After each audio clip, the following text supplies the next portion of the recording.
Anyone who dies in the game will end their life completely in reality due to brain death. 12 years ago, news of a virtual reality game called Battle of the Heavens exploded around the world.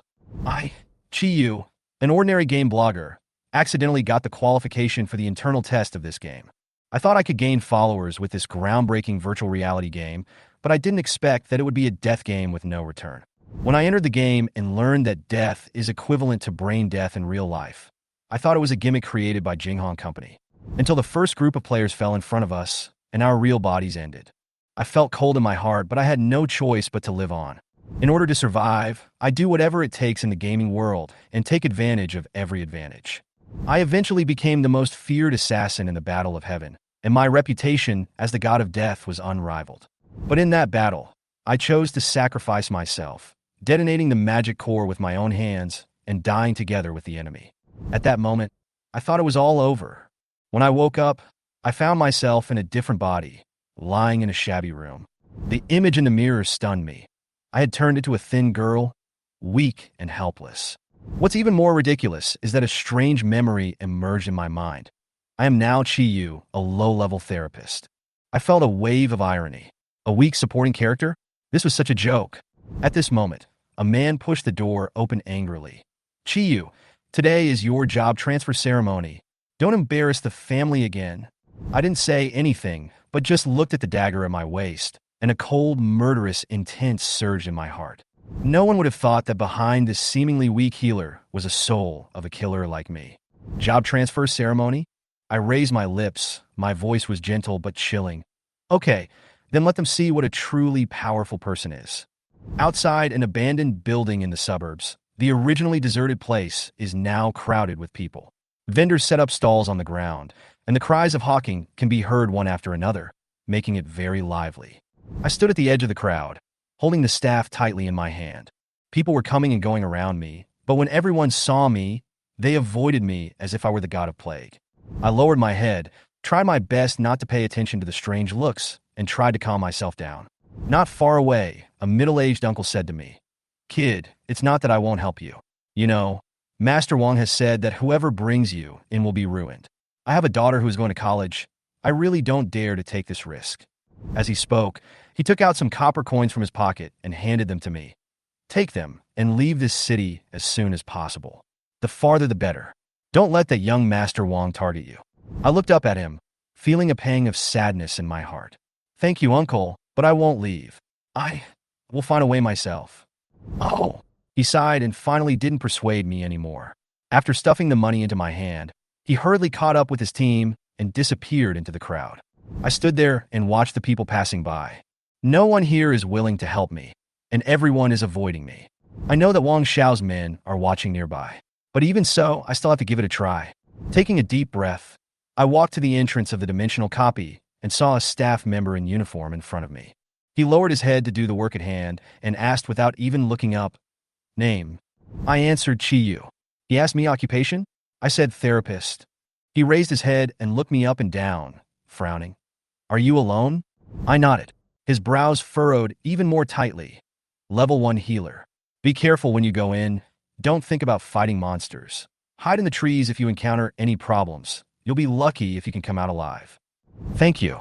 I gritted my teeth, paid 20 copper coins, and passed through the blue light curtain at the entrance. The system displays number of players detected. 1. Do you want to open the dungeon? Goblin Forest recommended level? Level 1. I took a deep breath and answered in a trembling voice. Turn it on. The system displays. Please select the difficulty. Normal, hard, desperate. I chose normal difficulty. The light curtain flashed, and my body turned into a stream of light and entered the copy. When I entered the Goblin Forest, I was teleported to a meadow. The only sounds in the empty surroundings were the forest in the distance and the chirping of cicadas. I held the staff and tried to calm myself. This staff was issued by the school. It was of the lowest quality, but it was my only weapon. Chi Yu, calm down, don't be afraid.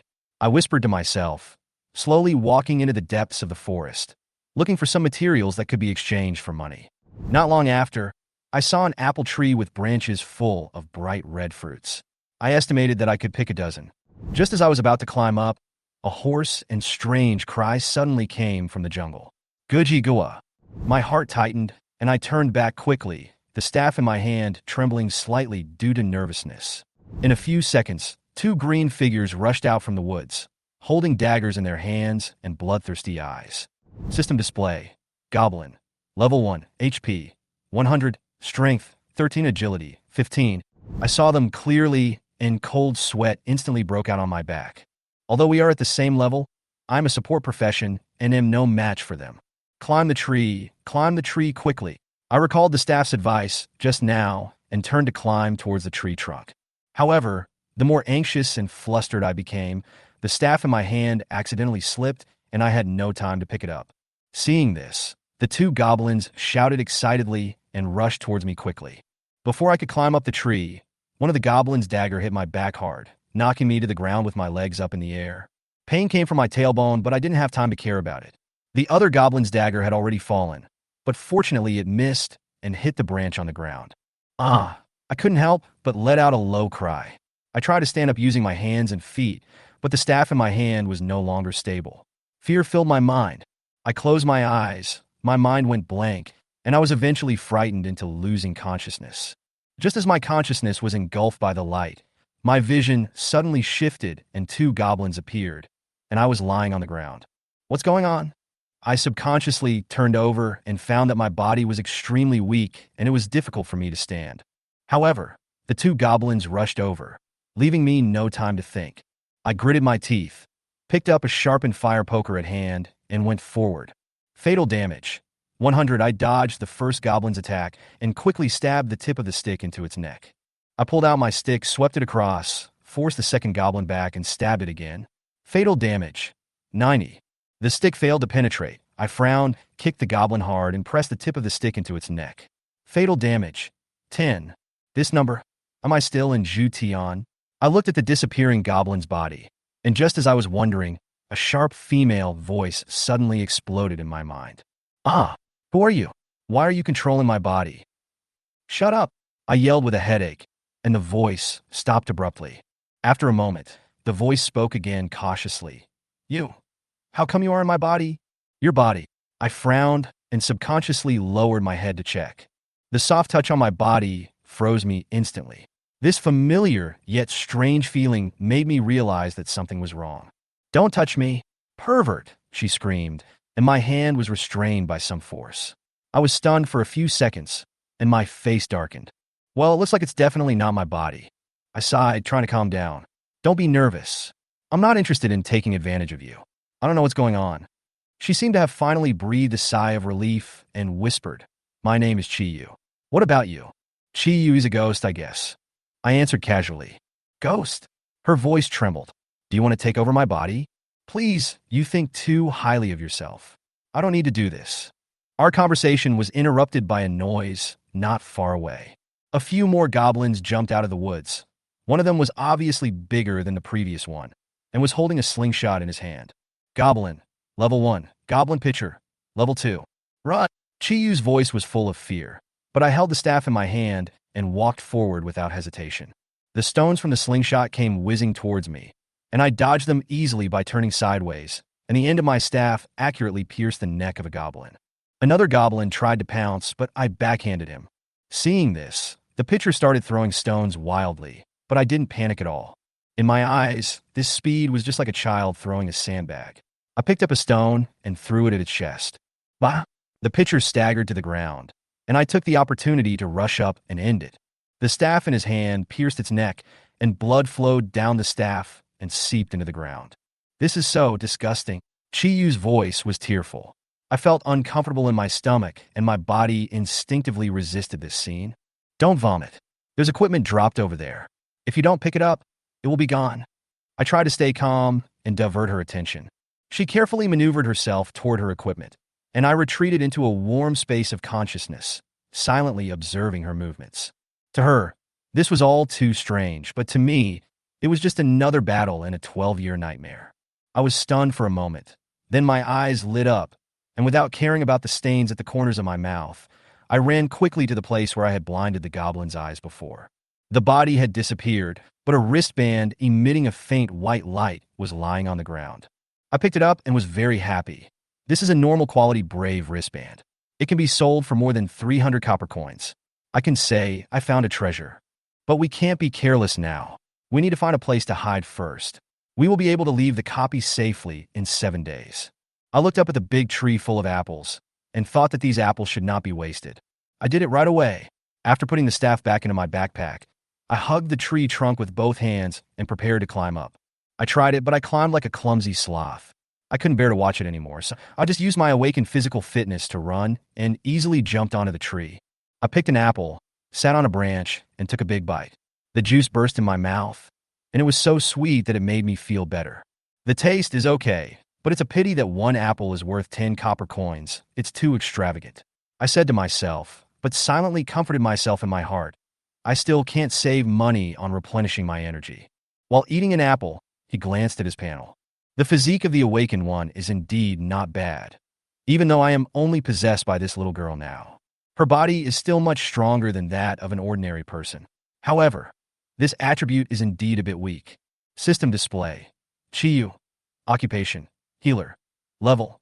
Level 1 skill. Healing. System display. HP.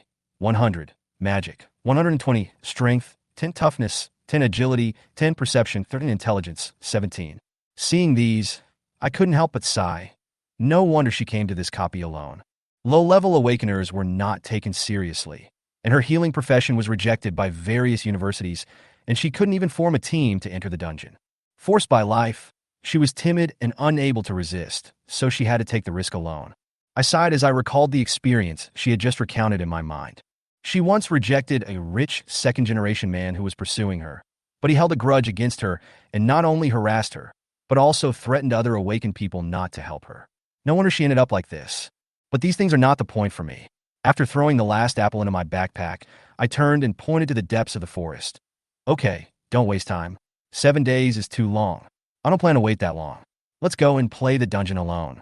Deep in the goblin forest, the air was filled with a faint fishy smell. While chewing an apple, I pulled out the staff that had pierced the goblin's heart. He had no idea how many he had killed. Chiyu's initial nausea had long been replaced by numbness, but the apple he ate still made his stomach churn. Strange.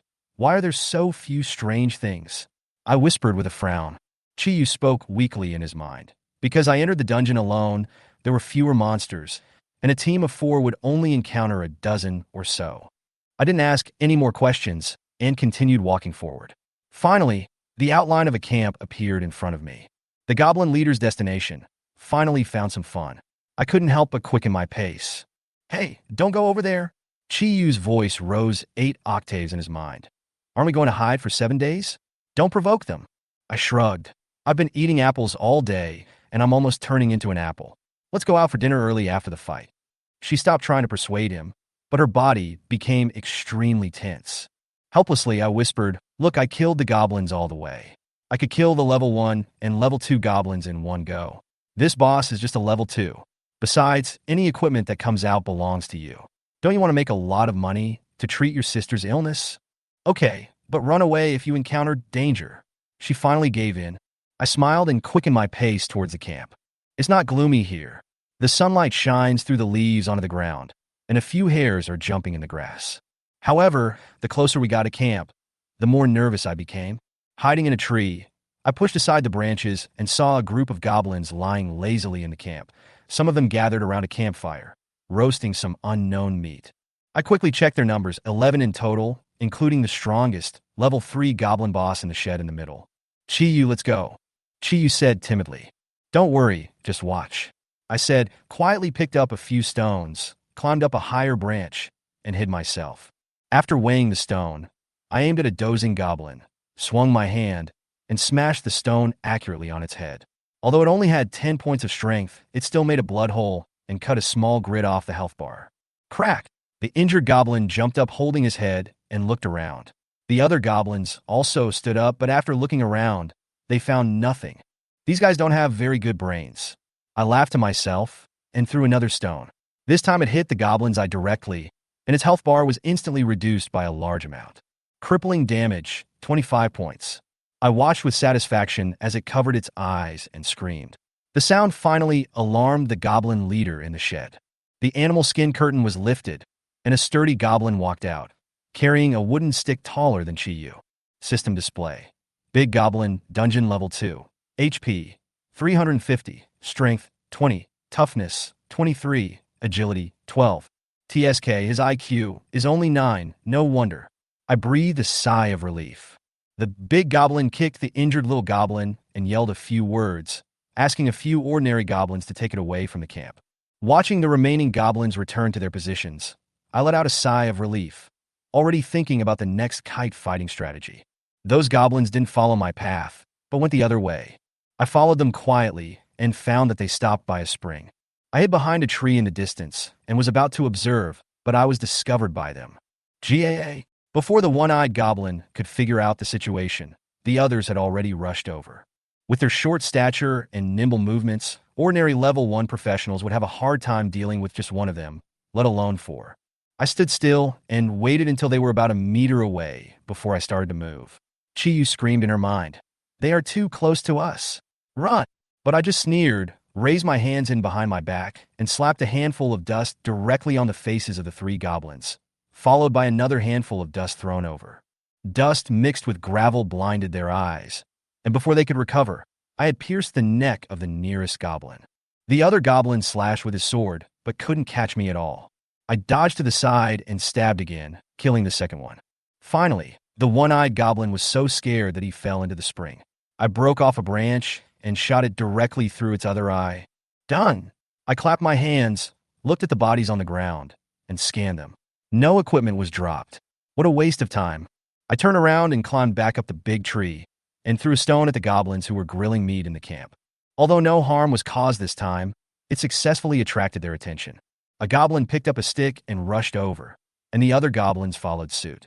Seeing the archers preparing to shoot at the entrance of the camp, I raised my hands and threw 2 stones accurately on its eyes. Although I didn't kill it, it rolled on the ground in pain. Time is running out.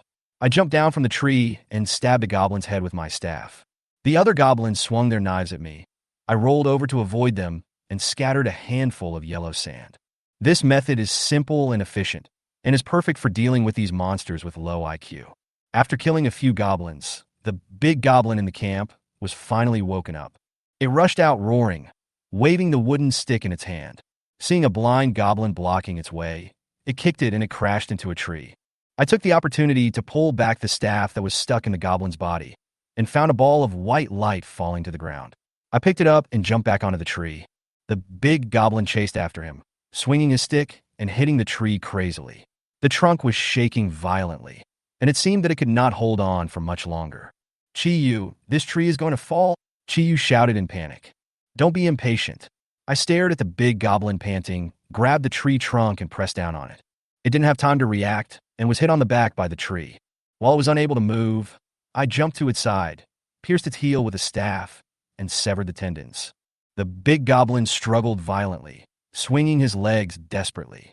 I used a stone to break another tendon of its leg. Although my hand was bleeding from being rubbed by the sharp stone, I finally made it completely unable to move. At this time, it punched me with all its might, and I was knocked flying with my health bar dropping by half. I immediately cast a healing spell on myself, took a breath, and returned to its side. At this time, Big Goblin had become a helpless big guy. It struggled to stand up but fell down again and again.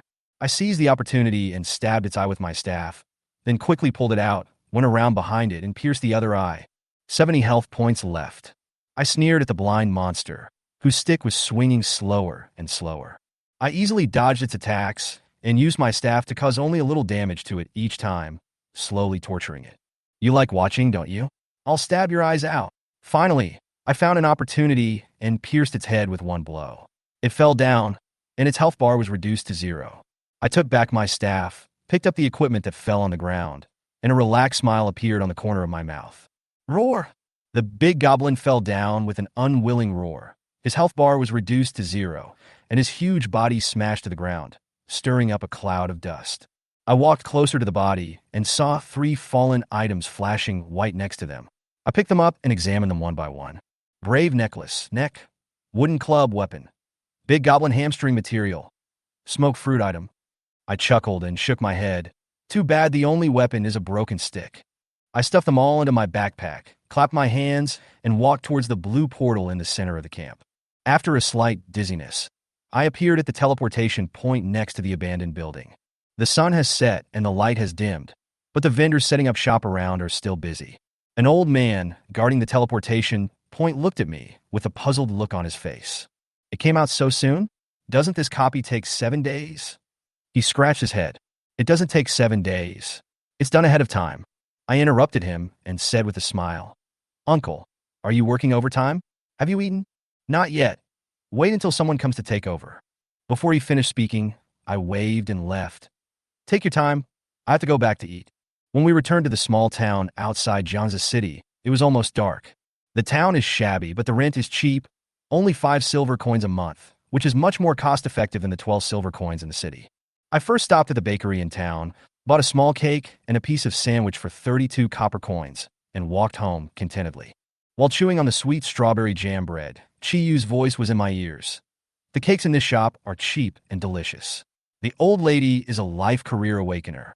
People in the whole town like what she makes. I entered the small room on the second floor and opened the door with the key. The room was simply furnished, old but clean and tidy. The traces of mending on the sofa were clearly visible, and the TV in the corner was playing professional cartoons. Hearing the sound of the door opening, a little girl turned around and looked at me. Sister, you're back. Xiaoyao jumped up excitedly and rushed to me in a few steps. Be careful, don't fall. I put the cake on the table, bent down, hugged her, and pulled her back from the edge of the sofa. She was only 13 or 14 years old, with some baby fat on her face, and she looked very cute when she smiled. Is it dangerous today? Did you encounter any powerful goblins? She held my hand and asked expectantly. I couldn't help but smile and patted her head. Of course. Sister beat a goblin general today. He was 5 meters tall and held a mace. One blow could make a big hole. Wow! Xiaoyao's eyes lit up, and her emotions changed from excited to nervous depending on what I said. Don't worry, I won. I took out the cake and placed it in front of her. To celebrate the victory, I bought you your favorite little cake. The cake is a small piece, covered with cream, dotted with fruit pieces and a layer of mango sauce. Xiaoyao couldn't wait to pick up the spoon, scooped a piece, and handed it to me. Sister, eat too. Sister is already very strong, Xiaoyao. Come and eat. I pushed it back with a smile and watched her eat happily. Xiaoyao's mouth was full of cream, and she said vaguely, Then sister will be more powerful in the future. Defeat the Goblin Demon King, and we can eat a bigger cake. Okay, I responded softly with a smile on my lips. Looking at her appearance, soft emotions arose in my heart. Returning deep into my body, I leaned into the corner of my consciousness, squinted my eyes slightly, recalled the past days, and did not make a sound to disturb the warm time of the sisters. As the night deepened, I watched Shiyu clean up the cake boxes on the table. Although we had just eaten something, neither of us had a big appetite. I just ate a few bites of the cake, and most of the rest was eaten by Chi Yunyao. Sister, go take a shower quickly. Xiaoyao sat on the sofa and looked up at Chi Yu. Okay, Chi Yu's voice stopped abruptly as she finished speaking. Apparently, she just remembered that there was still an outsider like me in her body. Sister, I won't wash today. She tried to find an excuse to get away with it, but Xiaoyao tilted her head and looked at her suspiciously. Sister, aren't you usually the cleanest? There's mud on your face, and your clothes are so dirty. Indeed, after a day of dungeon crawling, her body was covered in goblin blood, and the stench was unbearable to me. Thinking of this, I couldn't help but tease her. Don't worry, I'm not interested in an underdeveloped girl like you. Besides, you can't go without taking a bath for the rest of your life, right? Hearing this, Chi Yu's face suddenly turned red. She grabbed the corner of her clothes and rushed into the bathroom, filled a bucket of hot water, and warned me with a pinched throat. You are not allowed to look. You control your body. I can't see even if I want to. I replied lazily. As I heard the sound of water rushing, I felt the comfort of the hot water wrapping around my body and couldn't help but sigh softly. While soaking in the water, Chi Yu suddenly said, Chi Yu, how did you get into my body? Her voice was low, with some doubt and gratitude. If it weren't for you, I might have died in the goblin forest today. I thought about it and said, after death, the soul seemed to float, and then I saw a star. It approached me, and the moment it touched me, I came here and saw you facing 2 goblins. Then, are you really the invincible supreme? Of course not. I chuckled. I'm just an ordinary person. I lay there for 12 years and finally couldn't hold on any longer. I died. She was obviously a little unconvinced, but she didn't ask any more questions. She took a long bath and only came out when the water was completely cold. Then he refilled the water and helped Xiaoyao wash clean before returning to the room. The moonlight poured through the window onto the bed. I turned over, looked at the bright moonlight, and thought about everything that happened today. Open the system page casually, and you will still see the three familiar categories: attributes, backpack, and skills. But when I clicked on the last blank category, I was so surprised by the pattern on the page that I sat up. It was a pattern of a pagoda, and four small words suddenly came into view: the Forgotten Tower. I clicked on it again, and the content that appeared shocked me. The first floor of the Forgotten Tower, Skeleton Village, recommended level 1. This is exactly the Forgotten Tower that I conquered in Battle of the Sky. I stared at the page, and that mysterious smile appeared in my mind. Li Shuren. Could all this be related to him? I really wanted to click in to find out what was going on, but after looking at the exhausted Chiyu, I ended up closing the game page. The next morning, Chiyu got up early and prepared breakfast for Chi Yunyao. I watched her busying around and felt a little nostalgic for the quiet and peaceful life. Xiaoyao, study hard at home. I'm going to be busy. Chiyu reminded her before going out. Okay, sister, be careful on your journey. Xiaoyao agreed obediently. After leaving the town, Chiyu headed towards Jiangzi City. He had to find a place to sell the few pieces of equipment he had, and then see if there was a suitable dungeon. When we arrived in the city, the prosperous scene hit us. As a first-tier city in Daxia, Jiangzi City is close to rivers and mountains in the south. The copy is rich in resources, and many of the equipment and props are top-notch items. I followed Chiyu into a large trading company and looked up at the three big words on the sign: Goose Trading Company. This is it, she said softly, pushing open the door and walking in. Tianyu Square in Jiangzi City is always bustling with people. Even at the beginning of the morning, it is already packed with people. Tianyu Plaza is known as the shopping paradise of Jiangzi City, and there is almost nothing you can't buy. I strolled through the crowd, wearing a white t-shirt, tight jeans, and a pair of white sneakers. In order to block the early morning sun, I even wore a light yellow hat. However, this youthful and energetic outfit seemed to be ruined by Chi-Yu's unconfident expression. Standing in front of an antique shop, I glanced at the large gold-plated characters on the door. Goose Company. Chi-Yu, are we really going to sell equipment here? Chi-Yu's voice sounded in his mind. Why not? Big stores have legitimate business. At least they won't rip you off. If you dare to go to those small stores, you might even end up losing money. I pushed the door open and walked in. Inside the store, a sales lady in a cheongsam came up to greet me with a professional smile on her face. Welcome to the Tianyu store of Goose Business. Do you need to buy any equipment? Sell a few pieces of equipment first, then pick a weapon, I said directly. The clerk was stunned for a moment, then smiled and nodded. Okay, what kind of equipment are you selling? Level 2 ordinary equipment, I said without hesitation. The clerk took me to a device, and I took out the stick, the goblin's hamstring, and the smoke fruit from my backpack and put them on the machine. The blue lights swept across, and the identification results were quickly displayed on the screen. Wooden stick, 450 copper coins, big goblin's hamstring. 270 copper coins, smoke fruit. 90 copper coins, a total of 810 copper coins. After I nodded in agreement, the clerk took the items and politely asked, "What kind of weapon do you need to buy?" A healer's dagger. An ordinary level 1 or 2-1 will do. I smiled at the expression on the clerk's face. She obviously didn't expect a healer to look for an assassin's weapon. In front of the counter, I pointed at the black iron dagger and said, "This is it. It costs 499 copper coins. Although its agility attribute is single, it is enough for me." After purchasing the weapons, I picked up a few cheap materials and spent a total of more than 500 copper coins. When leaving the store, the clerk was still smiling as she saw me off, and it was obvious that she was familiar with such transactions. As soon as they left the business, Chiyu couldn't help but ask, "Didn't you say that these equipment could be sold? Why'd you buy new ones?" "Just wear it for now. I'll come back to play another dungeon later. Upgrading is more important," I said as I walked. "By the way, are there any other level 1 dungeons nearby?" Chiyu thought for a moment and replied, "In addition to the Goblin Forest, there are also bandit villages, wild beast wilderness, underground passages, and sealed altars." I was silent for a while, and the Tower of Oblivion that I saw in the system yesterday emerged in my mind. This copy of the world seems to be a little different from the Battle of Zhu Tian that I remember, but the Forgotten Tower, this connection leaves me puzzled. The abandoned building is not far from the city, and is surrounded by randomly appearing dimensional copies. For a dungeon like the Goblin Forest, there are only 800 entries per day, and each person is limited to once a day. Thinking of this, I quicken my pace. Since I want to upgrade, I have to hurry up. I rushed to the abandoned building early in the morning and saw a young man guarding the door. After checking my ID and occupation information, he asked me again with a suspicious look on his face. Single person entering. Are you sure? Of course. I nodded and stepped into the portal. A familiar light flashed by, and I stood on the wide lawn again.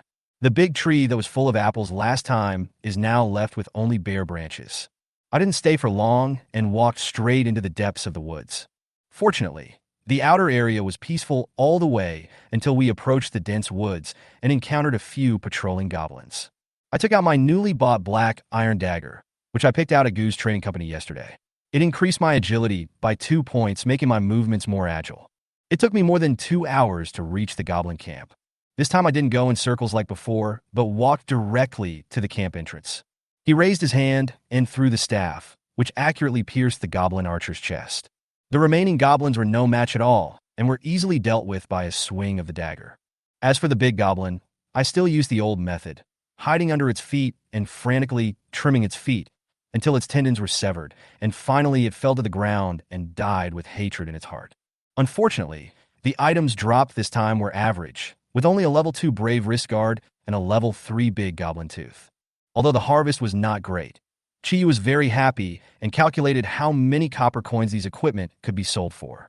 At noon, I left the abandoned building and went around to the women's restroom in a small town. Don't get me wrong, I have something important to do. Feeling Chi use confusion, I explained casually. I found an empty bathroom, locked the door, opened the character page, and clicked on the blank category. Chi was about to remind me that it was the pet mount column, but when the page unfolded, the pattern of a tower came into view. The system displays, do you want to enter the first floor of the Forgotten Tower? I didn't hesitate and clicked enter. A flash of white light appeared, and in the next second, my body disappeared into the toilet. Skeleton Village. A familiar scene appeared before my eyes. It was pitch black all around, with only the sparse moonlight shining through the clouds, barely making out some outlines. I closed my eyes, focused, and used my ears to capture the sounds around me. A rustling sound of bones rubbing against each other came from not far away. I opened my eyes and saw a skeleton rising from the ground outside the abandoned hut, holding a rusty sickle in its hands. System display. Skeleton Villager, Level 1. HP, 100, Strength, 15 Agility, Faint. This guy's attributes are worse than a goblin. He poses no threat, I said to myself. However, Chi-Yu, who was beside him, was obviously so frightened that he lost consciousness. Are you afraid of ghosts? I shook my head and ignored her. Controlling my body is not a problem for me. The important thing right now is to deal with the skeleton villagers in front of me. I drew out my staff, aimed at the will-o'-the-wisp in its eye sockets, and threw it hard. The staff pierced the skeleton's head and nailed it to the stake of the hut. The ghost fire went out, and the skeleton fell to the ground without dropping any items. There are hidden rewards on the first floor. It's worth exploring even if no equipment is dropped. I glanced around and continued to move towards the center of the village. Along the way, I closed my eyes, relied on my memory to avoid the complex terrain, and easily dealt with more than 20 skeleton villagers and hounds. Soon, I arrived at the square in the center of the village. The clouds above the square gradually dispersed, and the moonlight sprinkled on a dilapidated dry well. The dry well was covered with spider webs, and the wooden barrel next to it had long been abandoned. The surrounding houses looked much more intact than the huts outside the village, but they were still dilapidated. Here it comes. I stared at the dry well, holding my breath. Sure enough, a bony hand stretched out from the well. Then, a small skeleton crawled out, the will-o'-the-wisp in its eye sockets throbbing violently, and it made a sharp cry that made my ears numb. System display. Resentful Skeleton, Dungeon Level 2, HP, 200, Magic, 150, Strength, 17, Agility, 10, Intelligence, 19. Its attributes were not high, and its strength and agility were not even as good as those of ordinary skeleton hounds. But its magic power was as high as 150 points, and it was the only magical creature in the entire skeleton village. Interesting. I clenched my staff, stared at it, and sneered, it's a good time to stretch my muscles. As soon as the resentful skeleton spotted me, He rushed over with the hatchet in hand. Its movements were ferocious, but its speed was ridiculously slow, and its posture looked like bluffing. Still want to lie to me? I sneered and threw the staff in my hand out accurately. The tail of the staff penetrated its defense and directly broke its middle finger holding the knife. At the same time, the dim white light in its other hand hidden behind its back also dissipated. This is its usual trick, using clumsy melee movements to cover up its real killing moves. The light ball charged up and struck. Even a professional of the same level would be killed instantly. But this time, don't think it will work. The resentful skeleton seemed to think that I didn't see through its little tricks, and still pretended to rush towards me waving the hatchet. I pretended not to see it, quietly took out a small package from my backpack and hid it behind me. One man and one skeleton, they were fighting like in a play. When it raised its other hand to attack, I was one step faster and sprinkled the white powder in my hand on its face. The powder quickly burned as soon as it came into contact with the will-o'-the-wisp, and the orange-yellow flame ignited the entire skull. Unlike the dark blue of the will-o'-the-wisp, this proper flame made it emit an eerie, cackling sound. Ghost moth powder. This is a gift I prepared specifically for it.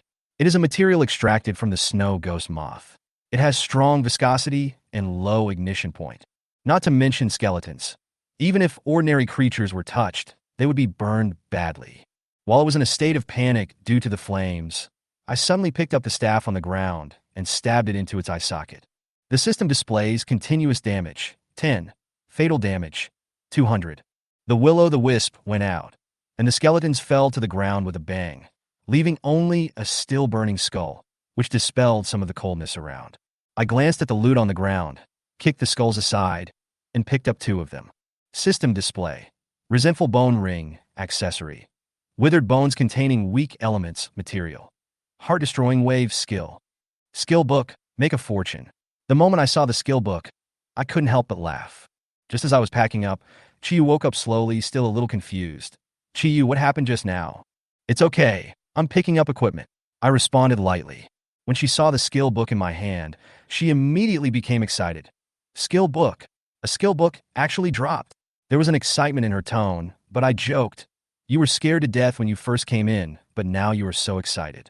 Chiyu, you are only suitable for bullying the chickens and ducks in the village. I'm afraid of that kind of thing. She muttered softly. I was too lazy to tease her anymore. So after packing up my equipment, I turned and walked towards the dry well. I stopped beside the dry well and looked at the dark wellhead. Chiyu had already begun to tremble in her mind. You are not going to go down? Don't think too much. I picked up a wooden barrel beside me, tied the broken rope again, and threw it into the well. Soon, as the weight of the barrel changed, I slowly pulled it up. At the bottom of the wooden barrel, a metal card emitting orange light appeared. The system displays Destined Death, item, quality, legend, effect. After throwing, the target will be forced to lose 1 HP and will be immune to all buff effects, including invincibility, resurrection, etc. Introduction. He buried his most proud work with her soul. When I saw the word legend, Chiyu's scream almost made my eardrums numb. Legendary item.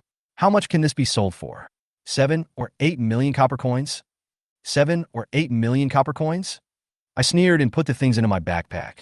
You're going to show this off everywhere, and then run around with a huge sum of money? How long do you think you can live? Chiyu suddenly stopped talking and just sighed. I could feel her reluctance, but I could only suppress my excitement. Okay, don't think about it. Let's go back. I packed up my things and turned to leave the skeleton village. Chapter 12. Encountering a side quest. After coming out of the toilet, Chiyu had returned to his body. It was already 4 o'clock in the afternoon when Chiyu rushed to the town's vegetable market. Due to the dimensional copy, the price of meat in this world is not very high. Only some high-end meats with attributes will be much more expensive. Ordinary chicken, duck, fish, pork, beef, and mutton are not as expensive as some vegetables. Chiyu bought some vegetables and fruits, weighed some beef, then went to the bakery to buy a cake before returning home. The little girl Chi Yunyao was still lively and cute, and her eyes brightened up when she saw the cake her sister brought. Xiaoyao, I made a lot of money today. How about I take you to the city to go shopping and buy some things tomorrow? Really? Then can I buy the new products from Jasmine Cake Shop?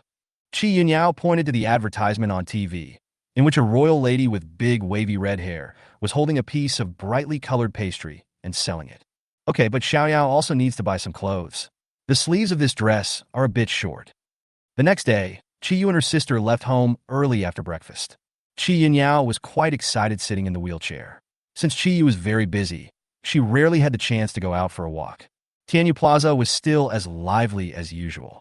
Chi Yu first came to Gu's trading company. It happened that the clerk from yesterday had just completed an order. She saw Chi Yu and walked over with a smile. "Welcome. What can I do for you?" This time Chi Yu didn't plan to speak, but to cultivate Chi Yu's speaking and communication skills. "Hello, I'm here to sell some stuff." Without waiting for the clerk to say anything, Chi Yu quickly took out a few white items from his backpack. A book and a skull. "Oh yes, this way please."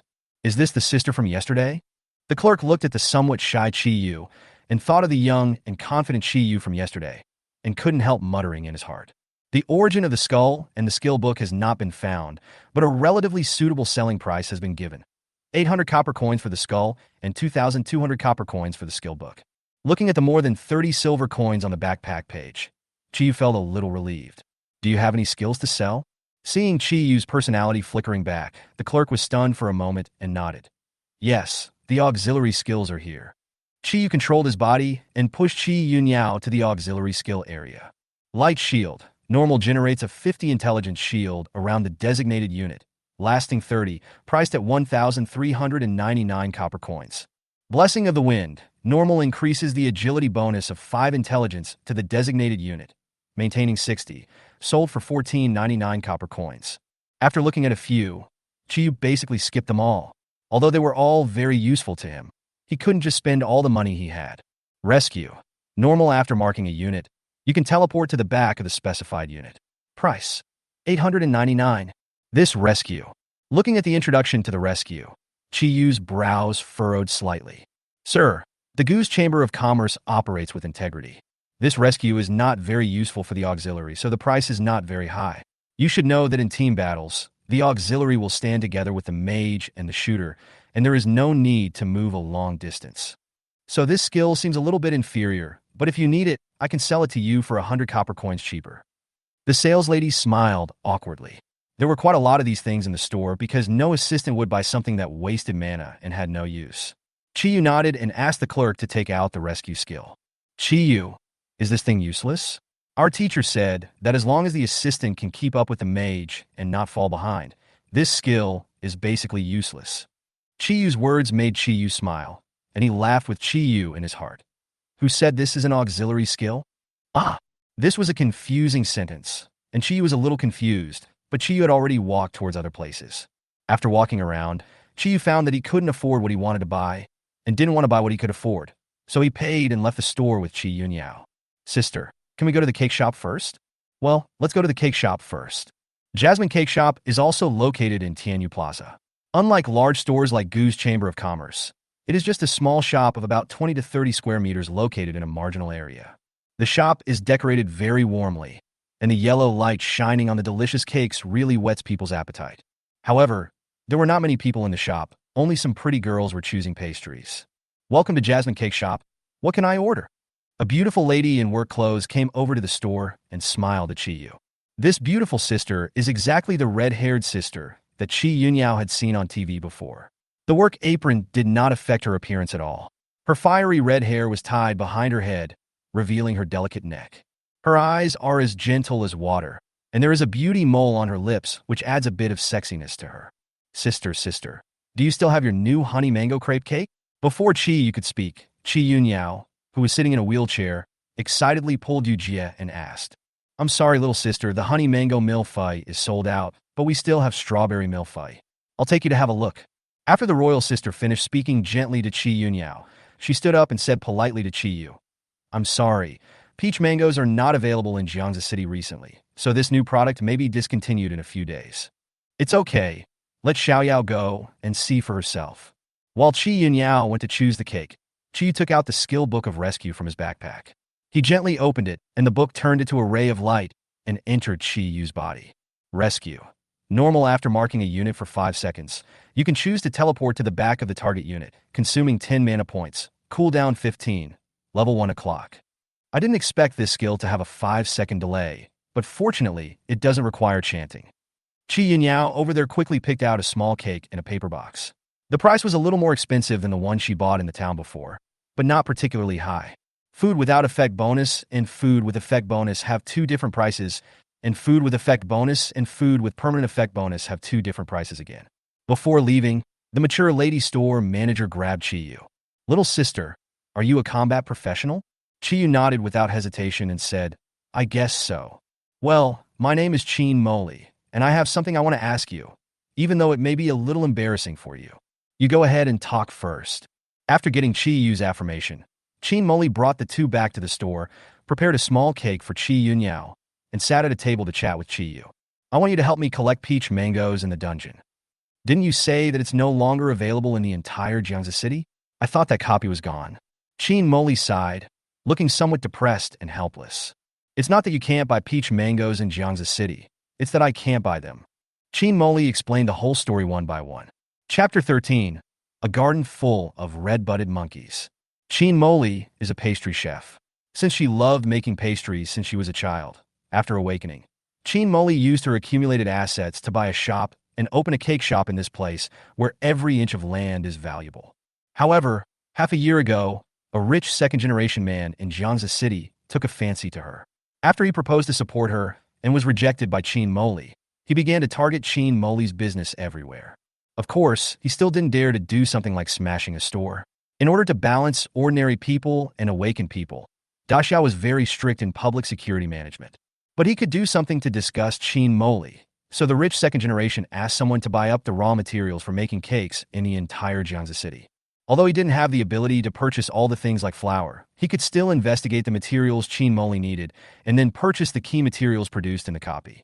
Chin Moli also thought about hiring someone to collect the items in the copy, but the person she hired was threatened by the rich second generation. There is no way to report this matter to the Public Security Bureau. After all, it is not illegal for them to purchase it. I just got a blueprint for a pastry. I didn't expect that the rich second generation asked someone to identify the peach mango in the raw materials. During this period, no wholesale store or awakener dared to sell fruit to me. I know this is very dangerous. Maybe next time you go to the dimensional copy, you will encounter his men who will come to trouble you. But Chin Moli's clenched fists turned white, not as calm as her face.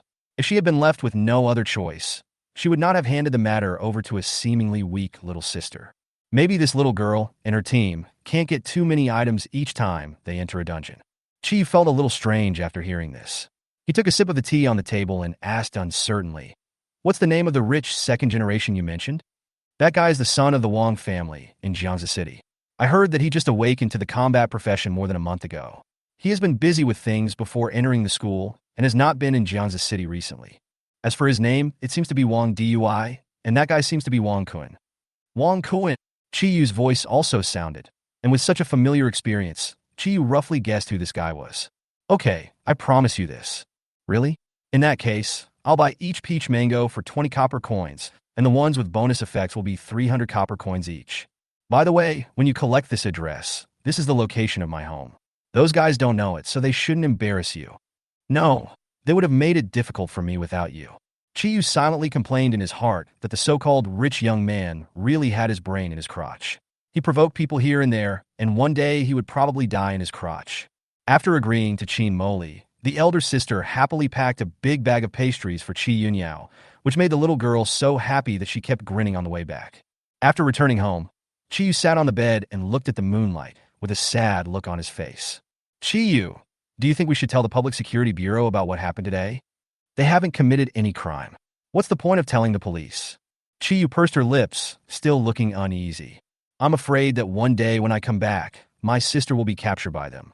Facing such a powerful family, Chiyu is obviously powerless and afraid. She was just an ordinary citizen, and her parents disappeared when she was a child. So she values her younger sister very much. "Don't worry, Daxia security is not so bad that they can kidnap people without restraint." Although he said so, Chiyu had no intention of letting that guy go. This kind of threat cannot be solved by relying on others, nor can we expect the people from the Public Security Department to protect us forever. It is most reassuring to handle it by ourselves. At night, Chiyu looked at the icon of the second floor of the Forgotten Tower. The second floor was a bit similar to the Goblin Forest that he had crossed over for the first time. It's just that this dungeon is called Goblin Frenzy, and there are still only goblin monsters when you enter it. However, the number of goblins in this dungeon is not like the dozen or 20 goblins in the Goblin Forest. The number of recommendations when entering the page is not one, but a minimum of 4 recommendations. When he first entered alone, he encountered nearly 300 goblins. Although they were all level 1 goblins, there were too many of them. Chiyu had to rely on invisibility and kite flying to kill them one by one. Wait until you have the right skills before going in. The next day, Chiyu came to the copy of Peach Mango's Taoyuan. Number of players detected. 1. Do you want to open the dungeon? Taoyuan, recommended level? Level 1. Please select difficulty. Normal, hard, desperate. Difficulty. The peach orchard is a small forest surrounded by branches covered with pink flowers, and there are some peach trees with fruits in the middle. Peach, common crisp and delicious peach, a favorite food of red-rumped monkeys. Chiyu picked one and took a bite. The taste was so delicious and juicy that there was no peach like it in the game world, not even in his previous life. So sweet. Chiyu also felt the sweet taste of the juice blooming in his mouth and couldn't help but exclaim in admiration. Shichichi. While the two were still tasting it, a sharp cry was heard in the distance, and Chiyu bent down with a calm expression. Behind Chiyu, a peach pit was thrown at him with such force that it embedded itself into the peach tree. Chiyu turned around and saw a brown-haired monkey jumping up and down on the tree with a ferocious look on its face. Red-hip monkey, level 2, HP, 300, magic, 100, strength, 18, toughness, 10, agility, 20, perception, 11, intelligence, 15. Unexpectedly, it was a monkey with both strength and speed. Chiyu threw a half-bitten peach over, and the monkey dodged the attack with a light jump. Seeing that Chiyu didn't hit it, the monkey held its belly and mocked Chiyu. Most people would be furious at the monkey's dead look. The monkey was about to continue taunting Chiyu, but when it looked over there, Chiyu, who was originally under the peach tree, disappeared. Where are you looking at? The monkey suddenly heard a teasing human voice behind him. Disabling damage. 100, causing stun effect 30. Chi-Chi. Looking at the red-butted monkey that fell to the ground, Chiyu said with a smile.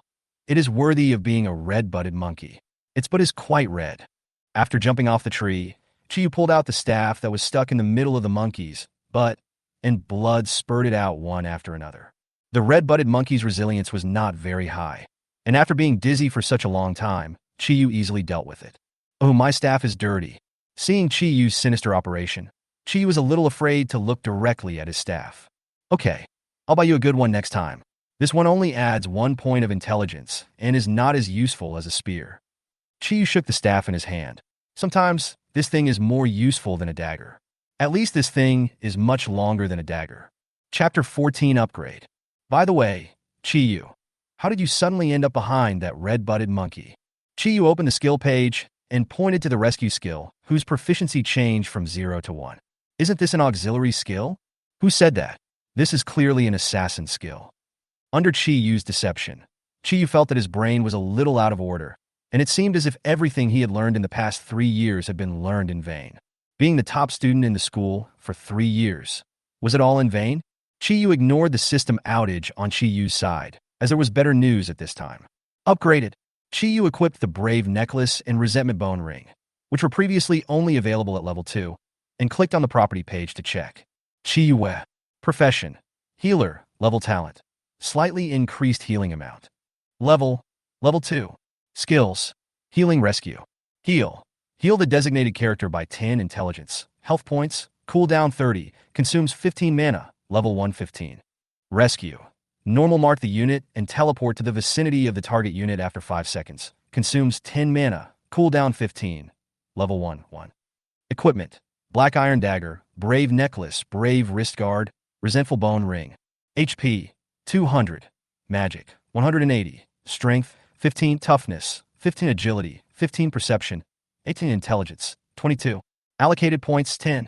Chiyu looked at the panel and pondered for a while. In addition to the fixed attributes for each upgrade, there were 10 more points that could be distributed. Agility, Perception.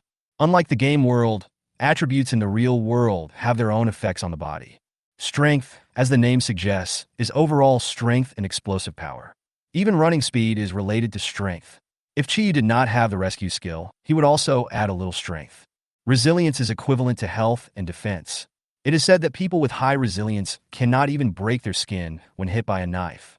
Agility refers to the flexibility of the body.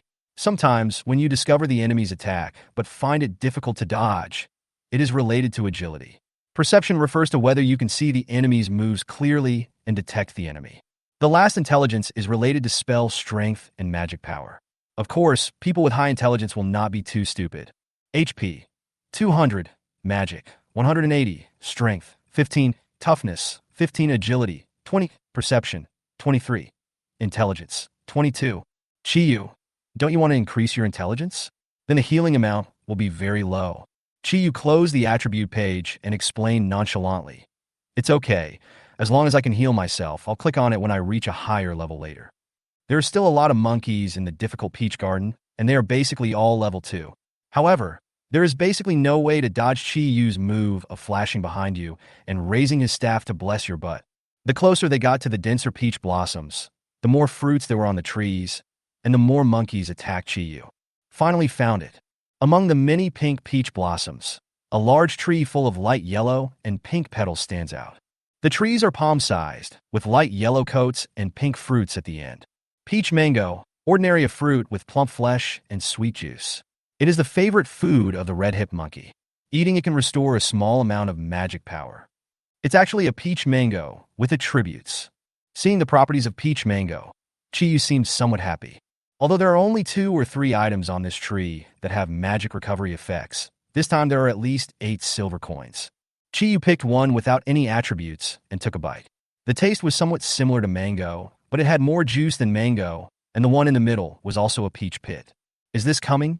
Feeling a violent breath coming from beside him, Chiyu turned around and looked over. Red-hipped ape, level 4. HP 500, magic 150, strength 28, toughness 17, agility 30, perception 16, intelligence 17. Such high force sensitivity. Chiyu dodged the flying stones thrown by the red-rumped ape by relying on his subconscious reaction. When the ape saw Chiyu, his eyes turned red, as if Chiyu was the murderer of his father. With such high agility, his sneak attack might be avoided, and if he was close to him, he wouldn't be able to withstand that 28 points of strength. Seeing that the monkey's hatred for him was reflected in the peach mango in his hand, Chiyu showed a strange smile on his face. Silly monkey, you dropped your food. Chiyu picked a peach mango from the nearby tree, noted the time, and threw it into the sky. The red-rumped ape also looked up to the sky and subconsciously stretched out its 2 long arms to catch the fruit. But the next moment, the sharp pain between his buttocks almost made his eyes pop out. Disabling damage 80, causing stun effect 10. While the red-rumped ape was falling to the ground, Chiyu seized the opportunity to attack. Monkeys have a lot of hair and are strong, so they don't have enough time to pick at their tendons. However, it was not in time to poke the eye. When the red-rumped ape covered its buttocks in pain, a sharp thorn with blood and unknown stains pierced its eye. Although the blind red-rumped ape is agile, it has no rules. Even though its attributes are much higher than Chiyu's, it is still much easier to deal with. You just need to make a noise in front, then come to the back of the red-rumped ape through rescue and give it a blessing of the butt. Thump! In the end, the red-rumped ape fell in a pool of blood, with a look of relief on its face when it died, and left 2 pieces of white equipment for Chiyu on its blood-stained back. Chiyu looked at the painful expression of the red-rumped ape, and she felt a little scared in her heart. She wondered what kind of devil Chiyu's opponent was fighting against before. Chiyu, could you please not put that staff in the backpack? This staff has changed from a treasure that Chiyu cherished to a disgusting filth, especially when Chiyu was still holding the top of the staff and it was stained with blood a little bit further down. If you don't put it in the backpack, do you put it in your arms? Chiyu subconsciously used the red-rumped ape's clean hair to wipe the blood and dirt off the staff, put it back into his backpack, and then check the 2 items he had just taken out. Ape bone spike weapon. Quality, ordinary. Equipment level, level 4. Effect, strength, agility, and 10 stuns after crippling the enemy. The specific time depends on the enemy's toughness. Introduction. The red-hipped ape once dreamed of becoming the Monkey King, until it was stabbed in the buttocks by a spear, so it decided to bring this but love to others. Unripe red-striped peach mango, normal, a very delicious fruit. After eating, it restores a small amount of health and magic power, and increases intelligence by 5 points for 10 minutes. Introduction. The red-hipped monkey wanted to give a gift to the Monkey King, and lost his moral integrity in order to protect it. Chapter 15 is normal for an assistant to know some martial arts. Nice one. Chiyu waved the ape bone thorn, and it was very easy to use. This monkey bone spur is about 1 meter long. The rotating pattern at the tail makes it difficult for the weapon to slip out of the hand. Secondly, the entire sashimi is carved into 3 ridges. It seems that Chiyu, your staff, can be retired. You can go back and wash it and use it again. Although the equipment level of this 8-bone spike is level 4, it does not affect Chiyu's use. The use of weapons and equipment is not like in the game where they cannot be equipped. However, if you use it without reaching the equipment level, you will not be able to obtain the equipment's effect bonus. Therefore, even if a weakling at level 1 wears level 100 armor, he will still be killed in 1 move, and at most his equipment will not be damaged. No, I don't want it anymore. Just sell it or throw it away. After experiencing goblin blood and monkey blood, Chiyu could no longer look directly at the staff. After packing up his belongings, Chiyu picked all the peach mangoes on the tree before leaving the copy. It was still early when he came out, so Chiyu went to the goblin forest again and challenged the difficult level of the goblin forest. The small monsters were a bit troublesome to deal with because Chiyu was not as short as them, and the final big goblin was also a bit troublesome. Because the shape of the 8-bone spur was very smooth, Chiyu pushed it in too hard, and it went straight in and could not be taken out. Fortunately, the staff has not been thrown away, otherwise it would be really troublesome for a while. The difficult big goblin also dropped 2 white items. Lightning fruit. Normal, take a bite and feel the pleasure of being struck by 5 thunderbolts. After eating, you will gain 60% immunity to pain. Level 5 dungeon key. Normal use to unlock a random dungeon. Disappears after clearing the dungeon. It was almost afternoon when the goblin forest dungeon was finished. Chiyu's body was not as tireless as it was in the previous game. After clearing 2 dungeons in a row, he felt soreness in every part of his body. After confirming the location of Chin Moli's home on his mobile phone, Chiyu rushed over. Chin Moli's home is located in an upscale residential area called Jinghong in Jiangsu City. After arriving here, the surroundings become a little deserted. One can only see a few middle-aged women dancing square dance by the ornamental pool in the community. Hello, Sister Chin, it's me. I got the stuff. Please tell the security guard. Come down. I have something to take care of. The community where Chin Moli lives is naturally not as casual as Chiyu's home, and the guard at the door is also an awakened one. But Chiyu doesn't care about this now. Little girl, if you don't want to die, get out of here and stay away from that woman in the future. Looking at the 2 people walking over from a supermarket outside the community, Chiyu smiled jokingly and said, "You actually found my home. By the way, you don't know me. You look so poor. Could it be that you are a lost princess?" Ha ha ha. That woman is chosen by young Master Wang. No awakened one is allowed to have contact with her. Did you hear me? I'm telling you this because you're still a pretty little sister. Otherwise, how about that? The 2 looked at Chiyu's fearless look and said with greedy expressions, "Otherwise, brother." One of them was still licking his tongue lustfully, and the next moment he flew backwards and crashed into a bush. You. The second figure also flew directly into the bushes and fell squarely on the previous man. Sister Chiyu, aren't you a support? Chin Moli, who came out of the community, stared at the scene blankly. After entrusting Chiyu, she did some research on the internet. She didn't expect that Chiyu was actually an auxiliary, and the weakest level at that. In fact, she regretted at that time for entrusting such a dangerous task to a level 1 little sister. Even if you complete the dungeon with those teams, you probably won't get much loot. But just now, she saw Chiyu's petite figure flash, and the 2 guys who were a head taller than her flew out directly. It's normal for me as support to know some boxing and kicking in order to protect myself. Chiyu brushed the dust off his trouser legs and said calmly, "Oh, normal." Chin Moli's smile and tone seemed a little forced. This kind of thing was not normal at all, but when Chiyu took out a box of peach mangoes from his backpack, she was completely stunned. By the way, Sister Chin, can you improve the efficacy of this thing? Chiyu remembered the previous reward and took out the unripe red-veined peach mango from his backpack. Different from ordinary peach mangoes, this one looks a lot smaller, with a red line under the light yellow coat. Red-veined peach mango. Chin Moli grabbed it and stroked the red-veined peach mango in her hand with surprise on her face, as if she was looking at some precious treasure. Sister Chin, Chiyu's voice woke Chin Moli up.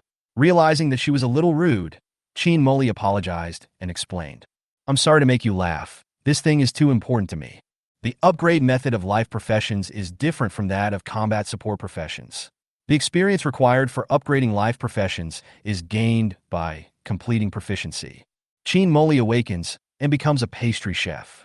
She can only gain experience by constantly making pastries, and the experience gained from making a dish will gradually decrease as she becomes more proficient.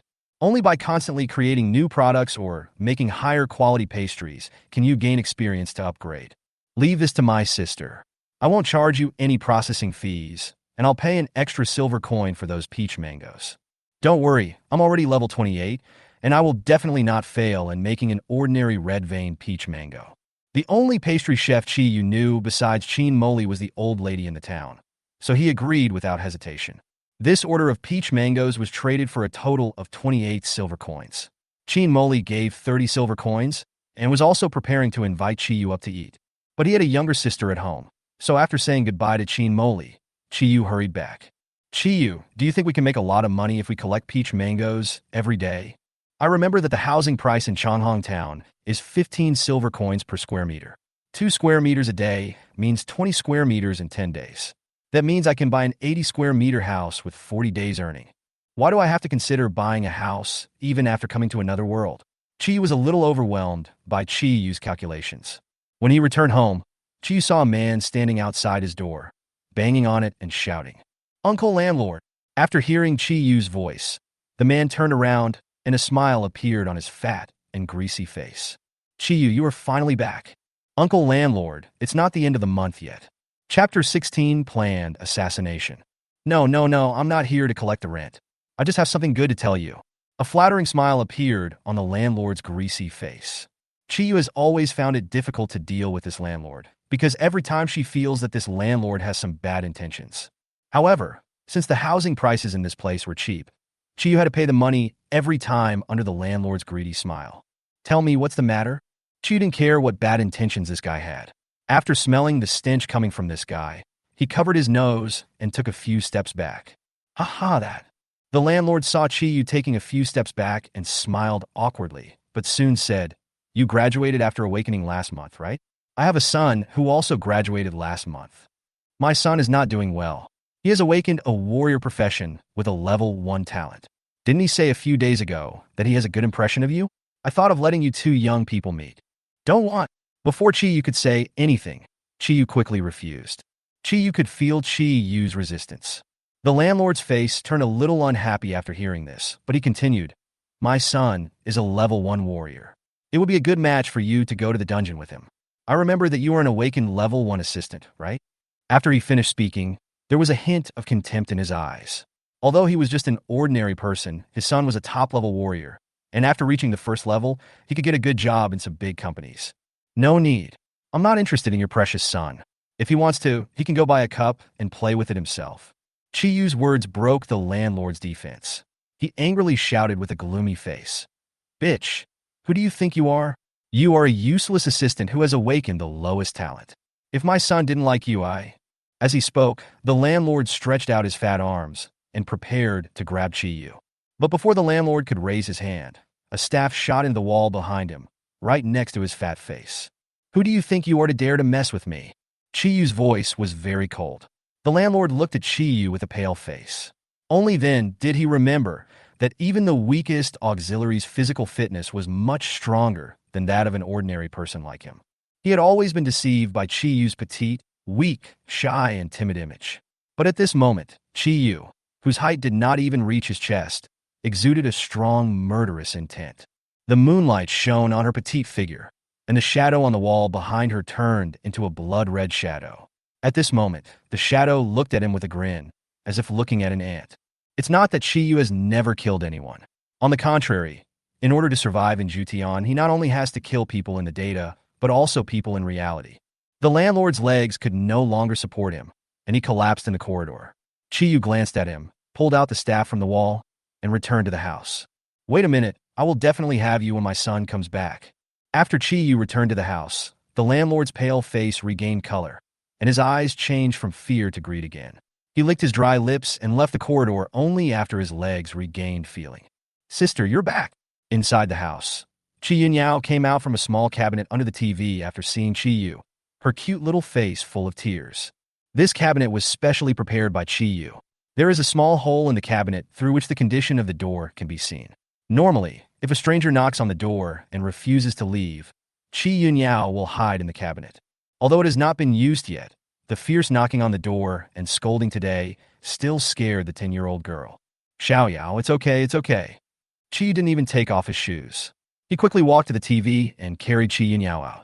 Sister, is the landlord here to collect the rent? It's okay, Xiao Yunyao, we will move out in 2 days.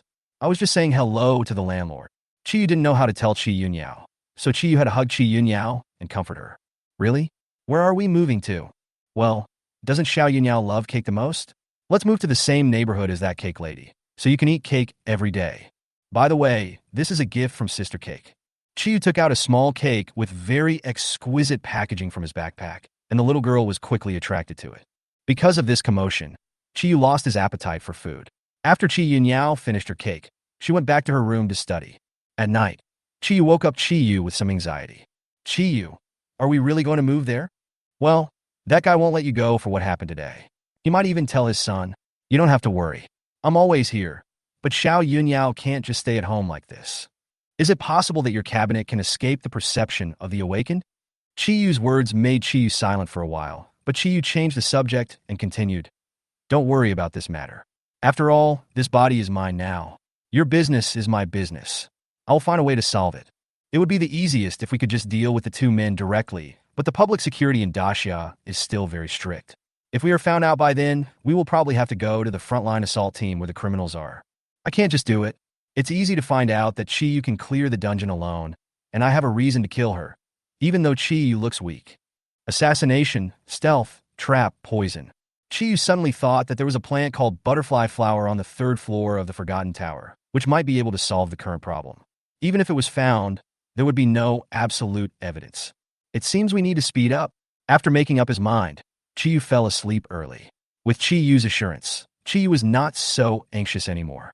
The two souls fell asleep at the same time in one body. The next morning, Chi Yu brought Chi Yunyao to Jinghong Garden. He casually asked the aunt who was doing morning exercises downstairs and found out that there was a house for rent. The owner of the house is a girl who is said to be the mistress of a wealthy man. The wealthy man offended someone he shouldn't have offended and died accidentally in the dimensional copy. But the girl had no money to support her lavish lifestyle, so she sold the house back to the real estate company. After contacting the real estate agent, Chi Yu haggled for a long time and finally agreed on a price of 25 silver coins per month.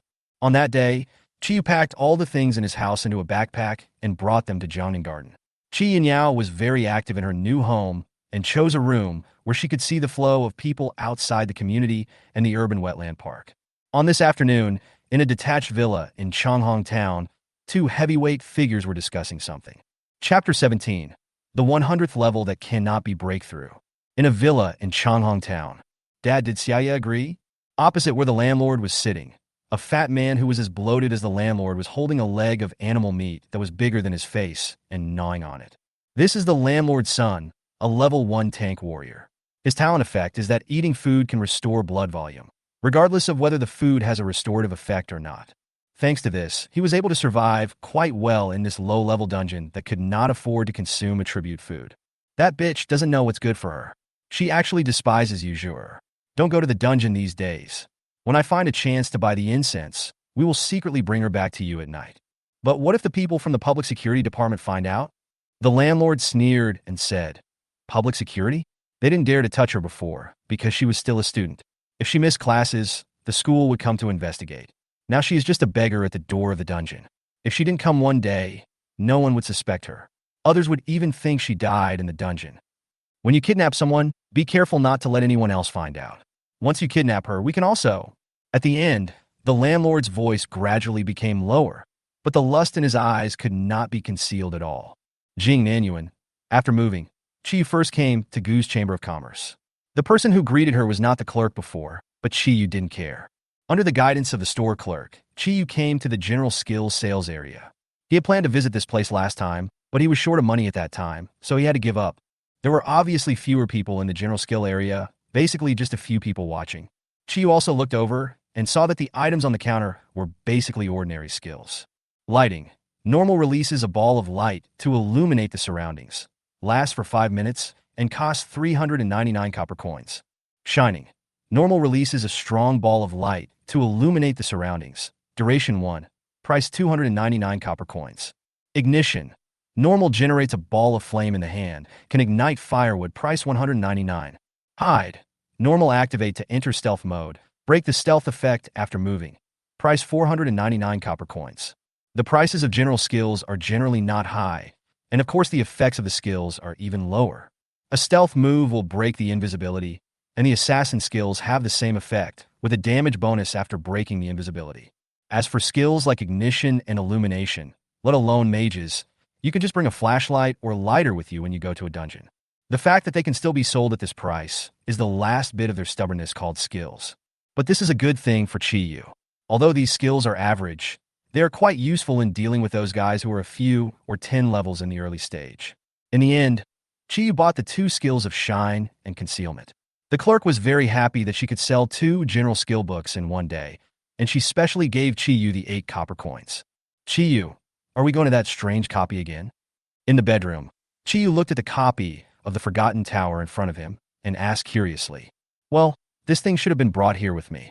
It used to be the most famous tower in my world. I heard that if you conquer the top floor, you can become a god in that world." This sentence indeed did not deceive Chi-Yu. When Li Xian told everyone to leave the death game, he also said that the first person to complete the Forgotten Tower would be able to inherit his authority and become the master of the game. Wow. Does that mean we have a chance to become gods? You think too much. I spent nearly 10 years on the game, and when I reached level 100, I only reached the 90th floor. You are only level 2 now, and it's hard for you to kill a goblin. Chi-Yu's words shocked Chi-Yu, and he stuttered and asked, You reached level 100 in 10 years? 12 years to be exact. When we attacked the 90th floor of the Forgotten Tower, there were countless level 90 monsters. The final monster stats were even more terrifying than those at level 100 in the outside world. It can be said that those who could reach the 70th floor or above were all extremely talented monsters. 12 years is pretty amazing, okay? To be able to reach level 60 and complete the second transformation in the 12 years of Daxia is already a genius. And how did you break through level 100? Are you from the God Realm? God Realm? Chi was a little curious. Is there a realm of gods in this place? There is also a place called God Realm in the Battle of Zhu Tian, but it is just a copy. Chi-Yu had used the God King suit there at that time, and he was still wearing the God King suit when he died, so he still remembers it very clearly. Yes, wait a minute, I think we talked about this in school before. Chi-Yu jumped out of bed, put on his slippers, and took out a book from the bookshelf, which introduced the knowledge about the world of gods. Legend has it that a long time ago, a few level 100 professionals on Blue Star had a fight. At that time, because the strength of several people was too strong, Blue Star was almost broken into pieces. So, in order to allow human civilization to continue, those level 100 warriors jointly created a new world that only level 100 warriors can enter. Later, it is said that a powerful 100-level god felt that the new 100-level god was too weak and unworthy of the title of god, so he built a trial road outside the entrance to the god realm, named the World Tree. In the past few thousand years, few people have been able to pass through the World Tree. The last person who was able to enter the god realm was Braithwaite, the god of battle axe from the Bear Country 100 years ago. Chi-Yu asked with some confusion, "Don't you upgrade directly to level 100 when you gain enough experience?" "I don't know about that. According to the book, after reaching level 99, there is a barrier. No matter how much experience you gain, you can't level up. So many people who reach level 99 want to become immortal gods through the road of trials." Chi-Yu spread her hands. For a level 2 newbie like her, level 100 was still too far away. Forget it, it's too early to talk about this, so as to avoid any more trouble. From this afternoon to tomorrow, I have to clear the second and third floors of the Forgotten Tower. It might be a bit tiring. Yeah, I'm fine.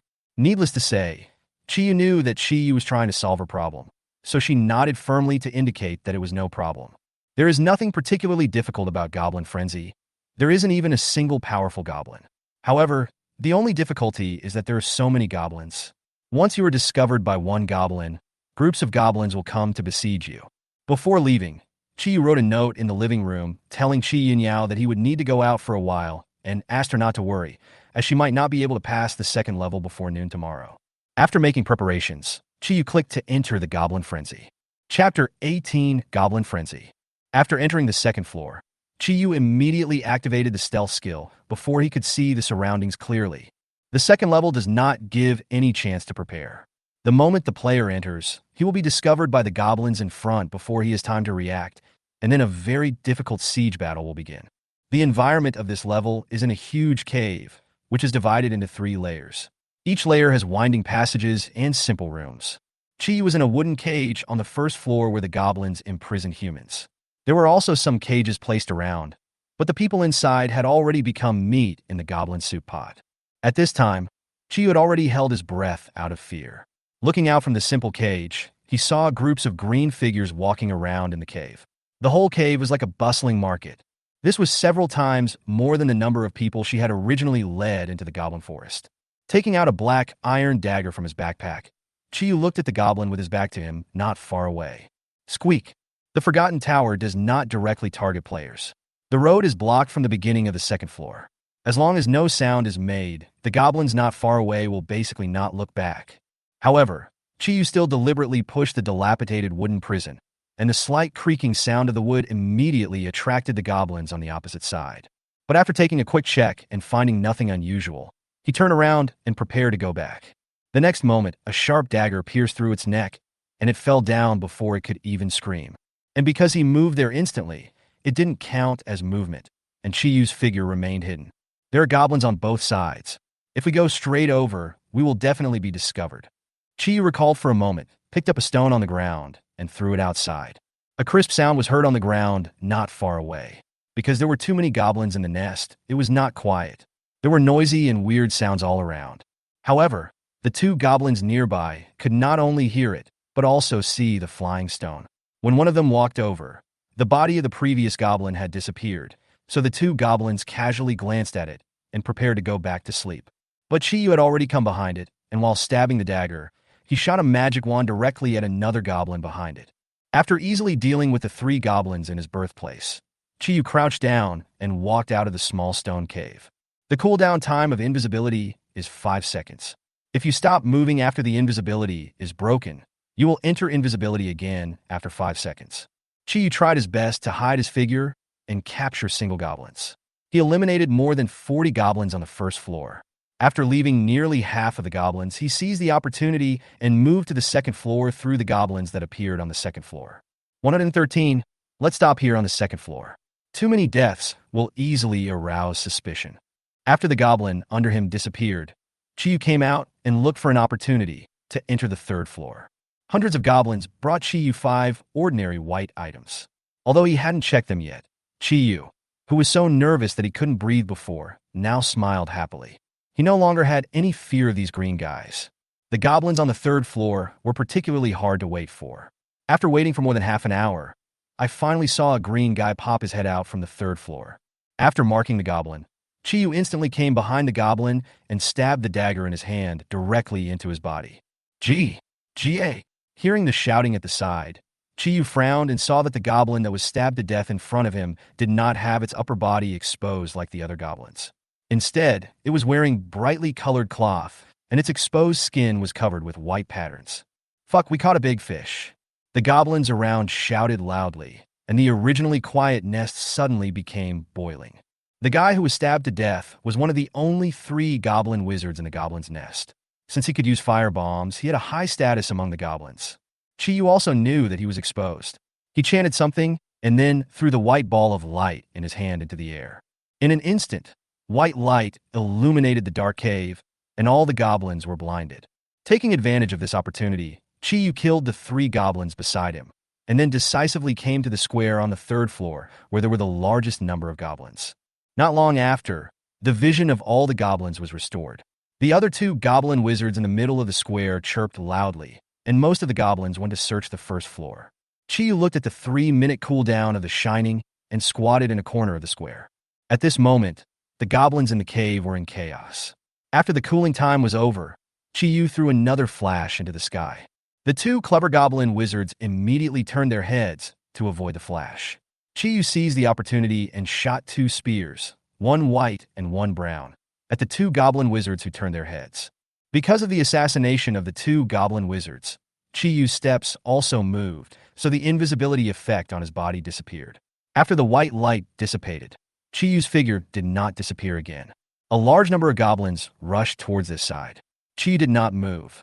He stabbed with his spear from a distance and defended with a dagger from close range.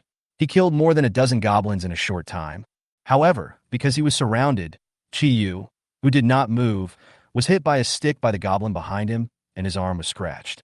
The pain made Chi-Yu scream a little, but Chi-Yu had no expression.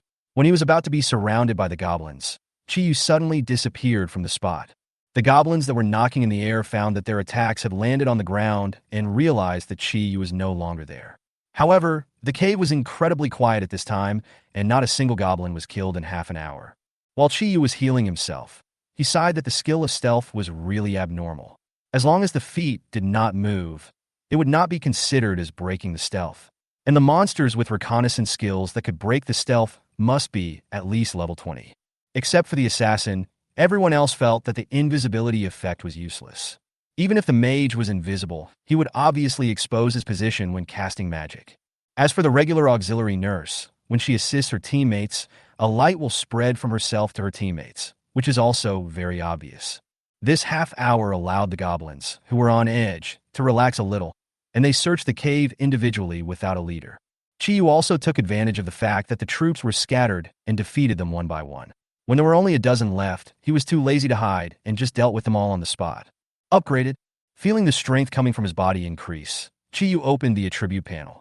More than 300 goblins made the experience bar under Chi-Yu's panel go directly from 7 at level 2 to 11 at level 3. It seemed that it had been upgraded during the previous killing process. Agility, perception, intelligence. Now the amount of treatment could not keep up. Chi-Yu suddenly remembered that there seemed to be a magic dagger that could explode on a certain floor of the Forgotten Tower, so he added another 3 points of intelligence. There were no mechanisms or hidden treasure chests on the second floor. Chi-Yu left the cave after picking up the dropped equipment. Chapter 19. Butterfly Garden. There are 12 items in total, 11 white ordinary items, and 1 green excellent item. After returning to the bedroom, Chi-Yu stared as he fiddled with the row of items in his backpack, and he couldn't stop smiling. Let me have a look. Sell the useless ones and keep the useful ones. I have to continue the strategy in the afternoon. Chi-Yu picked and chose, and found that only a pair of gloves among the 11 ordinary items could be used. Fortunately, the high-quality item could also be used. Linen gloves, hands. Quality, ordinary. Wearing level, level 3. Effect, agility, perception, strength. Introduction. The original owner particularly liked Medu flowers and made Medu silk gloves from the Medu stems. Green sail boots, legs. Quality, excellent. Wearing level, level 3. Effect, strength, agility. Reduces the wearer's weight by 20. Introduction. Remember, shoes can be green, but hats cannot. When Chi-Yu equipped these 2 items, the overall attributes changed dramatically in an instant. Chi-Yu. Profession. Healer, level talent. Slightly increased healing amount. Level, level 3. Skills. Healing, rescue, hide, shine. Healing, level 130. Shining, level 15. Hide, level 152. Rescue. After marking the target, teleport behind the marked target after 3 seconds. Consumes 7 mana. Cooldown time 11. Level 27. Equipment. Black iron dagger. Brave necklace. Brave wrist guard. Resentful bone ring. Green alum shoes. Linen gloves. HP. 300. Magic. 230. Strength. 20. Toughness. 20. Agility. 28. Perception. 32. Intelligence. 30. The attributes are basically at 30, and the strength has been improved to 28 points with the help of excellent equipment. Except for the toughness, Chi-Yu's attribute values are not too bad now. When they came back from the second floor, the sun had already risen in the sky, and the sound of TV was playing outside the house. Chi-Yu walked out and saw Chi-Yunyao, the girl, eating the leftover cake from yesterday with relish. Sister, why did you come out of the bedroom? Didn't you go out yesterday? Chi-Yu didn't answer her. She walked over and grabbed Chi-Yunyao's ear and scolded her. Chi-Yunyao, I prepared breakfast for this morning yesterday, but you were still eating cake. I told you not to eat something so sweet in the morning. You didn't listen to your sister, did you? Chi-Yu, who usually seems very timid and introverted, also has a hint of majesty in her weak tone at this time. This is the suppression of Chi-Yunyao by Chi-Yu as a sister. It hurts, sister. I'm afraid the cake won't taste good if it's left out for too long. Look at the table. I ate it for breakfast. Chi-Yunyao felt pain, shook her arm, and pointed at the unwashed plates on the table. Okay, I'll let you go this time. After letting Chi-Yunyao go, Chi-Yu returned to the kitchen and started cooking. Chiyu must go to the third floor before noon. So Chiyu must eat and sleep for a while before noon. After preparing the afternoon meal and putting it on the table, Chiyu repeatedly warned Chi Yunyao not to eat cake in the afternoon, and only returned to his room after getting Chi Yunyao's promise. The furniture in this high-end community is much better than that in the old place. Even the dining table is made by a senior carpenter and has built-in heat preservation and freshness-keeping properties. At 12 o'clock noon, when Chiyu was still in a daze, the alarm on his mobile phone woke him up. If you feel sleepy, just rest for a while. It's okay. I've rested well too. The two of them shared the same situation. Chiyu could also feel that Chiyu was a little tired, but it was not serious. After getting ready, Chiyu entered the third floor, the butterfly garden. Wow, this place is so beautiful. After entering the third floor, Chiyu was instantly attracted by the beautiful environment. There were colorful flowers all around and countless colorful butterflies flying in the air. The flowers around Chiyu seemed to sense Chiyu's arrival and surrounded her affectionately. The monsters on the third floor are not very powerful, but they are very well camouflaged. They cannot be found by ordinary identification. Some level 3 monsters disguise themselves as flowers and hide in the flowers. Chiyu's words were like a basin of cold water poured on Chiyu's head. Chiyu, who was about to touch the petals, suddenly stopped when her hands froze. The gorgeous flowers before my eyes seemed like some kind of demon, terrifying and appalling. Let's go! Chiyu took out his weapon and looked around. Although it was just a vast sea of flowers, careful observation revealed that there were a lot more butterflies flying in the southeast direction than in other places, and one could feel their joy while flying. Could it be? Chiyu had a guess in his mind and ran towards the southeast. Half an hour later, Chiyu finally saw a familiar figure in the colorful sea of flowers. The figure was wearing a white dress and a very large white hat on her head that covered her face. She was very thin, and the skin that was exposed outside the white dress was a surprisingly white color, so white that you could clearly see the thin blood vessels beneath the skin. Chiyu, is there anyone here too? Chiyu looked at the figure and asked uneasily. She had never learned that there would be people appearing in the dimensional copy. Well, don't worry, she won't attack us. Putting away his weapon, Chiyu strode towards the figure. What a lovely little sister. Can you do me a favor? When that person saw Chiyu, a smile appeared on his pale and beautiful face under his hat. Chiyu did not feel the warmth he should have from this smile, but instead got goosebumps on his back. Of course, what do you need? Chiyu looked calm and looked at the person in front of him without any fear. I'm running out of my treasure. Can you collect some butterflies sent for me? No problem. After agreeing to that person, Chiyu quickened his pace and left. On the way, Chiyu explained to Chiyu. That person is called Madame Butterfly. She appears randomly on the 3rd, 17th, 32nd, and 58th floors. She is a neutral monster.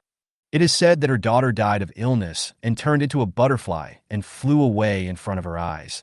So she went crazy and became obsessed with the world of butterflies every day, hoping to find her daughter. That guy is more than level 60. Even level 58 is not as hard to deal with as her. Oh, and don't drive away or kill the butterflies in front of her, otherwise she will think you are attacking her daughter and attack you directly. No wonder. I always feel like there's something dangerous about her. When she recalled how she felt at that time, she not only felt a tingling sensation on her scalp, but also got goosebumps all over her body. Okay, let's go find the butterfly fragrance first.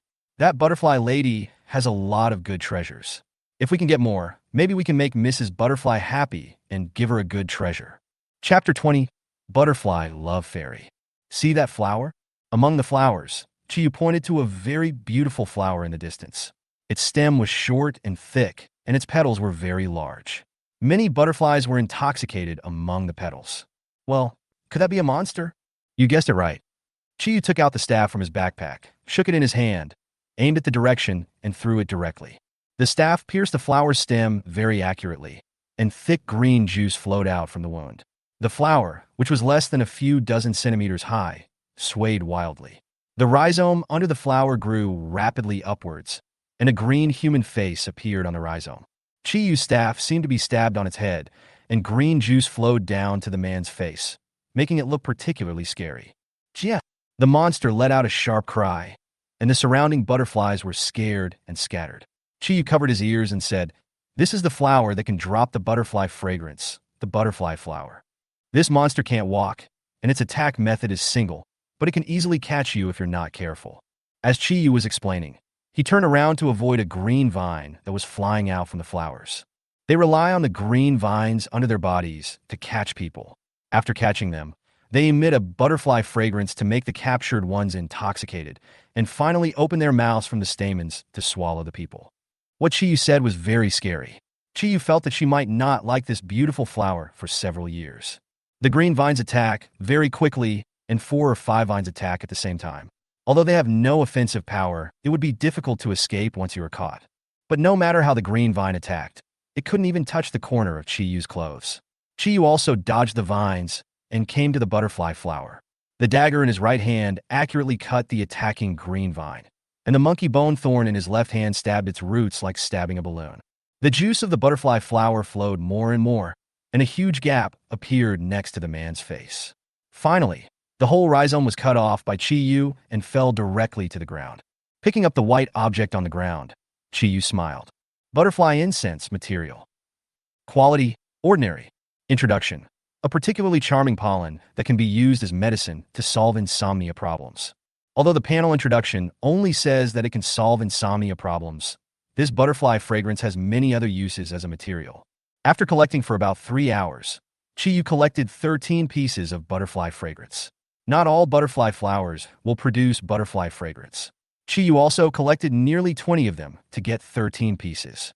One of them dropped a piece of ordinary quality clothing for Chiyu. The attributes of the clothing were average, but Chiyu couldn't let it go. Butterfly fairy skirt top. Quality, ordinary. Wearing level, level 3. Effect, toughness perception. Introduction. Wearing a small flower skirt. You and I are both small. Flower. Fairies. This is not a question of good properties. The overall shape of this skirt is based on white, and the gradient color of goose yellow slowly flows from the thigh to the hem. The skirt feels extremely smooth, like a piece of light silk. Returning to where Madame Butterfly stayed, Chiyu handed all 13 bottles of butterfly incense to Madame Butterfly. Good boy, good boy. Madame Butterfly's eyes were full of fascination. She touched Chiyu's head, handed a small box to Chiyu, and then disappeared on the spot. Madame Butterfly's gift. Open it and get a random item. Chiyu resisted the urge to open the box. For such important matters, he always insisted on bathing and burning incense first, and then opening the box piously. I am a kind person and I want you to leave peacefully, but things don't always go as planned. The butterfly incense has another function. After pouring it into water and taking it, a person will fall into a deep sleep and die in a sweet dream. This is what Chiyu learned during a side quest in Zhu Tian. I didn't expect it would come in handy. Of course, there is a more useful piece of knowledge. The butterfly refining incense, dropped by the butterfly lover fairy on the 3rd floor, can make people permanently indulge in painful nightmares until death. It didn't take Chiyu much effort to find the love butterfly fairy on the 3rd floor. Unlike ordinary butterfly flowers, the petals of the butterfly fairy are tight and thick, and in the center of the petals is a half-meter-tall girl. The girl has beautiful white hair and is wearing a white dress with a hint of pink. Her legs are not visible, only her lower body wrapped in the pistil. The whole flower was lying on the ground, and the girl at the pistil was teasing the butterflies flying around her. From time to time, a butterfly would fall into the pistil under the girl. Chiyu, is this the guy? Chiyu in the body looked at the petite girl. Although she was not as scary as the previous Madame Butterfly, she also made her feel very uncomfortable. This feeling gave her a feeling that the more beautiful something is, the more dangerous it is. Well, look. Dailiangxian, copy level 4. HP, 700. Magic, 300. Strength, 38. Toughness, 38. Agility, 24. Perception, 26. Intelligence, 32. What a high attribute. Chiyu took a few steps back and looked at the butterfly fairy opposite him. The girl also gave up teasing the butterflies. She looked at Chiyu with a pair of pure white pupils, and a happy smile appeared on her face. You don't look good like this. Why don't you show your original appearance? Seeing the girl dancing in the pistil, Chiyu also smiled, and then took out a glass bottle filled with white liquid from his backpack. This was a good thing he bought when he went to Gu's trading company to buy skills before entering the goblin frenzy. For this, he didn't use any of it in the previous level. The vines of the butterfly fairy quietly extended towards Chiyu in the soil. Chiyu did not run away. He picked up the glass bottle in his hand and threw it towards the pistil of the butterfly fairy. When the glass bottle flew in front of Dailiangxian, it was shattered by 2 green vines. In an instant, The liquid in the bottle turned into flames that swept through Daili Yangxian's petals. Taking advantage of the explosion, Qiyu threw another one over. Before Daili Yangxian could react, she was hit by the glass bottle. This time, the fierce flame burned the pistol directly. The girl at the pistol had a distorted face, and her whole body was shaking wildly. The flames around her were growing bigger and bigger, and it was difficult to put them out for a while. The glass bottle is a liquid bomb bought from Gu's Trading Company. Yes, that's its name. It is a low-level creation of the alchemist profession, and one bottle can be bought for about 100 copper coins. Qiyu bought 7 bottles in total. Qiyu's eyes were full of heartache at the time. If she hadn't stopped him, Qiyu would probably have bought more than a dozen bottles. When Daili Yangxian saw that the flames could not be extinguished, her whole body stood up while shaking, and the front and back petals closed together, wrapping the entire pistol inside. After the oxygen was cut off, the fire finally went out, and Qiyu saw its true appearance. Chapter 21. Beware of Dust Explosion. Hidden under the petals surrounding the butterfly fairy were sharp serrations.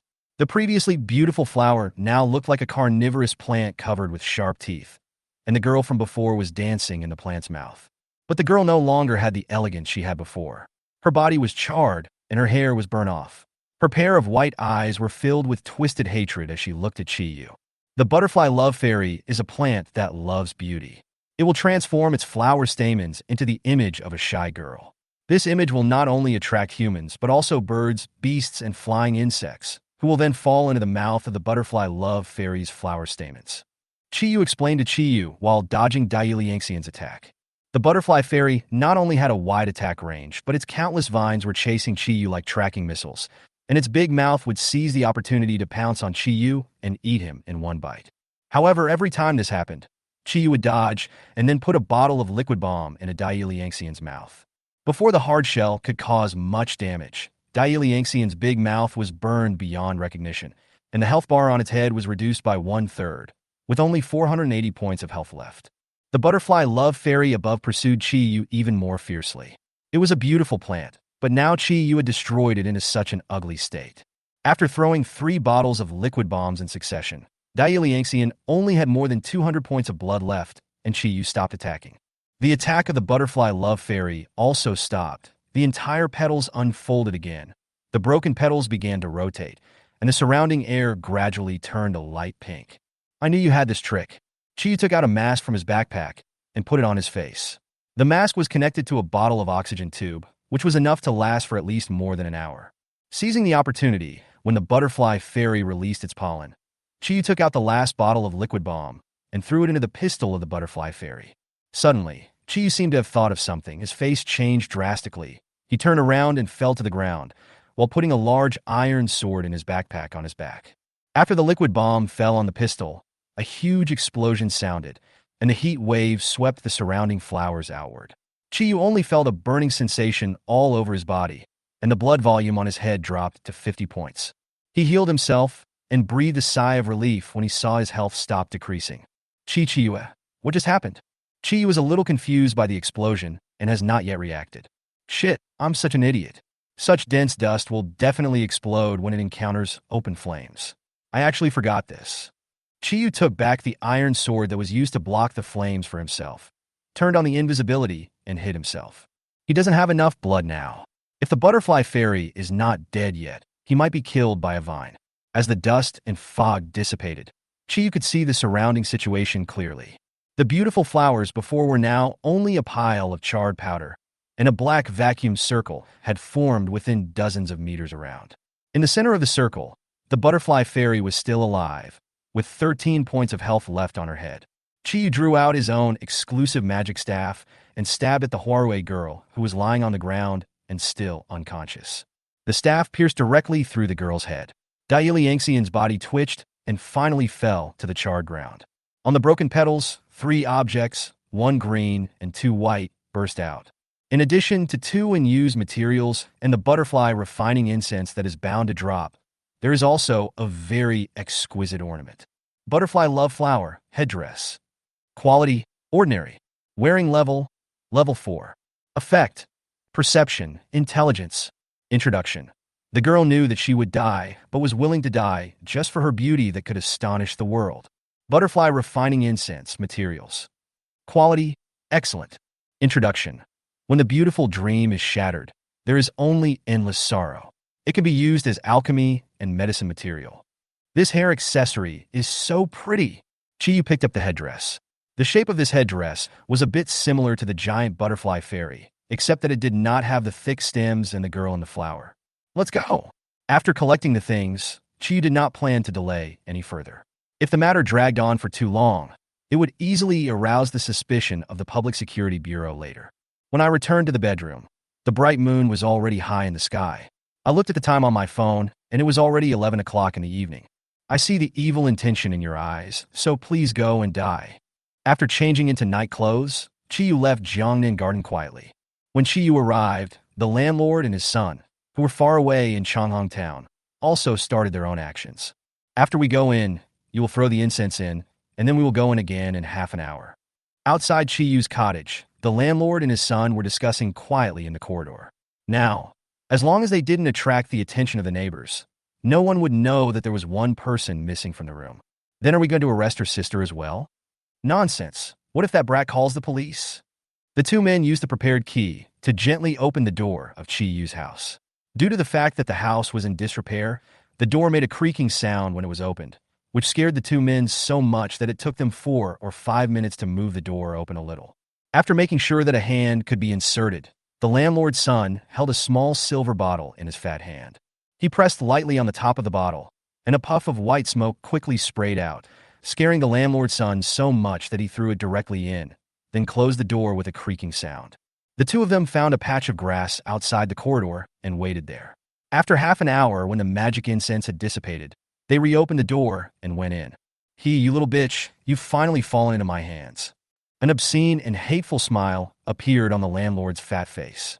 The murderous aura that Chiyu emitted that day made him unable to sleep well recently. After pushing the door open, the two of them boldly turned on the light and walked in. He had spent hundreds of silver coins to customize the incense on the black market, not to mention a little girl who had just awakened. Even a big man over level 20 would fall to the ground after smelling it. But the clean and tidy house inside made him feel uneasy. "Dad, they don't seem to be here." The landlord's son pushed open a bedroom, which was empty except for a wooden bed and an empty wardrobe. "Impossible, impossible. How could they know our plan?" The landlord didn't believe it and started searching the whole house. Not only had the bedding and clothes been cleared away, but the pots and pans in the kitchen were also cleared away, and even the toilet paper rolls were cleared away. "Dad, what should we do now?" "They are gone." The landlord's son looked a little sad and stood there with a frown on his face. "Don't worry, they won't leave.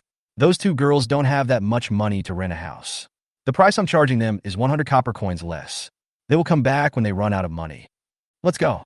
Tomorrow morning, arrange for someone to install a surveillance camera around their front door. Try to keep it as hidden as possible so that Chiyu, that little girl, won't find out. She made me lose so much money. How could I let her go?" Looking at the empty room, the landlord spat angrily and left the room with unwillingness in his eyes. Chapter 22, Resolving the Crisis. Outside the landlord's villa, Chiyu followed the direction pointed by Chiyu and found the landlord's home. At this time, Chiyu was wearing a black nightgown and a black smiling mask on his face. He nimbly avoided the surveillance cameras on the street and came to the villa. "Chiyu, why are we here? You are not here to assassinate them, are you?" "Yeah, you wouldn't dare, would you?" Chiyu wanted to test Chiyu's character. If this girl was too weak and didn't even dare to kill her own enemies, this body would probably be occupied by him in the future. After all, it was not only for her, but more for himself. He was finally able to be reborn once. Although he became a girl, Chiyu also wanted to experience the real otherworld. No, I'm just afraid that the people from the Public Security Department will find out. They are very powerful. There have been very few unsolved cases in recent years. Chiyu smiled with relief after hearing this. This guy was not so weak that he was beyond redemption. Don't worry, they can't find out. The landlord is considered a celebrity in Jinghong Town because few people would build a luxurious villa in such a suburban town. The villa adopts a European composite structure. The door is locked, and the glass on both sides cannot be opened from the outside. Chiyu looked around the villa, then stepped lightly on the protruding stone pillars on the side and came to the second floor. The balcony was now filled with leftover food from who knows how long ago, and flies and cockroaches had already started a party all over the balcony. Hiccup! The foul smell made Chiyu feel like vomiting, but he still suppressed the restlessness in his stomach, opened the balcony door, and went into the second floor. The villa, which looked very luxurious from the outside, was very smelly inside. Chiyu knew that it was not only the body odor of the landlord, but more of a stench caused by unsanitary conditions. In order not to leave any suspicion in the villa, Chiyu held his breath and quickly walked to the kitchen. The kitchen was cleaner, and the pots and pans looked as if they had never been used. Chiyu opened the refrigerator and found only some bottled drinks and some leftover animal meat. Chiyu poured some Liandia incense into each bottle of drink and even sprinkled some on the beast meat. Then he returned to the living room, where the environment was even worse. The floor was covered with traces of toilet paper and oil and water stains. Chiyu poured the remaining butterfly, refining incense into the water dispenser and into the 2 unfinished bottles of drinks on the table. This kind of thing called butterfly refining incense was unheard of in Jiangsu City and even in the entire daxia. Even if it was identified, the source of its production could not be found. "Dad, should we check where they went?" A deep and rough voice came from outside the house, followed by the landlord's voice coming from outside the house. "Wait for me to ask around. No one can escape from my grasp. That girl can at best go to a shelter. Then I'll find someone to trick her into renting another house." Huh? Hearing the conversation between the two, Chiyu hid in the corridor on the second floor and sneered. "It seems that your death is not unjust." After returning to the second floor, Chiyu waited for the father and son to enter the house. Then he jumped down from the balcony again and murmured while looking at the lights behind him, "Don't let me down, or you will die a more miserable death." The shadow disappeared, leaving only the faint sound of conversation between the father and son in the villa courtyard. After returning home, the landlord's son grabbed the drink on the table and drank it in big gulps. When he felt unsatisfied, he took out a few bottles of iced drinks from the refrigerator. "Dad, this is for you." The landlord glanced at his son, frowned, and scolded him. "Drink less of this. Your dad is not without money. Why does he have to drink this cheap stuff?" Although he scolded his son, the landlord still accepted the drink handed to him by his son and took a sip. "Why would she reject me? My family is well off, and you are a level 1 professional. You will be promoted to level 3 in a few days. Well, I heard outside the dungeon that Chiyu rejected Wang Xiao, and now no one dares to bring her into the dungeon." The landlord took another sip of his drink and said with a disdainful smile, "You don't know why you pretend to be innocent. You are just a level 1 assistant. You will have to find a man to support you when the time comes." The more he thought about it, the angrier he became. He picked up the barbecue on the table and took a big bite. "Let's get someone to clean the house later. Look how dirty it is." The landlord's son didn't care and continued eating his food, his whole attention focused on the beautiful woman dancing passionately on his phone. After a while, "Why do I suddenly feel so sleepy?" "Sleepy, Dad? Didn't you sleep yesterday?" The landlord's son put down the bone in his hand, turned around and looked at the sleepy landlord and asked curiously. The landlord was unable to reply, and his entire fat body fell onto the sofa. The landlord's son hurriedly dropped his food and went over to take a look, but no matter how he called the landlord, he just wouldn't wake up. But when he wanted to make a call, he found that he was also very sleepy. Not good. When he realized it, his body fell to the ground, and the two of them fell asleep in the living room. However, after more than 10 minutes, a hideous look of pain appeared on the two men's faces, and they kept shouting no. In less than a moment, the ground was wet with sweat. Finally, they were found by the maid who came to clean the next afternoon. However, they were already dead stiff, with blood oozing from all their orifices and their bodies covered with bloody scratches. This was just what was reported in the news. According to local townspeople who watched the scene, the two men died in extremely tragic ways. It seemed that the landlord's son had eaten one of his hands, and the police even found a finger in his mouth. After inspection, the people from the public security department only found a material called liandixiang in the drink, and it was eventually determined to be a murder case of an awakened person.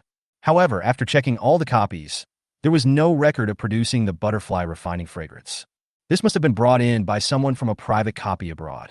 In the Jiangsu City Public Security Bureau office, a girl in uniform and with shoulder-length hair said coolly, "Each country has some private copies that do not provide any information online and are prohibited from access by people from other countries.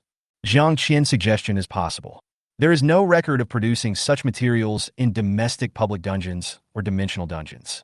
As for foreign countries, Except for a few countries that are friendly with Daxia and are willing to share dungeon information, the mainstream major countries are hiding some important dungeons.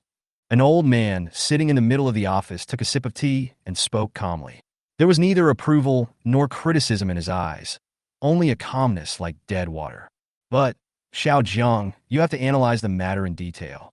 The people who can enter the private dungeons abroad are either locals or awakeners with a prominent reputation in society. Do you think these two types of people would target an ordinary citizen and a level 2 professional? The girl was speechless and had to look to the middle-aged man next to her for help. Ahem, Mr. Jiang, don't say that.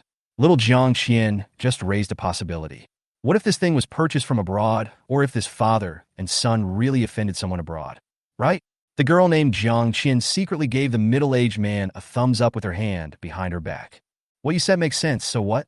Chapter 23 Investigation begins. How about this, Zhang Quan? You take people to investigate who the Jia family father and son have had conflicts with recently, starting with the awakened.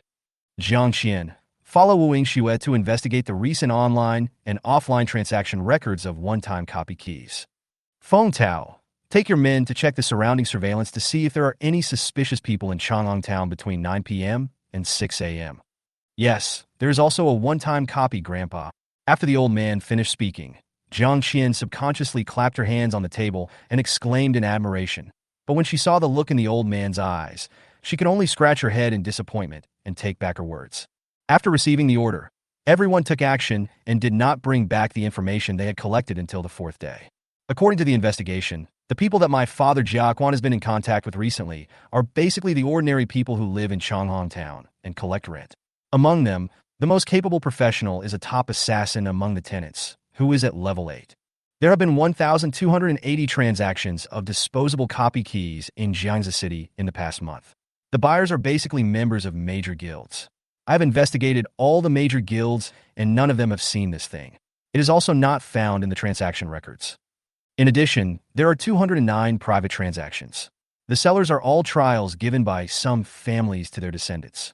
There are also some ordinary awakened people, but these people have no contact with the Jia family father and son. Mr. Jiang, a suspicious figure was found in the surveillance of Changhong Town. Feng Tao put the video on the screen. In slow motion, the surveillance camera captured a black figure flashing by, heading towards the Jia family's villa area. Through analysis, this person is female, about 168 centimeters tall, and her awakened profession is assassin or warrior. Elder Jiang pondered for a moment, then asked seriously, have you found anyone who is at conflicts with the Jia family father and son? Zhang Quan nodded and took out a document. There are many people who have had conflicts with the Jia family father and son. Among them, she is the only female awakener whose height meets the requirements. Mr. Jiang took the document, and on it was a very beautiful and lovely girl. Chi Yu, female, 18 years old, graduated from Jiangxi City No. 4 Middle School, awakened professional therapist. About a week ago, a resident found Jia Quan banging on the door of Chi Yu's house angrily. I heard that he was asking for rent. We also found a bottle of incense in Chi Yu's rental apartment, but they had already moved out. We found out that they moved to Jiangnan Garden, a high-end residential area in the city on the day they were asked to pay the rent. Uncle Zhang, are you confused? How could a level 1 assistant be the murderer? After hearing this, Jiang Qian leaned over to Zhang Quan and asked in a low voice. I don't know, but I feel like there might be something wrong with this person. Is there a problem? It's just an auxiliary. Don't tell me that a level 1 auxiliary can have the speed shown in the video. Mr. Jiang, who was sitting at his seat, looked at the smiling face of Chi Yu in the photo taken when she was a student on the file. After a moment of silence, he arranged, Jiang Qian, you and Zhang Quan go to Jiangnan Garden to investigate Chi Yu. Try not to scare her. Yes, Jiangnan Garden. Chi Yunyao, it's time to eat. Chi Yu poked his head out of the kitchen and called out to Chi Yunyao in the living room. Yeti come. The little girl pushed her wheelchair to the table. Looking at the rich dishes on the table, she came to the table like a greedy cat and picked up a piece of meat with her hand and started to taste it. Ever since he learned about the death of the landlord and his son, Chi Yu has returned to his life of leveling up and making money. The day before yesterday, Chi Moli sent another message to find Chi Yu, hoping to collect some more peach mangoes, and said that the red-veined peach mangoes were already ready. However, Chi Yu did not go to the store. After telling Qin Moli the news that he had moved to Jingnanyuan, she immediately came to knock on Chi Yu's door with some small cakes. Knowing that the people from the Public Security Bureau would conduct an investigation during this period, Chiyu was not in a hurry to play the dungeon. After collecting the peach mangoes that Sheen Molly wanted, he basically played the dungeon 3 or 4 times in the past few days. The remaining time was naturally spent on conquering the Forgotten Tower. The 4th and 5th floors were no problem for Chiyu. The 6th floor also took some time to pass, as the level gap was not big. Chiyu happened to break through to level 4 on the 7th level and barely passed it, but he didn't continue on to the 8th level. After all, there was nothing urgent to do right now, and leveling up and passing levels requires a combination of work and rest. Of course, I have swiped a lot of items in the past few days, but apart from not having found any useful skills, the only things I could use were a pair of level 4 ordinary gloves and a level 5 excellent dagger. The rest are all equipment above level 5, which can only serve as a decoration when worn and cannot add any attributes. There is one very interesting item among the props. Tree hole rat props. Quality, ordinary. Introduction, hole rat. Attack, place it on the ground. If a unit target steps on it, it will be caught by a squirrel and dragged into the tree hole, where it will be controlled for 30 seconds. Boom, boom, boom. When the two sisters were eating, there was a knock on the door. Chiyu called out softly, "You're here." Put down her chopsticks and walked to the door. Outside the door, a middle-aged man in a public security uniform and a young woman stared at Chiyu seriously. "Hello, we are from the Public Security Department. We are here to investigate a murder case involving an awakened person. Please cooperate with us." The middle-aged man was Zhang Quan. His serious tone made Chiyu stammer nervously. "Come in, all of you." Jiang Qian, who was standing by, saw the weak and lovely Chiyu, nudged Zhang Quan with her elbow, and complained in a low voice. "Uncle Zhang, please speak softly to the little girl. She was almost scared to tears just now." "I'll try my best." "Okay, I'll ask the questions later." Looking at Zhang Quan with a stern face, Jiang Qian rubbed her temples with a headache. After the two entered the house, Qi Yinyao put down her chopsticks and leaned sideways at the dining table to listen to their conversation. Chiyu made a cup of tea for the two of them and then sat on the sofa on the other side. "Thank you, little sister." Jiang Qian took a sip from the cup and asked with a smile, "Little sister Chiyu, I heard that you had a conflict with your landlord before, right?" "Yeah, it is." "Don't be nervous. We're just asking casually. Did you know that the landlord and his son died at home a few days ago?" Chiyu seemed to be calming down. After taking a few deep breaths, he nodded and said, "I saw it on the TV news before. It said that it was an assassination carried out by an awakened person." "Then can I ask why you had a conflict with the landlord before?" Chiyu still lowered his head and nodded, and told the two of them what had happened before. But the part where the landlord was frightened and collapsed to the ground was deleted. Chapter 24, she is just a soft and cute assistant. Bah, this Jia Quan is really a piece of shit. After listening to Chiyu's story, Jiang Qian smashed the cup in her hand onto the table and cursed. Ahem. Zhang Quan on the side covered his mouth and coughed a few times. Only then did Jiang Qian react. She gently let go of the cup and continued to ask, "Little sister, we found a lot of duplicate materials in Jia Quan's home. We also captured the suspect through surveillance before. It was a woman about 168 centimeters tall. So I don't know what you are doing." Before Jiang Qian could finish her words, Zhang Quan, who was sitting behind her, pressed her head and pushed her aside. "Miss Chiyu, I would like to ask why you suddenly moved. When the landlord threatened me, I was so scared that I moved out with my sister." "That's not right. According to the investigation, you are only a junior assistant, and you have only graduated for more than a month. Your parents are missing. How did you get the money to rent a house in a high-end community like Jingnanuan?" "Some time ago, I accepted the commission from the manager of Jasmine Cake Shop in Tianyu Plaza to collect peach mangoes, so I made some money. At that time, I knew that the manager Qin Moli lived in Jiangning Garden, so I moved here too." Jiang Qian nodded to show that she understood, and then whispered in Zhang Quan's ear, "I've been to that store. The manager is a 28th level pastry chef. His family has some small assets, so he's not short of money. And the investigation results are exactly the same as she said. I heard that you were unable to form a team to enter the dungeon recently because of the rich second generation of the Wang family. Unfortunately, this is not an illegal act, and we can't help you. But I would like to ask you how a newly graduated assistant can enter the dungeon and harvest supplies in return. Our investigation shows that you have sold some equipment and materials in Gushi Trading Company. It doesn't look like a copy will be released after waiting for 7 days."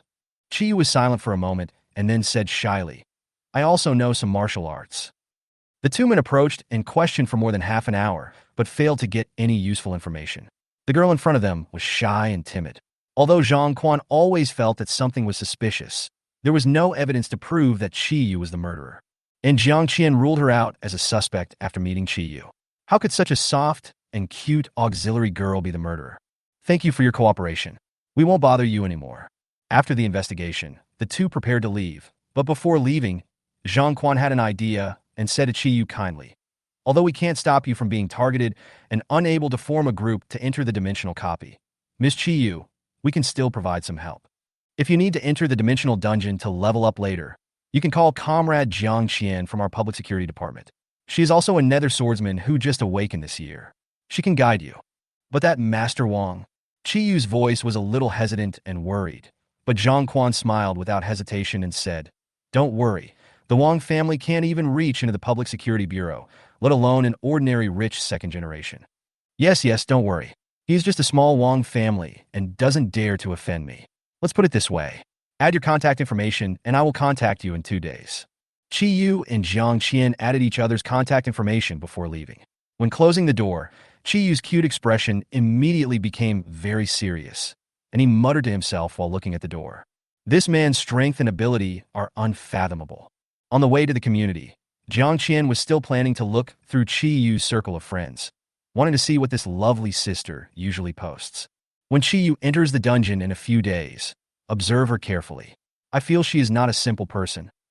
Uncle Zhang, you are still doubting it. She is just a soft and cute assistant. How could she be the murderer?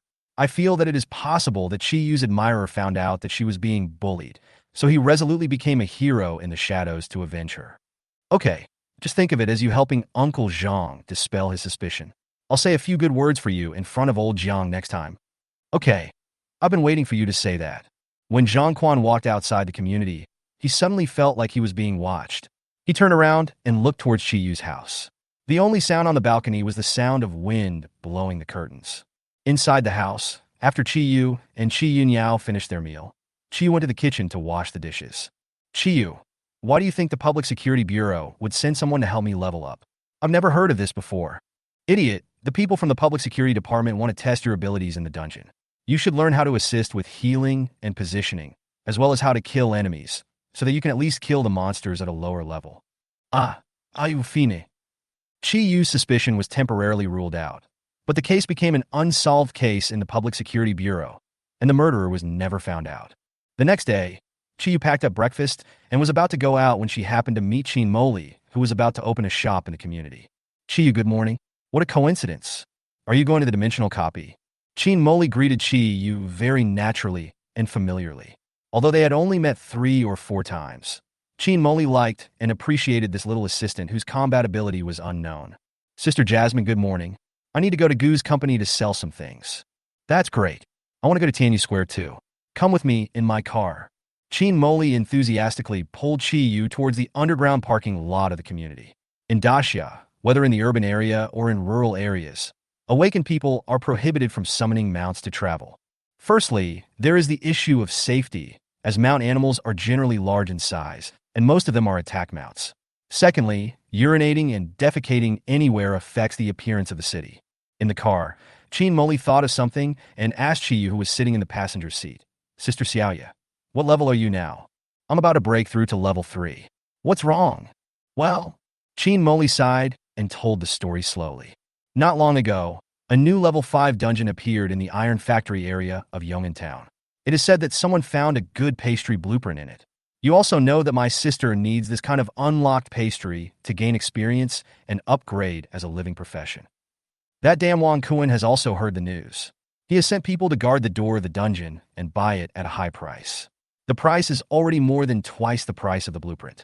Qi Yu turned her head and looked at Qin Moli puzzledly and asked, Sister Qin, can't you offer a higher price for it?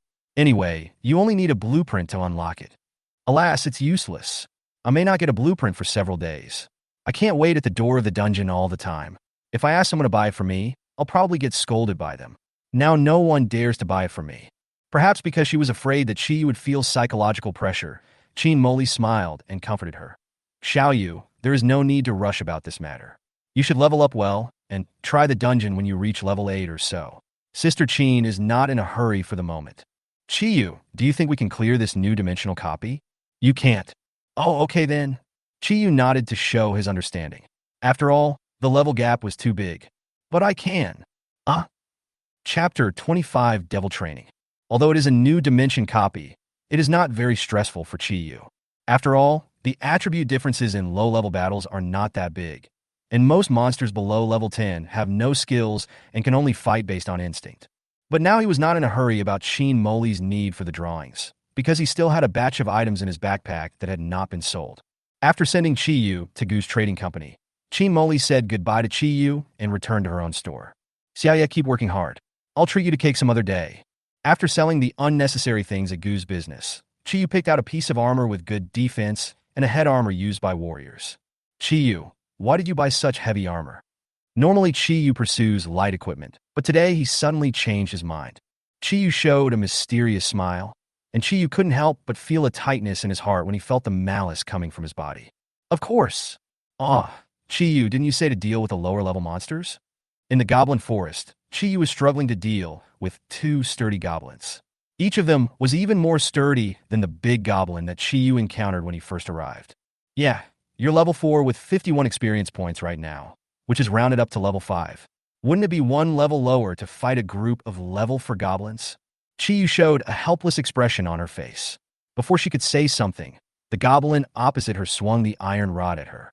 Jump to the left and stab it in the thigh. Under Chiyu's command, Chiyu dodged the goblin's attack with a somewhat stiff body, and from time to time he would stab or slash the goblin's armpit or thigh with a dagger in his hand. Every time when Chiyu was too late to dodge, Chiyu would control his body to dodge, and then hand over control back. These big goblins were also a little confused. The human woman in front of them always managed to dodge the fatal blow at the critical moment with her clumsy body movements. In the end, since Chiyu was unwilling to use a but strike, the 2 big goblins died in pain for unknown reasons. Chiyu, anyone who starts training will find it hopelessly difficult. Chiyu, who was always gentle and soft-hearted, was also somewhat broken down by this. She sat on the grass with a red face and protested. I think it's just right. You're already level 4. Are you still going to bully those level 1 and 2 shrimps? Chiyu wanted to nod immediately after listening to this. Her original dream was very simple. She wanted to heal people every day in these ordinary copies, make some money, rent a small house, and save a little money every day to treat her sister's legs. When her younger sister grows up and awakens, if she is a life awakener, she will open a small shop. If she is a combat awakener, she will take her younger sister to do dungeons and upgrade her sister. Becoming a high-level professional will definitely help my sister's legs. But now it seems that her path has gone a little bit. No, it has gone completely astray. She went from being a small auxiliary to becoming a lone wolf assassin. Don't think about it, the goblin is coming again. Amid Chiyu's frustrated and collapsed voice, a day's training came to an end. Today, he had cleared 2 despair dungeons in total. His luck was a bit bad, and he only got some useless ordinary materials. For days later, Chiyu already had a general idea of how to fight, and could kill 1 or 2 small monsters on his own without Chiyu's guidance and control. His whole spirit was no longer as weak as before, and there was a hint of sharpness in his bright eyes. Finally, level 5. After Chiyu finished solving the problem, a warm current came from his body, and the attribute panel showed that it had been upgraded to level 5. That short knife can finally be used. Dagger. Chiyu recalled that a lot of things had been revealed recently, and her small treasury, which previously only had silver and copper coins, now had gold coins. Chiyu opened his backpack and took out the emerald green dagger that he had found in the Forgotten Tower a long time ago. Rusty blade, weapon. Quality, high quality. Wearing level 5. Effect, strength, agility, attack with iron corrosion effect 10. Iron corrosion. After hitting the target, 10 HP will be deducted from the target every second. Introduction. The green rust on the blade tells its owner that this knife cannot be licked. The effect is really good. In the early stage, the attributes of both monsters and awakeners are not very high. Even the level 5 meat tank has only 1 or 2,000 health points. 1 hit is 100 points, which means that 10 hits can kill a monster with 1,000 blood points, and 100 hits can kill a monster with 10,000 blood points. Of course, this is not how the calculation works. No one will stand there and let you chop them 100 times. If you are a bad player, practice more. If you are a bad player, practice more. If you can't afford to lose, don't play. The sudden ringing of a cell phone interrupted Chi Yu's thoughts. After picking up the phone, he frowned and looked at the name on the phone. Zhang Qian, Public Security Department. Looking at the caller's name, Chi Yu pondered for a moment and finally answered the phone. The casual and lazy tone when he was talking to Chi Yu before also switched to a timid and soft voice. Hello, Sister Xiaoya. I'm Zhang Qian from the Public Security Department, who was looking for you a few days ago. Oh, what's the matter, Sister Zhang Qian? Isn't the Public Security Department on holiday? I'll help you level up. Have you heard about the new Dimension dungeon that was just discovered recently? Far away, in another small courtyard in Jiangzi City, Zhang Qian was wearing cool denim shorts and a white t-shirt. She was painting her jade-like toes with nail polish and had a cell phone tucked around her neck. But I just broke through level 4. Isn't it too dangerous to go to that dungeon? Zhang Qian said confidently. Oh, it's okay. It's just a low-level dungeon. I'm already level 9. It's easy to clear a low-level dungeon. You just need to heal behind me. Is this good? The two agreed to meet at the iron factory where the dimensional copy appeared tomorrow morning. And then Zhang Qian quickly hung up the phone. When Chi Yu hung up, he seemed to hear something wrong. Chi Yu tomorrow. It will still be you tomorrow. Now it is not appropriate for me to appear in front of the people from the Public Security Department. Otherwise, it will easily arouse suspicion. Besides, you have already graduated and can face it alone. Okay then, but you have to keep an eye on her. Sister Zhang Qian means well after all. All right. If she gets into any danger, I will protect her. Otherwise, it would be unacceptable if you, a small assistant, came out and a master died in there. On the way back, Chi Yu first came to Gu's trading company to clear out the extra things in his hands, and then flipped through the skill books for a while, but there was nothing that Chi Yu liked.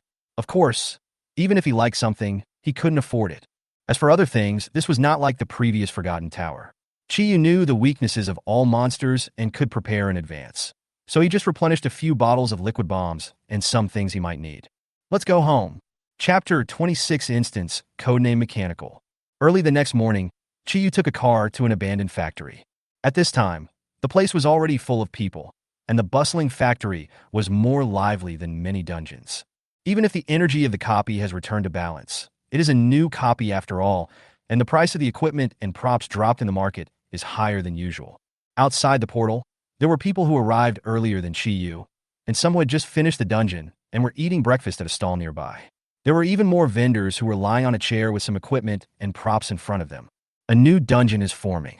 We are in need of a frontline warrior who is above level 5. Roll points for equipment to obtain it. One is missing from the 3rd difficult dungeon. I need a reinforcement assistant who brings his own recovery potion. No healer is needed. No healer is needed. Equipment, sell at a low price. Equipment, sell at a low price. Equipment, sell at a low price. The noisy sounds in the abandoned factory made it seem like a market in the early morning. People of all kinds were moving around in the factory. Several awakeners wearing the uniforms of the supervision department were guarding the entrance to the dungeon. Generally, this new type of copy has a slightly higher equipment drop rate due to the abundant energy. People from the supervision department will go in to explore at first to confirm its safety, and then send 2 to 4 awakeners from the supervision department to guard the entrance of the copy for 2 weeks. This is to prevent some guilds or families from monopolizing the dungeon entrance alone when the explosion rate is high, and not allowing other ordinary awakeners to enter. The 2 people from the supervisory department in the new Iron Factory dungeon were only in their early 20s, about the same level as the core members of an ordinary small guild. However, the awakened ones from mid and high-level guilds had to pay and queue up when they came. Behind the supervision department is one of the 3 sharp swords of Daxia, the level 98 black-clothed blood god, Gunyanin. Xiaoya, this way. Come here quickly. At a pancake stall in the abandoned factory, Zhang Qian was wrapped in a silver light armor, with her hair tied into a bun. She was holding a pancake in her hand, and her cheeks were puffed up like a squirrel. She looked very cute. Boss, another pancake, with more meat. Sister Xiaoya, have you had breakfast? The pancakes here are delicious. I've eaten it. Sister Zhang Qian doesn't need to make it for me.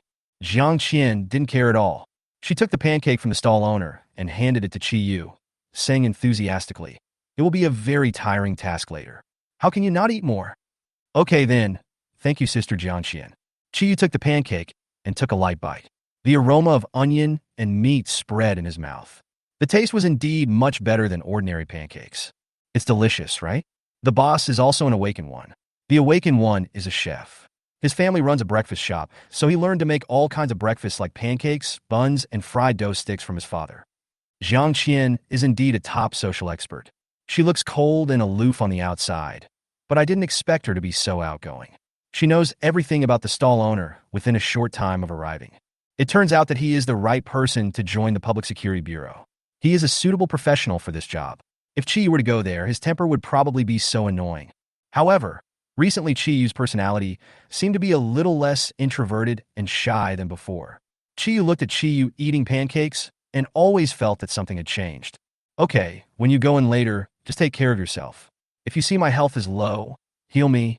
But your own safety is the most important thing. Don't worry about me. I have a few bottles of healing potions on me. Well, I'm done eating, Sister Jiang Qian, let's go. After getting ready, Jiang Qian brought Chi Yu to the outside of the dungeon and lined up. Entering the dungeon did not require a complicated process, so the two of them entered the dungeon in about half an hour.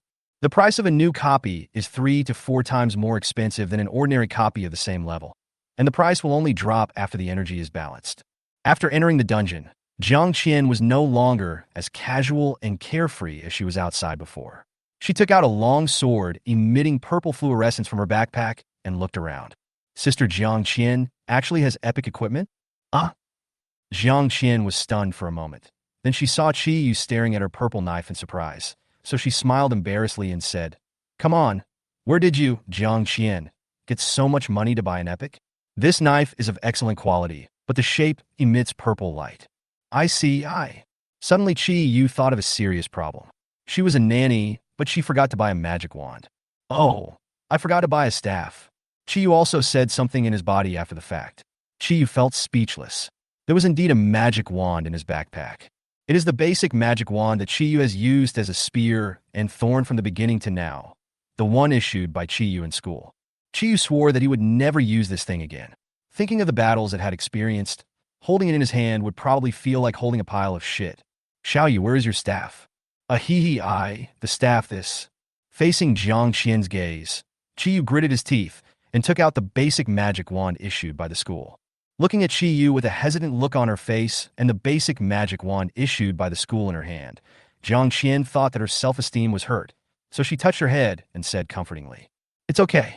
I'll sell the equipment I found today later, and I'll give you a good one. The one given by the school should be retired." "Oh, thank you, Sister Jiang Qian." Now that it was all taken out, Chi Yu couldn't possibly put it back. Fortunately, she had gloves on, otherwise she would have held the staff with her 2 little fingers pinching the top. After the two people finished communicating, they turned their perspective back to the inside of the copy. The copy originally had no name, and the names on the mobile phone or in written records were all official names. Today, the name of this copy is Codename Machinery, which is the name given by the first group of supervisors who entered the copy. It is a temporary code name based on the environment in the copy. It will be named after they are familiar with the creatures, drops, and whether there are hidden levels in the copy. The environment of this copy is just like its name, with machines all around. However, these are not the high-tech machines that appear in movies, but rusty iron sheets and mechanical parts. Only some green grass growing in the cracks of the iron plates on the ground and some moss climbing onto the iron sheets can be seen. The surroundings did not seem particularly quiet. Some black birds were circling in the sky, and some small black shadows could be seen shuttling among the mechanical ruins. Rather than saying that this place is a machine, it would be more accurate to say that this place is a machine ruin or a machine garbage plant. Jiang Qian protected Chi Yu behind her and walked to the front with a sword in one hand. "Come on, let's go in and take a look." Chapter 27 Mechanical Ruins. Mechanical Era. Squeak, squeak, squeak. Among the mechanical ruins, a mouse was gnawing on a piece of machinery. Suddenly, a sharp sword pierced into its body, and its entire body was lifted out. It's really strange that the animals here are all mechanized. Jiang Qian looked at the mouse pierced by the tip of the sword. Not a drop of blood was shed, and there were only moving parts under the wound. "Sister Jiang Qian, do you think the monsters here are all mechanical creatures?" "Well, the people from the supervision department investigated before and found that the creatures here are all machines. In the end, it was a steel gorilla and its level was 7. Don't worry, I can deal with it." While they were chatting, a humanoid monster covered in broken metal crawled out from the mechanical ruins. Its 2 eyes, like lamps, were glowing red, and its only remaining mechanical skeleton arm was grasping a piece of discarded iron plate. Service robot. Level 6. HP 1050. Magic 0. Strength 65. Toughness 58. Agility 45. Perception 18. Intelligence 0. The imbalance in subjects is quite serious. Chi took a look at the monster's attributes. It was quite outstanding in terms of strength and toughness, belonging to the stronger range of level 6. However, its perception and intelligence were not even as good as a level 2 monster. Hide behind me. Jiang Qian stood in front of Qiyu with a serious expression. It was not a difficult task for her to deal with a monster in front of her, but as the first one crawled out, the mechanical creatures that had collapsed on the ground behind her stood up one after another and approached the two of them with flashing eyes. The Netherworld. With a light shout from Jiang Qian, a black aura emanated from her body. When the mechanical spider that rushed to the two of them first had not yet pierced them with its sharp steel claws, a sword light flashed and directly cut off its head, leaving only a huge body falling in front of her. The surrounding mechanical creatures began to move, and Jiang Qian did not dare to be careless. While protecting Qiyu, the sword in her hand was also dancing wildly. This girl is quite capable, but she's a little irritable. It seems she's quite capable in the public security department. Qiyu looked at the figure waving a sword in front of him and exclaimed in admiration. Although Jiang Qian was able to deal with such a large number of mechanical monsters, some of them still dodged her attacks and came to Qiyu's side. Qiyu, get out of the way. Qiyu, who was still treating Jiang Qian, looked at the mechanical wolf that rushed towards him. Jiang Qian had slashed it on the back, but it still had more than half of its health left. Jiang Qian wanted to rush back, but she was surrounded by mechanical monsters and couldn't get away for a while. The mechanical wolf in front of him moved, and its rusty claws grabbed Qiyu's face. After being tortured by Qiyu for 4 consecutive days, Qiyu was no longer the rookie assistant who would become weak at the sight of monsters and would just be dazed when facing attacks. When the mechanical wolf rushed over, she aimed the staff in her hand at the red eyeball of the mechanical wolf and stabbed it into it. The staff pierced into the mechanical wolf's eyeball, but did not cause much damage to the mechanical creature. Seeing that the mechanical wolf was still trying to pounce, Qiyu grabbed the staff with both hands and thrust it hard, then smashed it to the ground beside him.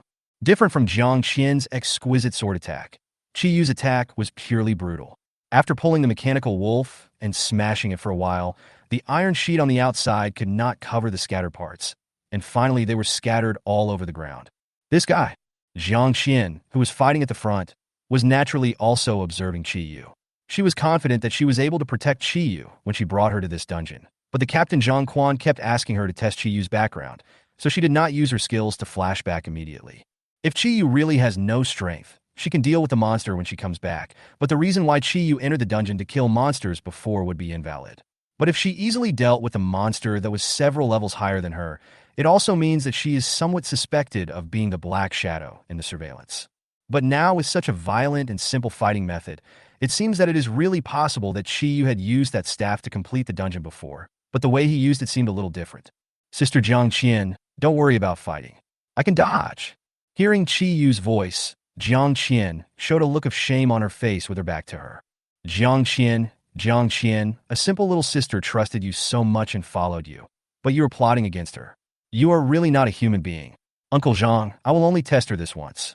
There is no problem at all. I will not be responsible for the rest.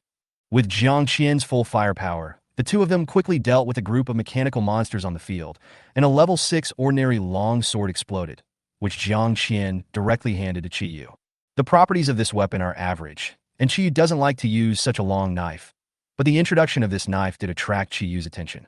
Introduction: a special weapon made from a household kitchen knife before the mechanical era. The hardness of the kitchen knife is beyond doubt. The mechanical era? Could it be that this is a complete world that was stripped away? Qiyu has been traveling through time for some time and has also tried to solve some doubts, such as whether the copy has boundaries. It turns out that there are boundaries. In the Goblin Forest, if you keep walking towards one place, you will soon encounter a transparent wall of air. In the game, Qiyu naturally wouldn't think so much, but in reality, although the world has been gamified, this world is the real world. So what is that air wall? Forget it. It's not something a weakling at level 5 like me should think about. Now that Jiang Qian's suspicions have been dispelled, I should hurry up and level up.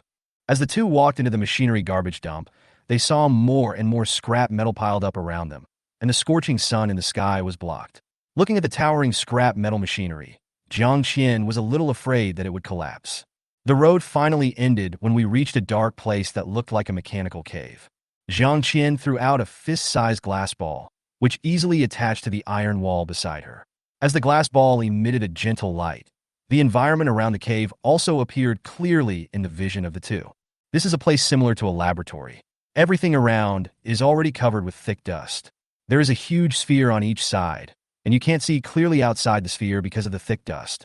What is worthy of Qi Yu's attention is that except for the two spheres on the right which are intact, the glass of the two on the left is broken and the contents inside have long disappeared. My colleague from the regulatory department said that if I want to find it, I just need to press the red button in the middle. While Jiang Qian was searching, she was also explaining to Qi Yu the information she knew. On a panel in the center that was covered with messy buttons, Jiang Qian wiped off the dust and found the red button. Qi Yu, get ready, I'm going to press it. Qi Yu retreated to the wall and nodded at Jiang Qian. As Jiang Qian pressed the red button, one of the two intact spheres suddenly unfolded, and a huge robot walked out of it, with a hint of scarlet in its dull eyes. Chapter 28, Heart of Steel. Why is it a robot? Jiang Qian looked at the robot that walked out of the sphere. This guy was about 3 meters tall and was made very roughly. Its body was wrapped in yellow-brown iron sheets to form a sphere, and its limbs seemed to be randomly put together, looking very uncoordinated. Robot Butler, Dungeon Level 7. HP, 1850, Magic, 200, Strength, 79, Toughness, 80, Agility, 20, Perception, 27, Intelligence, 20. Although it's different from what I said, don't worry. I'll ask those guys when I get back. I spent a whole meal to get the information, but they actually diluted it. Well, Sister Jiang Qian, be careful. Looking at the open sphere, Qi Yu didn't think that the people from the supervision department would lie to Jiang Qian. Except for the sphere opened by the robot, the 3 surrounding ones had disappeared, leaving only a round, clean space on the ground. The Netherworld. 2 consecutive kills. Jiang Qian over there was struggling against the robot butler. Each of her sword attacks could only leave a shallow mark on its body, and the health bar on its head only dropped by a couple of digits.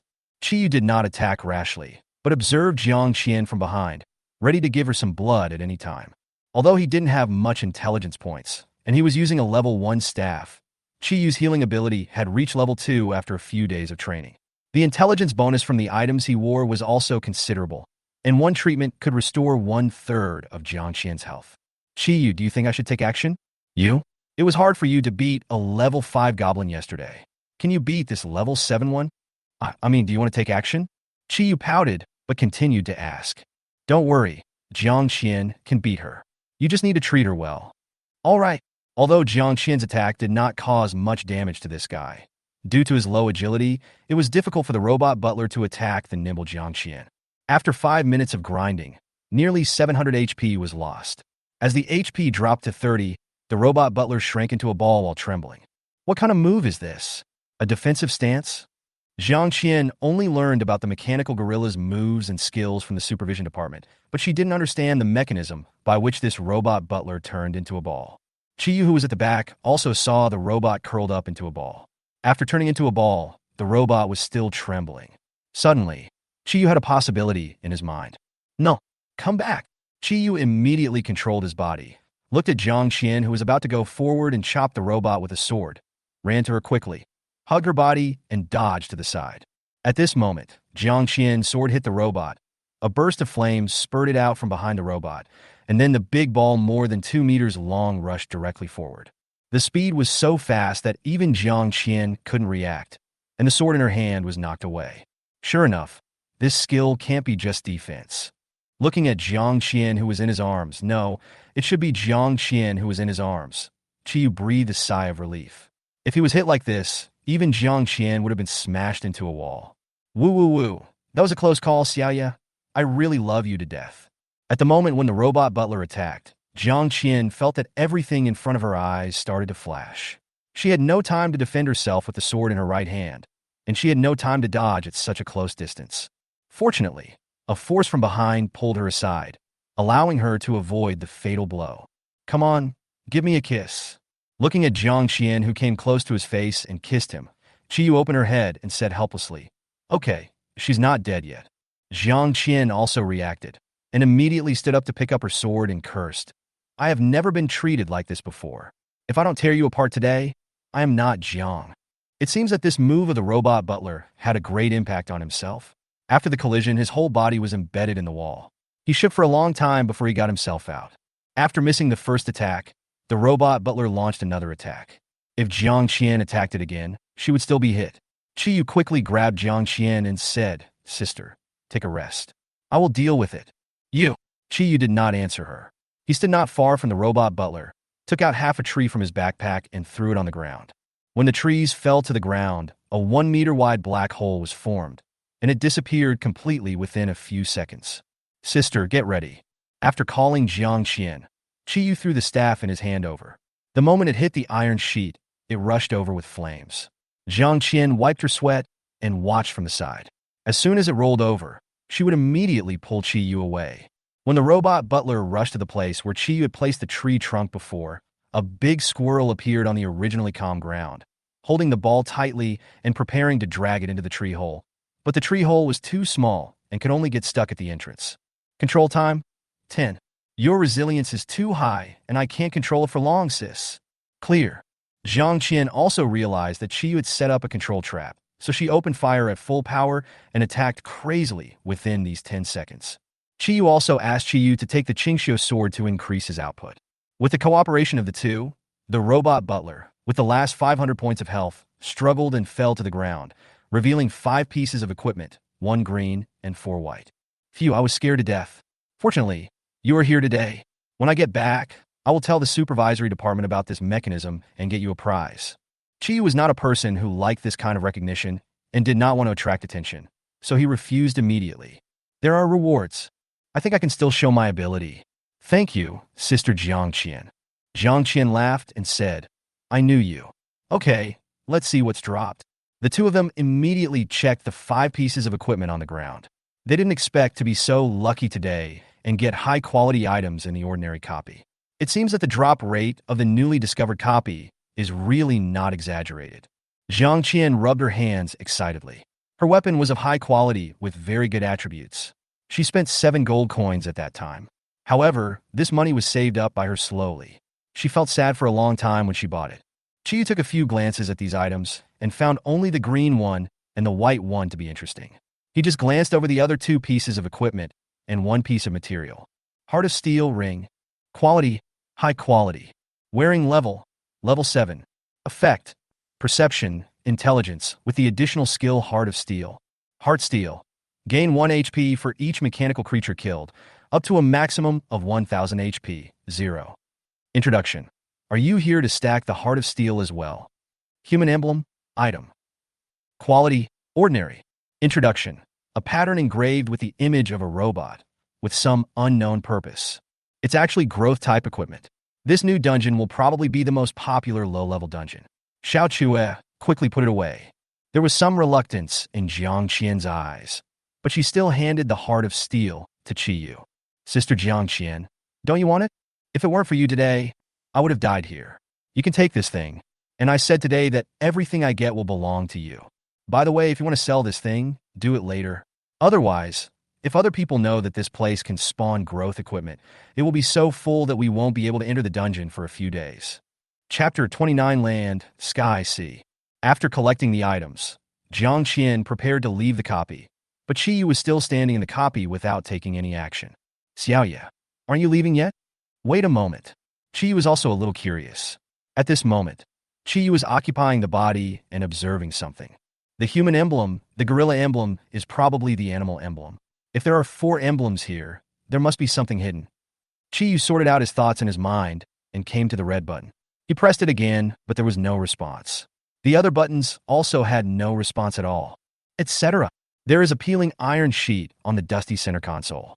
After gently wiping off the dust, you can see that it is a sealed iron plate with a keyhole on it. Xiaoyu, what are you doing? What is this?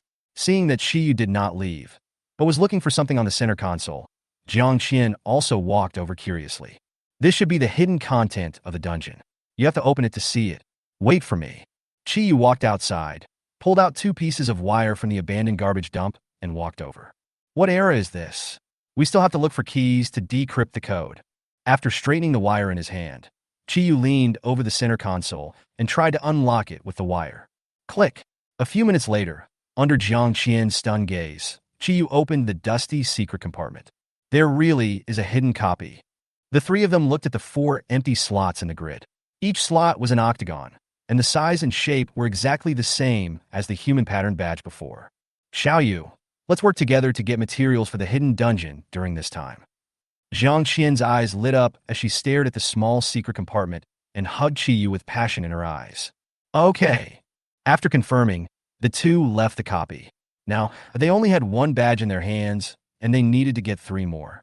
If someone discovered the information about the hidden copy later, they would have to wait in line for several days for this copy. After saying goodbye to Jiang Qian, Qiyu opened his phone to check if there were any mechanical copies of the Jiangzi City Level 5 copy. With good luck, he finally found a copy of a smelting plant with an average level of 6, which contained a small number of security robots. After following Jiang Qian to play Codename Mecha for half a month, some people have already obtained badges. Word has begun to spread online that there may be hidden maps in the copies of Codename Mecha, and the prices of the 3 badges obtained on the market are also rising. It is worth mentioning that on the day Jiang Qian returned, the Supervision Department released a message on its official account about the inconsistencies in the codename machinery and told the Awakeners to pay attention to the robot butler skill moves that could instantly kill Awakeners of the same level. The reward from the Supervision Department is a level 5 excellent staff suitable for Qiyu, which comes with a passive skill that adds an energy shield with a healing amount of 50 to the treated unit after treatment, which lasts for 30 seconds. After more than 10 days of grinding, Qiyu also reached level 6 with 80 experience points, and his heart steel had stacked 518 layers. Qiyu, who was only at level 6, had more than 1,200 health points, while warriors of the same level currently had at most 1,000 health points. Hey! A blueprint was revealed. In the mechanical ruins, when the two of them came to the door, Jiang Qian picked up a blueprint and looked at it. Mechanical Era Blueprint. Quality, Ordinary. Introduction. A famous pastry in the mechanical age. After eating, it increases toughness by 10 points and lasts for 5 minutes. Qiyu also came over. When she saw the pastry blueprint, she remembered Qin Moli's commission, so she asked, Sister Qian, can you give me this blueprint? My friend just needs it. You're talking about Qin Moli, right?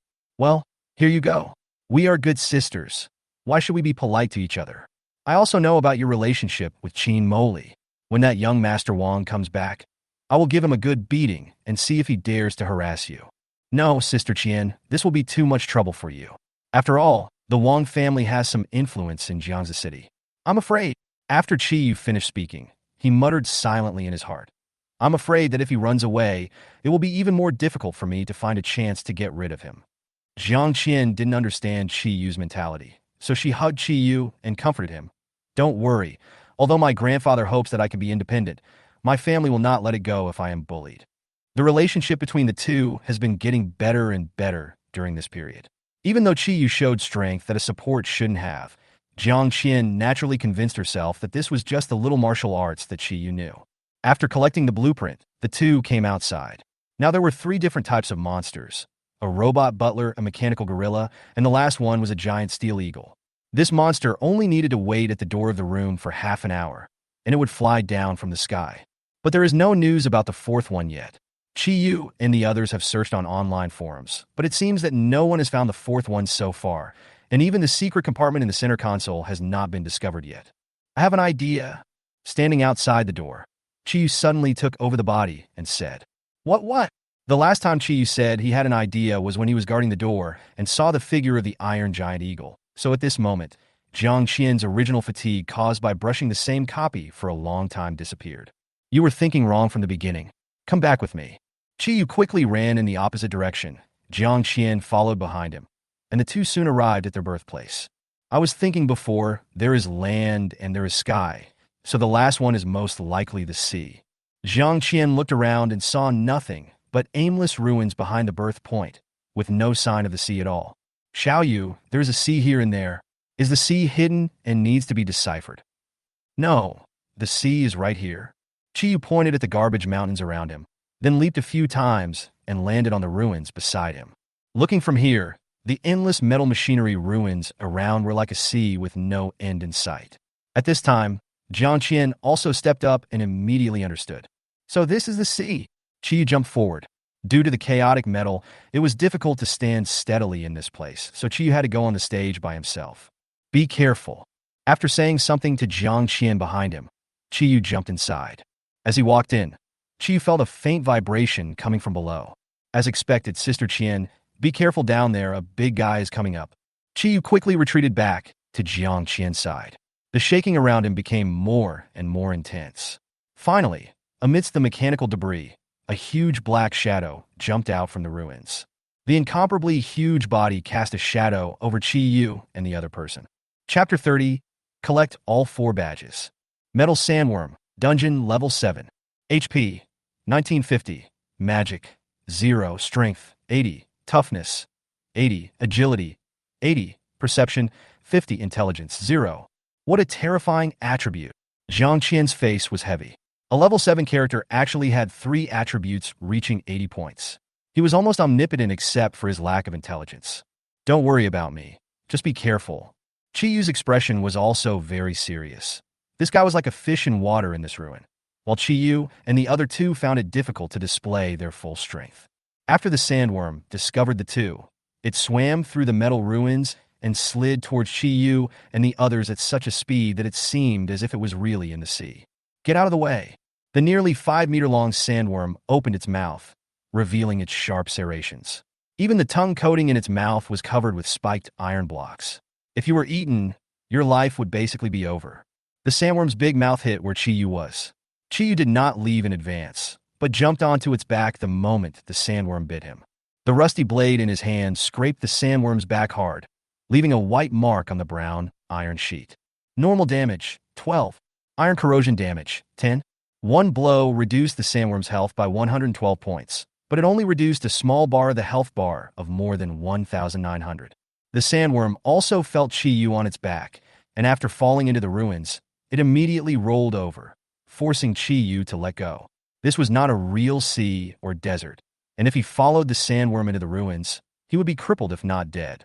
Xiaoya, are you okay? After falling onto a steel pipe, Jiang Qian, who was not far away, rushed over and showed concern. It's okay. This guy is just thick-skinned. It would be much easier if there was a magician here. Why don't we retreat back to the room first? I'll get a few people to deal with this guy tomorrow. Qiyu shook his head. He was confident that he could deal with this guy and did not need a team to come and share the reward. Just be careful not to get hit by its sudden attack. This guy has no brains. As soon as he finished speaking, Qiyu and Jiang Qian felt the vibration under their feet, so they scattered to the sides. This time, the sandworm attacked from below with its mouth wide open. Qiyu grabbed the protruding steel bars on its body and moved onto its back. What a strong taste. After being hit by the knife, Qiyu frowned and looked at the rolling parts under the broken iron sheet. He pulled out the 8-bone thorn and inserted it directly into it. The sandworm, which was still turning over, seemed to be fixed in place and could not twist at all. The 8-bone spur was also trembling in the gap between the parts, as if it could break at any time. Fortunately, he held on, and Qiyu took the opportunity to attack him again. The sandworm hadn't entered the ruins yet, and Jiang Qian below was also taking every opportunity to chop at the sandworm, and occasionally dodging the attacking giant steel mouth.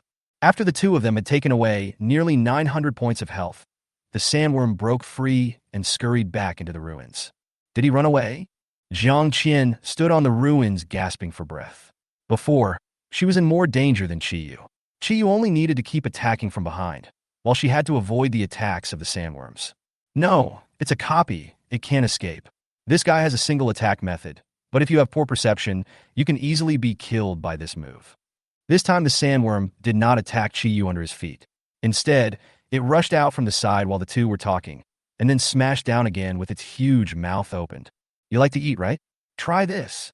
When the sandworm rushed down, Qiyu threw out a glass bottle and instantly flashed to Jiang Qian's side, who had been marked before. Together, seeing Qiyu about to be swallowed, Jiang Qian's heart tightened and she was about to run over, but a hand behind her stopped her. It's okay. I can get away with it. After the liquid bomb entered the sandworm's mouth, it ignited a raging fire, burning along its body from head to tail.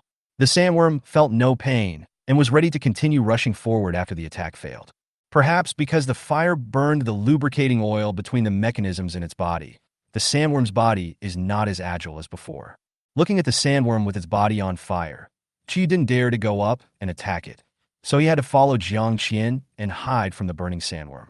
After burning for more than half an hour, the flames on the sandworm finally went out, and the original agility of 80 was reduced to only more than 20. Chiyu came to its side and slashed it directly. Fuck, that's hot. Chiyu quickly treated the burns on his hands, and then stepped back. Xiaoyu, please step back. I will handle it next. Be careful, its body temperature is quite high now. Jiang Qian smiled confidently, and then the sword in her hand glowed purple. An array of purple light turned into sword energy and slashed towards the sandworm. Now the sandworm skin was no longer protected by the broken iron piece, and this knife cut off many of its parts. Then, after dodging the sandworm's attack, another sword slashed at its body. There were only 700 or so blood points left, but under the sword light of Jiang Qian, he fell into the metal ruins. I almost ran out of magic power. After resting for a while, the two came to the place where the sandworm fell. In half a month, the explosion rate of this copy was not as high as before. Even such a powerful sandworm only dropped 3 items of ordinary quality. Fortunately, there is a sandworm badge among the 3 items. This thing is not a must-have item. On average, only 4 to 5 will drop out of 10. On the way back to the room, Jiang Qian said in surprise, Xiaoyu, you were so good at fighting before, you didn't look like a supporting role at all. These words made Chiyu, who was watching the show, feel suddenly nervous, but Chiyu immediately replied, just a little bit of martial arts. Haven't you seen my treatment?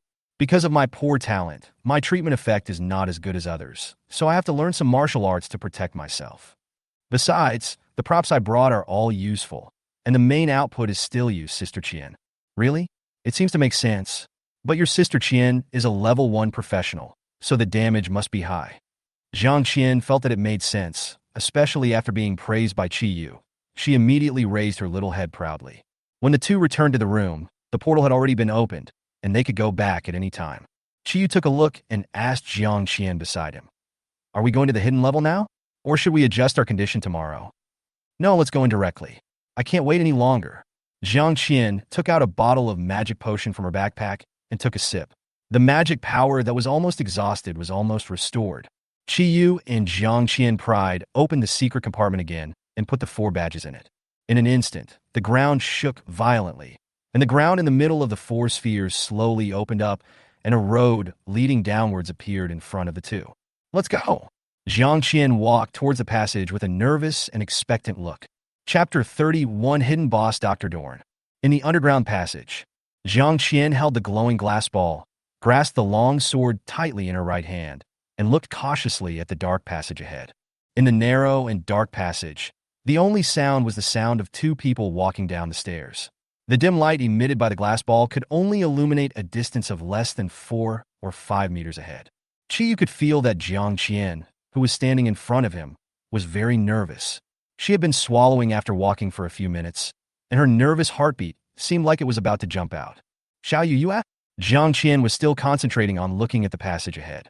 Chiyu walked directly to her, grabbed her arm, and ran downstairs. The silent corridor was filled with Jiang Qian screams. After running for about 5 minutes, a dusty iron door appeared in front of her. The iron door was damaged, leaving a gap of about 4 or 5 centimeters in the middle. Xiaoyu, you are too bold. Chiyu didn't pay attention to what Jiang Qian, whose face was pale, was saying behind him. He looked at the crack and put his little head towards it. A mass of darkness could be seen through the gap. Chiyu pulled out the basic magic staff that had degenerated into a throwing weapon and stuck it into the gap. After taking aim, he kicked the door open with 1 foot. The magic staff was kicked into the door due to the strong force. After approaching, before Jiang Qian could throw the glass ball in her hand above her head, the white lights around her lit up one by one, illuminating a very clean glass column in the innermost part. Careful, this should be the room. Jiang Qian looked into the depths with a serious expression, the sword in her hand already ready. Crack, crack, crack, beep, beep. Just as the two had expected, after the lights came on, shrill alarms sounded all around, and the glass pillars deep inside gradually cracked and finally exploded and shattered all over the ground. An old man with messy white hair and wearing a white robe walked out. It's actually a purebred human. How rare. The old man spoke in standard Daxia dialect. His hoarse voice was full of amazement, and his cloudy eyes were full of surprise. Dr. Dorn, hidden level 9, HP 500, magic 1000, strength 25, toughness 31, agility 25, perception, 99, intelligence, 100. There is something wrong with this attribute. Qiyu immediately felt something was wrong. This guy's comprehensive hidden attributes were not as good as the metal sandworm outside. Qiyu, I feel something is wrong with this guy. As expected of someone who had been trained by Qiyu for nearly a month, Qiyu, who was watching the match, said uncertainly while looking at the opponent's attribute bar. So weak? Is it a bonus level? Guan Qiyu had never heard of the reward that Jiang Qian mentioned, but Qiyu still explained it to him. Hidden levels are not just powerful. Some contain treasure chests, while others contain traps. These treasure chest rewards and weak levels are collectively called reward levels, while those with powerful hidden and trap levels are called painful levels. Not necessarily. Be careful. While the two were talking, the old man came over and looked at them with a look of joy on his face. Great, great, great. It turns out that this is actually a purebred human. Without any modification, this is really the perfect material. The old man shouted excitedly, raised his right hand, and extended many black tentacles towards the two of them. This way, my experiment will be complete. Clang! Jiang Qian leaped into the air and chopped down all the tentacles to the ground with one blow, but the metal tentacles were not cut off. Qiyu behind him seized the opportunity and shot the basic staff in his hand directly at Dr. Dorn. Such strength, what a great material! Ha ha ha! The smile on Dr. Dorn's face became more and more crazy. He looked at the flying basic staff without paying any attention. He just stretched out his left hand and turned it into a tentacle to throw it away. But when the basic staff was thrown away by the tentacles, Dr. Dorn did not expect that there was a white spear following the staff, which shot directly into Dr. Dorn's left eye with the cover of the staff. Damn it, damn it, damn it! There was no bleeding at the puncture site. Dr. Dorn pulled out the 8-bone spur and threw it to the ground. The 8-bone spur had been broken after 2 battles between the metal sandworm and Dr. Dorn, and was scattered on the ground like broken bones. Critical damage, 104. Surprisingly, he's not disabled. Has his brain been transformed? If the injury could cause disabling damage and stun the patient, Qiyu would have successfully resolved it within 10 seconds of the stun. Now, after coming to the rescue and slashing Dr. Dorn in the back, Qiyu had to evacuate immediately. The tentacles turned into sharp spikes and stabbed madly at the back of Dr. Dorn, leaving countless small holes in the hard iron floor. While Dr. Dorn was dealing with Qiyu, Jiang Qian had cut off all the tentacles on his right hand, and the mechanical arm was chopped off to the ground by a flash of sword light. Disabling damage, 160. Dr. Dorn, who was being beaten back step by step, looked at Qiyu on his left, and his tentacles turned into a laser cannon and shot directly at him. But Qiyu's rescue was already completed, and he instantly came to Dr. Dorn's back and stabbed him. Dr. Dorn, with less than 100 health points left, retreated to the laboratory at the back. Looking at Qiyu and the other man, the smile on his face was gone. He now looked at them with resentment. You forced me to do this. Dr. Dorn pulled out a tube of pink medicine from somewhere and was about to drink it in one gulp after shouting. What the hell? They're still talking in the second phase. There's no cut scene. Qiyu directly picked up the basic magic wand on the ground and threw it over when Dr. Dorn took out the potion. The potion held in one hand was shattered by the magic wand in an instant and scattered all over the ground. No, no, no, my baby, my baby. Dr. Dorn, who originally had a resentful look on his face, looked at the spilled potion with despair. Then he lay on the ground and licked the potion on the ground with his tongue.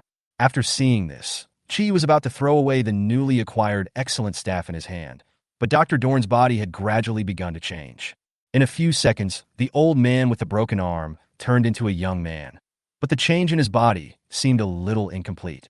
Dr. Dorn, copy level 9, HP, 999, magic, 499, strength, 69, toughness, 69, agility, 69, perception, 69, intelligence, 49. After completing his evolution, Dr. Dorn no longer looked like an old man, and his broken arm had grown back, but his strong right arm and head, and his left hand and lower limbs still looked extremely old. His whole body looked very uncoordinated, and even when he walked he was shaky, as if he would fall down at any moment. Ha ha ha ha, great Xiaoya. You react so quickly. Jiang Qian laughed out loud when she saw this scene. Dr. Dorn's hatred was now completely focused on Qiyu, and he didn't pay any attention to Jiang Qian, who was laughing loudly in the distance. Chapter 32, Weapon Master. You deserve to die. Dr. Dorn's tentacles transformed into a machine gun, and countless bullets poured out from the muzzle towards Qiyu. But Qiyu had already locked onto him and flashed behind him. Clang. After being hit twice in a row, Dr. Dorn became smarter. The moment Chi Yu disappeared, he turned his left hand into a shield and blocked his back. Then, the shield turned into countless spikes that randomly stabbed at the back like flowers scattered from the sky. Chi Yu hurriedly hooked his foot around Dr. Dorn's shoulder, quickly moved his body back in front of him, and at the same time slashed his shoulder. While Dr. Dorn was still attacking from behind, Chi Yu had already kicked him on the shoulder and returned to Jiang Qian. Xiaoye, you were so awesome. Chi Yu's body movements stunned Jiang Qian. Even if she had predicted Chi Yu's attack, she could always be predicted by Chi Yu again.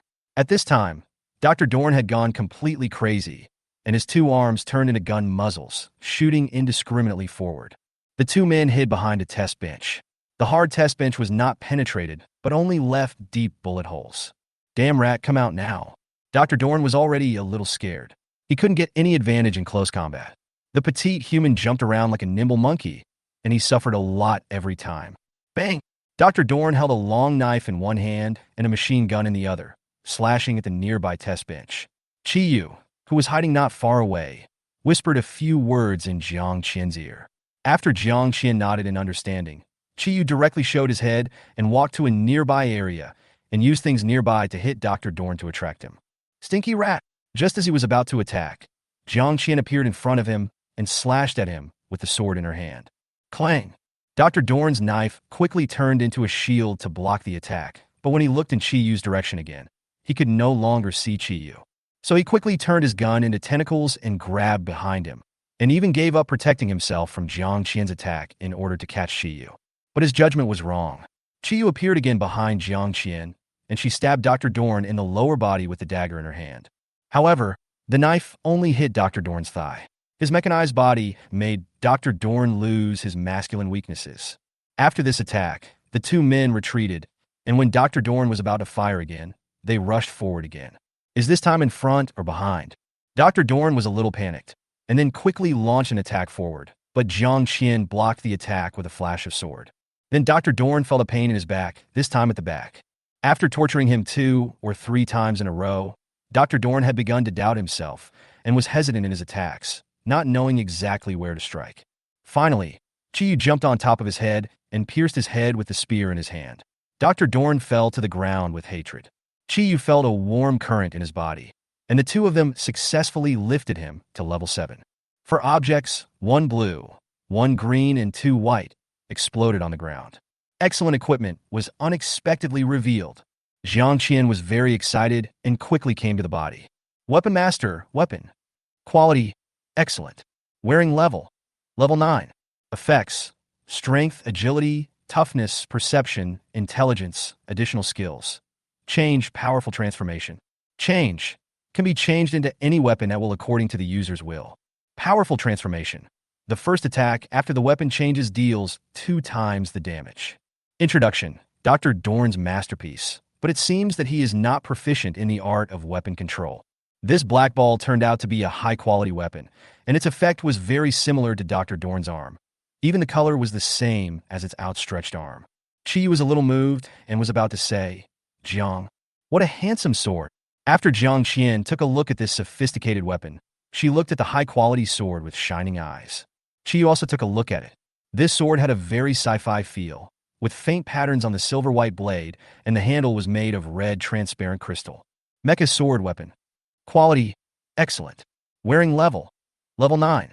Effect, strength, agility, additional skill, light blade. Light blade. After being activated, the blade turns into energy, ignoring the enemy's armor protection, lasting 100 seconds, cooldown 30 minutes. Introduction. Light blade long sword. Illuminate your life. It's actually an armor-piercing weapon, and its enhanced attributes are not bad either. It might sell for a higher price than some fine weapons with inferior skills. Chi was also a little surprised, but it looked like Jiang Qian would cry if he took it away. Sister Chi. Jiang Qian also came back to her senses and started to act coquettishly while hugging Chi. The sound of her voice made Chi feel a little bit embarrassed. Chi, you can handle it yourself. Master, you have to keep this weapon. You can decide the rest yourself. Chi couldn't stand this and immediately gave his body to Chi. Chi, who was confused, looked at Jiang Qian, whose face was about to get close to his, and said helplessly, Okay, Sister Qian, you take this weapon, I'll just use this. Qiyu picked up the black ball, turned it into a magic wand, and put it back into his backpack. Wow, Qiyu, I love you so much. If I were a man, I would marry you. Give me a kiss. Zhang Qian held Qiyu's pretty face and spit out a lot of saliva. Qiyu was now somewhat immune to it. She wiped the saliva off her face and put away the two ordinary items. Let's go, it's time to go back. Hey, let's go. Zhang Qian was already obsessed with the weapon at this time, so Qiyu had no choice but to pull her out of the copy. When they returned to Jiangzi City, Zhang Qian suddenly hugged Qiyu reluctantly. Sister Zhang Qian, what's wrong with you? Eve? Zhang Qian stuttered for a long time, and after Qiyu's careful comfort, she slowly said, Xiaoyu, I'm going to school soon, and I'm leaving Jiangzi City to go to Nanhu's School of Warfare. Go to the academy? I thought something was wrong. Qiyu patted his chest and breathed a sigh of relief. Zhang Qian suddenly asked curiously, Xiaoyu, I haven't asked you which university you're going to? Me? Sister Zhang Qian, you forgot that I'm just a level 1 assistant. No school would accept me. Qiyu looked a little lonely when he said this, but he soon got over it. Zhang Qian finally reacted and remembered Qiyu's file that she had seen before, so she complained with some dissatisfaction. Humph, they really don't know what's good for them. They don't want to accept Xiaoyu, who is so strong. It's just a talent issue. They look down on her like that. At this moment, Qiyu came to comfort Zhang Qian. After they chatted for a while, it was gradually getting dark. Then Xiaoya, we can only make video calls from now on. I'll go to the school and ask if they can recruit you. Okay, Sister Qian, I'll treat you to a big meal when you have a day off. Chapter 33, The Art of Interaction. School. Looking at Zhang Qian's departing figure, Qiyu's eyes were filled with memories of her time at school. I'm sorry, but our school's minimum requirement is level 1 talent. Sorry, our academy is currently recruiting for combat professions. Feel sorry. Excuse me. Qiyu. Suddenly a voice called her back to reality. Qiyu looked around in a daze. What were you thinking about just now? Are you thinking about going to the academy for further studies? I'm thinking about what to eat later. I want to eat something later. Qiyu repeated Qiyu's answer in a nasty voice, making Qiyu's face turn red with anger. Qiyu, don't imitate me. Don't imitate me. Qiyu. After returning home, Qiyu Yao had already fallen asleep. Qiyu casually found some food in the refrigerator and returned to the bedroom. Qiyu, go take a shower first. I have something important to do today. What are you doing? The two of them spent more than a month together, and Qiyu went from being shy and afraid in the beginning to feeling relieved now.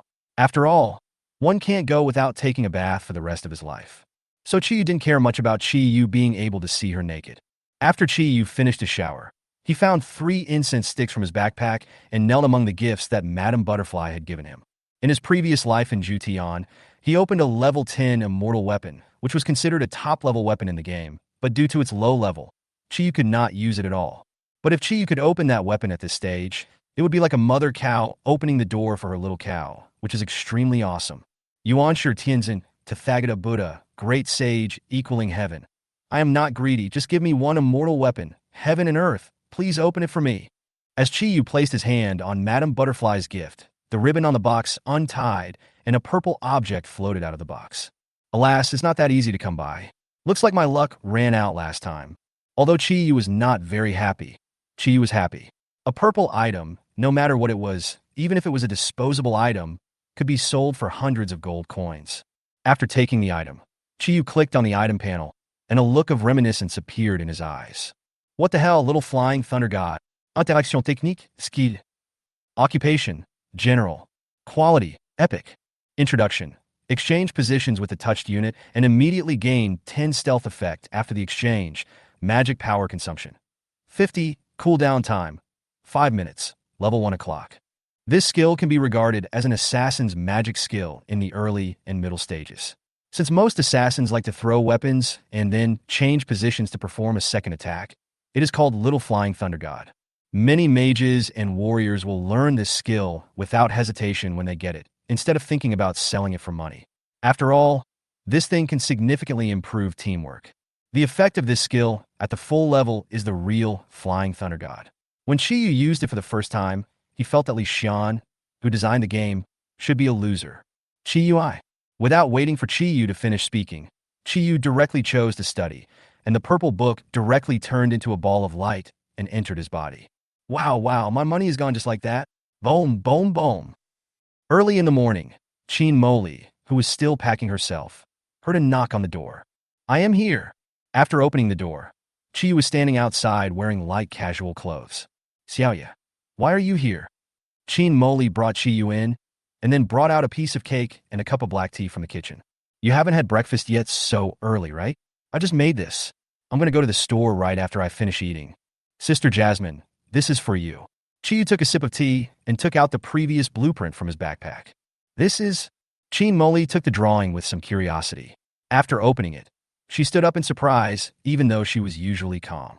Xiao Yu, you actually cleared that new dungeon.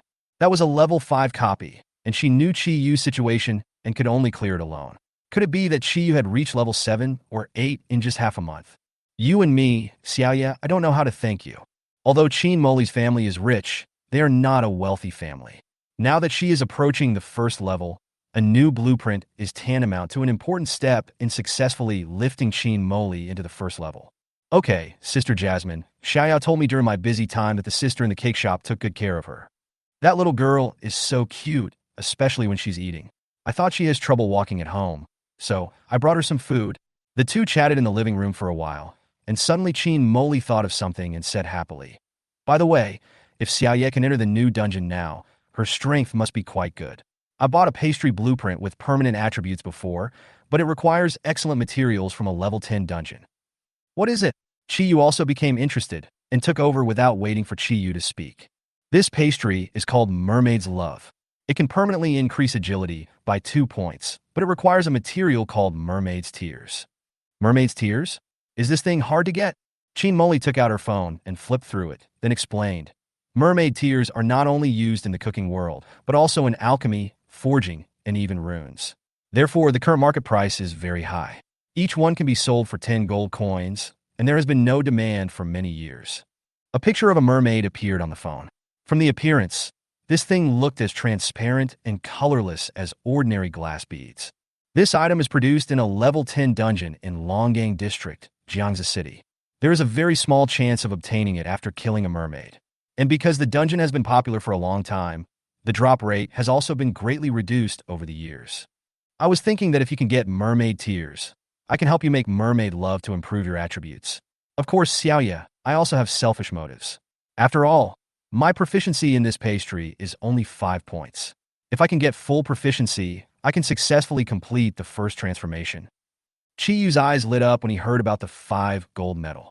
Looking at Chin Moli, who looked a little embarrassed, he shook his head and said, It's okay. This is mutually beneficial for us. After breakfast, Chin Moli drove Chi Yu to the copy codenamed Mechanical, now renamed Mechanical Ruins.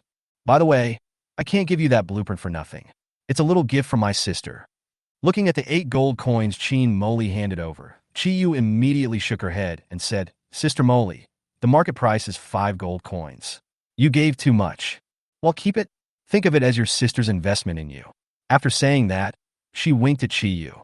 After stuffing the money into Chi Yu's pocket, Chin Moli didn't wait for Chi Yu to refuse before she whispered in Chi Yu's ear with a serious expression. That Wang Kuan is back recently. Be careful when you enter the dimensional copy. Chapter 34. Blocking the Door. Wang Kuan. Chi Yu would not forget this person because of the passage of time. Otherwise, he would not have gone to the Goblin Forest alone. Shouldn't the academy be in session during this time? Why is he back? Don't say any more. I found out everything. This guy is studying at the Supreme Vocational College in Jiangsu City. He was previously leveling up outside with people hired by his family. Now he's probably back to school. Chin Moli sighed a little depressed. If this continues, I'll be left with nowhere to go. I'll have no choice but to transfer my shop, and finally I'll have to wait for Xiaoya to support me. Chin Moli cried, pretending to be aggrieved. Chi Yu looked at Chin Moli with a headache. Even if she didn't open a shop, as a pastry chef who was almost a first-class chef, she could still be a counselor in a life-related professional university. It was impossible for her to be desperate. After saying goodbye to Chin Moli, Chi Yu queued up in a long line and entered the dungeon. Chi Yu, what should we do with that guy? Chi Yu pondered for a moment and then calmly analyzed. In nearly 2 months, that guy can't exceed level 10 even if he is led by someone. However, such a person may be protected by professionals. If he poisons someone, this guy is not like that fat guy who has no protection at home. It will be difficult for him to escape if he is caught. You should first upgrade your level to level 10. We can discuss this matter after we meet that guy. The first thing he thought of was how to deal with the enemy instead of how to escape. Qiyu felt that Qiyu was becoming more and more confident under his training. In a small, independent courtyard of Zhigao College in Jiangsu City, Wang Kuan sat leisurely on the sofa, with a sexy woman in his arms, playing with a crystal jade bead in his hand while listening to the reports from his men in front of him. Are you saying that girl moved to Jiangnan Garden and kicked you away? Yes, boss. That girl is able to play dungeons, and she does it every day. We are really no match for her. The man wiped the sweat from his head and said with some fear, Oh, could it be that someone doesn't take my Wang family seriously? Or are you making excuses for yourself? Hearing Wang Kuan's gloomy tone, Ma's eyes heart tightened. Then he thought of an excuse and immediately explained. Boss, it's Jiang Qian from the Public Security Department. We don't dare to stop her. Wang Kuan frowned, muttering the name Jiang Qian, and then asked unwillingly, How could the daughter of the Jiang family be related to Qiyu? One of the men immediately explained. It was because Fatty Jia from Changhong Town died, and Jiang Qian went to investigate and met Qiyu. Boss, do you think Fatty Jia's death will? Impossible. I've investigated that guy thoroughly. His parents disappeared more than 10 years ago. He has no relatives around him. He grew up on government subsidies. I guess Fatty Jia offended someone he shouldn't have offended. Okay, keep monitoring her. I'm busy with school matters these days, so I'll go see her in person in a few days. Wang Kuan is not a brainless rich second generation. Before bullying men and women, he will investigate the other party's identity to avoid offending those who should not be offended. At that time, there was another goddess in high school who was as beautiful as Qiyu, but Wang Kuan didn't want to provoke her, and even when he met her, he just walked with his head down. Because that girl is the daughter of Gu's trading company, she doesn't have to break the law to destroy the Wang family. All she has to do is say a word. As for Qiyu and Qin Moli, one was a low-level assistant who received a minimum living allowance, and the other was a professional who came from a family with a little money. He could deal with them without the help of the Wang family. Okay, boss. After the thugs left, the woman next to him came to Wang Kuan's arms and complained coquettishly. It seems that Master Wang likes that little girl very much. What's so good about a little girl who hasn't fully grown yet? I guess you wouldn't even be able to feed a baby. Looking at the charming woman in his arms, Wang Kuan's eyes were full of greed. He hugged the woman and coaxed her from head to toe. That girl is as weak as a kitten. She has eaten too much delicacies, so she should eat something light occasionally. I still love you the most, baby. Hey, Qiyu, who had just left the copy, suddenly sneezed, rubbed his nose, and complained in dissatisfaction. Qiyu, didn't you tell me to just deal with the small monsters? Just now, that mechanical gorilla was almost on my face, but you didn't even help me. You have fought before, haven't you? I think you have a natural talent for fighting. The auxiliary level talent doesn't mean anything. Your fighting talent is at least level 1. Let's go to Fengxiang Tower for a meal later. I will teach you the supreme skills to help you climb to the peak of the God of War. Qiyu was somewhat happy about Qiyu's compliment and asked excitedly, Really? However, after hearing these familiar words, Qiyu immediately realized that Qiyu was lying to her again. You're coaxing a child. On her way back, Qin Moli called and said that she had taken Qi Yunyao to her house. Today she cooked to celebrate the new drawings and also to thank Qiyu. The little girl Qi Yunyao was naturally very happy and excited, and she called Qiyu on the phone to come back quickly. This went on for 3 days, until one day on the way back, Qiyu unexpectedly met a group of uninvited guests outside Jiangnan Garden. Who is this guy? Why does it feel like he's coming for you? Qiyu, who was standing on the side of the road, stopped where he was. Qiyu looked at the group of people walking over and asked curiously, This guy is Wang Kuan. Qiyu felt a little uneasy, but she felt much better than before. Xiaoye, I've been waiting for you for a long time. Wang Kuan was wearing a silver suit, his hair was parted in a flashy white middle, and he walked up to Qiyu with a bunch of expensive purple moonflowers in his hand. I told you that you and I are not suitable. Mr. Wang is busy with his studies now. How can he have time to come out? Although Qiyu was a little nervous, he still replied with a cold face. Xiaoyu, for you, some academic matters are not important. I'm already level 8, let alone studying. I can easily complete the semester assessments. Can't you really give me a chance? Master Wang, we are not from the same world. Go and be the young master of a rich family. You can have any woman you want. Please don't bother me. Qiyu was about to bypass them and leave, but Wang Kuan came in front of her again and stopped her and continued, Xiaoyu, but I just want you, give me a chance. Why, Master Wang? You've been partying every night and haven't ruined your health yet. Young people should take care of themselves and take care of their bodies so they don't cry for nothing before they get old. Suddenly, Chiyu's tone changed, and he looked at his flashy middle-parted hair and said teasingly, "You." Chapter 35, The Eighth Floor Underground Maze.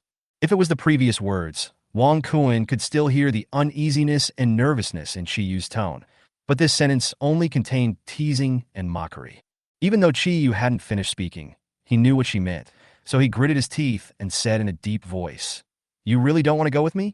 The surrounding thugs gathered over and prepared to surround Chiyu. "Oh, are you planning to kidnap someone in the street? Hello, is this the Public Security Bureau? This way." Chiyu pretended to be worried and picked up the phone. Wang Kuan took a look and threw the purple moon flower in his hand to the ground, then returned to the car with a gloomy face. "Hey, take your flowers with you. They cost a lot of money. Just wipe off the dust and give them to the next girl." Wang Kuan's convoy left Jiangnan Garden. He really didn't have the courage to kidnap someone in the street. Even if he kidnapped Chiyu now, it was estimated that the people from the Public Security Bureau would be able to find his house tomorrow morning. By then, let alone going to school, you will probably end up in jail. At this time, Wang Kuan, who was sitting in the back seat, had a gloomy face and was pinching the woman next to him. The severe pain made the woman's face turn pale. "Master Wang." After Wang Kuan glanced at the woman beside him, he threw her aside, sat in the car with his hands supporting his head, thinking, "Since you don't want to be my plaything, don't blame me for being ruthless if you do." Suddenly, he thought of a great idea, which would not only allow him to get Chiyu, but also prevent the matter from being discovered by the Public Security Bureau. "Hello, is this Jiang Bailey?" After returning home, Chiyu fell weakly on the bed.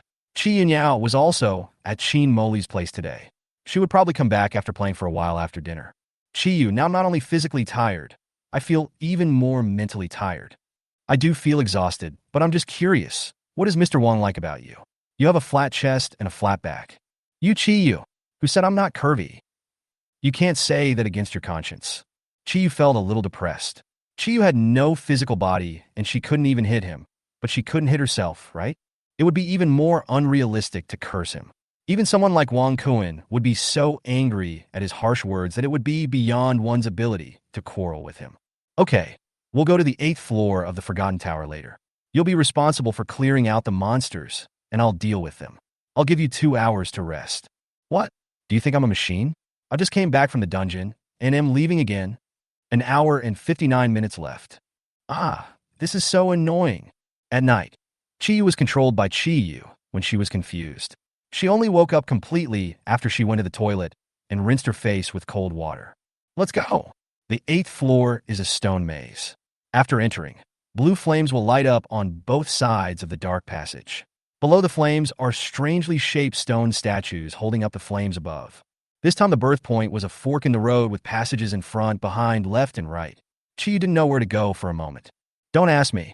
I don't know either. The maze of this level is not fixed, so the path I took before is completely different from yours." "All right." Seeing that Chiyu did not take any action, Chiyu thought for a long time and had to find a dagger and carved a mark on a road, then walked into the passage.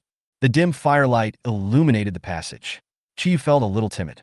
Rather than facing this gloomy environment, she would rather go to the goblin forest to fight the big goblin alone. "Call out!" Just as Chiyu was walking, the stone statue under the flames at the side suddenly attacked and rushed up with a ferocious look as if it was going to bite Chiyu hard. Chiyu was also startled, and the weapon in his hand turned into a shield to block the stone statue rushing towards him. Little Gargoyle, level 8, HP, 800, Magic, 400, Strength, 75, Toughness, 80, Agility, 5, Perception, 30, Intelligence, 10. The attributes of the Little Gargoyle are not strong. After seeing its attribute panel, Chiyu's nervousness eased. A dagger appeared in his hand and shot at the Little Gargoyle, causing cracks to appear on the body of the statue, and the Little Gargoyle flying above was also shaking a little. As its body swayed, Chiyu's figure had already appeared in front of it. The weapon in his hand turned into a giant axe and directly chopped the small gargoyle into a pile of rubble. Not bad.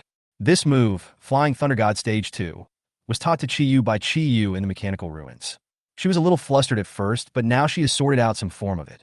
After taking back the dagger, Chiyu continued to walk inside. However, After encountering the monster, his mentality had improved a lot, and he was not as nervous and scared as at the beginning. After walking for nearly half an hour, Chiyu came to an intersection passage again. Looking at the passage he came from, Chiyu carved a word Yi Jie, one knot, and then randomly picked a line and carved Arkai, two openings. After walking for another half an hour, 3 passages appeared in front of them. Chiyu turned back and carved 2, then carved 3 in the entrance passage. An hour later, Chiyu returned to the original opening, and then changed another path and wrote a 1 opening. I have to say that this is indeed effective, but it is a waste of time.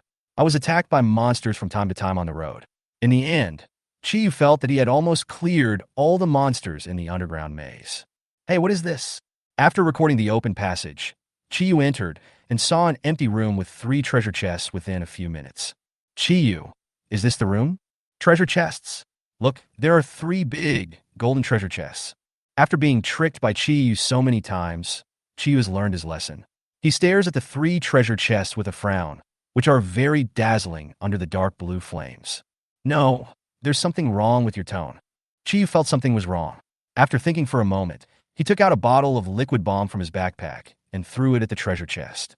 The next moment, 2 of the 3 treasure chests made shrill cries, and a pair of thick white legs grew out from under the treasure chests, and slender arms appeared on both sides of the chests. A huge eye opened on the lid of the treasure chest, and a huge tongue stretched out from the open treasure chest, which looked very disgusting. Okay, you are lying to me. Chiyu laughed and argued. You didn't ask me which one. Look, isn't the one on the far left a treasure chest? I can't argue with you. 2 treasure chest monsters shot out their huge tongues and came at Chiyu, trying to roll her into the treasure chest. Chiyu's hand flashed, and the basic magic wand appeared and stabbed directly into one of the tongues. After dodging the attack of the other tongue, the next second, Chiyu appeared behind the other one. The staff in his hand, with its tongue pierced, entangled the 2 treasure chest monsters together. Chiyu tied the 2 tongues into a knot and couldn't retract them. While they were still struggling on the ground, Chiyu retreated to the back, and the weapon master in his hand turned it to a bow and shot 2 sharp arrows at the 2 treasure chest monsters. The first arrow successfully pierced the treasure chest monster's eyes, and the second arrow hit the treasure chest monster's tongue. Good. Accurate. Chiyu ignored Chiyu's teasing, took out another arrow from his backpack, aimed and shot through the second treasure chest monster's eye. Chapter 36. Wang Kun sacrifices his appearance. After dealing with the 2 treasure chest monsters, Chiyu came to the treasure chest with some excitement. Both treasure chest monsters dropped things, 1 green and 3 white. And a green piece of equipment also popped out of that treasure chest. One of the 2 green items is a heavy armor top, which increases toughness but reduces strength and agility. It comes with a skill that increases armor by 30 health points and lasts for 2 minutes. It is considered a relatively good equipment among excellent ones. As for the other one, it can be used and the effect is quite good, but Chiyu is a little resistant to it. Gargoyle earrings, ear ornaments. Quality, excellent. Wearing level 8. Effect, perception, intelligence. Attack has a 5% chance of petrifying the enemy for 15 seconds. Introduction. According to unofficial history, Medusa gained the power of petrification because of this equipment. So ugly. Chiyu looked at the earrings in her hands with some disdain. Hanging under the small chain was a gargoyle with a hideous face. Wearing them on her ears, it felt as if a gargoyle was biting her neck. This property is better than the previous stone statue heavy armor. Have you thought about it? I didn't say I wouldn't wear it. After dealing with the monsters in the secret room, Chiyu returned to explore the unmarked passage. Chiyu's busy figure could be seen in the entire underground maze that was as complicated as a spider web. In a high-end private room in Fengxiang Pavilion, Wang Kun ordered a table full of dishes and sat down. A woman wearing thick foundation and a sexy purple dress walked in from outside the door. The woman came in and put down the red bag in her hand. She came to Wang Kun and said in a tender voice, "Master Wang, I wonder why you want me to come so late at night." Wang Kun felt a little nauseous looking at the woman's face, but he still forced a fake smile and said, "Bai Li, I haven't seen you for a long time, so I asked you to come and get in touch." "Oh, so I'm so charming." Jiang Bailey covered her mouth in surprise and asked in disbelief. After saying that, he did not forget to move closer to Wang Kun and hugged Wang Kun tightly with his arms. "I'm having a fit. My stomach has been feeling uncomfortable lately." The cheap perfume on Jiang Bailey made Wang Kun want to vomit, but But now he had to ask for help from others, so he could only pretend to be calm and explain. Haha, Master Wang must have eaten too many delicacies from land and sea. Today's dish is too plain and really doesn't suit Master Wang's appetite. Bailey, I have something to ask of you. Seeing that he and Zhang Bailey had been unable to get to the point for a long time, Wang Kun spoke directly. I want to ask Chi Yu to go to the Shadow Forest to level up together, but she seems to be mad at me. So can you help me make an appointment? Zhang Bailey and Chi Yu used to live in the same building and were classmates in school, so they could be considered half-friends. Wang Kun's smile was very forced. After all, compared to Chi Yu, Zhang Bailey had freckles all over her face when she was in school, and her cheeks were thin, making her look very sarcastic and mean. Now she is wearing heavy makeup and posing coquettishly beside him. Wang Kun has lost all interest in sex, and even his appetite for food. Chi Yu, she's my best sister. Knowing Wang Kun's little trick, Zhang Bailey did not expose it. She just put her hand on Wang Kun's shoulder and leaned against him. Well, I know you have a good relationship, so I brought a thank you fee this time. Wang Kun took out 10 gold coins from his backpack and put them in Zhang Bailey's hands, taking the opportunity to get rid of her harassment. Oh, Chi Yu is my best sister, so I have to increase the price. Then I'll give you 15 gold coins after the deal is done. How about that? Seeing Zhang Bailey still smiling at him in his arms, Wang Kun's face was uncertain. Finally, he held back his temper and asked in a low voice, "What do you want?" As for me, I want a status by young Master Wang's side. What? These words hit Wang Kun like a bolt from the blue. If Zhang Bailey was a pretty woman, he would have agreed long ago. But the reality went against his wishes. This was the kind of woman he wouldn't even order in a bar. And now he was faced with a dilemma. I can promise you that after you succeed, you will be my woman, Wang Kun. Zhang Bailey smiled even more, looking at Wang Kun with eyes like a greedy wolf. She moved closer to Wang Kun, licked his earlobe gently, and whispered, "Now, Mr. Wang, please give me a substantial status tonight. Only then will I feel relieved." She could still distinguish between one meal being full and another being full, and she even knew exactly what Wang Kun was thinking. As long as this matter was accomplished, she, Zhang Bailey, would have no worries about food and clothing for the rest of her life. She could even use this matter to threaten Wang Kun. It would be even better if she could have a child. She could also find ways to slowly erode the Wang family's assets. Zhang Bailey's approach made Wang Kun almost vomit again. Fortunately, he held it back in the end, but his face was still as gloomy as water. "It's just a sleep, Zhang Bailey. When I'm done, I'll find a way to get rid of you and Chi Yu. I'll torture you then." After calming down for a while, Wang Kun forced a smile and hugged Zhang Bailey and said affectionately, "Of course, in fact, I've been attracted to you for a long time. This time, no matter what, you are my woman, Wang Kun." Zhang Bailey didn't listen to Wang Kun's lies. Without eating a single bite of food, they drove to a luxury hotel and then embraced each other like a passionate flame. Hey. Half a minute later, Wang Kun ran to the toilet and vomited. He didn't expect that this woman didn't just have a pungent perfume, but her whole body looked like it was pickled in venom. "Uzilisman." Zhang Bailey rolled her eyes, then went to the bathroom and locked the door. No. In the underground maze, Chi Yu finally found the passage leading to the room before being driven crazy by the maze. On this floor was a huge gargoyle that was 5 meters tall. However, Chi Yu's patience had been worn out by the maze, so when he saw the big gargoyle, he didn't even look at its attributes. He directly used Flying Thunder God to come to the gargoyle and started to attack crazily. Fortunately, the heart steel that was stacked up to 1,000 health points doubled Chi Yu's meager health points. Otherwise, he would probably have been killed by a slap from the gargoyle. After dealing with the gargoyle, only 4 items of ordinary quality dropped, so Chi Yu shouted in frustration in this secret room. Stone statue heavy sword, stone statue arm guards, stone statue iron boots, stone statue helmet, plus the stone statue heavy armor from before. Chi Yu, you actually put together a complete stone statue suit. You're pretty lucky. The stone statue set is indeed very powerful. The 3-piece set forms a layer of petrification on the equipment, reducing the damage by 50% when attacked for the first time. The effect of the 5-piece set is that after being attacked, there is a small probability of emitting petrifying light, causing petrification of all targets in front.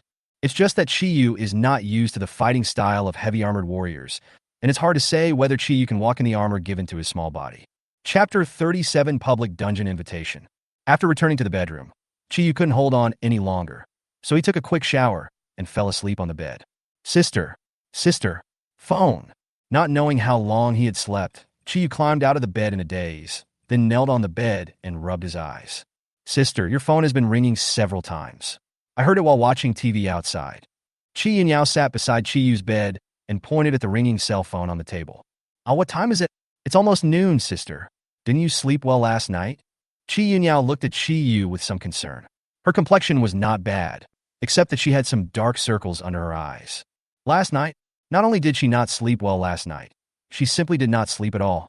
Chiyu rubbed her messy hair, walked to the table barefoot, and picked up the phone. Jiang Bailey? Why did she come to see me? The person displayed on the phone was Jiang Bailey. After watching the phone ring for more than 30 seconds, Chiyu still answered it. Hello, is this Chiyu? Yes, it's me. Sorry, I was sleeping and didn't hear the phone ringing. Jiang Bailey, who was far away in the hotel, was lying naked on the bed. Wang Kuan beside her had already fainted. After hearing Chiyu's voice, Jiang Bailey said politely, It's okay. I'm sorry to bother you. I heard you moved away recently. Well, I live with a friend. Chiyu didn't want to explain too much and just said it casually. That's good, that's good. The relationship between the two was not very good, so Jiang Bailey didn't know what topic to talk about, so she went straight to the point and asked, By the way, I heard that there is a hidden opportunity in the Shadow Forest recently. It is said that many people have gone in to explore. Do you want to go? My friend just needs a healing assistant.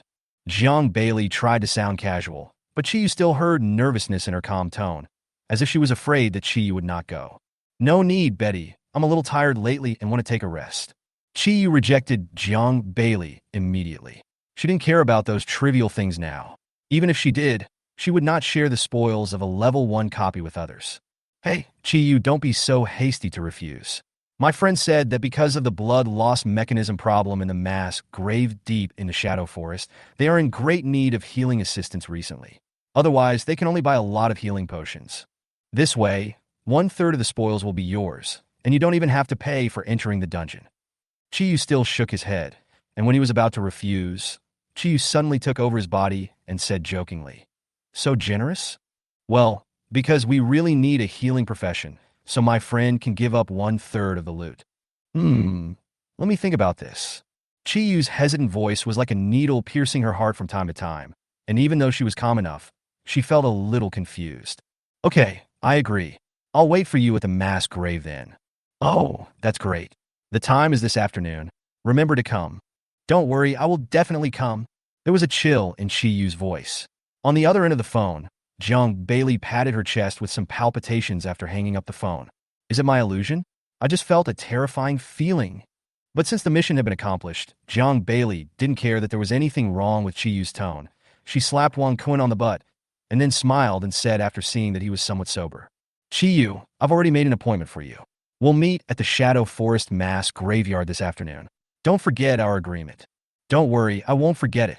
Watching Jiang Bailey put on her clothes and leave, Wang Kun grabbed the bedboard and crushed it directly, and he remained indifferent even though blood flowed from his hands.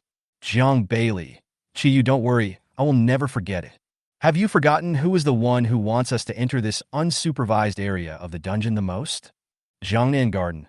Chiyu sat on the sofa and thought. Now that the landlord who had a grudge against her had been killed, the only one who had a grudge against her was Wang Kun. Right? It seems you are not stupid. But why did that guy ask me to get out? Chiyu patted his head speechlessly, then said with disdain, Big sister, have you forgotten that you are just a noob nanny who can only hide behind your teammates when entering the dungeon? He tricked you out so he could kidnap you, and then hey, dump your body in a mass grave. Chiyu was a little angry at what Chiyu said, so she complained dissatisfiedly. Then why did you agree to her? After entering, it's still unclear who is the hunter and who is the prey. This time I want to get rid of him once and for all. Well, keeping it is also a threat. After making the agreement, Chiyu set off early and arrived at the Shadow Forest. This is a public copy. Unlike the dimensional copy, this copy only has one plane. In this way, everyone enters the same place, where resources and monsters are shared, and the scope of the copy is much larger than that of ordinary dimensional copies. However, the number of public copies is much smaller than that of dimensional copies. Basically, even if there are 30 or 40 dimensional copies every year, there may not be a public copy. The public copies that appear will not disappear due to large-scale swiping. but the resources and monsters inside will take a certain amount of time to recover. The entrance to the Shadow Forest is in a suburban park. There are no elderly people exercising or children playing around. The entire park is filled with people of various professions. Since there is no limit on the number of times to enter, the entry price of this place is not high. Of course, the profit is less than that of ordinary dimensional copies, and there is a repeated charge for each entry and exit. When Chiyu arrived, she was wearing a black sweatshirt with a large hood that covered her entire head. In the eyes of other professionals, she looked more like an assassin. After obtaining the entry certificate, Chiyu entered the copy portal under the strange looks of the staff of the supervision department. The inside of the Shadow Forest was not very dark. A bright moon was shining on the earth. There were many low-level professionals searching around. There were not many monsters to be seen along the way.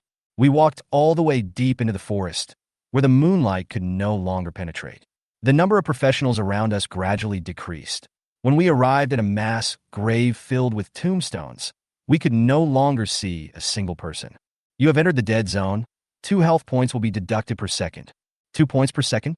Chiyu has nearly 2,000 HP, and his healing skill has been upgraded to level 2. 1 mouthful of milk can restore nearly 200 HP, so there is no need to worry about the 2 points of HP deduction per second. After finding a good position, Chiyu jumped onto a tree and started hiding and waiting. Chapter 38, Assassin in the Shadows. They waited like this for more than 2 hours. Fortunately, Chiyu had some cakes prepared by Chin Moli in his backpack to restore his magic power. Otherwise, he would have to leave the mass grave and wait in another place. Just when Chiyu was feeling a little sleepy, a few guys in very warm clothing appeared below the mass grave.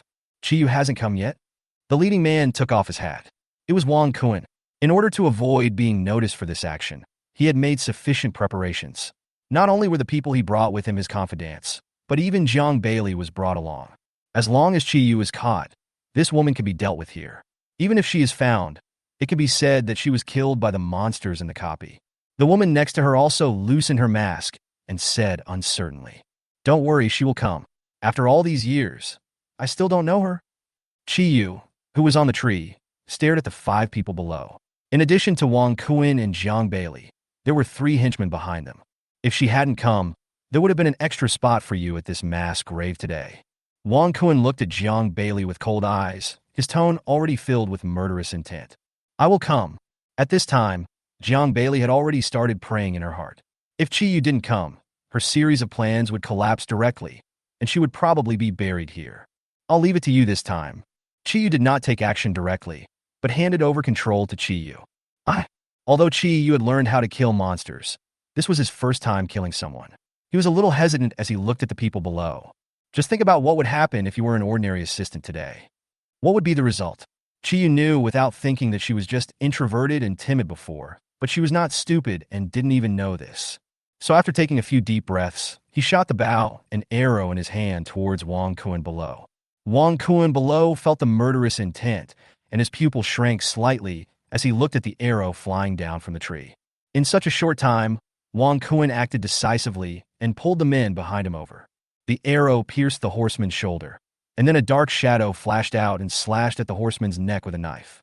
Bright red blood splattered out, and Chiyu, wearing a black windbreaker, also landed in front of Wang Kun. But Chiyu was invisible. Wang Kun sensed something was wrong and immediately took out a talisman and instantly escaped to the other side. Taking advantage of the invisible time, Chiyu dealt with the other 2 henchmen. Jiang Bailey was so scared that she peed her pants and sat on the ground. "Who are you, sir? And why are you attacking me?" Wang Kun clenched the sword in his hand and looked at the man in black with a serious expression. Chiyu naturally wouldn't waste time talking to him. He transformed the weapon in his hand into a bow and shot another arrow at Wang Kun. Faced with the flying arrows, Wang Kun retreated with horror, but when the arrows reached him, he showed a smug smile, and the long sword in his hand ignited with flames as he slashed forward. "Hey, you've fallen into the trap, Yin Zhan!" But his prediction was wrong. The pitch-black arrow was cut off by his flaming sword, but no figure appeared behind him. Clang! A milky white barrier appeared on Wang Kun's body, and the dagger in Chiyu's hand behind him was blocked outside the barrier. Damn it, who the hell are you?" This is a life-saving skill that comes with his sophisticated equipment, but he didn't expect it to be activated by Chiyu's attack. Wang Kun knew that this guy was determined to kill him. "Are you Jiang Qian?" "No, I have investigated clearly. She has already left Jiangzi City, and there is absolutely no way she will come back. What is your relationship with Qiyu? Qiyu on the opposite side disappeared again, and Wang Kuen's flaming sword only lifted up the dirt on the ground. The silence around him made Wang Kuen pale. This assassin hiding in the darkness must be at least a top-level talent and had rich experience in assassinations. But he didn't know how he had offended such a divine assassin. Listen to me, brother, listen to me. If you're here for money, I can give you 100 gold coins. If it's for Qiyu, I'll leave right away and will never harass her again. The darkness was still silent, with the only sound around the mass grave being the cries of ravens on the branches. Rustle! Suddenly, there was a sound of footsteps stepping on dead leaves behind Wang Kuen. With his pupils constricted, a fierce flame ignited on Wang Kuen's body, and he slashed towards the back. Bah! The blade hit the figure and chopped him to the ground. After the fire went out, Wang Kuen could see the other person clearly. So it's the monster here. Ho-ha ho-ha. After the intense fear, Wang Kuen's tense heartstrings relaxed, and he stood there gasping for breath, holding his weapon. That guy doesn't know yet. When Wang Kuen was feeling somewhat relieved that he had escaped, a familiar arrow pierced directly into the armor behind him. Then he felt a sharp pain in the back of his neck. Wang Kuen watched his health drop to only 70 points in an instant. He quickly rolled away, then took out a healing potion from his backpack and swallowed it. But when he looked behind him, he could not see any trace of him. An assassin who could remain invisible after such an action must be either a top-level talent or a high-level assassin. No matter which one it was, Wang Kuen knew that the other party would not let him go. So he retreated to a tree and leaned against the big tree behind him to feel a little safe. The monster from the mass grave came wandering over again. The monsters in this area were all around level 5, so it was naturally very easy for Wang Kuen to deal with them. But there was a killing god staring at him in the shadows. Facing the 3 dried corpses surrounding him, he didn't dare to retreat for fear that he would be ambushed if he left the back of the tree trunk. Get out! Get out! Wang Kuen slashed with the great sword in his hand, and more monsters gathered around him, surrounding him. Flame Dragon Flash! Seeing that he was about to be surrounded, the long sword in Wang Kuen's hand flashed with flames. A ray of flame broke through the encirclement of the corpses and rushed to the other side. The corpses surrounding him also fell to the ground. However, many of them still got up and continued to surround Wang Kuen. Flames appeared on Wang Kuen's sword again, and he killed the dead corpses that followed them. When he was still trying to find a safe place, an arrow hit his armor again. The black shadow appeared again and cut off his arm with a knife. Wang Kuen had completely lost the ability to fight. He collapsed to the ground and retreated frantically. Who the hell are you? Who the hell are you? Let me die knowing full well. He didn't understand why this person kept chasing him, not wanting money or people, but only his life. But after Qiyu approached him, the faint moonlight between the woods flashed across Qiyu's face, and Wang Kuen's face froze in disbelief. Impossible! This is impossible! How could you? The arrow pierced his throat directly. When Wang Kuen was dying, he couldn't believe that the god of death in the darkness was actually the weak Qiyu who was on the awakening platform. No matter how much he planned, Wang Kuen never expected that he would fail at this point. Chapter 39 All Buried. After dealing with Wang Kuen, Qiyu looked at Zhang Bailey, who was struggling to get up and try to escape not far away. However, the strong sense of fear made her body collapse irresistibly and sit on the ground. Move! Move! Ah! Zhang Bailey's tears and snot were streaming down her face. Her thick makeup had disfigured her entire face beyond recognition. Her hands, which had just been done with manicures, were clenched in a fist as she beat her unconscious legs. Unfortunately, the more she knocked her legs, the less they responded. Looking at Qiyu, who was walking towards her not far away, she raised her head and said tremblingly, "Brother, we have no hatred. You should know Qiyu. Qiyu and I are good friends. Please don't kill me." Qiyu took off his hat as he approached, revealing that cute and innocent smile, but this smile was full of teasing. You are Qiyu. How is it possible? How is this possible? She could hardly believe that the murderous assassin in front of her was actually Qiyu, who was weak and timid in school and dared not fight back when being laughed at. Moreover, she also killed Wang Kuen, who was at level 8, a level 8 auxiliary who killed a level 8 warrior. The key point is that she saw it clearly just now, and Wang Kuen didn't even have the ability to resist. Qiyu, it's me. I'm Bai Li. They forced me to do this. You just heard it. Wang Kuen said he wanted to kill me. If I didn't trick you out, that Wang Kuen would kill me. Whoa! Jiang Bailey tried to play the emotional card to gain Chi Yu's forgiveness. Just as she was about to crawl over and hug Chi Yu's legs, she was kicked back. As a professional making a living, she was almost vomiting gall by this kick. She could only fall to the ground, holding her stomach and coughing. Are you going to do it, or should I? The one who just took off the hat was Chi Yu. Seeing Bailey crying bitterly, Chi Yu was actually a little soft-hearted and hesitant.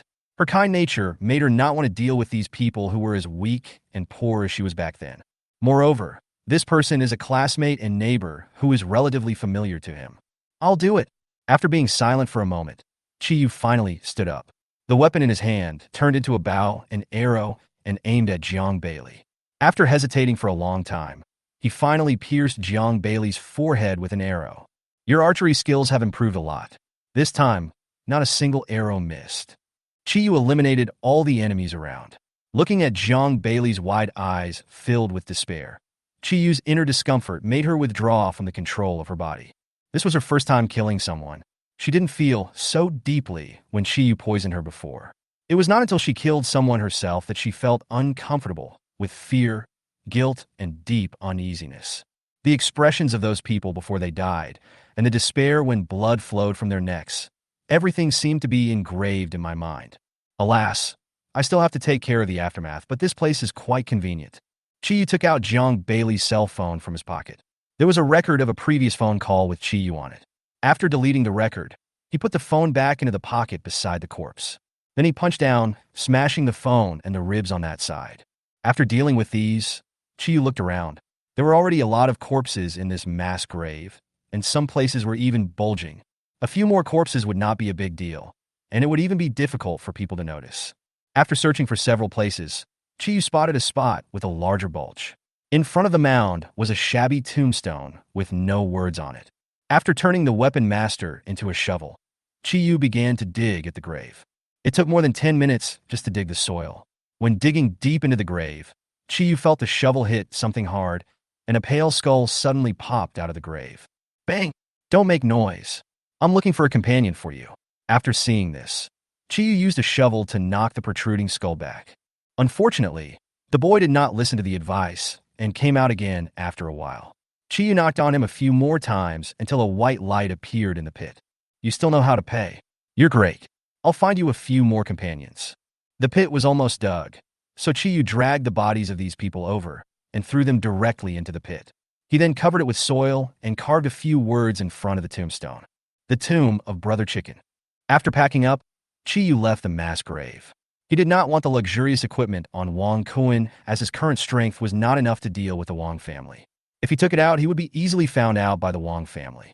Low-key development is the right path, and this is the way to upgrade as an assassin. The entire Shadow Forest is very large. Chi Yu did not go back immediately. After opening the map on his mobile phone, he walked towards the other side of the forest. Only after arriving at a plain did Chi Yu come to his senses. Chi Yu, where are you going? Are you feeling better? You've already spent money, and you're not going to go shopping anymore. Oh, that's right. It would be a shame to go back like this. Before coming in, the two of them also investigated some hidden information. It was said that an altar was found in the plains of the undead in the Shadow Forest. Judging from the picture, the altar is round, with a huge stone tablet in the middle with densely packed small characters written on it, and 5 mini stone tablets surrounding the altar.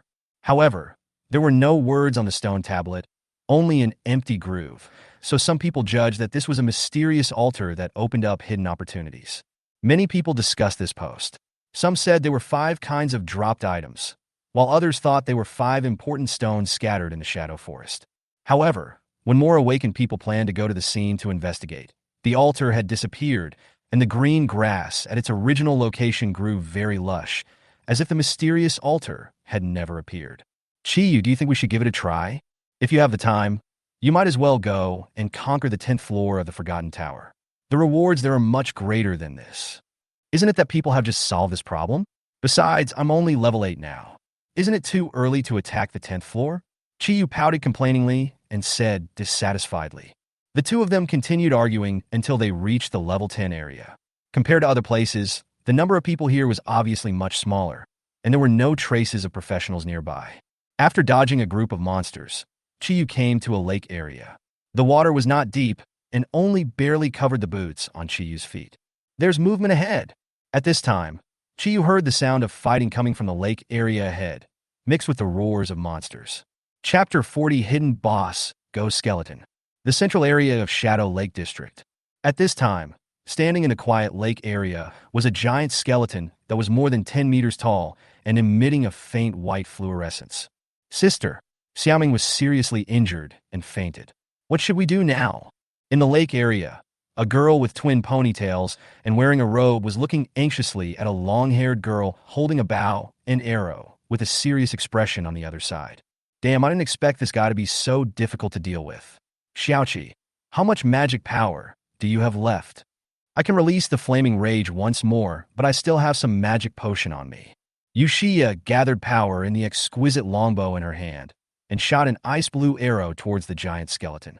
The ice arrow hit the giant skeleton and shattered, turning into ice flowers that froze the skeleton's arms. Unfortunately, it didn't last for a few seconds before the ice on his arm was shattered by his punch and turned into fragments that scattered all over the ground. Ahem, Captain, I can't stand it anymore. The short-haired girl in the front row also knelt on one knee with difficulty, holding a shield in her hand that was emitting light and blocking the giant skeleton hand that was coming down. Whenever the skeletons tried to attack them, the large shield in her hand would emit a halo of light to block it, but as the skeletons attacked, the light became dim. The girl's pretty face was already listless, and she looked at Yushia with a panicked expression. Yushia tried her best to stay calm. The assistant had been knocked unconscious by the skill, and the assassin was also knocked away during a sneak attack and lost his combat effectiveness. The only one still capable of fighting were himself, his sister, and the shield warrior in front. But she was very unwilling to give up. She had finally gathered all the materials and spent 3 days searching for the mysterious altar, but now she had to escape in shame. It will probably take a long time to find this guy again next time. Retreat! No matter what, life is the most important thing. After struggling for a while, Yushia shot an ice arrow into the sky. The ice arrow shot into the sky immediately turned into a rain of ice arrows that hit the skeleton, causing a layer of frost to appear on the surface of the fluorescent skeleton. Go! After releasing her skills, Yushia ran to the short-haired girl and helped her up. The girl with twin ponytails, Yushichi, also held the unconscious assistant in one hand and the seriously injured assassin in the other. Gleek, gleek, gleek. The giant skeleton behind him made a sharp sound like grinding teeth, and its originally frozen and stiff body actually emitted an even brighter light. The frozen finger bone broke away from the palm and floated in the air. The skeleton aimed at Yushia, who was fleeing below, and smashed her directly. Elder sister. The densely packed finger bones smashed towards Yushia like stones bigger than her head. At this time, the short-haired girl, who was a shield warrior, wanted to use her skills to resist. However, the shield in his hand was damaged, and his own magic power had long been exhausted, so he could no longer release any skills. I'm sorry, President. Yushia looked at the bones that were about to hit her. A look of despair appeared in her eyes, and she inadvertently thought of the president of her guild. For the sake of this small guild, the president is busy in the dungeon every day. Not only does he have to collect materials for the guild's infrastructure, but he also needs to prepare the guild's supply warehouse. I conducted the search for the mysterious altar in the Shadow Forest because I wanted to share the responsibility with the president. I didn't expect that I would fail miserably the first time I led a team, and even killed so many good sisters in the guild. Bang bang. Elder sister. The white bones hit the water surface, creating a huge splash. Yushichi slumped on the ground, staring at everything with lifeless eyes, having long forgotten about escaping. After the water's surface returned to calm, Yushichi did not see the cruel scene. Instead, a man in black was standing on the pile of bones, holding someone in each hand. The man in black wore a hood, a black mask on his face, and even black gloves on his hands, making it impossible to tell whether he was a man or a woman. It was a close call. I almost missed it. Chiyu heaved a sigh of relief when he saw that the two girls on both sides were not injured, but were a little dazed due to the huge shock. When the giant skeleton saw that it missed, it used its other hand to smash down the finger bones again. Chiyu raised his head to take a look, then dodged the attack again with a few jumps. After returning to Yushichi, Chiyu put the two of them down and then said in a cold and queen-like voice, "You leave here first." After putting the two people down, Chiyu returned to the giant skeleton again. Ghost Skeleton, Hidden Level 10, HP, 7,845, Magic, 1,000, strength, 100, toughness, 100, agility, 10, perception, 100, intelligence, 100. The health bar is so thick. Chi was so frightened that he was stunned on the spot, but Chi frowned. The other attributes of this monster were all normal, but the blood volume was too abnormal. While thinking, the ghost skeleton's finger bones that fell to the ground shook a few times, and then were reconnected. You can't handle me this time. Chi took out the weapon master and transformed it into a black bow, an arrow, then shot it at the ghost skeleton with one hand. Chi also knew that he was no match for this guy, so he had to calm down and watch Chi fight. The arrow hit the ghost skeleton with a crisp sound, as if it had hit jade, and then fell into the water. The health bar above his head only decreased by a dozen points, which was not even a drop in blood compared to the tens of thousands of blood points. The ghost skeleton's target also turned to Chi, and its empty eye sockets stared at Chi. There is no spiritual fire, the texture is like jade, and the health bar is over 10,000. No, there must be something wrong or a flaw with this guy.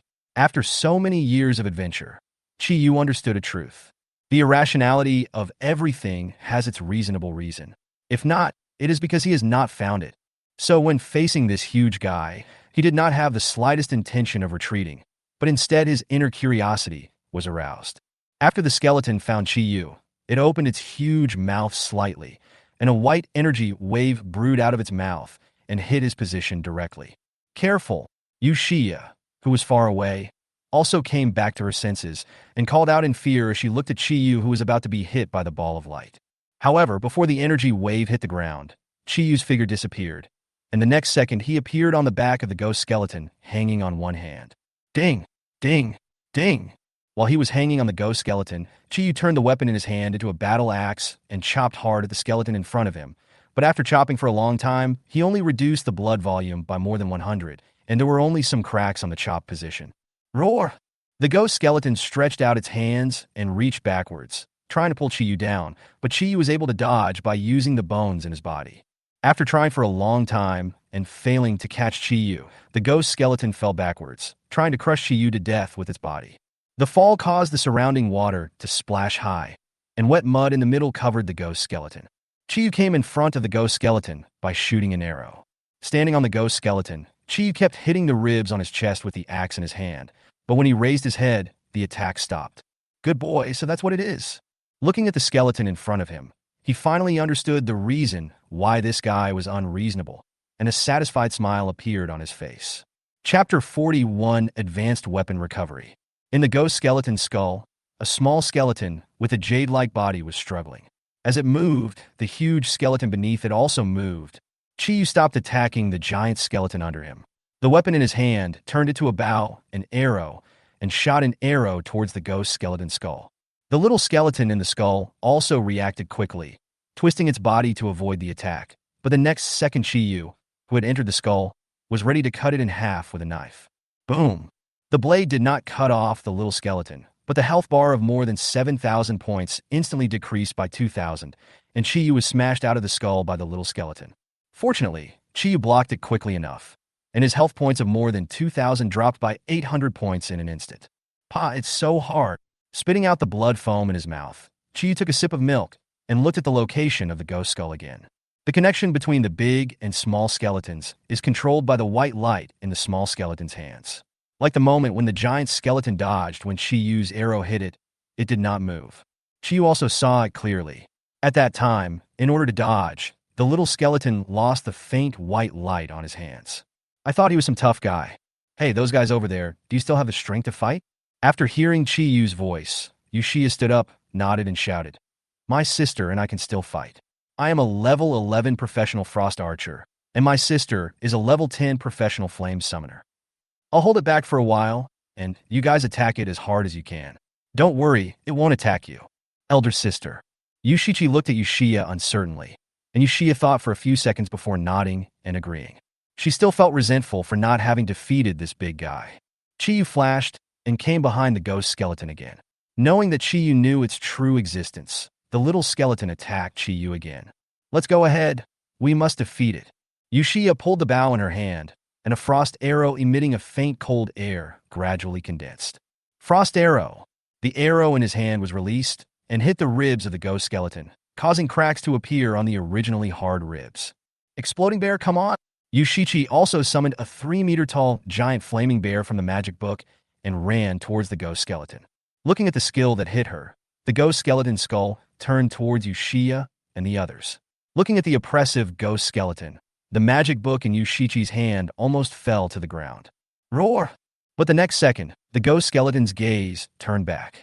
Chiyu took advantage of the time when its target turned away and came to the skull again, and chopped it directly with the weapon-like axe in his hand. As expected of its 100 agility, the little skeleton dodged Chiyu's attack once again. Inside its narrow skull, the two men engaged in a fierce battle. Yushiya below also understood, and an excited look appeared on her face. She pulled Yushichi and ran to the front of the ghost skeleton. Quick, hit it hard. Ah! Yushichi didn't quite understand yet, but since her sister said so, she continued to chant her skills. The giant skeleton seemed to have frozen, standing there stupidly and allowing the two sisters to bombard it with their skills one after another. The little skeleton inside was obviously panicked and wanted to control the giant skeleton, but Chiyu's attack came again immediately. It wanted to kill Chiyu, but every time its fingers were about to pierce Chiyu, they were always twisted away. It was just a little bit away from successfully repelling the annoying guy in front of it. Finally, under the repeated bombardment from the outside, the huge skull shattered and the small skeleton fell down. The weapon in Chiyu's hand turned into a heavy sword, and he smashed it down directly with the force of gravity. The little skeleton below had no time to dodge, and its skull was smashed. The huge skeleton also fell onto the water and eventually turned into powder and scattered on the lake. At this moment, the Shadow Lake area has regained peace, and the potholes caused by the battle have been repaired by the flow of water. 5 items, 3 green and 2 white, fell next to the little skeleton. Fuck, is it really that serious? The previous hidden weapon at least gave me a blue weapon, but this guy is much more difficult to deal with than the previous one, and the highest level he can get is only green? Chiyu walked closer and picked them up one by one to take a look. There were 2 green high-quality items. One was the bone-crushing bow, and the other was a mage skill book. The first 2 items were of no use to Chiyu, but the last universal skill did help Chiyu recover from his depressed mood to a certain extent. Advanced weapon retrieval skill. Occupation, general. Quality, excellent. Introduction. You can instantly retrieve dropped weapons. The weapons you retrieve will cause 1x damage in the next attack. Mana consumption, 10 points. Cooldown time, 5 seconds, level 1, 0. This thing is quite useful.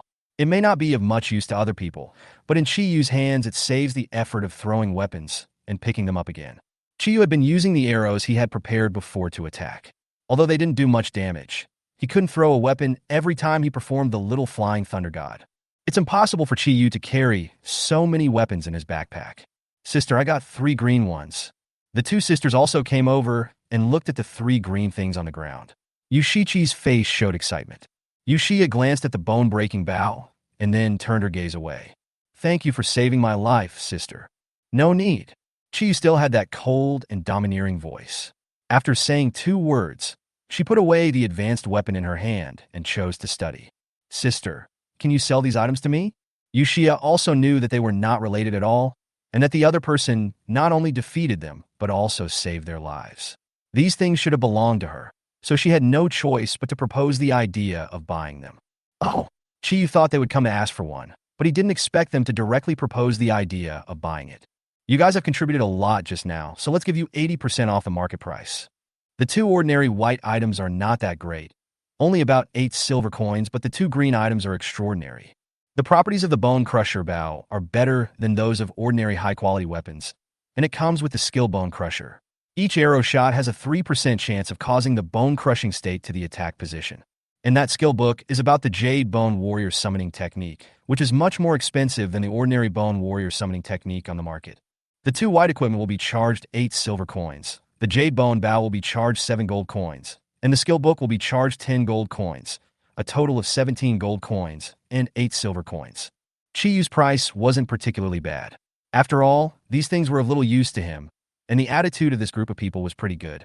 Moreover, these girls are very beautiful, and beautiful things always make people happy, so Chiyu casually made a discount and said, I don't have that much money. Chapter 42, Hanjiangsha Guild. Yushiya showed an embarrassed look on her face and lowered her head, not daring to look at Chiyu. So, how much money do you have? 4 gold coins. The guild that Yushia belongs to had just been established, and money was needed in many areas. Everyone in this small family contributed to the guild, so there was not much money left on hand. No, but I can give you credit in the name of the Hanjiangsha Guild. When the guild has money, I will definitely pay you back. If you don't get these things now, you will have to spend more money to buy them from the store later. Hanjiangsha? That's a nice name. Just never heard of it. However, seeing the eager look on the face of the little girl with twin ponytails, Chiyu finally nodded and said, "Okay, just write an IOU later." "Thank you so much." "Don't worry, Sister in Black. Although our guild has just been founded and we don't have much money yet, the leader is a first-level master and will definitely return the money to you." Yushichi on the side said a lot of nice things, but she was drooling as she held the skill book. Captain Xiaoming is awake. While they were discussing, the short-haired girl at the back shouted at them. "Woke up!" After Yushia put away her things, she rushed over to the few people.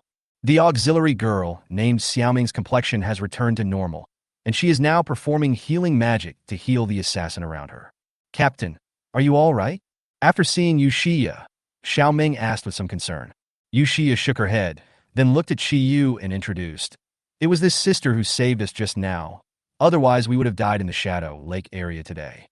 By the way, I haven't introduced myself yet.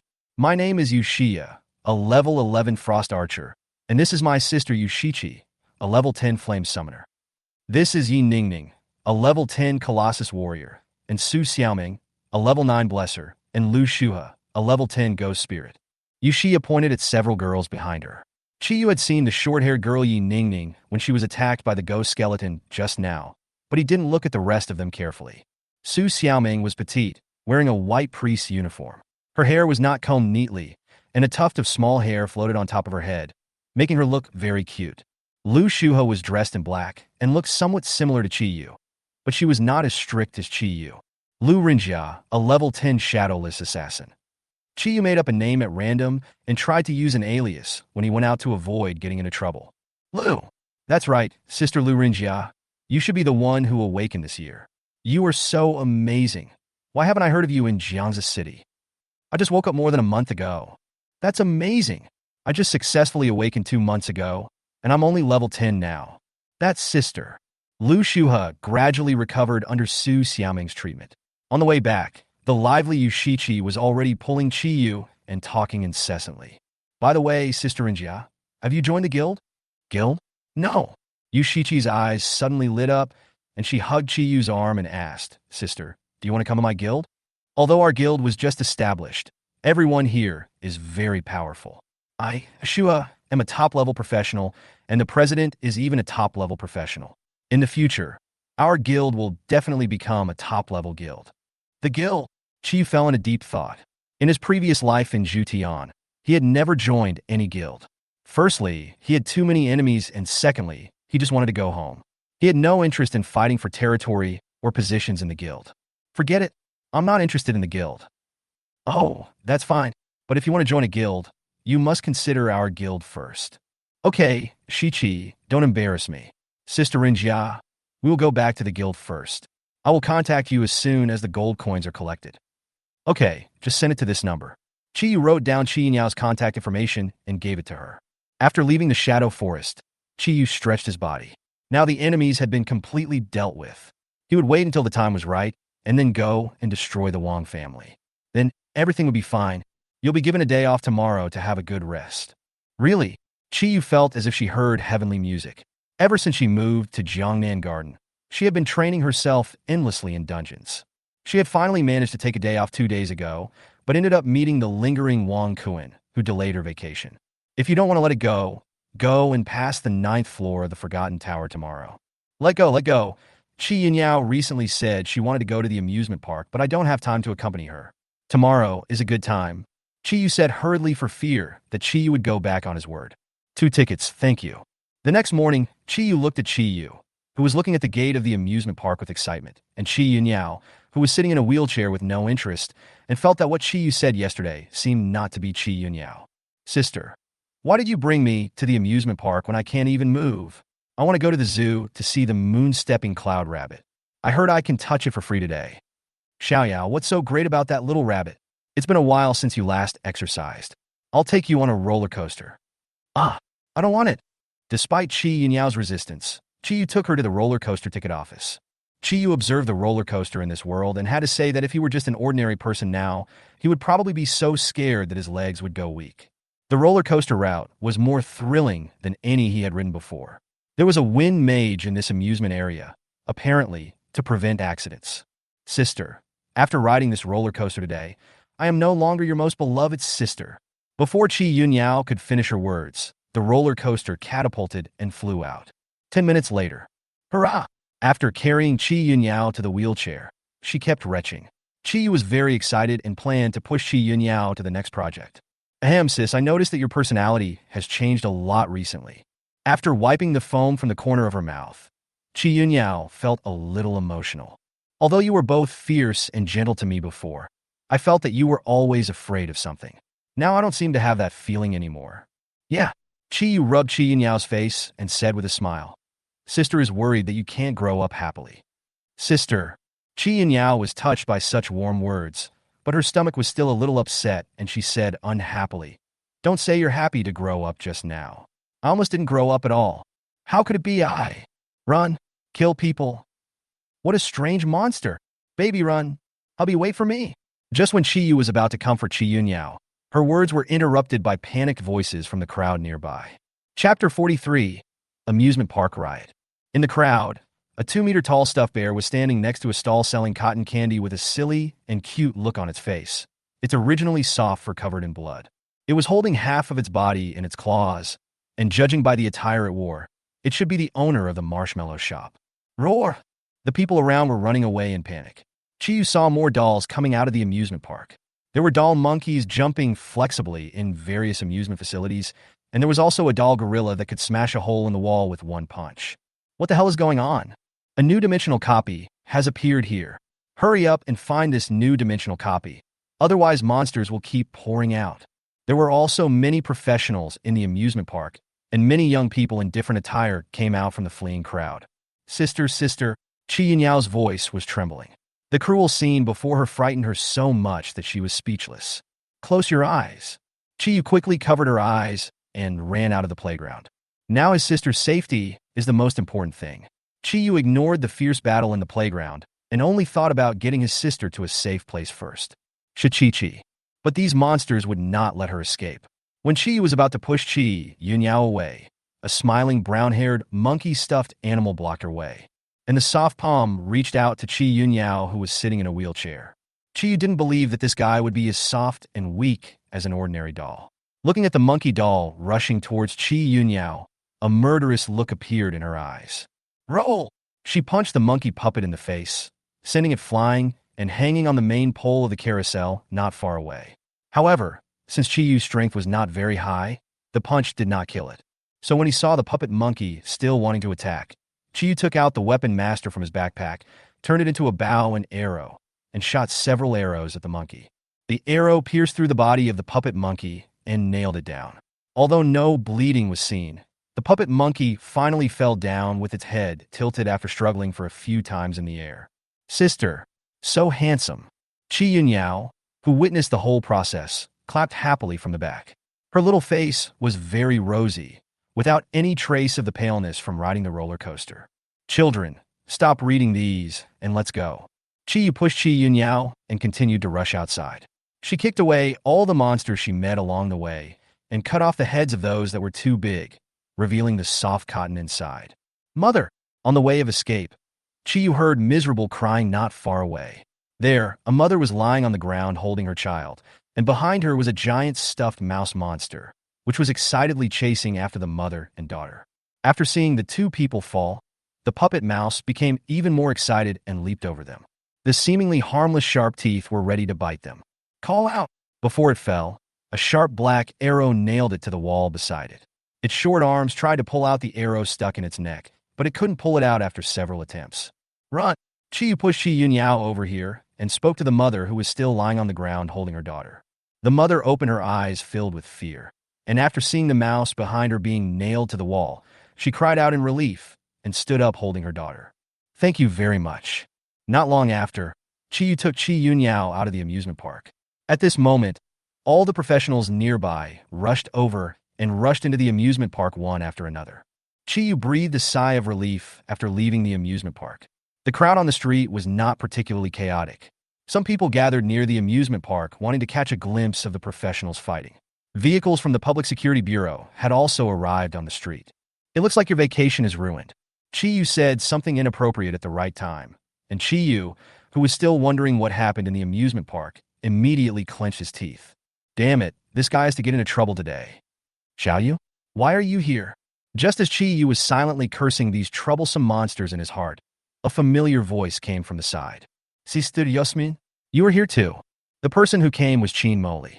She was wearing a black gauze skirt, a black and white knitted cardigan, and a white jacket. She looked like a cool and aloof rich lady. "I was buying some goods at the high-end market over there. I heard there was a commotion here, so I came to take a look."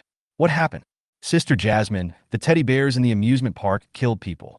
Those guys were like crazy, killing people everywhere." Qi Yunyao excitedly shared what happened inside with Qin Moli. It seemed that she was not affected by what happened just now. "What?" Qin Moli looked at Chi Yu in confusion. Chi Yu came to her and whispered, "The monsters in this dimensional copy rushed out and are killing people everywhere in the amusement park. The people from the Public Security Department have just entered. Sister Jasmine, this place is not particularly safe. You should take Xiao Yunyao and leave first." Qin Moli is not an ignorant girl who knows nothing. In this situation, there must be a new dimensional copy that has not been discovered. The equipment drop rate of this kind of copy, with overflowing energy, is particularly high. So he looked at Chi Yu and nodded seriously and said, "I understand. Just be careful and come to my house when you're done." "Well, I haven't eaten the food cooked by Sister Jasmine for a long time. Xiaoyao, go home with Sister Jasmine first.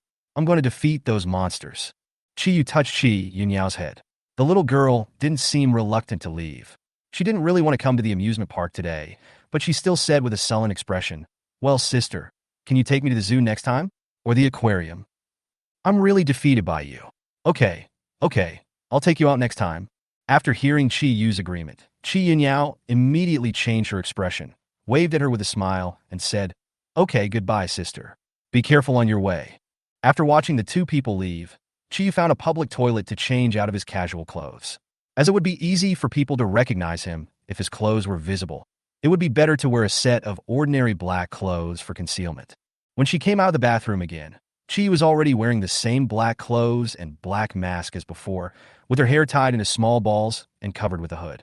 When they returned to the amusement park, a group of professionals were fighting against the escaped monsters. The strength of both sides was equal, but Chi saw an acquaintance in the Public Security Bureau. Captain Zhang, the middle-aged man in uniform who smashed the attacking giant toy bear with one punch, was Zhang Quan, who had investigated Chi with Jiang Qian before. This guy was so powerful that the monsters surrounding him could hardly withstand a single punch from him. He even had his arm around a little kid. Chi didn't want to attract his attention, so he looked around the amusement park and then rushed into a secluded place. Chapter 44 New Ship Copy. At this time, more monsters rushed out from inside, and the professionals who had been fighting inside before were gone. It seemed that they either retreated or were torn to pieces by this group of guys. Roar! The monsters nearby discovered Chi Yu and all rushed over. Go directly to the small woods in front. Chi Yu sensed the fluctuations coming from the woods and shouted directly at Chi Yu. Chi Yu had a calm expression as he looked at the monsters around him without any panic. He turned the weapon in his hand into a bow and shot an arrow at a big tree in the woods. Then, when she was about to be surrounded by monsters, her figure came to the tree, and only a black arrow was left under the group of monsters. The closer you get to the grove, the more you can feel the fluctuations of energy, and from time to time you can see a monster appear in the air. There's a problem. Chi Yu, go down and take a look. Chi Yu jumped down and waited for these guys to leave before walking towards the place where they appeared. When there were only a few meters left, a barrier appeared in front of Chi Yu. When he gently patted it with his hands, he could see a wave of water spreading out in all directions. Seeing the synchronization, Chi Yu changed his weapon to a big sword and slashed towards the barrier. Bang! The big sword did not break the barrier, but instead, because of Chi Yu's great strength, it penetrated the barrier and smashed into it. Things can get in, but people can't. What kind of barrier is this? Chi Yu used his skills to summon back the weapon master, and suddenly had an idea. Chi Yu, do you think I could just use the Flying Thunder God to get in? In theory, it's possible, but I'm not sure what's going on inside. Let's give it a try. Chi Yu said affirmatively after thinking for a few seconds. Okay. Chiyu shot another arrow and switched positions the instant it passed through the barrier. At this moment, four monsters walked out of the portal. They did not notice Chiyu, who was in invisible state, and walked out directly. It seems like someone did this on purpose. Inside this barrier is a dimensional copy, but its current full state makes the portal extremely dazzling. Number of players detected. 1. Whether to open the copy. Unnamed. Recommended level. Level 10. Please select difficulty. Normal, hard, desperate. Level 10 to 15? Chiyu was a little hesitant, but Chiyu comforted her at this time. Don't worry, this world is not a real game, so sometimes level is not the key to determining a person's strength. Apart from the qualitative change that occurred after the first transformation at level 30, Chiyu feels that his limit at this stage should be around level 20. If he really wants to fight a roaming battle, he will be worn down by Chiyu at level 23. Open normal. As Chiyu chose to start the normal difficulty, the energy in the dimensional copy dissipated a little, and monsters would not be refreshed for a while. Inside the copy, Chiyu immediately found a hidden place, raised his weapon, and calmly observed his surroundings. Compared to the fearful look he had when he first entered the dungeon, Chiyu now looked more like a calm assassin.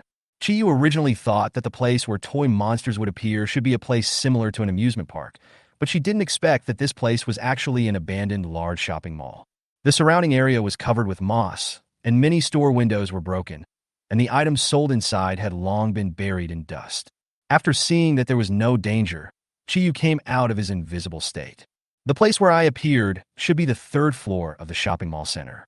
Looking down from above, I can see that the floor below is also extremely dilapidated. The surroundings were extremely quiet, with only the occasional chirping of insects bringing a bit of life to this desolate shopping mall.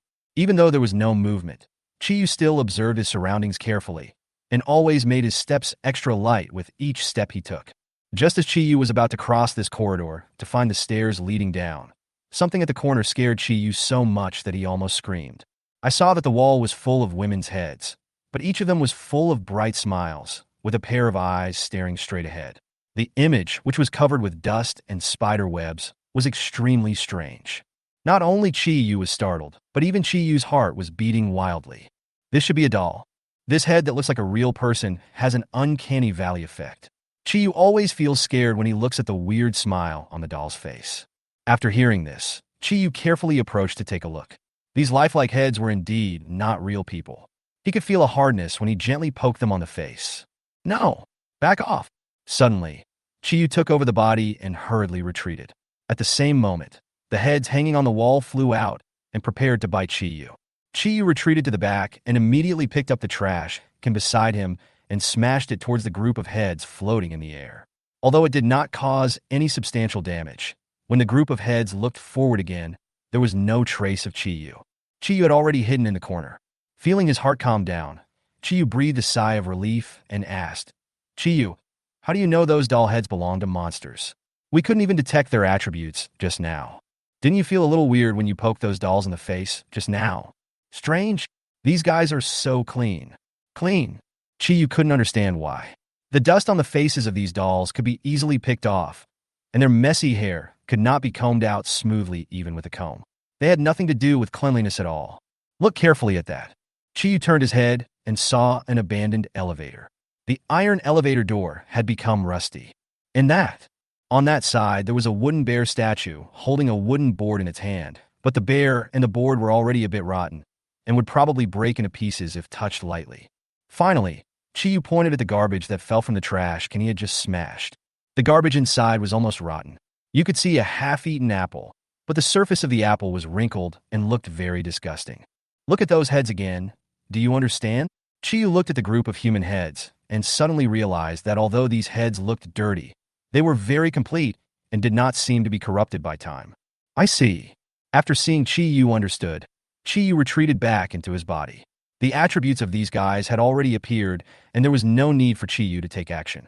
Exquisite doll head, level 10, HP, 1000, magic, 800, strength, 105, toughness, 100, agility, 0, perception, 102, intelligence, 110.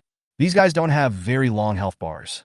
Even if Qin Xiufeng can kill 100 points with one hit, it will take less than 10 hits to kill one. Not only are there a lot of guys in this group, but they're also not very far from each other. A rough calculation shows that there are at least 20 of them. Whoa, whoa, whoa, whoa. After failing to find Chi-Yu, the group of people started banging their heads around, making sounds like babies crying, which sounded extremely creepy. Chapter 45, Legendary Explosion Rate. One of them accidentally found Chi-Yu's position. Looking at the doll head that was about to hit him, Chi-Yu pulled out two daggers, one blue and one black, and stabbed at the head's eyes at the same time. Disabling damage, 210. Disabling damage, 420. Rust damage, 10. Two slashes took away more than 700 HP of the doll's head. Seeing that there was only more than 300 HP left, Chi-Yu quickly swung the dagger in his hand, and then quickly escaped when the remaining HP of the doll's head was enough to be killed by rust damage. The other puppet heads also discovered Chi-Yu, and the ones in front rushed towards her, with the smiles on their faces turning into looks of hatred. The puppet head at the back had no time to rush over, and opened its mouth on the spot, and steel needles as thin as hair shot out of its mouth. Damn, it can also attack from a distance.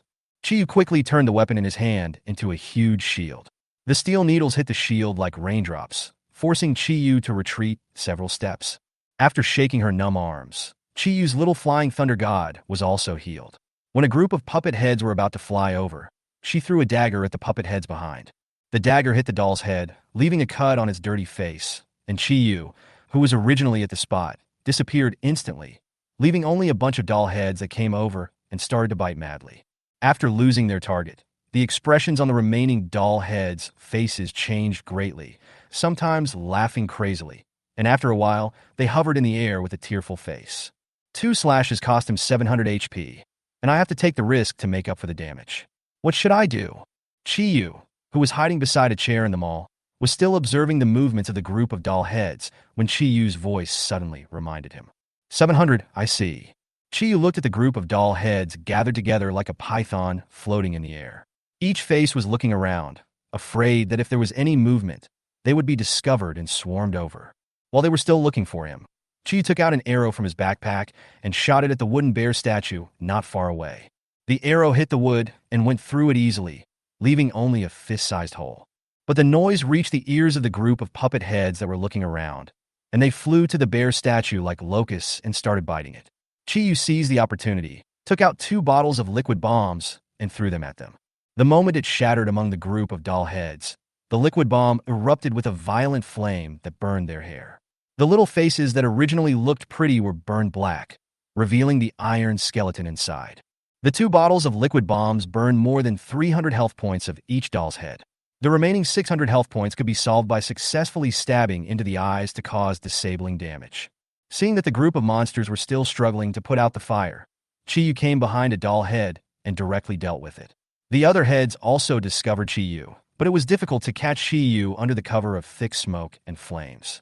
Chi quickly transformed the weapon in his hand into a spear and stabbed it into the eye of a burning doll head, then turned around and slammed it towards the ground. A small hole was smashed into the ground, and the doll head on the spear was smashed into pieces. The other dolls wanted to rush forward, but Chi grabbed one of them again and knocked all the doll heads away like playing billiards.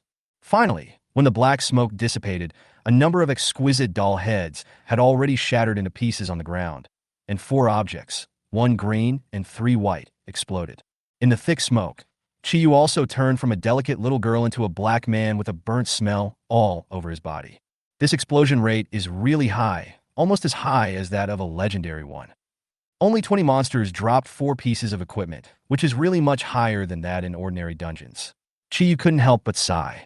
Chi also wiped his charred face with his slightly clean hands and happily picked up the things on the ground. There were 3 white items, a pair of shoes, a prop, and a material, and the green one was a special prop. Smile props. Quality, excellent. Introduction. You don't like me before makeup, but who can match me after makeup? After using, there is a 10% chance of charming humanoid creatures, lasting 30 seconds, number of uses 0. What exquisite cosmetics. Chi never used any cosmetics, but this small, exquisite and antique cosmetic box instantly attracted her attention. Can you use this thing? Isn't it just a matter of patting it on the face twice? Chi eyes were full of doubt. She had seen this thing on TV before, and it seemed to be done this way. You should sell this thing. At least you can get a good price for it. It's at least not lower than ordinary high-quality equipment. Really? That means there must be at least a dozen gold coins. When Yu heard that she could earn so much money from just one prop, she immediately put the things into her backpack. In her heart, money is more important than beautiful appearance. It seemed that there were no monsters in this area. After cleaning up, Yu walked to the other side. Along the way, there were only toy stores and some doll stores. There was no sign of the rich variety of stores that a large shopping mall should have. There were many dolls lying on the ground in the aisles and stores, just like the ones that attacked the amusement park before, but these guys were very quiet and just lay on the ground motionless. Yu pulled out an arrow and shot it at the nearest giant toy bear. The arrow hit the giant toy bear's head, but did not kill it with one shot. Instead, this guy's hatred was attracted.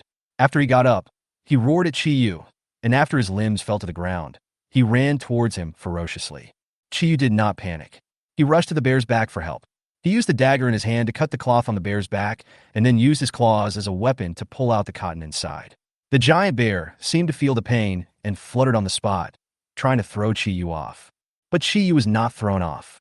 Instead, his wound grew bigger and bigger and could no longer hold the cotton inside, which scattered to the ground.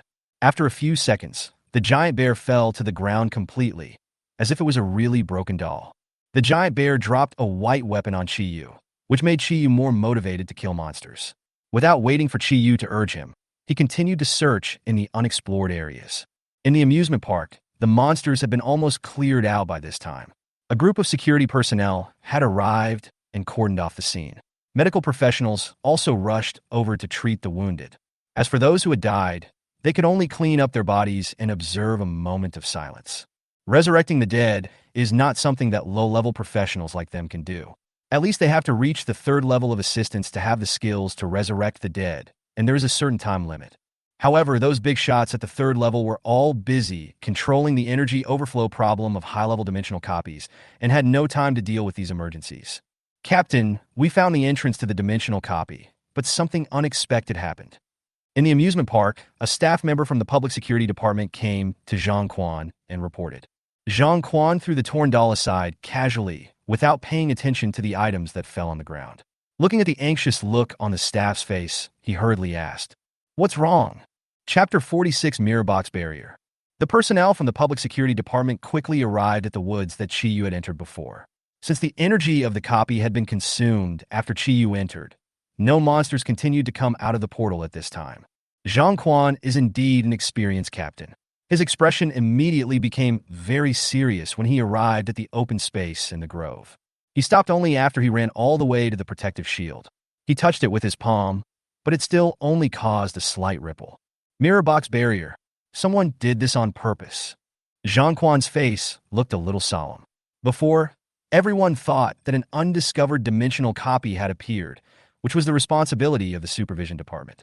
But now it involved human-caused interference in the dimensional copy, which led to the attack on the amusement park. This falls under the jurisdiction of the Public Security Bureau, so Zhang Quan immediately made arrangements. Arranged for someone to bring the boundary-breaking cone over and retrieve nearby surveillance footage from the past 3 months. Yes, the clerk behind him immediately went down and started working, but Zhang Quan discovered footprints on the ground again. This footprint is very fresh. It seems that someone has just been here, and it is a girl. But even I can't get through the mirror box barrier. Did this guy leave? That's not right. He must have gone in. Otherwise, I haven't seen a monster coming out of it for such a long time. But how did he get in? Zhang Quan looked at the mirror box barrier in front of him that caused ripples when it was touched and fell into deep thought. In the copy, after spending more than an hour, Yu finally found the passage to the next floor. It was not a very proper corridor or safe passage. After Yu saw it, he confirmed it several times and finally entered this approximately 1 meter hole with half belief and half doubt. Then after a series of falls and collisions, Yu finally landed on the second floor. Cough, cough, cough. The dust that was raised made Yu cough. After brushing the dust off her clothes, she looked around. The environment on the second floor is a bit dark. Compared with the top floor, which is well lit, this floor not only looks a bit deserted, but also looks more like it has experienced a disaster at first glance, with goods from the surrounding shops scattered all over the floor. Some trash cans and lounge chairs in the aisle were smashed to pieces, leaving some black marks on the ground. Whoa, whoa, whoa. Inside an aisle, Yu saw a figure squatting in the corner. He could vaguely see its back, and the miserable crying voice came from it. After Yu pondered for a few seconds, he hid his body, then hid in the corner and threw a flash of light inside. The strong light illuminated the entire dark corner as bright as day. The guy in the corner seemed to be startled. His miserable cries turned into screams, and his whole figure turned around.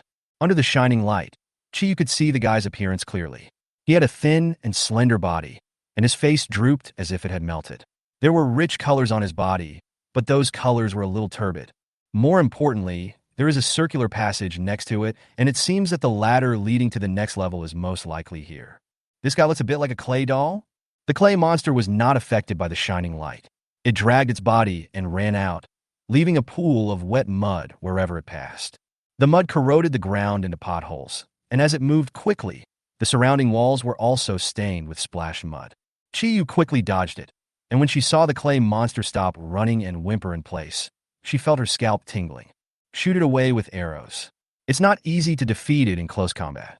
This guy's attributes aren't very strong, but his entire body is covered in corrosive poison. If you get a little bit of it in a close combat, a piece of his flesh and blood will be corroded away. It was obviously unwise to face the enemy head-on, so Chiyu shot an arrow at a billboard not far away. Hearing the sound of the arrow, the clay monster pounced on the billboard and smashed its body onto it like paste. Then the billboard quickly corroded and turned into a pool of liquid. Chiyu didn't dare to delay and went straight to the entrance and got in. However, Chiyu, who had learned his lesson, slid down slowly this time and didn't look as embarrassed as before. The shopping mall on the lowest floor was extremely dark, with almost no light sources around. Only the faint light coming in from the broken roof allowed one to roughly see the road. Fortunately, he had prepared some lighting balls. Chiyu took out a few and threw them at the walls around him. He had seen Jiang Qian use this thing before, and it seemed pretty good, so Chiyu took the time to buy more than 10 from Jinghong Company just in case. The shopping environment on the bottom floor seemed different from that of the two upper floors. Not only was the surroundings extremely dark, but the shops on both sides were closed, and under the light of the lighting ball, only rusty and dilapidated rolling shutters could be seen. After coming down this floor, there were dolls standing silently on both sides, with weird smiles on their faces, the corners of their mouths almost reaching their ears, and their eyes were staring straight at Chiyu. But they didn't move, they just kept staring, which made people feel creepy. Seeing that they did not move, Chiyu did not hide immediately, but walked inside vigilantly with the dagger in hand. Chiyu didn't know if it was an illusion, but she found that every time she walked forward, the eyes of these dolls would follow the direction she went, but when she looked carefully at a certain doll, they returned to looking straight ahead and smiling. If I were you, I would burn them all. No, I am you. You burn them to prevent any trouble from happening again. Chiyu looked at her cautious and vigilant appearance and couldn't help but make a suggestion.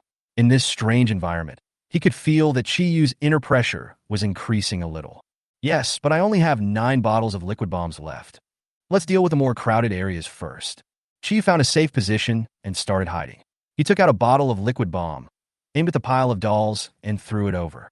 The fierce flames directly burned all the surrounding dolls.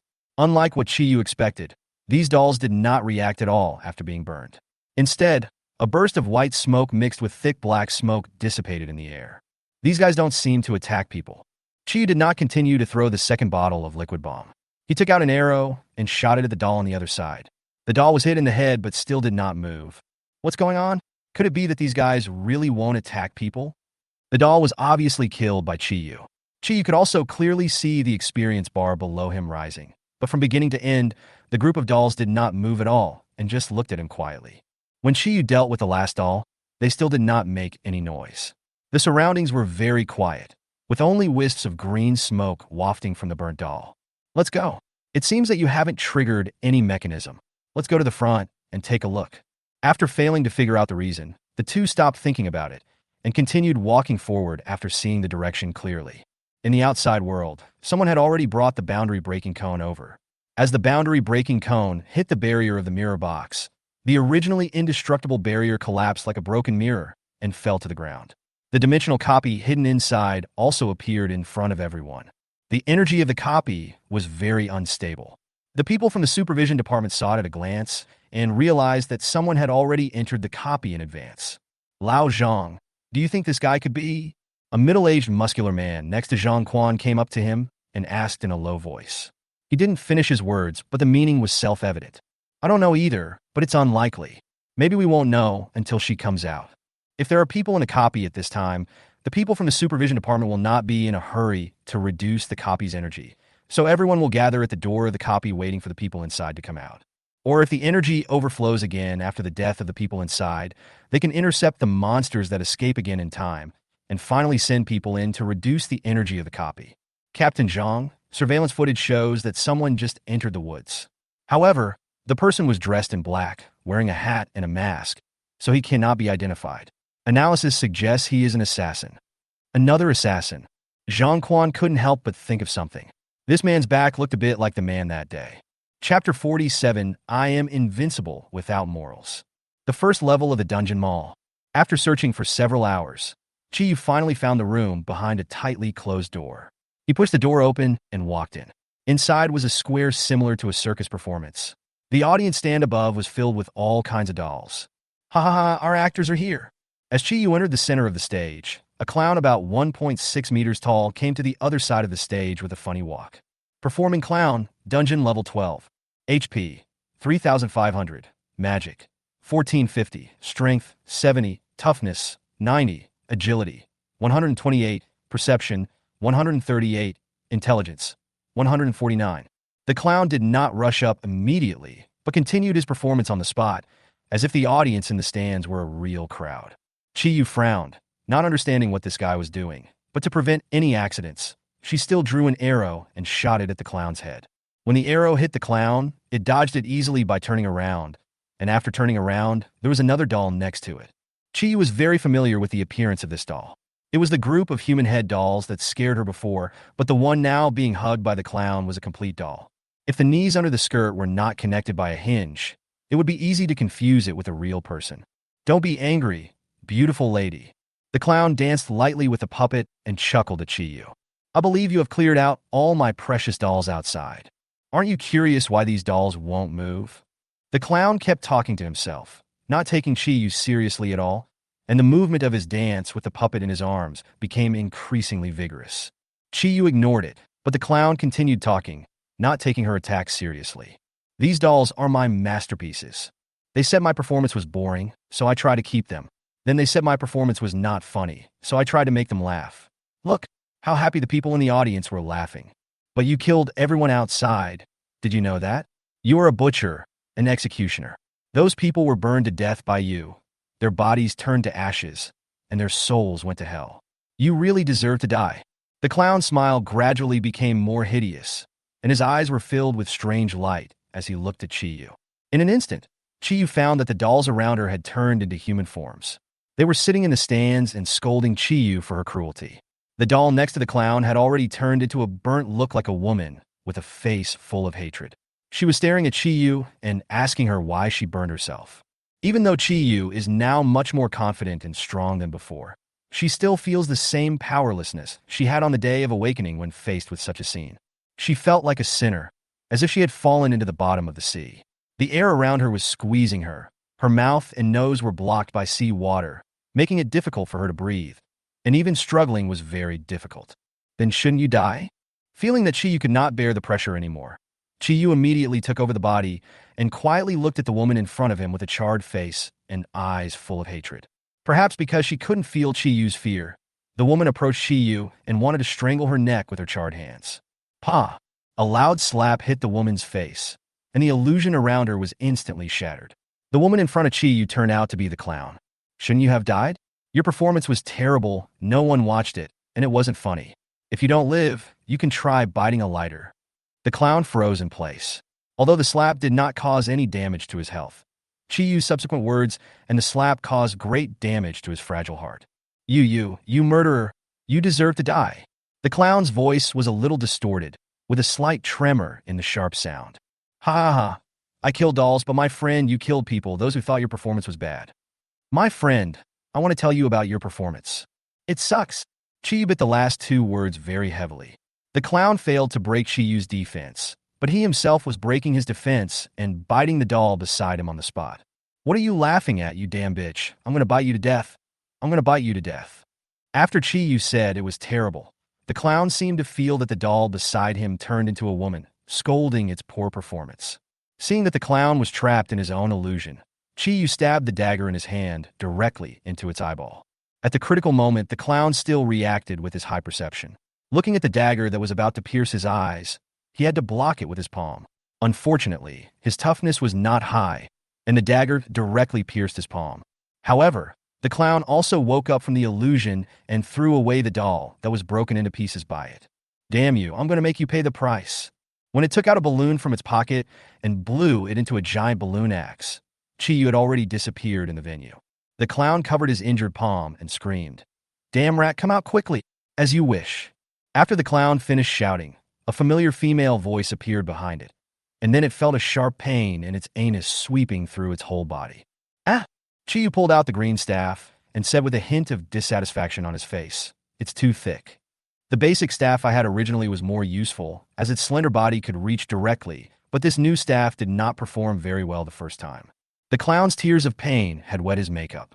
He fell to the ground and looked at Chi-Yu's nonchalant comments.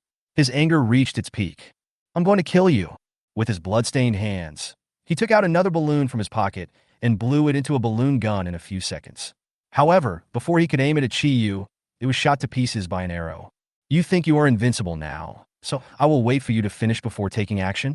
Chi-Yu didn't think that the balloon this guy blew was just a performance item. He had seen weapons made of salted fish in a game before. The clown over there was also stunned for a moment, and then planned to take out more balloons. While it was taking something out, Chi-Yu stepped forward again and attacked the clown's eyes with 2 daggers. In less than a second, the 2 knives were close to its eyes, so the clown had to use his arms to protect his head again. But the knife changed direction the moment it stabbed down and stabbed the clown in the chest, leaving a bloody wound on the clown's lower abdomen.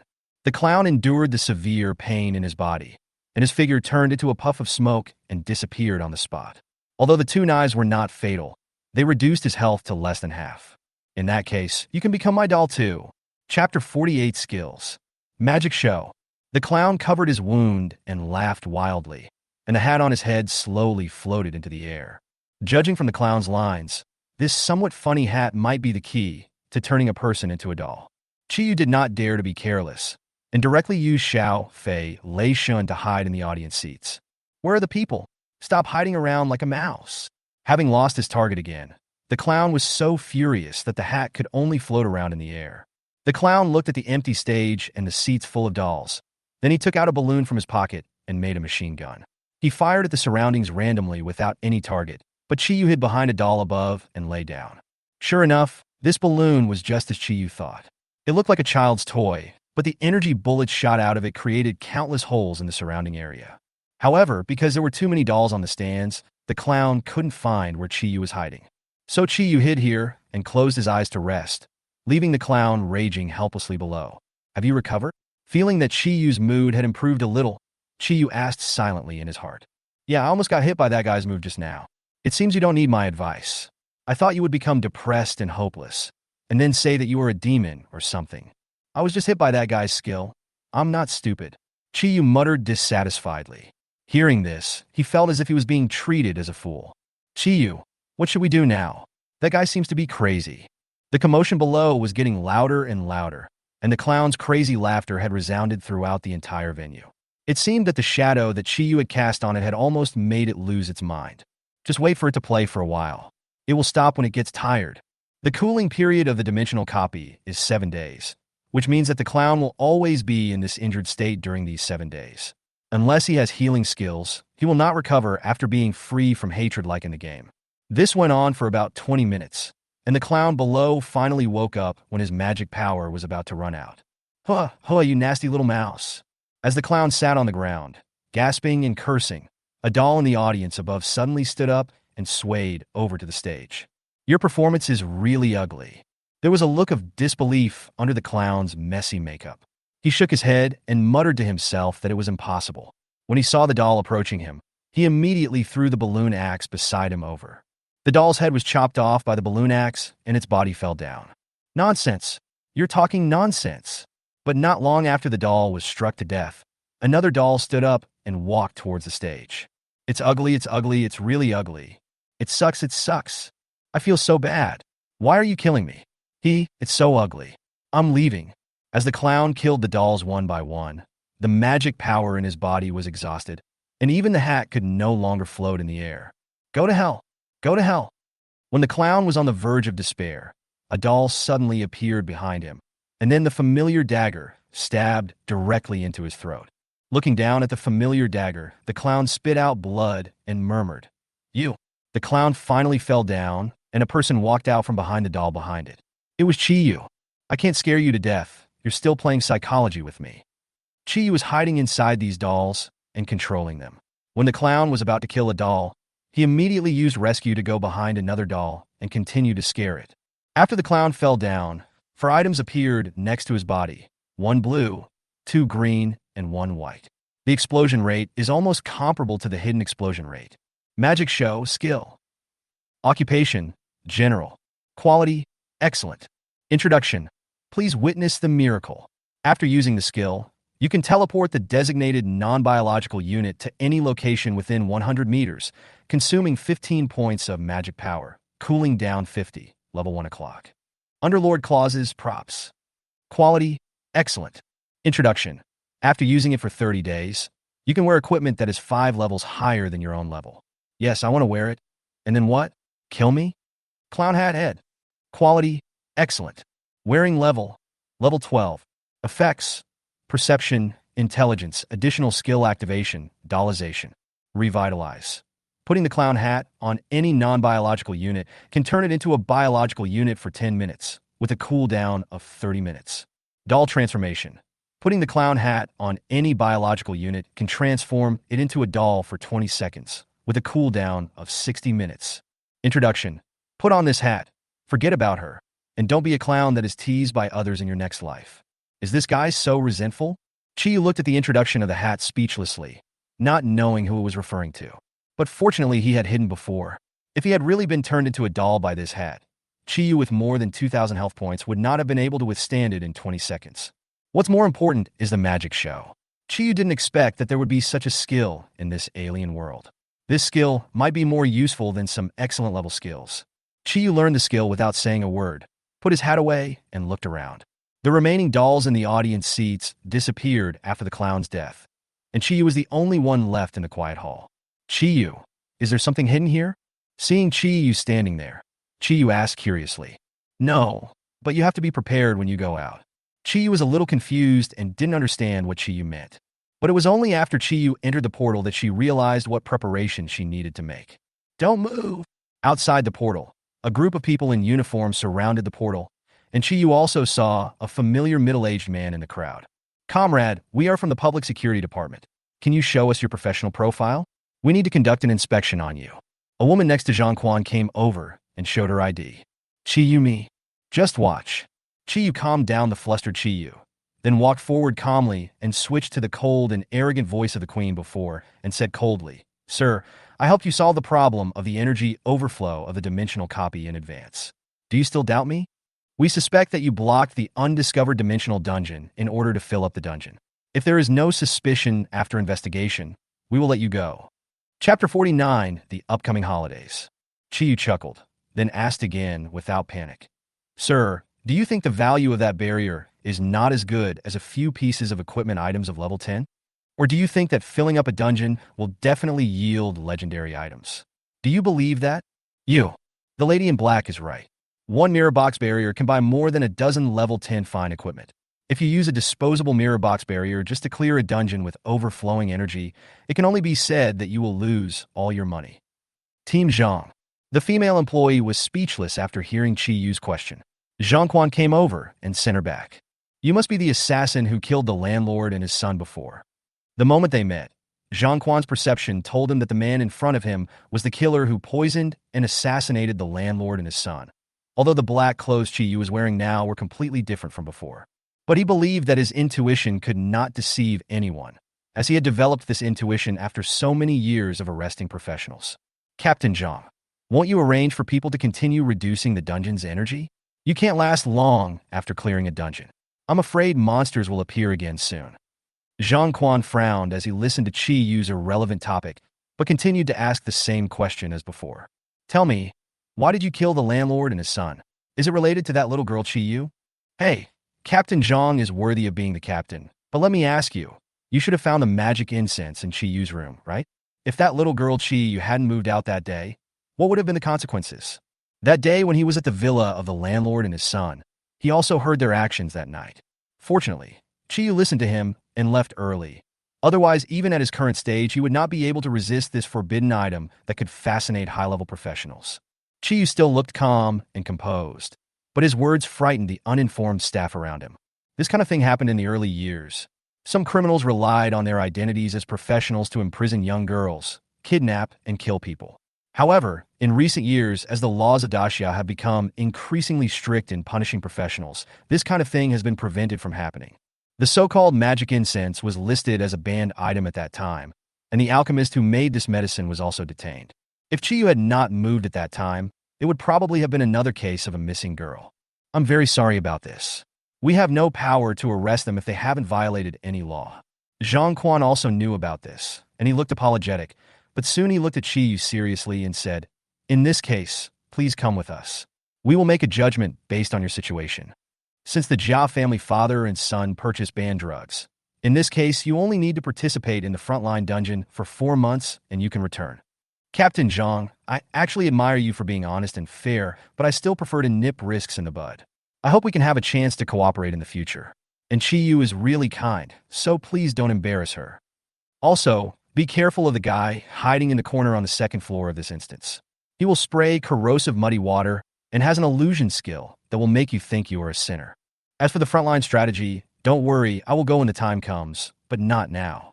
Hearing Chiyu's words, Zhang Quan's face changed and he shouted, "Catch her!" But everyone found that the man in black disappeared from the spot in an instant like a shadow. The professionals around immediately activated their stealth-breaking reconnaissance skills, but unfortunately the man seemed to have evaporated from the face of the earth. At this time, Chiyu teleported to a corner of the amusement park, and while no one noticed, he threw a dagger toward the sky. "Captain Zhang, let's start with the dungeon strategy." In the woods, the people from the supervision department started working on the dungeon. Chiyu's news was very important to them. After all, every new dungeon would cause casualties to pioneers like them. The people from the public security department all looked at Zhang Quan. "Captain Zhang, do we need to chase them?" Zhang Quan silently looked at the place where Chiyu left. After a while, he sighed and said, "Forget it. That guy is definitely not an ordinary person. You can't catch him." Then the girl named Chiyu. "It has nothing to do with her. Don't bother the girl. Ask people to pay attention to whether there is a female assassin with top-level talent in Jiangsu City. She should be between 22 and 28 years old. Also, the main goal now is to investigate who is using the mirror box barrier here. Many people died this time, so let's get this cleared up first." Yes, the people from the supervision department were able to handle the matter of the dimensional copy, and the people from the public security department all evacuated the amusement park. Sitting in the car, Zhang Quan silently lit a cigarette, looked at the scenery outside the window, and slowly exhaled a puff of smoke. He always felt that his intuition was telling him something completely illogical. I hope you can keep your word. The frequency of the frontline dungeons is increasing. I don't know if Lao Lu and the others. Outside the amusement park, Chiyu, who had changed into casual clothes, walked out of the public toilet. At this time, the amusement park had returned to its tranquility at midnight, and the onlookers around had long since dispersed. However, the once bustling amusement park now has to close for maintenance on the rides that were messed up by the monsters that escaped, and I'm afraid no one will dare to come to the amusement park to play in the near future. In addition, a dimensional copy was discovered here, so I'm afraid this place will no longer be suitable for ordinary people to visit in the future. Woo woo woo, my vacation. Chiyu looked at the time on her phone with tears in her eyes. She had wasted too long in the dungeon, and it was almost 11 o'clock in the evening when she came out. "Okay, once you finish the strategy for the 10th floor of the Forgotten Tower, I'll give you 3 days off." Chiyu perked up now, stopped sobbing, and said quickly, "You said it, don't regret it. Also, if you encounter any special circumstances, it can't be counted as part of the vacation. I'm not a rich man. Why would I cheat you out of my vacation? If you run into this kind of special situation again, it won't count as a vacation, okay?" After getting Chiyu's reply, Chiyu felt relieved and continued to browse his phone. Chi Moli sent several messages after Chiyu entered the dungeon at 6 o'clock in the afternoon. Chiyu opened them and took a look. They basically asked her if she had finished the dungeon and that lunch was ready. Everyone was probably asleep at this time, so Chiyu didn't reply to the message and just put the phone back in his pocket. There were several restaurants open near the amusement park. Chiyu, who was already starving, picked a spicy hot pot restaurant and went in. At this time, we were in a hotel not far from the amusement park. Report to the boss. The person has been caught, and we are now hiding in a nearby hotel. In the small room, a middle-aged man wearing a black windbreaker and a full beard was talking on the phone, and the young man next to him was staring out the window. Where are the bodyguards? Did you get rid of them? There was an old voice on the other end of the phone, and the tone sounded very anxious. Brother Long Yi and his men stopped the bodyguards. Only Long Shiqi and I escaped with our target. Very good. The company will send a car downstairs in a while. You just need to drive back. Remember not to attract attention. After hanging up the phone, the middle-aged man came to the young man and asked quietly, "Did you find the person who came to look for you?" "No, but Brother Longi and the others haven't come yet. Should we send them a message?" The middle-aged man slapped him on the head and cursed. "Idiot, do you want to be caught? What if Longi and the others are caught and the phone is in their hands?" "I'm sorry, brother. I was negligent." Chapter 50. This is kidnapping? Little girl, why are you still out here alone so late? Outside the Malatang shop, Chi waited for almost half an hour and finally got a taxi. "There's something to take care of." "Then be careful, little girl. You are out alone so late at night." Although our daxia has good public security now, there are still some professionals who dare to do something illegal. As soon as they got in the car, the driver became very talkative and kept telling Chi about professionals along the way. "I won't hide it from you. My daughter also successfully awakened last month, and she has a level 1 warrior talent. But I don't want her to go to that dimensional copy. Think about it, it's said that making money there is easy, but there is no such thing as a free lunch in the world. Countless people die there every year. You see, such a little girl went to fight those scary monsters. I waited for her at home in fear every day." While the master was chatting excitedly, a black car suddenly rushed out from the side road and hit the master's car. "Oh my God! What kind of bastard is this?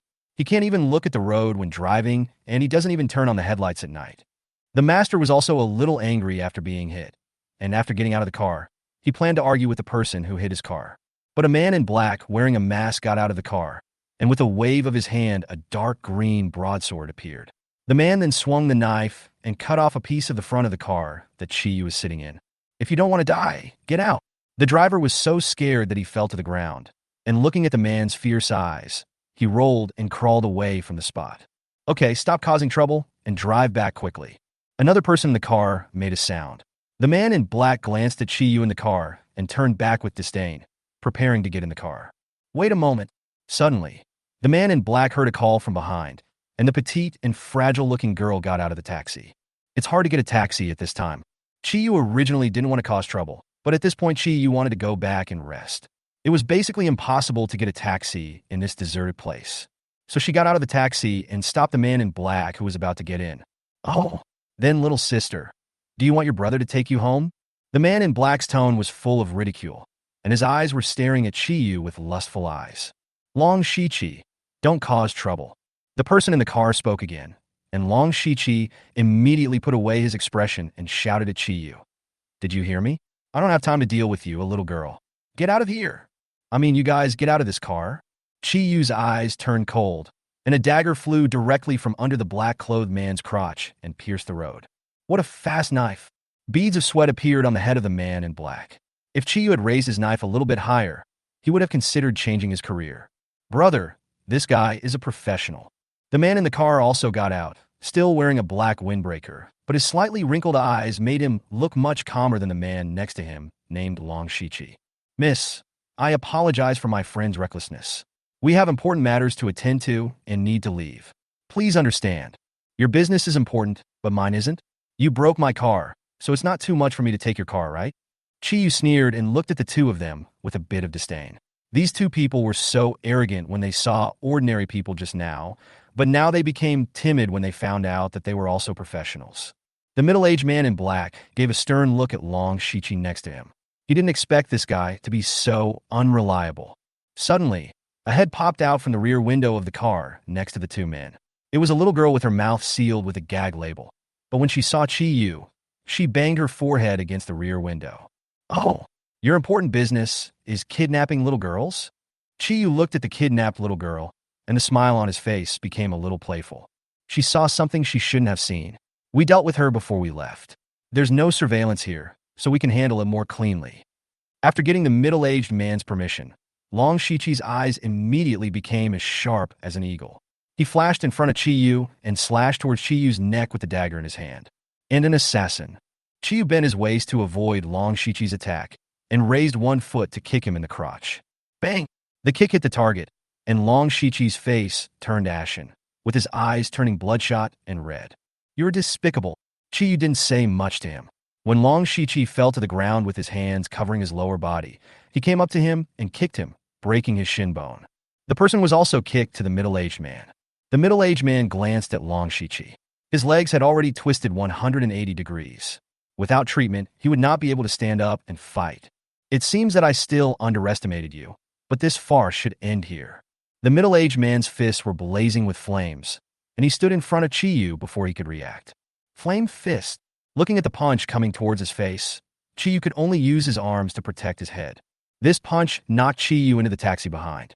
The middle-aged man took a look and extinguished the fire in his hand, preparing to grab the unconscious Long Shichi and get into the car. The little girl in the car was also screaming silently with tears in her eyes. "Not bad, boxer.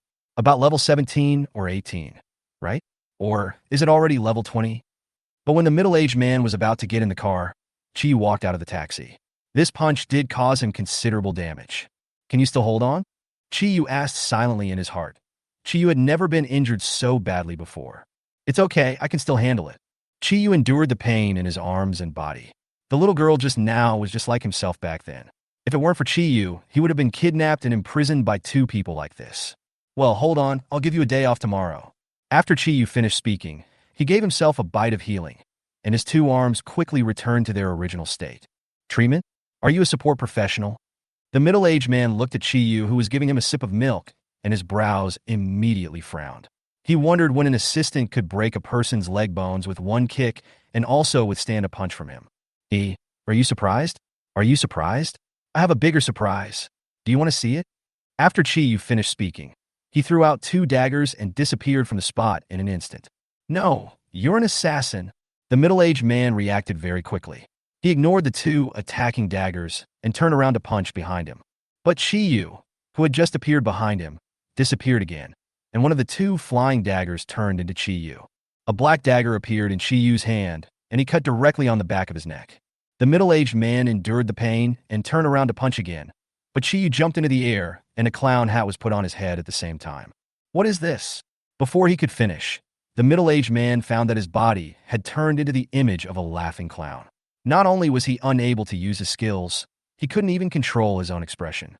As expected, the clown is more suitable for you. Chiyu took advantage of the moment and stabbed him twice between the eyes.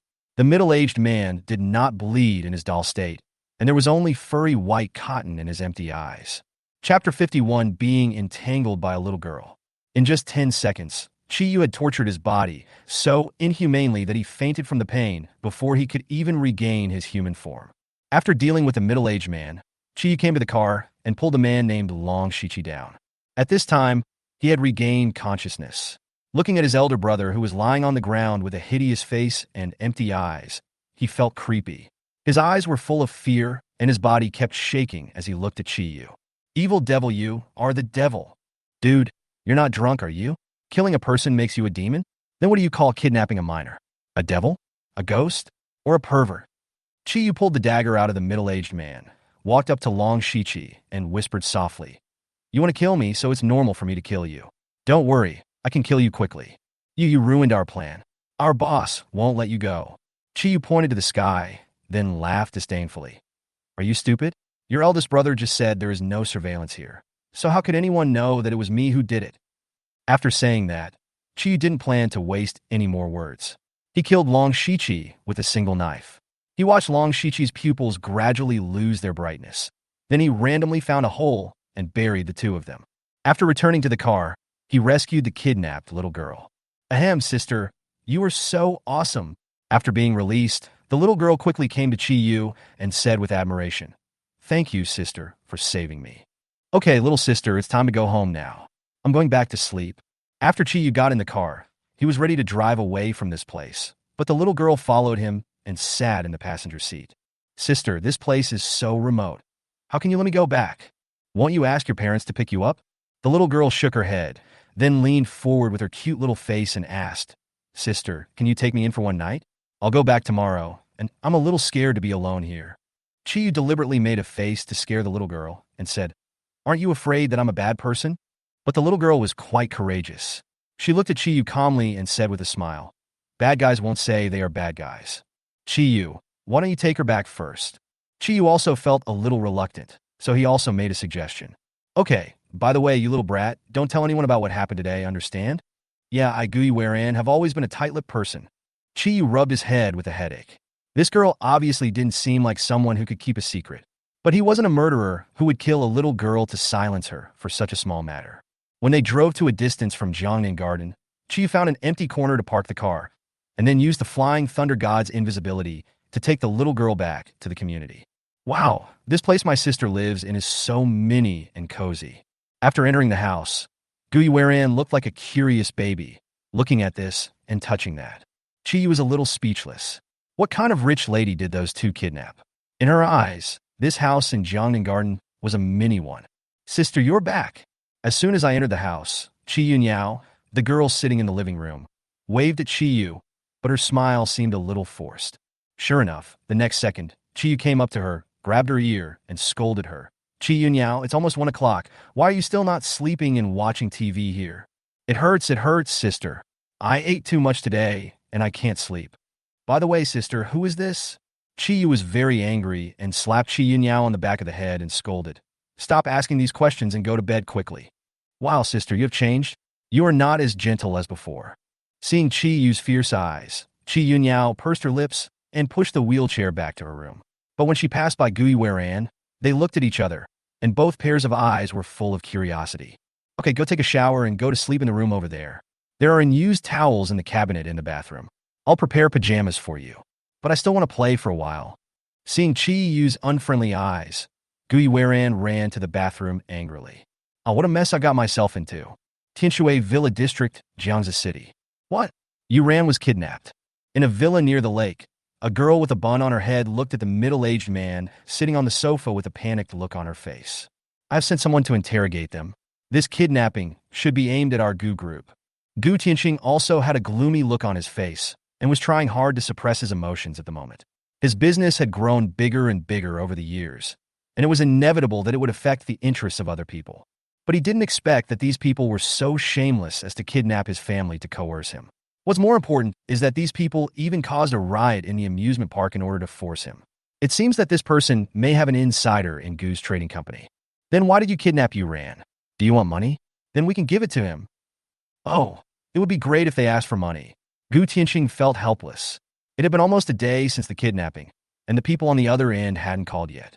"In this case, I'm afraid it's not just about money. Go and have a rest. I will take care of this matter. During this time, I will find someone to protect your safety." Chiyu didn't sleep well that night because he heard two little girls chatting in the living room early in the morning.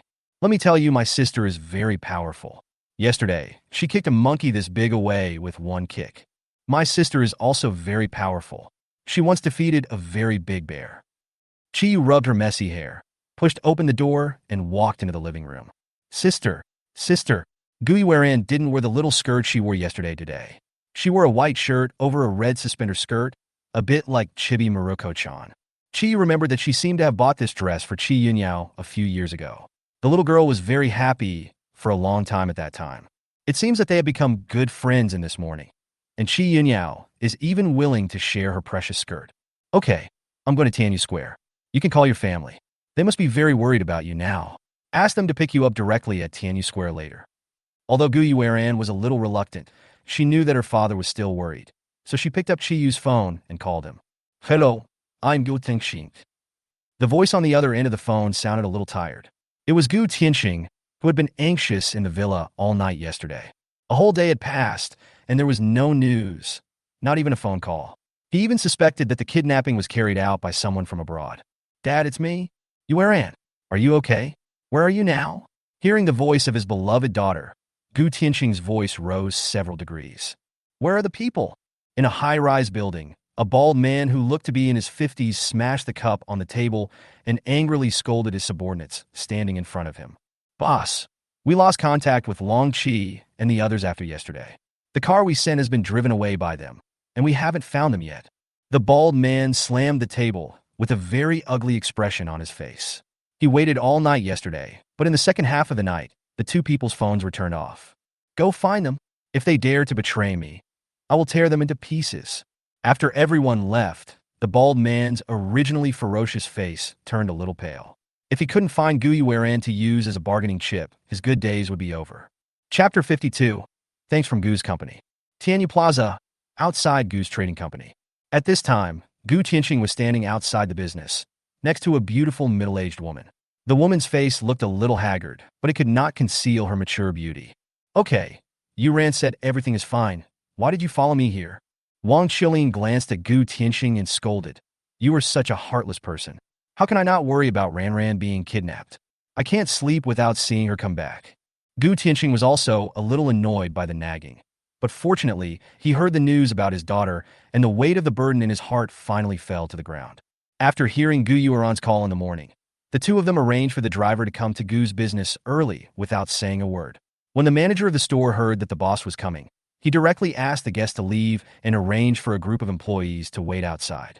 Now that Gu Tianxing was standing here, waiting for someone to come, they had no choice but to wait outside the store together with the boss.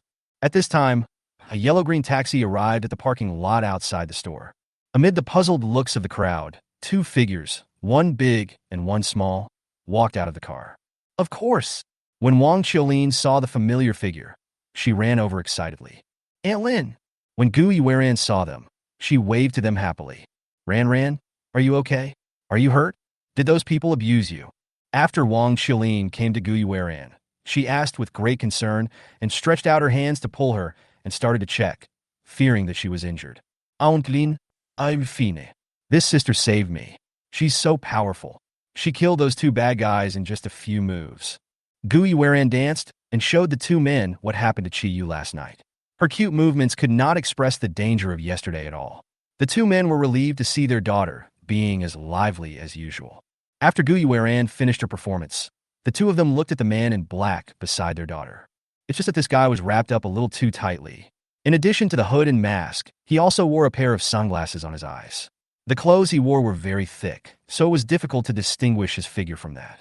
If Gu Yueran hadn't said it, they wouldn't even know the person's gender. Thank you very much. Lu Rinjia. This disguise is naturally not enough to conceal a large company like Gu's trading company, but Chi Yu only needs to conceal the trader who lives next to the big boss. Today, Chi Yu also analyzed the incident at the amusement park and the kidnapping of Gu Yueran, and came to the same conclusion as Gu Tianxing. It is likely that this big boss has hidden pawns around him. Thank you, Miss Lu Rinjia, for saving my daughter's life. If it weren't for your generosity, I'm afraid we wouldn't be able to save this girl no matter how much ransom we prepare. Wang Qilin stood up and rolled her eyes at him, then took Chi Yu's hand and said gratefully, Sister Lu, don't listen to my official speaking man. He only says useless things. Take this. Wang Qilin handed over two cards. Chi Yu took a look and found that one of them was a black and gold card, which should be a gold coin card, but she was not sure about the other one, which was purple and gold. Wang Qilin took out the black and gold card and explained, This is the ransom I prepared for you, Ran. Now that you don't need it, just consider it as your sister's gratitude to you. Although it's only 2,000 gold coins, it's also a token of my appreciation. Without waiting for Chi Yu to refuse, she stuffed the card into Chi Yu's hand, then took out another card and continued. This is a little thing my husband gave you as a thank you. It's worth a 30% discount on all Gu's properties, and you can choose one item for free every year. After saying that, he glared at Gu Tianxing and complained, I don't know why you only have these useless things. This is my Yu Rant's lifesaver. Chi Yu was a little shocked by this amount. After playing the dungeon for such a long time, she only had 3-digit gold coins on hand, but this woman gave her 4-digit gold coins at once. Now, let alone renting a house in Jingnanyuan, I would even have enough money to buy that house. Okay, let's go on. This is also a token of love from Yu Rant's father. Seeing that Chi Yu didn't react, Wang Qilin stuffed the card into her hand as well. Hi, yes, I'm not good at talking, but Qilin is the most thoughtful one. Then I'll be welcome. Chi Yu naturally took the money with a clear conscience. This money was a considerable fortune for him, but in the hands of Aunt Lin, it was probably just the cost of a shopping trip. By the way, Mr. Gu, I want to go to your store to buy something today. Is it convenient today? Chi Yu pointed to the entrance of the store. Due to Gu Tianxing's arrival today, all the employees were stationed at the entrance of the store, and there was not a single customer in the store. The reason why Chi Yu came to meet at Gu's trading company was to prepare to go to the 10th floor of the Forgotten Tower. Of course, Zhou, take this lady to the second floor. A fat man in a suit walked out from behind Gu Tianxing and took Chi Yu to the second floor with a smile on his face. This floor basically contains excellent and sophisticated items. Epic-level items are usually used for auction and cannot be bought directly in any store. Are there any explosive props? Yes, come this way. Zhou took Chi Yu to another place, where various props were placed on the counter. High-burning fruit. Excellent, causes huge damage after being thrown and causes continuous burning damage to monsters. Price: 300 copper coins. Ice bomb. Excellent, causes a large amount of damage after being thrown and freezes the monster. Price: 380 copper coins. Traction ball. Excellent, after being thrown, all surrounding monsters are pulled to the vicinity of the ball. Price: 450 copper coins. Now that he has become a wealthy man, Chi Yu naturally won't be stingy when buying things anymore. But Chi Yu sees him buying high-quality items and equipment as if they were free, and his originally wealthy little wallet can no longer bear the burden. When he came out of the trading company, the ordinary quality equipment he was originally equipped with were replaced with excellent quality equipment, and Chi Yu also prepared a slender scorpion tail spear to replace the thick staff. Okay, little girl, I'm leaving now. Don't get kidnapped again next time. After buying things, Chi Yu found Gu Yueran still outside the store, so he said hello and prepared to leave. Sister Chi Lu, goodbye.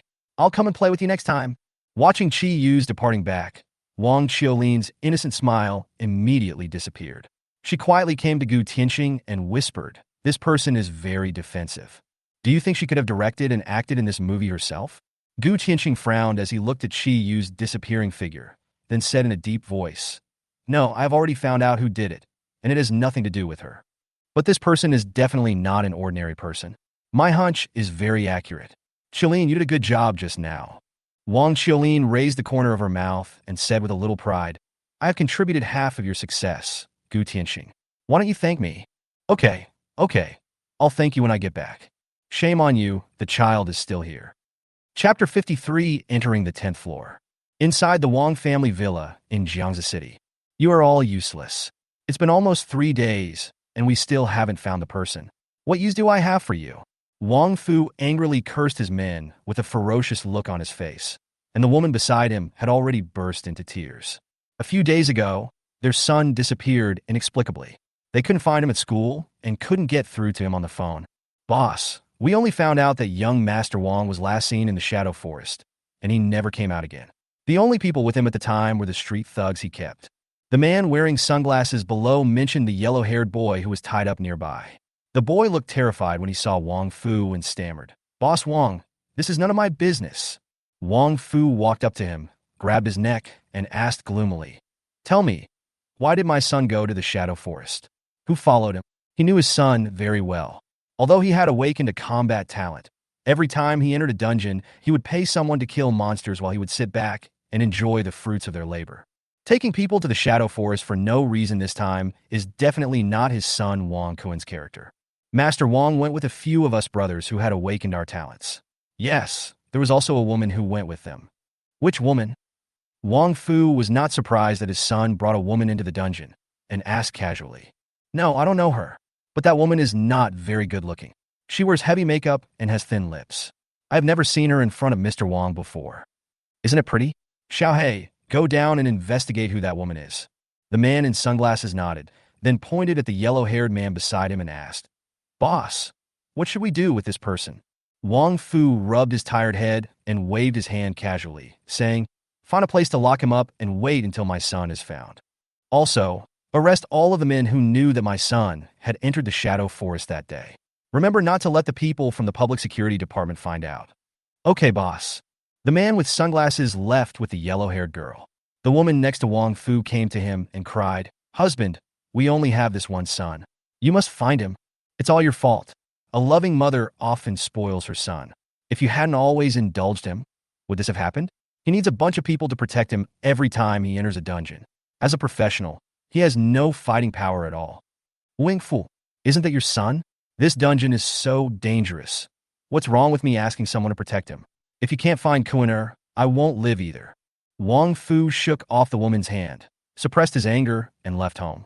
If I find out who it is, I will kill your entire family, even if I have to stay on the front lines for the rest of my life.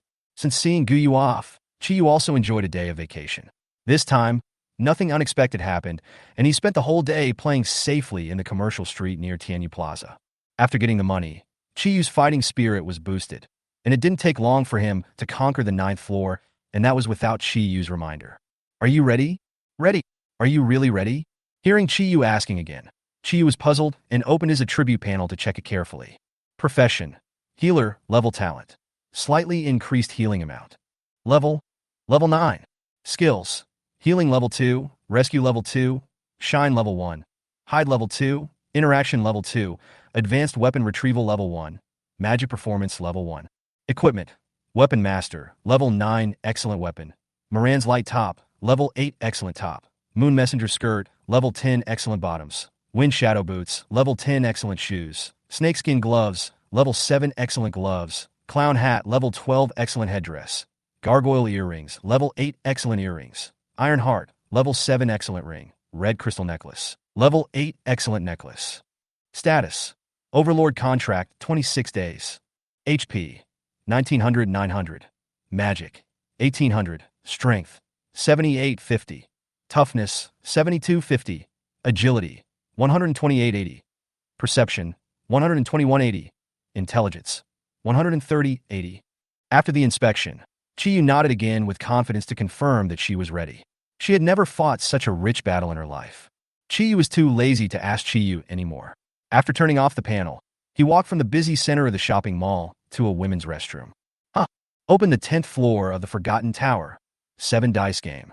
As his vision gradually became clearer, Chiyu could clearly see the scene on the 10th floor. There was no passage to advance in this place, and it was surrounded by high metallic walls. There were only 7 blood-red cubes quietly placed on the ground not far from Chiyu. What's this? Chiyu looked at the 7 cubes cautiously. They looked very disgusting from the outside. The blood-red cubes looked like peeled pieces of meat with a big tumor-like lump on them. Blood and yellow pus were dripping from the meat onto the ground.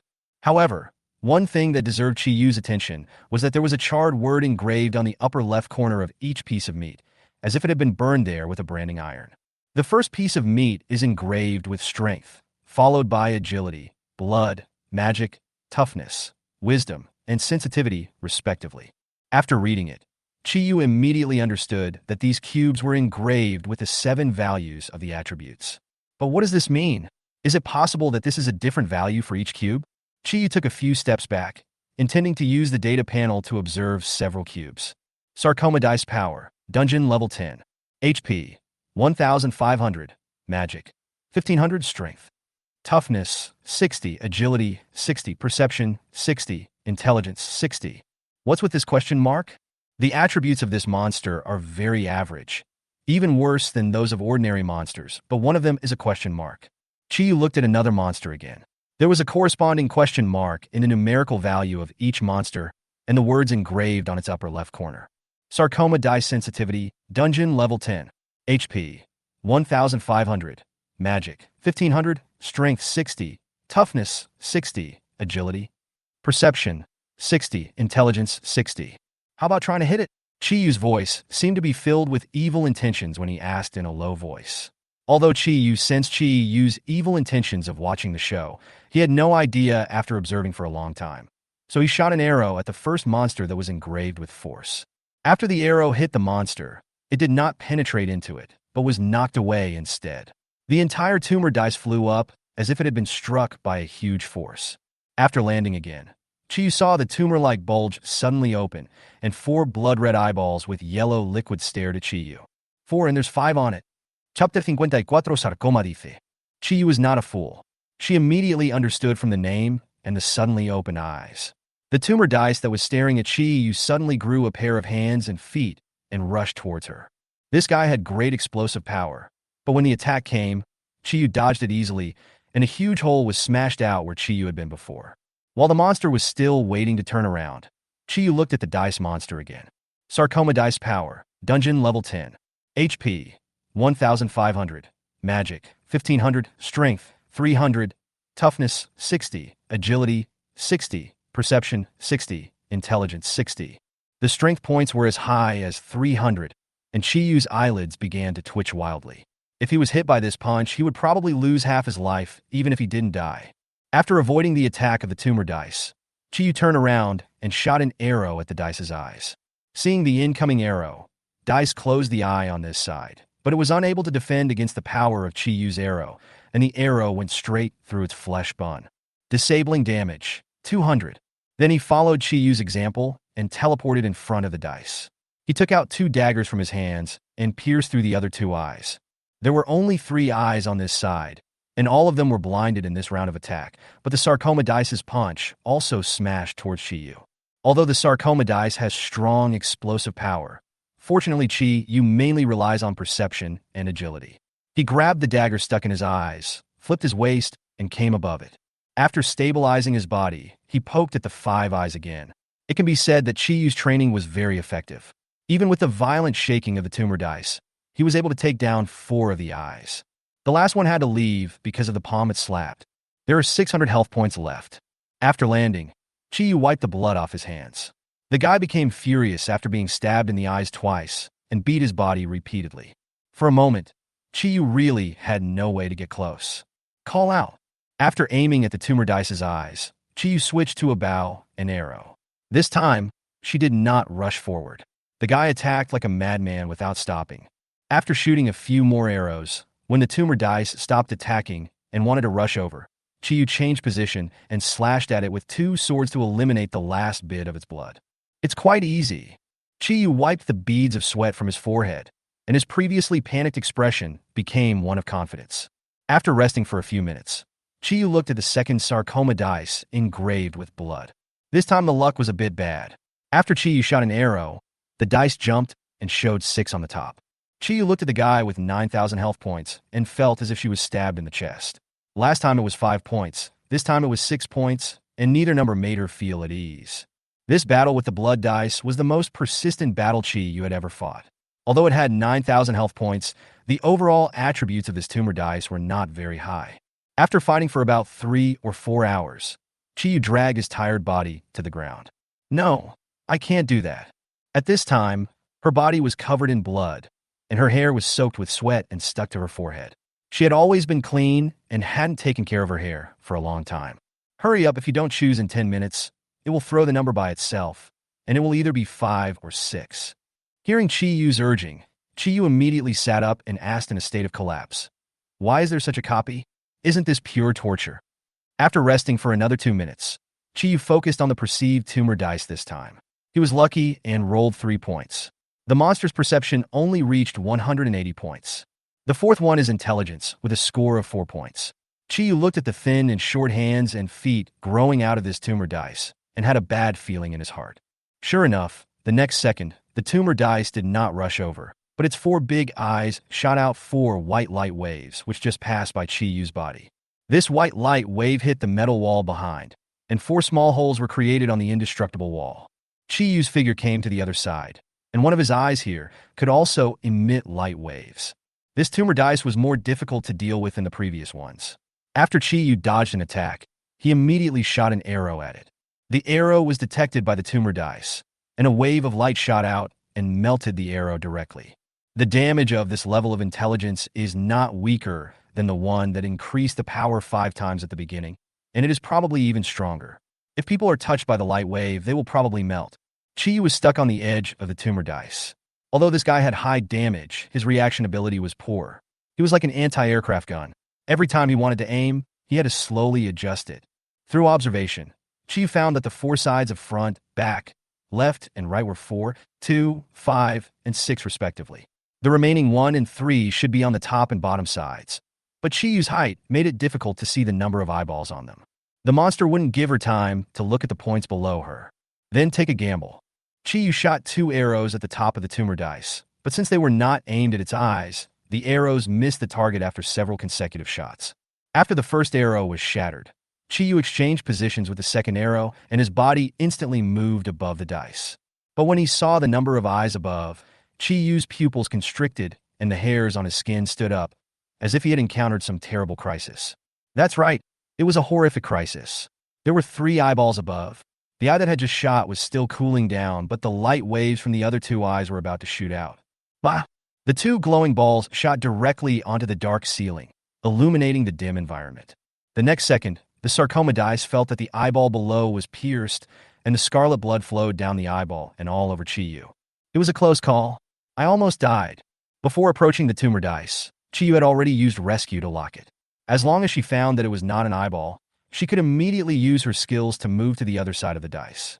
However, if it was just a second later, Chiyu might have been turned into ashes by the light wave. After dealing with one side, Chiyu also had a position that was not hit. As long as she followed the twisting of the tumor dice and stayed in the area of the blinded eye, this guy would not be able to do anything to her. The tumor dice originally wanted to press Chiyu under its body, but the dagger inserted in its eyeball was suddenly replaced by a staff more than 1 meter long. Whenever it wanted to press down, it would be stuck by the staff. You like watching, right? Then I'll let you watch as much as you want. Seeing the eyes on all 4 sides looking around anxiously, a ball of light appeared in Chiyu's hand, and then a strong light flashed in the air. The tumor dice that was still attacking immediately closed its eyes. Upon seeing this, Chiyu turned the dagger and stabbed it quickly towards one of the tightly closed eyes. She withdrew her hand so quickly that the blood could not gush out yet. After being attacked, this guy twisted his body and fired laser waves, but he couldn't aim at Chiyu at all and could only stand there helplessly in rage. Soon, Chiyu slowly tortured and blinded the tumor dice's eyes one by one, and the monster lost its fighting ability and fell to the ground. Chapter 55 Gambler Happy Dice. The remaining tumor dice were easy to deal with. The magic dice also rolled 4 points, and the 6,000 magic power allowed it to keep releasing lasers. Fortunately, because the intelligence value was not very high, Chiyu replaced the guy's eyes by being injured. When his blood volume was a little low, he healed himself and continued. When rolling the toughness tumor dice, Chiyu really prayed for the best. If a 6 appeared, she would have to face a guy with 360 points of toughness. I guess she could shave for a whole day and night without killing the person. But fortunately this time it was 2 o'clock, and Chiyu finished it in just over 10 minutes. Finally, it came to the agility dice. Chiyu patted his chest to calm his nervous mood. Ancestors, please don't make this too high. I'm almost dying of exhaustion here. As the arrow was shot, an eye appeared above the last tumor dice. Ah! Now my heart is finally at peace. Chiyu was a little overwhelmed. She had just gotten better twice before, but now she was unlucky again. With an agility of 300, the opponent had probably already started to predict her attack before she even made a move. This time the tumor dice looked the same as before, but when Chiyu attacked its eyes, she found that she could not hit it. That's right, every time when her weapon approached the eyes, those eyes could move very quickly on the surface of the dice. With such high agility, she had no chance of stabbing even one. The flesh and blood on the surface of these guys could not break through the defense at all, and she could not hurt them at all. So Chiyu, who was furious, took out the high-energy fruit he had prepared earlier and threw it at it. The raging flames burned the body of the tumor dice. At this moment, it could not make any attacks and could only passively close its eyes and defend itself. After the flames went out, the health bar above its head only decreased by 1/10. It seemed that not much damage could be caused without hitting its weak point. Chiyu then threw out another stun bomb. Although this bomb had no damage, it could cause stun to enemies within the range. At the moment the bomb fell, the guy pushed himself away from the spot with his hands. The bomb that missed the target made Chiyu's jaw drop. This guy with thick eyebrows and big eyes can actually do a backflip? It seems that throwing props don't have much effect on this guy. Chiyu opened his backpack to check what other useful things he had. You're forcing me, right? Even if you don't have a brain, I'm going to try it today. On the page, she saw something familiar. Chiyu materialized the clown hat he was wearing, and without caring whether the dice had a head or not, he immediately dropped it towards the dice face above it the moment he teleported. Suddenly, the still-moving tumor dice turned into a red dice that looked like a plush toy. Compared to the ugly and disgusting original dice, this toy version was much cuter. Since the level of the clown hat is 2 levels higher than this one, and this guy's toughness is much lower than that of ordinary monsters of the same level, so these 20 seconds are not shortened at all. However, Chiyu did not dare to waste time and quickly pierced its eyeballs on each side. Blood-red cotton could be seen from the gaps, so she twisted the inserted dagger a few more times. The tumor dice, which had not yet returned to its original state, had its health emptied and fell to the ground dead. Three colors, purple, blue, and green, burst out from its side. An epic item. I must be dreaming. Chi-Yu, who was originally a little tired, suddenly perked up and picked up all three things. Dice roll skill. Occupation, general. Quality, epic. Introduction. How can a child cry every day? How can a gambler lose every day? After using, roll the dice. If you hit 1 point, it will increase 10 damage, hit 2 points, increase 20 damage, hit 3 points, increase 30 damage, hit 4 points, increase 40 damage, hit 5 points, increase 50 damage, hit 6 points, increase 60 damage, consume magic power. 100 points, duration 60, cooldown time 60 minutes, level 1 o'clock. One-time copy key prop. Quality, high quality. Introduction. Level 10 dungeon key. Open the door to the world of gamblers. You will experience the happy world of gamblers. Exquisite dice, ear ornaments. Quality, excellent. Wearing level, level 10. Effects, strength, toughness, agility, perception, intelligence, additional skills, delicate dice. Linglong. After receiving damage, there is a 3% chance to receive a random buff blessing, cooldown time 60. Dice. After the attack causes damage, there is a 2% chance that the enemy unit will receive a random debuff blessing, with a cooldown of 60. Introduction. Hanging the exquisite dice on your body. Blessings fall on your mind. This time it was a big explosion. Chi-Yu didn't expect that Chi-Yu's luck would be so good that he actually exploded the skill gambler happy dice and the Linglong dice that people loved and hated. The gambler's happy dice is very simple. At level 1, it only increases the damage by a maximum of 60. However, at level 10, the gambler's happy dice can increase the damage by up to 6 times. The exquisite dice are even more terrifying, because when Li Shan made them, he classified resurrection, healing, and invincibility as gain states, and instant death, disability, and aging as lost states. Although the probability of this being triggered is not high, and there are many blessings of gain and loss, once it is triggered, life or death becomes an unknown. So players love and hate it. They love it because they got it while others didn't. They hate it because they didn't get it while others did. It's a pity that this gargoyle earring was retired without ever triggering petrification. Chi-Yu sighed as he watched Chi-Yu replace the gargoyle earrings. This exquisite dice was very exquisite, a crystal dice hanging on a silver chain. It turns out that girls just like these shiny things, although those ugly and black gargoyle earrings are indeed more than a little ugly. After returning to the mall bathroom, Chi-Yu changed out of his dirty clothes and then washed his sweat-soaked face on the bathroom sink. It was already very late in the day. Chi-Yu had arrived at the mall at 8 in the morning and thought that the 10th floor could be finished in 5 or 6 hours, just like the previous floors. But just one dice with 9,000 health points took her nearly 4 hours, and 7 dice in total wasted nearly 10 hours. It was almost dark today, and her body was sticky, so Chi-Yu found a store, bought some fast food, and took a taxi home. I'm going to have holidays tomorrow, the day after tomorrow, and the day after tomorrow. You can't cheat me. After returning home, Chi-Yu first took a hot bath. Sitting in the bathtub, Chi-Yu's body was wrapped in warm water. She felt the long-lost tranquility, and her thoughts began to ripple with the waves. The fatigue brought by a day of fighting was relieved. Let go, let go. I'm not a black-hearted boss, but don't forget your promise to Yin Yao to visit the zoo. Also, you have money now, so go buy a car in the next 2 days. Also, your belongings are almost full, so remember to go to the store and sell the ones you don't want. Listening to Chi-Yu's arrangements, Chi-Yu completely melted into the bath water, leaving only a few bubbles floating on the surface to indicate her struggle. You lied to me again. Chapter 56, Visit the Mermaid. Chi-Yu was filled with resentment these past 2 days. First, he went to a car dealership to buy a car, and then he ran to Gu's business to sell the useless equipment that had dropped from the dungeon during this period. Before I could even rest, an uninvited guest came into my house.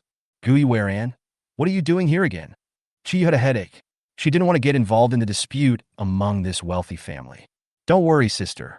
Dad said they have caught the bad guy who kidnapped me. I came here to play with Yao Yao today. Chi Yin Yao, who was sitting in the living room, also heard the sound from the front door. She stuck her head out and greeted Gui Weran. Did you really catch him? At this time, Chi Yu also interrupted and asked, under normal circumstances, shouldn't the villain hide in the dark and take revenge on himself after finding out that he had ruined his plan? In the end, he will be ruthlessly killed, and he will make a small profit after the counterattack. Don't worry, Sister Chi-Yu, my father is very powerful. Yes, if this guy couldn't even handle the largest business in Jiangsu City, how could he resort to kidnapping? Gui Weran is probably their only card. It's a pity that this card was intercepted by Chi Yu. Sister, can I go? Seeing Gui Weran pushing Chi Yunyao over and the pitiful looks of the two little guys, Chi Yu covered his head and sighed. Oh, it's my vacation. Never mind. I'll go with you guys. Although Gui Weran is protected by so many bodyguards, it is precisely because of this that Chi Yu is not very comfortable with Chi Yunyao following them. If Chi Yunyao encountered a crisis like last time again, she would probably be in great danger. Yeah. The two little guys seemed very happy. After they left the community, several black cars parked outside. Yao, where are we going to play? Chi Yunyao sat in the car, thought for a few seconds, and then said, I want to go to the aquarium. I saw mermaids in the aquarium when I was watching TV before. Really? Is it like what they say in the cartoons? They sing beautifully? I don't know either. They said on TV that they are very beautiful. Chi Yu lay weakly beside the two of them, and after hearing the news about the mermaid, Chi Yu listened with some curiosity. Have you ever heard of mermaids? What the two little guys said was naturally not very reliable, so Chi Yu asked this top student who had studied dimensional copy knowledge for 3 years. Mermaid? Chi Yu thought about it, and then explained to Chi Yu. The mermaid in Jiangsu City should have been pulled over from the public dungeon Mermaid Monster Sea in Nanhai City. Can the monsters in the dungeon be brought out? This was a bit beyond Chi Yu's knowledge. No, you may get pet eggs in the dungeon, but they are very rare. These mermaids brought to the aquarium are probably pets that were not contracted during the contract period and can only be placed in some zoos or aquariums as ornamental objects. Of course, there is another method, which is to use the monster hunting stone to seal the monsters in the dungeon and then bring them out. The monsters brought out by these two methods are both gentler in temperament. The last method is to wait for the dungeon's energy to overflow and for them to come out on their own. Some guilds will then capture the monsters that are attractive to behold. These captured monsters are ferocious by nature, and it is difficult for them to become docile through human feeding. I see. I got it. Let's go see the mermaids. Chi Yu had never seen such a rare thing in the world of Zhu Tian battle. In that virtual world, there was only an ugly creature with a fish head and a human body. We have to praise Li Shuren's extraordinary aesthetic taste. He could name this deformed thing mermaid. The only good-looking ones are the little fairies of the fairy tribe, but their colorful skin is a bit disgusting. The vehicle soon arrived at the aquarium. Due to the recent introduction of mermaids, the place was packed with people, low-level professionals, and ordinary people, all lined up in long queues with their families. How long will this queue take? Chi Yunyao looked at the team that looked like a long dragon, stretching endlessly with no end in sight, so she sighed helplessly. Yao, this aquarium was invested and built by my father. We can go in directly. Gui Weran pointed to the passage over there. After they arrived at the back passage, the bodyguard behind them showed his ID to the staff, and then they entered the aquarium. Gu's trading company headquarters. Boss, Miss Gu took the two sisters to the aquarium. Gu Tianqing was holding the information in his hand, and the appearance on it was exactly that of Chi Yu. Chi Yu, a level healer. Gu Tianqing immediately understood and said to himself with a smile on his face, Lu Rinjia passerby, so that's how it is. It seems that this little girl knows that we will find her information. But how can a top-level healer defeat those assassins? Could it be that Shi Tianyuan and the others? The only person left in the room was Gu Tianqing, who was lost in thought. Look, a mermaid! In the aquarium, the group finally saw the mermaids they had seen on TV. In this area of several hundred meters, there were only about a dozen mermaids with colorful hair and tail scales. There was also a signboard outside the area. Chi took a look and saw this. Warm reminder. The mermaids in this area have not been domesticated and are somewhat aggressive. The protective glass of this museum is made of high-quality materials. Please don't worry. Keep a distance when watching to avoid being scared. It seems that these guys were captured using the third method. Chi watched as the two little guys stuck to the outside of the glass, and an orange-haired mermaid swam over. The mermaid's orange hair flows with the water, and her chest is covered by two huge shells. Her overall shape is not much different from that of an ordinary person except for her lower body. It is worth noting that her two ears are in the shape of corals connected by webs. There are flapping gills on both sides of her neck, and there is also a thin layer of webs connecting the fingers of both hands. Chi also walked closer and looked at them. The three people and the fish just looked at each other through a piece of glass.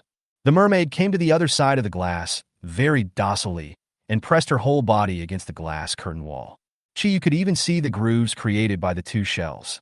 Wow, so beautiful. The two little girls also came over and put their little hands on the glass to admire the mermaid. Suddenly, this very beautiful mermaid opened her mouth, revealing her sharp teeth, and her sharp claws on her fingertips desperately grabbed the glass in front of her, making a harsh sound. A pair of eyes filled with resentment looked at Chi Yu and the others. However, no matter how hard it scratched, it could not make a single scratch on the glass. The glass of all the oceanariums in Daxia was made of standard magic crystal. Without the strength of level 50, it was impossible to make a single scratch on it. But the two little girls were frightened because they were too close, and they came to Chi Yu's arms and hugged her tightly. Chi Yu glanced at the mermaid who was roaring at her, slowly raised a middle finger, and looked at the mermaid with eyes full of contempt. What the hell are you yelling about? Do you have the guts to come out? Chapter 57, Auxiliary Temple. The mermaid seemed to understand Chi Yu's intention. She not only grabbed the glass with her fingers, but also used her head to hit the glass desperately. Sister, it's so scary. Chi Yunyao seemed to be frightened. She held Chi Yu and did not dare to look back at the mermaid. Okay, it's okay, we'll run away soon. Chi Yu closed his eyes and recalled the feeling of fighting in the Zhu Tian battle. Then he looked at the mermaid with murderous eyes. The mermaid instantly became quiet, looking at Chi Yu with horror in her eyes.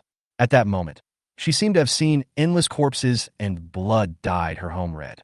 The entire sea was filled with the corpses of mermaids. A guy covered in black was sitting on a reef nearby, watching everything quietly. The mermaid stopped hitting the wall and turned around and fled. Chi Yu, what was that just now? Chi Yu felt that breath again, but she couldn't tell what it was. However, from the way the mermaid fled, she knew it was not a good feeling. Well, it can be considered a skill, but it sometimes works and sometimes doesn't. After seeing the mermaid, the two little girls were left with psychological trauma and left the mermaid viewing area without saying a word. Deep in the mermaid pavilion where Chi Yu couldn't see her, the mermaid showed half of her head and watched the backs of Chi Yu and the others as they left. My emperor is about to be born. In fact, most of the creatures in the aquarium are not very aggressive. Some are native to the blue planet, while others have been here for too long and have been fed so much that they have lost the desire to resist. Soon the two little guys forgot about what happened before and spent the day in laughter. Although Chi Yu didn't get to play with the things he liked that day, seeing Chi Yunyao cheerful smile made him feel that today was worth it. Yao, let's go out and play again next time. In Jiangnan Garden, Gu Yueran waved to Chi Yunyao while sitting in the car. They didn't know when their relationship became so good. Perhaps this was the mutual appreciation between children. After returning home, Chi Yu sighed as he looked at Chi Yunyao, who was sitting on the sofa happily playing with her mobile phone. Xiao Yunyao hasn't been this happy for a long time. Since childhood, Chi Yunyao has had few friends due to physical reasons. After she stopped going to school, she basically stayed at home alone, with no one to talk to or play with. She could only sit there alone. Chi Yu suddenly felt that she was not worthy of being a sister. Xiaoyao, if you want to go out and play next time, tell your sister. Well, sister, actually I want to awaken my talent when I grow up so that I can help you, but Chi Yunyao felt a little lonely. Although she was young, she knew that she would be a burden if she entered the dungeon with a disability. Chi Yu rubbed her head and comforted her. Don't worry, I will find a way to heal your leg. Let's make a promise. I will definitely be able to cure Yao Yao in the future. Good. On July 11th, 2034, the weather was abnormally hot, and people on the streets had already changed into cool clothes. Many businesses have launched ice crystal pendants made from materials from dimensional copies. Wearing this small blue stone on your body is as cool as carrying an air conditioner with you. Today is a very important day for Chi Yu. She wore a white dress with a red coat on it, and drove to the temple in the center of Jiangzi City with some anticipation on her face. The spacious and grand temple square is crowded with people from all kinds of professions. When they reach an integer level of a profession, they can come to the temple to awaken their professional skills. The awakening of this professional skill is supported by Daxia, and it can be awakened with just a simple handling fee. Chi Yu came here to awaken her second skill. Although she was only a level 10 auxiliary, this kind of professional skill would change after the later job transfer, so Chi Yu rushed here after reaching level 10. There are 6 huge statues in the temple square, corresponding to 6 different types of professions, namely, warrior, assassin, support, mage, shooter, and life. Behind the 6 statues are the corresponding temples of awakening. When Chi Yu arrived, the entire square was very lively, and the crowd at the Temple of Life was particularly crowded. After all, the scope of life professions is too broad. Basically, professions that have no combat capability, such as smelting, herbal medicine collection, breeding, cultivation, cooking, and fishing, all belong to life professions. Not only that, There are also some rare ones, such as alchemist, potion maker, talisman painter, puppeteer, etc., which are also classified as life jobs. Chiyu came to the passage of the auxiliary temple. The statue of this auxiliary temple was a woman wearing a wreath with her hands clasped forward. Although her face could not be seen clearly, she could always feel her gentle smile when looking at her. There were not many people queuing in the auxiliary temple. After waiting for more than an hour, Chiyu finally entered the auxiliary temple. The floor of the temple is made of white marble. A ray of sunlight shines through the hollow ceiling, illuminating the entire temple with a gentle glow. Hello, I'm here to awaken my level 10 professional skills. After handing over the copper coins, Chiyu came to a staff member in white. Okay, please place your hand on the holy stone of awakening. The staff took Chiyu to a round stone that was emitting a faint blue light and gestured to it. Chiyu nodded and placed his hand on the holy stone of awakening with a little nervousness. Soon, a blue light appeared in Chiyu's palm, and the staff signaled her to put her hand down. Healing ball professional skill. Occupation, therapist. Introduction, release a healing ball, last for 30 seconds. Restore 10 intelligence and 15 health points per second. Consumption, 75 magic points. Cooldown, 3 minutes, level 1 o'clock. Chiyu's intelligence is now 130 points. This healing ball can restore 900 health points. The skill is not bad, but it is not very good either. However, it is not bad to be able to awaken this skill with the level talent. Oh my god, someone actually successfully changed his job to the elemental elf job. This is too good of a luck. Who is it? I'm here to take a look, and maybe even take a breath of fresh air. It seems to be Mo Lini, who awakened to a level 1 profession, Forest Prayer, a few years ago. I didn't expect that she would switch to a level 1 talent profession. In the crowd, a girl in plain clothes and black hair calmly walked out of the temple under the gaze of everyone. Outside the temple, a queen with burgundy hair was waiting for her. After seeing the girl coming out, the royal sister hugged her and left the temple. Chiyu looked at the departing figure and asked curiously, "Can the awakened talent also be abolished when changing jobs?" Chapter 58, Unable to enter the copy. There is no such thing as talent in the Battle of Zhu Tian. In addition to the fixed awakened professions, each profession has about a dozen hidden professions. According to their strength, they were divided into 1 star to 5 stars by players at that time. Unfortunately, Chiyu was not a top 5-star profession. He was only a 4-star profession Shadowblade. However, with Chiyu's superb performance, no player dared to underestimate him. Players who had seen him fight called him the only 6-star profession, the God-slaying blade. This situation rarely happens. When everyone changes jobs, the job change temple will assign a job change task. It seems that the strength of the job change is determined by the completion of the job change task. But everyone just barely made it. Even some professionals with particularly strong talents will encounter more difficult job transfer tasks. So, the situation of the girl mentioned above may not be seen again for more than 10 years. Chiyu roughly understood it but did not take it to heart.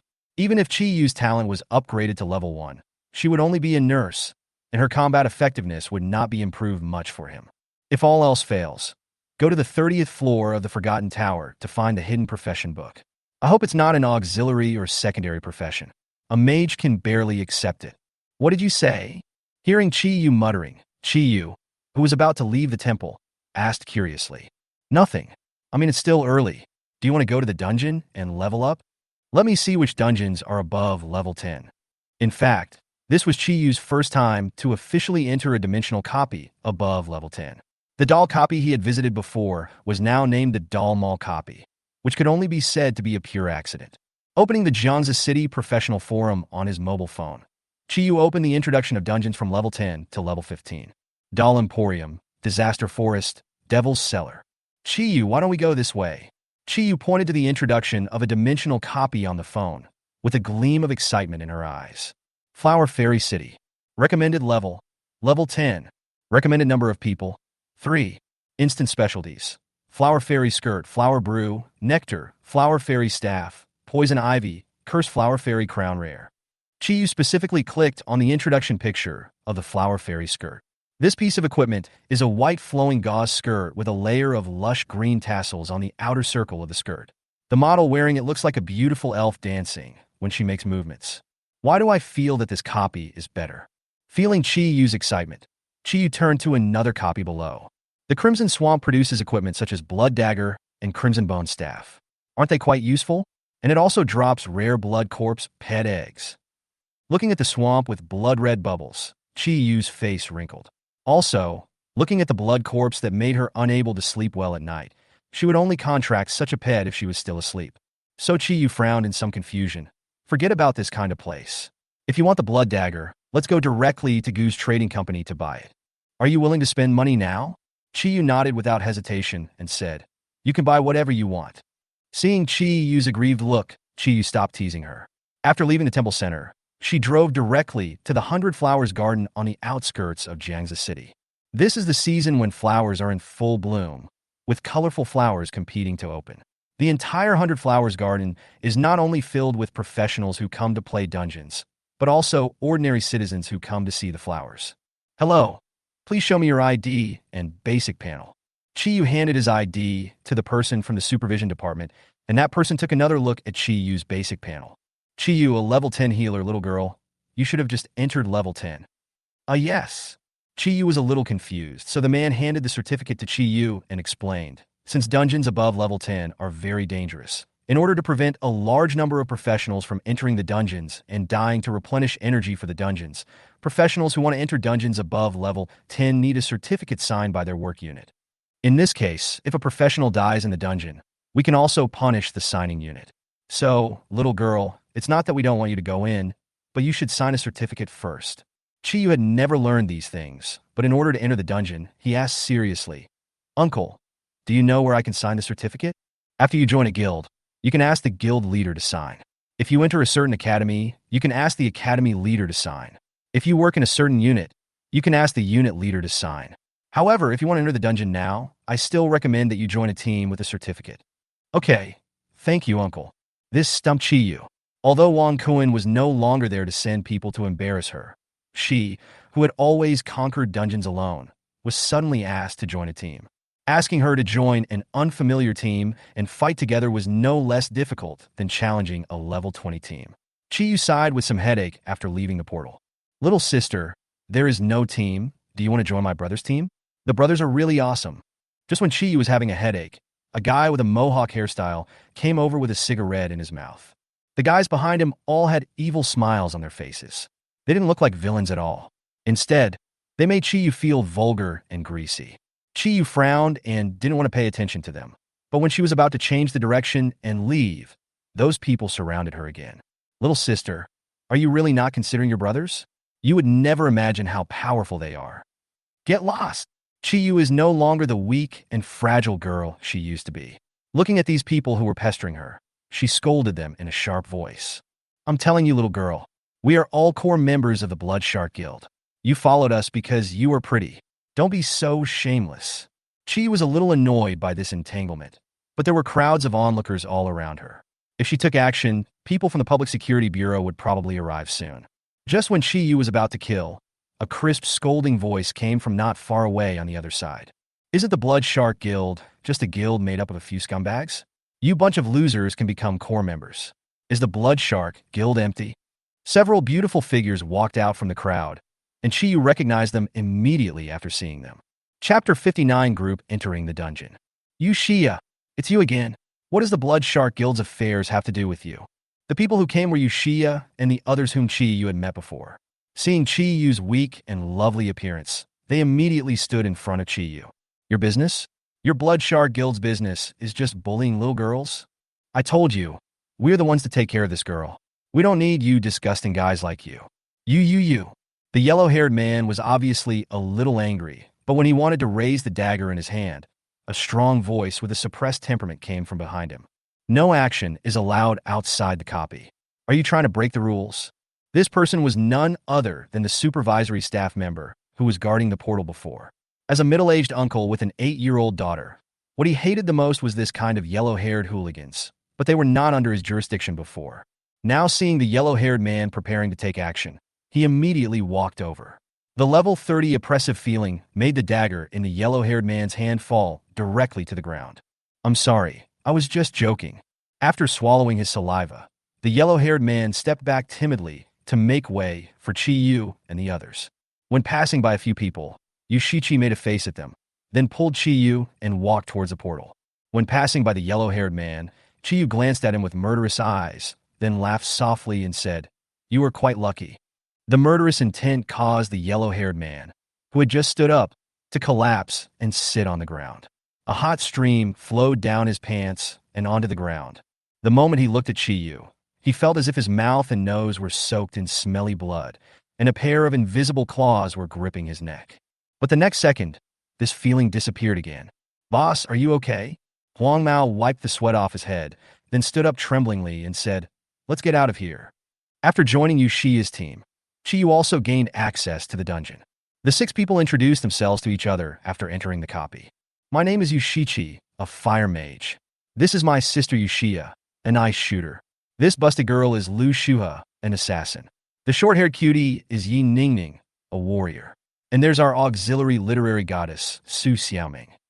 Yu had heard Yushia's introduction before, but at that time, she was very serious. However, after Yushichi finished her introduction, she was immediately slapped on the back of the head by Lu Shuha, who was standing beside her. "Hey, Lu Shuha, is there something wrong with what I said? Why did you hit me?" Lu Shuha looked at her coldly, then said calmly, "Some people are just too envious, and they make me a little noisy every day." "Bullshit, who is envious? It's not like I won't grow anymore." After arguing for a while, the two were separated by Yushia and others. Yu smiled knowingly and introduced himself calmly. "My name is Yu, a level 10 healer. It's actually a support. Goddess Xiaoming, someone is competing for your support goddess position." Yushichi was performing in a lively manner, and suddenly she thought of something and asked, "Sister Yu, are you interested in joining our guild? There are many girls in our guild." This doesn't seem to be important. The point is that our guild is made up of girls. We are all very harmonious and friendly, but I'm just a level 1 assistant." Now, when talking about his identity as a top-level assistant, Yu no longer has the inferiority and cowardice he had before, but instead feels relieved. "Well, it's just a matter of talent. You've reached level 10, even though you're younger than us. That's pretty impressive. I'll tell the president when I get back." Perhaps because she was afraid that Yu would feel inferior, Yushia at the side quickly took over the conversation. "The gate to the Flower Fairy City is in front of us, so everyone should cheer up. The Flower Fairy City is said to be a capital city, but in fact it is a forest city built by hollowing out trees. The ground is covered with gorgeous flowers, and there are beautifully decorated small houses in the middle of the trees. The main entrance is a broken wooden door, which is very large. Looking from both sides, you can see either a cliff that is as high as the sky or a bottomless abyss. With a gentle push, the tattered wooden door was pushed down and hit the ground with a loud noise. After entering the Flower Fairy City, several monsters flying in the air immediately appeared. From a distance, they looked like Barbie dolls about 1 meter tall with delicate faces. There is a pair of colorful wings as thin as a cicada's wings behind her, flowers on her head, and a flower basket woven from green leaves on her wrist. After seeing Yu and the others, the flower demons looked hateful, and a strong black aura emanated from them. Polluted Flower Fairy. Level 11. HP. 1150. Magic. 1500. Strength. 90. Toughness. 80. Agility. 120. Perception. 112. Intelligence. 118. Monsters of this level were naturally no match for Yu, but now she was forming a team with other people. She was a little curious about how a normal team conquered a dungeon, so she stepped behind everyone and stood with Su Xiaoming. "Everyone get ready!" Yu Xia shouted, and Yi Ningning, who was standing beside her, rushed forward holding a large bronze shield. "Colossus!" As Yi Ningning shouted, the shield glowed with a layer of yellow light, and the pale yellow barrier that Yu had seen before appeared in front of everyone. The flower fairies also launched a fierce attack. Countless petals flew out of the flower baskets they were holding, and each petal shot towards Yu and others like a blade. Yu Shichi beside her took out the magic book, and as she chanted, a fiery red bird with flames burning flew towards the flower fairies after a loud cry. Not willing to be outdone, everyone attacked the flower demons one after another. The two sides fought back and forth, but this group of flower demons were naturally no match for Yushia and her companions who had endurance. Yu hid at the back, and when he saw someone injured, he cast a healing spell. As for Yi Ningning in front, he gave her a healing ball. The feeling of making money without doing anything is really good. Yu is also learning how to form a normal team to enter the dungeon. Yushia's team has a clear division of labor during the battle, and everyone performs very well. Every time a monster broke through Yi Ningning's defense line to chase Qi Yu and Su Xiaoming, Lu Shuhe, as an assassin, would always be able to come first to take the two away or deal with the monster. Yu Xia is responsible for protecting her younger sister Yu Shiqi. As a frost shooter, her reaction is much better than that of her younger sister Yu Shiqi. It seems that they've been cooperating with each other for some time. Qi Yu was also watching the fight with great interest. A long time ago, he also had a team with excellent cooperation, but in the end, he was the only one left. Chapter 60. The Alien Boss Flower Demon King. Come on everyone, the room is right in front of us. Let's see how everyone is doing. After a short rest, we can enter. The group walked all the way to a huge hollowed-out tree trunk. Although the gate was a bit shabby, judging from the patterns carved on it, it must have been a very exquisite gate. Wow, I'm so unlucky. I've been grinding for 3 days, and I still haven't gotten the flower demon staff. That staff is really pretty. Yu Shiqi was lying on the lawn outside the gate in an ungraceful manner. All she had brushed along the way had only produced 4 ordinary white items, one of which was a prop of no use. Oh God, why are you torturing me like this? Seeing Yu Shiqi rolling around on the ground, everyone became happy. After resting for about 20 minutes, everyone finally pushed open the door. After entering the big tree, it was not the small room that Qi Yu had imagined. It was like a wooden palace inside, and there was a very gorgeous chair on the steps not far away. On the chair, a guy with a black sword stuck in his chest sat with his head down. He still did not react after Qi Yu and others came in. What's going on? Yi Ningning scratched her head. She was ready to withstand the first wave of damage, but there was no movement after she came in. Is he hiding? Qi Yu was also confused. None of this group of people knew anything, let alone her who was here for the first time. According to the guide, this place should be inhabited by a cursed flower demon king. What is that guy sitting on the throne? While everyone was still confused, Su Xiaoming probably remembered something and walked forward excitedly. This could be alienation. I've read about this hypothesis in a book before. A scholar came to a conclusion based on the information in the dungeon and the probability of alienation. If the dungeon has history, then there is a greater chance of alienated monsters appearing. And this type of monster includes, but is not limited to elite monsters, and ordinary creatures. Yu Shiqi's eyes lit up after hearing this. Her originally depressed expression for not getting any good stuff changed, and she asked with a hint of anticipation, "So are we going to get it?" Well, the rewards from the mutation are much better than usual, and they also give more experience points. Everyone understood the current situation, and Qi Yu was also carefully recording this new knowledge. That sword should be the key to activate the alienation. Get ready. I will go and try it. Well, be careful. As the assassin in the team, Lu Shuhe came to the seat after taking the task. This guy with his head down looked very much like the Flower Demon King. However, the Flower Fairy King was a beautiful flower fairy whose physical body was still intact, while the guy in front of him had only a few sparse hair on his head. His eyes were sunken in his eye sockets. His body was skinny and his skin was very pale, as if he had been dead for a few days. Lu Shuhe took a deep breath, and after making preparations, he exerted force with both hands and slowly pulled out the sword. Before the sword hit the ground, she had already returned to the team, and everyone looked at the guy opposite with serious expressions. After the long sword on his chest was pulled out, the guy's body gradually floated up, and the black aura around him almost turned into substance. Undead Flower Demon King. Alienation Instance Level 13. HP 5,100. Magic 2,000. Strength 100. Toughness 100. Agility 120. Perception 150. Intelligence 150. This guy's stats are beyond those of ordinary copies. Even if he doesn't have the outrageous mechanism like the ghost skeleton, this stat alone makes him a formidable opponent for everyone. Everyone, please be careful. We have never encountered this guy before. We don't know what skills he has. Shuhe, protect Qi Yu and Xiaoming first. Wait until you understand this guy's skills before taking action. Lu Shuhe nodded and stood behind the crowd. At this time, Yu Xia shot an arrow directly at the head of the undead Flower Demon King. The magic arrow turned it into powder after hitting it. Only the frost on its head confirmed the existence of the arrow. Come out, my fire warrior! After chanting for a while, Yu Shiqi also summoned a skeleton.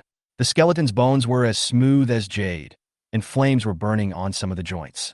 It was wearing a set of tattered armor and holding a flaming long sword in its hand, looking very majestic. Qi Yu did not take any action and continued to watch the battle from behind. Even if I have to transform into the undead, I will wipe out all the enemies. Come out, my soldiers!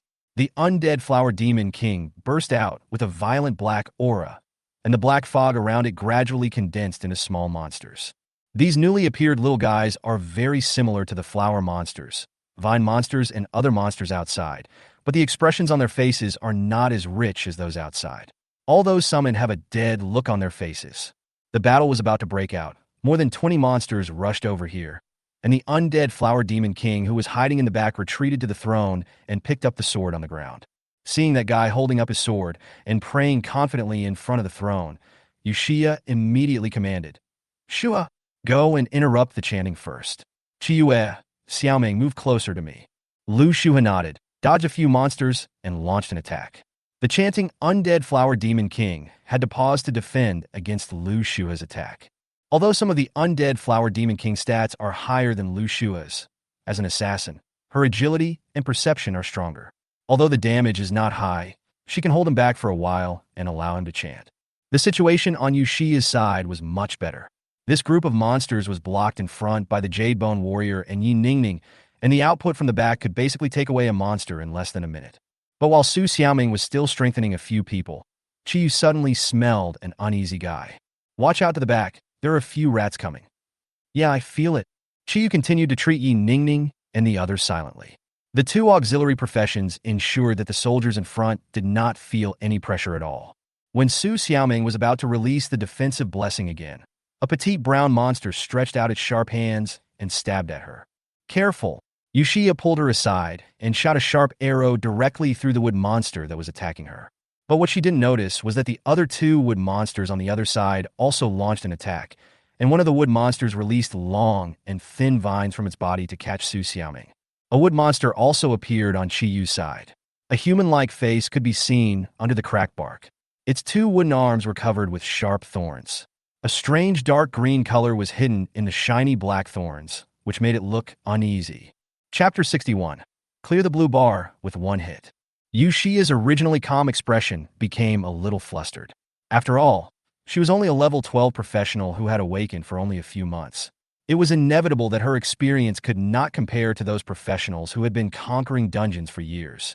At the same time, both assistants in the team were in danger, and she was a little panicked, not knowing who to save. Chiyu quickly switched the normal staff in his hand to the weapon master. Looking at the approaching wood monster, he aimed at the angle and turned the weapon in his hand into a large wooden stick and hit the wood monster. Bang! Because they were too close, the wood monster had no time to react and was knocked away, and the wood monster that was about to grab Su Xiaoming was also knocked away. Yushia and the others at the back were stunned, looking at Chiyu holding up the wooden stick as tall as her, not knowing what to say. "Hurry up and support Yi Ningning and the others. I'm here to help." Chiyu came to Su Xiaoming with a smile, switched back to the staff in his hand, and cast a healing spell on Yi Ningning. Yushia took a deep breath. Although she didn't quite understand what was going on, everyone was fighting now, so she had to nod. "I'll leave it to you. My little Yuezi will be entrusted to someone else one day. She has really grown up." Originally, Chiyu was feeling quite happy because of the trust others had in her, but after hearing Chiyu's words, she was dissatisfied and knocked away a wood monster that was about to launch a sneak attack with a stick. The name Zayuezi is too ugly. Seeing Chiyu easily deal with the sneak attack from the monster, everyone was more and more surprised. If they hadn't seen her occasionally releasing a healing ball towards Yi Ningning in front of her, they would have thought that there was a warrior behind her. The monsters were quickly eliminated, and everyone approached the front of the undead Flower Demon King. Seeing the people coming, the Flower Demon King waved his hands, and countless petals gathered from all directions, forming a colorful torrent of petals. "Everyone be careful." Everyone retreated behind Yi Ningning, but there were too many petals, and Yushia and her sister had no time to deal with the Flower Demon King. They used all their skills to continuously hit the petals in an attempt to stop its attack. Fortunately, both of their attacks had a large range, and the attributes of ice and fire were also very easy to deal with the petals, so there were not many petals left when Yi Ningning's defense was broken. "Careful!" Chiyu quickly hugged Su Xiaoming beside her, and several petals like blades shot onto the ground where she had been standing before. Seeing that the undead Flower Demon King, who only had more than 1,000 health points left, had summoned his petals again, Chiyu turned the weapon in his hand into a spear and threw it to the ground, then summoned it back into his hand. "Roll the dice." After Chiyu activated her skill, a small dice appeared in front of her. After shaking for a while, it finally showed a number that made her very excited. 6 o'clock. A damage increase of 60 suddenly appeared under his health bar, and Chi Yu threw the spear in his hand without hesitation. With all the boosts added together, the damage of the spear was almost 5 times the damage. The spear pierced directly through the undead Flower Demon King's defensive palm and shot straight into his body. Critical damage, 785. Exquisite dice triggers. Enemy's magic power is cleared. His health, which originally reached 4 digits, was instantly reduced to low health. Lu Shuha and the others forgot to continue replenishing damage and looked at Chi Yu with wide eyes. That was a critical hit. What good luck? Chi Yu smiled awkwardly. She hadn't calculated how much damage all the added damage would cause. She didn't expect that this would almost take down the opponent. The undead Flower Demon King, with only a little bit of blood left, was naturally no longer able to resist, and had completely lost its most important magic power, and was completely destroyed by Yushia's last arrow. Wow, Sister Chi Yu, you are so amazing. I was stunned just now. Also, I didn't notice those sneak attacks from the wood monsters just now, and I almost got caught. Chi Yu, you are so amazing. Before everyone went to see what had dropped, they all approached Chi Yu and praised him. I'm so lucky that I got a good item. Chi Yu quickly pointed to the pile of glowing items that had fallen to the ground. There was 1 blue, 3 green, and 1 white. This was a very high drop rate in a normal dungeon, and it lived up to the reputation of the undead Flower King's transformation. Everyone followed Chi Yu's gaze and looked over. Yu Shichi was the most impatient and ran over to pick it up first. Sister, I made a lot of money. Yu Shichi was almost screaming with excitement, and everyone rushed over immediately. All 5 items are equipment. Although they are not as valuable as rare items such as skills and pets, equipment is also the most popular hard goods on the market. The blue equipment is the Flower Demon Staff that I got on my mobile phone before, but this is an alienated version. In addition to the high intelligence bonus, it also has 2 very good skills. One is the Petal Barrier, which generates a barrier with a diameter of 1 meter after being released. The second skill is Healing Petals. Each time you use the healing skill, it will passively accumulate 1 healing amount. After active use, the accumulated healing amount will be immediately directed to the designated unit, with an upper limit of 5,000 health points. It can be said that this is a top-grade auxiliary staff that combines defense and treatment. After Yushia saw it, she looked at Lai Chiyue and Su Xiaoming. Sister Yu, give this to Chi Yu. If it weren't for her, I would have been killed by the wood demon just now. Su Xiaoming has a very gentle personality. After seeing the effect of this staff, she immediately gave it to Chi Yu. Yes, Sister Chi Yu, this thing is very suitable for you. Chi Yu looked at everyone, rejected the staff, and then picked one of the green equipment and said with a smile, I think this one suits me better. This is exactly the Flower Fairy skirt that Chi Yu had found before. This alienated version of the Flower Fairy skirt is light gray. When she wears it, she no longer has the youthfulness of a girl, but instead looks more mature. Yushia looked at the staff in her hand with a little shame. If Chi Yu hadn't been protecting Su Xiaoming from behind, they would have almost capsized again this time. Okay, keep it. Chi Yu naturally had no idea about this staff, and even Chi Yu had no desire for this high-quality equipment. The reason is simple. The tail end of this naturally produced staff is not made into a specific shape. It is completely random. This staff is like a tree trunk with a bud about to bloom in the crystal at the top. It looks good, but it is not very offensive to Chi Yu. Seeing Chi Yu's tough attitude, Su Xiaoming also accepted the staff, but her eyes were full of gratitude toward Chi Yu. It's not that she doesn't want this staff, but she is a quiet and gentle person and doesn't want to fight with others in the team for a piece of equipment. Oh my god, why is there nothing I can use? The remaining 2 green items are a wood elf necklace that increases strength and toughness, a flower fairy ring with healing bonus, and the last white boot increases intelligence, but the attribute value is slightly worse than that of her feet. Chapter 62 The news leaked? Sister Chi Yu, you must join our guild.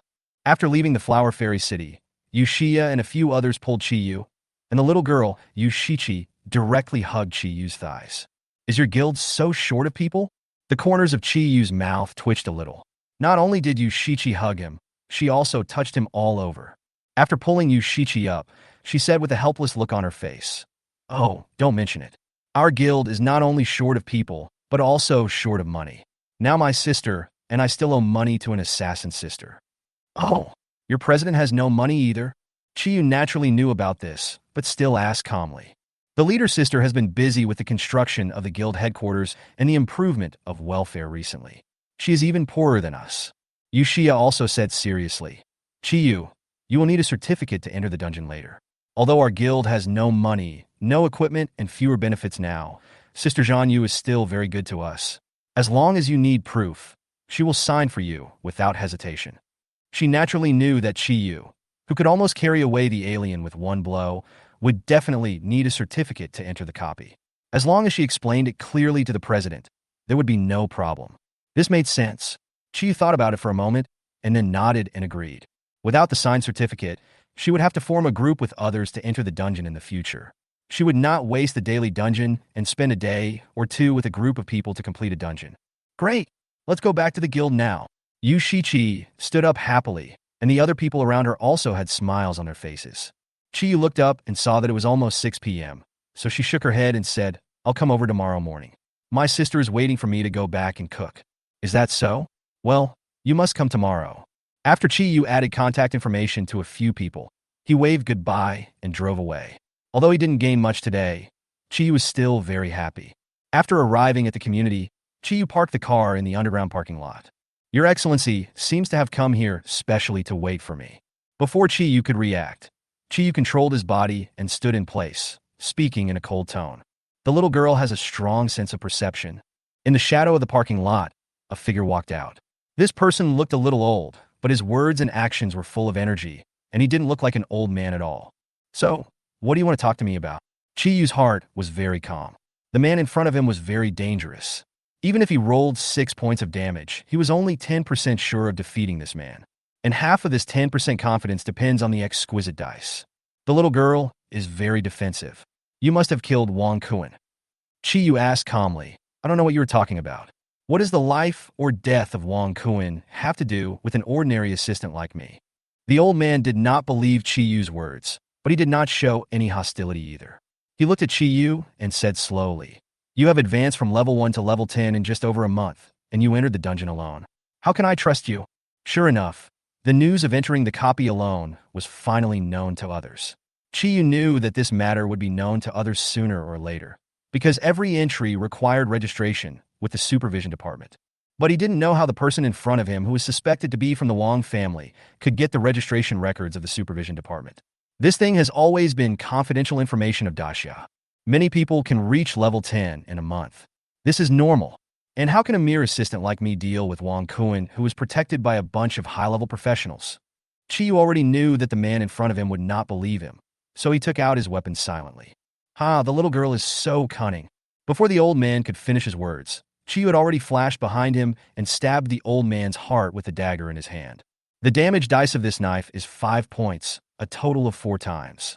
Unfortunately, the figure of the old man in front has disappeared. Hey, little girl, you always want to fight and kill. It's really a bad habit. Seeing Chiyu using real kung fu, the old man complained hurriedly, but Chiyu would not waste words with him at this time. Looking at the old man in the distance, the weapon in his hand turned into a bow and arrow.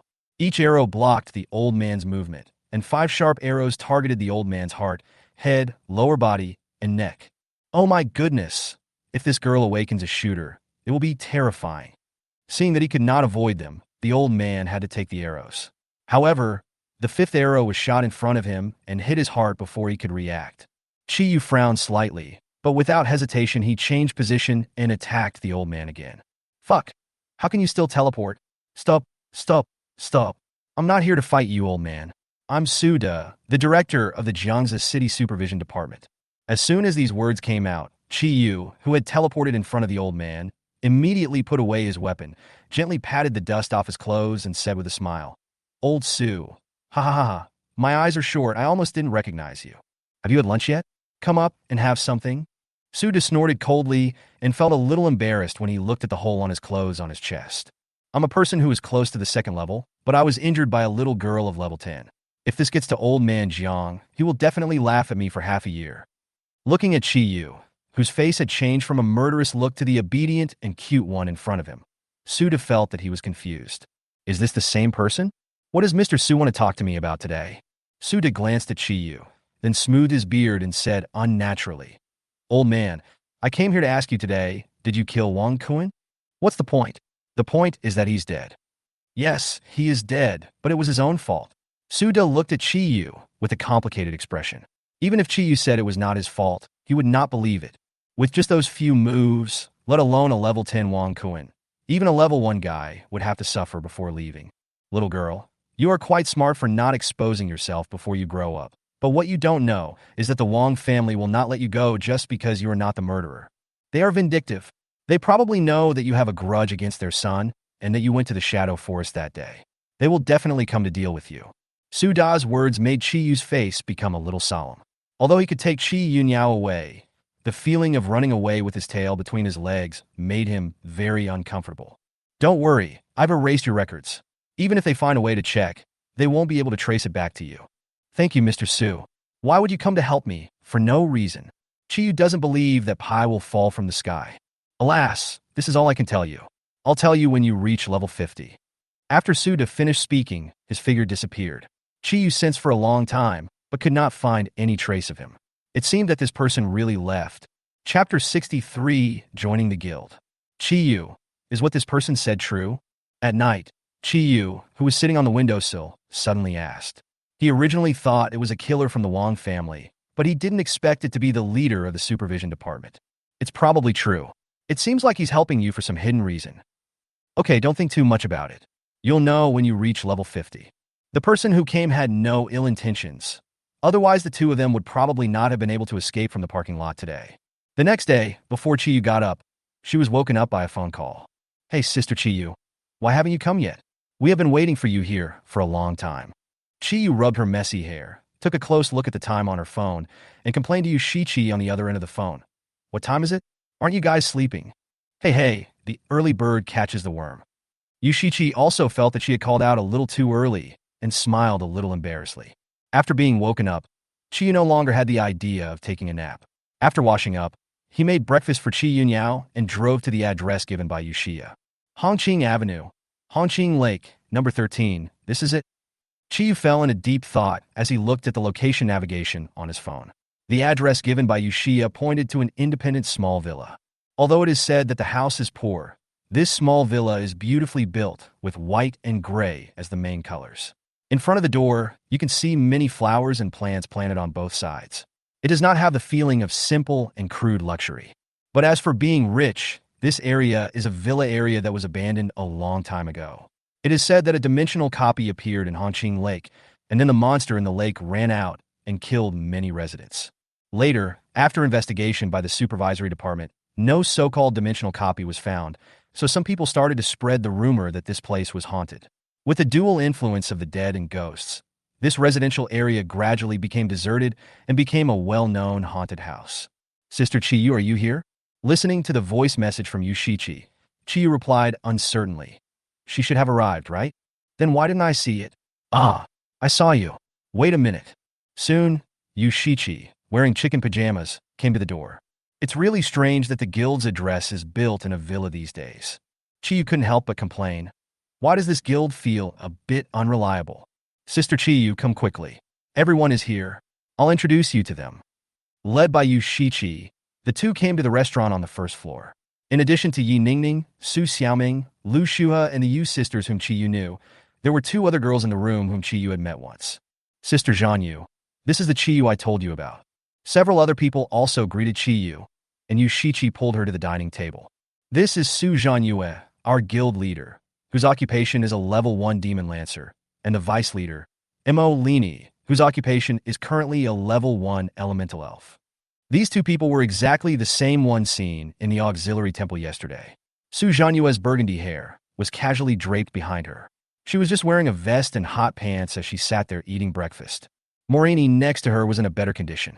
She was wearing a white dress and a gray apron. She was making breakfast in the kitchen. Xiao Shiqi actually found another beautiful little sister. Su Zhanyue stood up and immediately pulled Chi Yu over and said excitedly, I also heard about what happened yesterday. Sister Chi Yu, do you want to join our guild? Woo. Finally, I recruited another person. Before Chi Yu could react, Su Zhanyue hugged Chi Yu tightly, and her plump bosom made her feel suffocated. Okay, Zengetsu, stop scaring me. Maureen pulled Chi Yu over and placed a portion of breakfast in front of her. Xiao Shiqi called you here so early. You haven't had breakfast yet, right? Zangetsu is just like that. I hope it doesn't scare you. No, no. Chiyu followed her hand and sat down. Everyone around her was looking at her, which made her feel a little uncomfortable. Could it be that he has joined some pyramid scheme? Chiyu suppressed the thought in his mind and asked Su Zhanyue with some doubt. It should be easy for President Su to recruit members, so why did he find me, a talent-level assistant? Just based on the fact that there are 2 level 1 talents in the team, it can be said that this guild will never be short of people. Actually, this guild was founded by Zhang Yu and I half a year ago. When it was founded, many boys wanted to join, but Zhang Yu knew their little tricks and rejected them all. Later, there were too many people harassing her, so Zangetsu set the membership requirement to be pretty girls, which stopped these guys from thinking about it. At this point, Emolini suddenly thought of something and smiled while covering her mouth. I remember there was a boy who pretended to be a girl. After Zhang Yu found out, he kicked him out. She was very angry for a long time at that time. Okay, Linny, don't tell anyone about this. Su Zhanyue scratched her head in embarrassment. She thought it was a little girl who came, but she didn't expect it was a man. Fortunately, she saw through it early on, otherwise she would really kill that guy. Later, some girls came with missions. After investigating, Zangetsu began to control the members who joined the club. We heard about your story yesterday. Instead of forming a group with strangers and being suspicious of each other, why don't you join our guild? Molini's words were very convincing, but Chiyu came here to join the guild, so he nodded and put forward his own conditions. President, I hope you can issue me a separate certificate. This is my condition. Chiyu didn't care whether the other party thought she had such a high level of talent and dared to make such conditions. If it didn't work, she could go to the old man Suda. Anyway, the old man knew her strength yesterday. Su Zhanyue frowned slightly and asked hesitantly, It's not that I don't want to give it to you, but I'm afraid of you being an assistant. Don't worry, President. I have my own things to do, but don't worry, I won't let the guild be punished. Thinking back to what Yushiya told him yesterday about what happened in the dimensional copy, Su Zhanyue finally agreed. That's fine. After reaching an agreement, everyone was very happy. Yushichi came over and hugged Chiyu and said with a smile, Sister Chiyu, we will be a team from now on. Chiyu silently pushed her hands away and asked Su Zhanyue, President, when can we proceed? Just now, drop some of your own blood here and sign your name. Su Zhanyue handed over a parchment scroll, which did not contain many words. Hanjiangsha Guild. Level. Temporary Guild. Members, 7. Special buildings. Spa room, training room, reading room. Guild bonus. 1 experience bonus, 1 equipment drop bonus. Guild property. 300 gold coins, 7 fine items, 21 excellent items, 78 ordinary items. Chapter 64. Gambler's Copy Again. A temporary guild? Chi was a little confused. She had only heard of primary guilds, intermediate guilds, advanced guilds, and the most powerful top guilds, but temporary guilds were more or less like lay-by, Hai Hui Shi, and 6 nuclear bombs, which were not very reliable things. Because the 10-member requirement of a primary guild was not met, it was never upgraded to a primary guild. Su Zhanyue was also a little ashamed. To put it bluntly, the temporary guild could not even be considered a guild, but she did not want to randomly recruit a few people into the guild just because she was promoted to a primary guild. There are probably still some rich second generations eyeing her guild and sending people to find ways to sneak in from time to time. Oh, all right. Chi didn't bother about it anymore. He took the scroll and signed his name. After his blood dripped onto the scroll, it turned into a stream of light and entered his body. Okay, to celebrate Chi joining the guild, let's go out for a nice meal tonight. Yeah, Su Zhanyue shouted incoherently while biting a fried egg, and everyone at the table raised their hands and cheered. After finishing breakfast, Su Zhanyue and Mo Lini left first. As the president and vice president of the guild, they needed to go to the major dungeons in Jiangsu City every day to swipe resources for the guild to upgrade the guild buildings. Yushiya and a few others also took out their mobile phones to check the nearby dimensional copies. But after discussing for a long time, Yushichi and Lu Shuha had different opinions. The two argued with each other for a long time, but could not reach a unified opinion. Have they always been like this? Everyone looked at the two of them with a headache. Chiyu turned his head and whispered to Yushiya beside him. Alas, Shichi and Shuha grew up together, and they loved bickering like this when they were young. Yushiya also had a headache, as they were the two most troublesome people in the team. How about trying this? Seeing that everyone had not reached a conclusion yet, Chiyu took out a brass key. The key to the copy. Everyone's eyes turned to Chiyu's hands, and they all looked surprised. Sister Chiyu, you actually have this kind of good stuff? Let me see what level of copy it is. Yushichi took the key and looked at it. Chi was a little curious about everyone's reactions. Is this thing rare? Rare?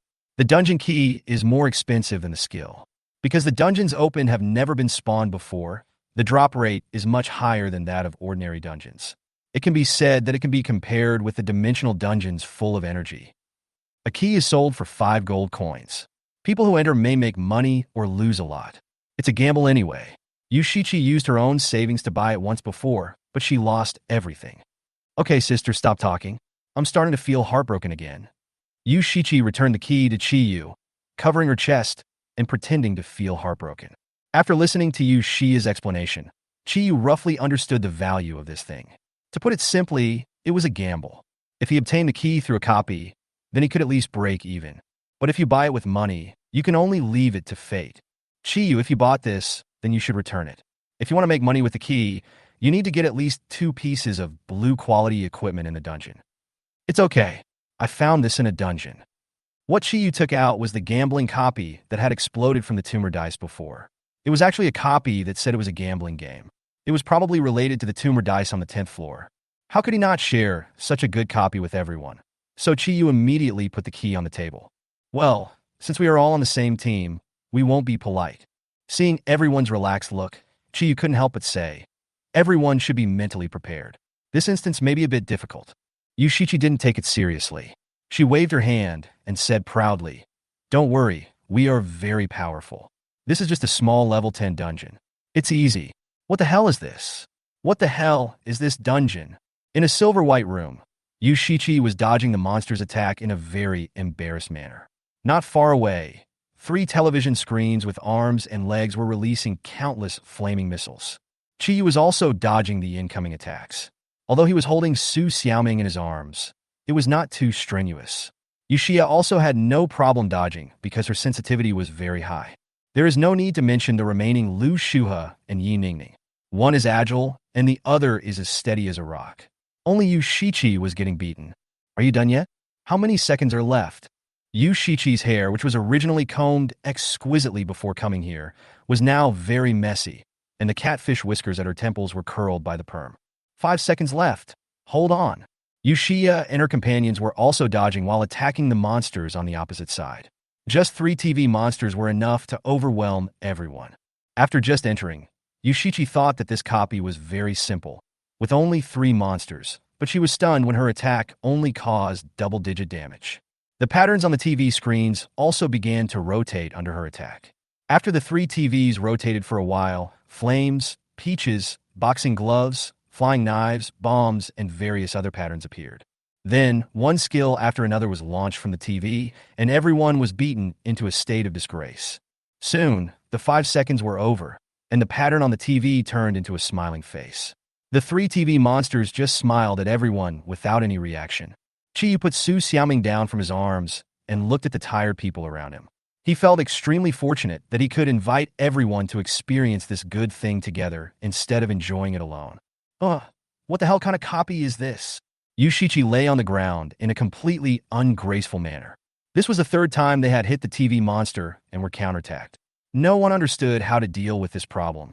They had been fighting for almost an hour, but the monster's health had not decreased much. They were in a tough situation. Chiyu, how do we defeat this thing? Chiyu was also a little confused. They had never seen this thing before and didn't know what it meant. It's gambling. Small gambling can make 3 generations poor. Big gambling can ruin your life. This depends on your luck. As long as the 9 patterns on the 3 machines are the same, you have passed the level. With this probability, you might as well let me open a legendary item. Chiyu's face turned dark. All 9 patterns were the same. So far, let alone 9 patterns, they couldn't even make 3 patterns the same. Of course, if a machine has all 3 patterns that are the same, the machine will spit out equipment or props. If all 9 patterns are the same, maybe a golden legend will pop up. Chapter 65, Pain and Happiness. Chiyu's words made Chiyu's eyes light up. The health lost by each TV on the opposite side was only about 1. Even if one was unlucky, at least a few pieces of equipment could be dropped. Sister Chiyu, where did you get this copy key? I'll make a note of it so I can blacklist you next time. Yushichi looked at the ceiling, the light of hope lost in her eyes. She gave up struggling and lay on the ground like a salted fish. Okay, cheer up. If any of these machines has the same 3 patterns on it, it will drop equipment. What? Is this true? Yu Shiqi, who was originally a slouch, immediately sat up, supported her body with her hands, and moved to Qi Yu's side. The others also wiped the sweat off their faces and turned their eyes over. Before Qi Yu could say anything, Yu Shiqi, who came over, was dragged aside by Lu Shua. Sister Qi Yu, is there any quality restriction on this dropped equipment? Completely random. If you're lucky, you can even get a legend or myth. As soon as these words were spoken, everyone who was originally sitting on the ground tiredly stood up one after another. Yu Shiqi and Lu Shua rushed to the TV. I was here first. Get out of the way, and don't get involved with your bad luck. The two of them attacked the 2 TVs without giving in to the other. After Yu Shiqi's TV turned for a long time, only 2 flying knives and a bolt of lightning appeared. Lu Shua's luck was not good either, with lightning, fire, and a big knife. Get out of the way. Everyone's faces changed drastically, and then flying knives and lightning shot out from the room. If there hadn't been 2 assistants, they would have been beaten half to death. Forget it, both of you stop arguing, I'll do it. Yi Ningning wiped her face, which was a little charred by lightning, and walked in front of the TV. Another round of screams came from the room again. Finally, after 5 more tortures, Lu Shua opened the first of the same suit. When 3 flames appeared on the screen, everyone's nervous hearts finally settled. A blue object was spit out from the TV screen. Although everyone was covered in dust and dirt, they all came forward in high spirits. Flame Trio skill. Occupation mage. Quality, excellent. Introduction. Luck is also a part of strength. After casting, draw from the 3 patterns of monster, flame, and goddess. If you draw 1 color, you will get a 1x bonus, 2 colors will get a 2x bonus, and 3 colors will get a 3x bonus. Consumption. 400 magic power, cooldown, 10 minutes, level 1 o'clock. Note, the monster pattern is a summoned beast, the flame pattern is an elemental attack, and the goddess pattern is an enhanced blessing. This skill. Yu Shiqi's eyes were fixed on the skill book in Lu Shua's hand, as if she was a pervert who hadn't seen a beautiful woman in years. But Lu Shua showed a wicked smile on his face and directly put the skill book back into his backpack. Lu Shu, what are you doing? Lu Shua pointed at the TV with an innocent look and said, I revealed this. It's just that some people have bad luck. You, Sister Qi Yu? After failing to convince Lu Shua, Yu Shiqi looked at Qi Yu. Since it was Shua who revealed it, then it's her decision. Qi Yu also pushed the matter back. She knew that Lu Shua just wanted to tease Yu Shiqi. Sister Shua, that? Help me wash my socks for a month, no, 3 months, and I'll give them to you. 3 to 3 months is 3 months. In the end, Yu Shiqi succumbed to the temptation of skills and gritted her teeth to agree to Lu Shua's conditions.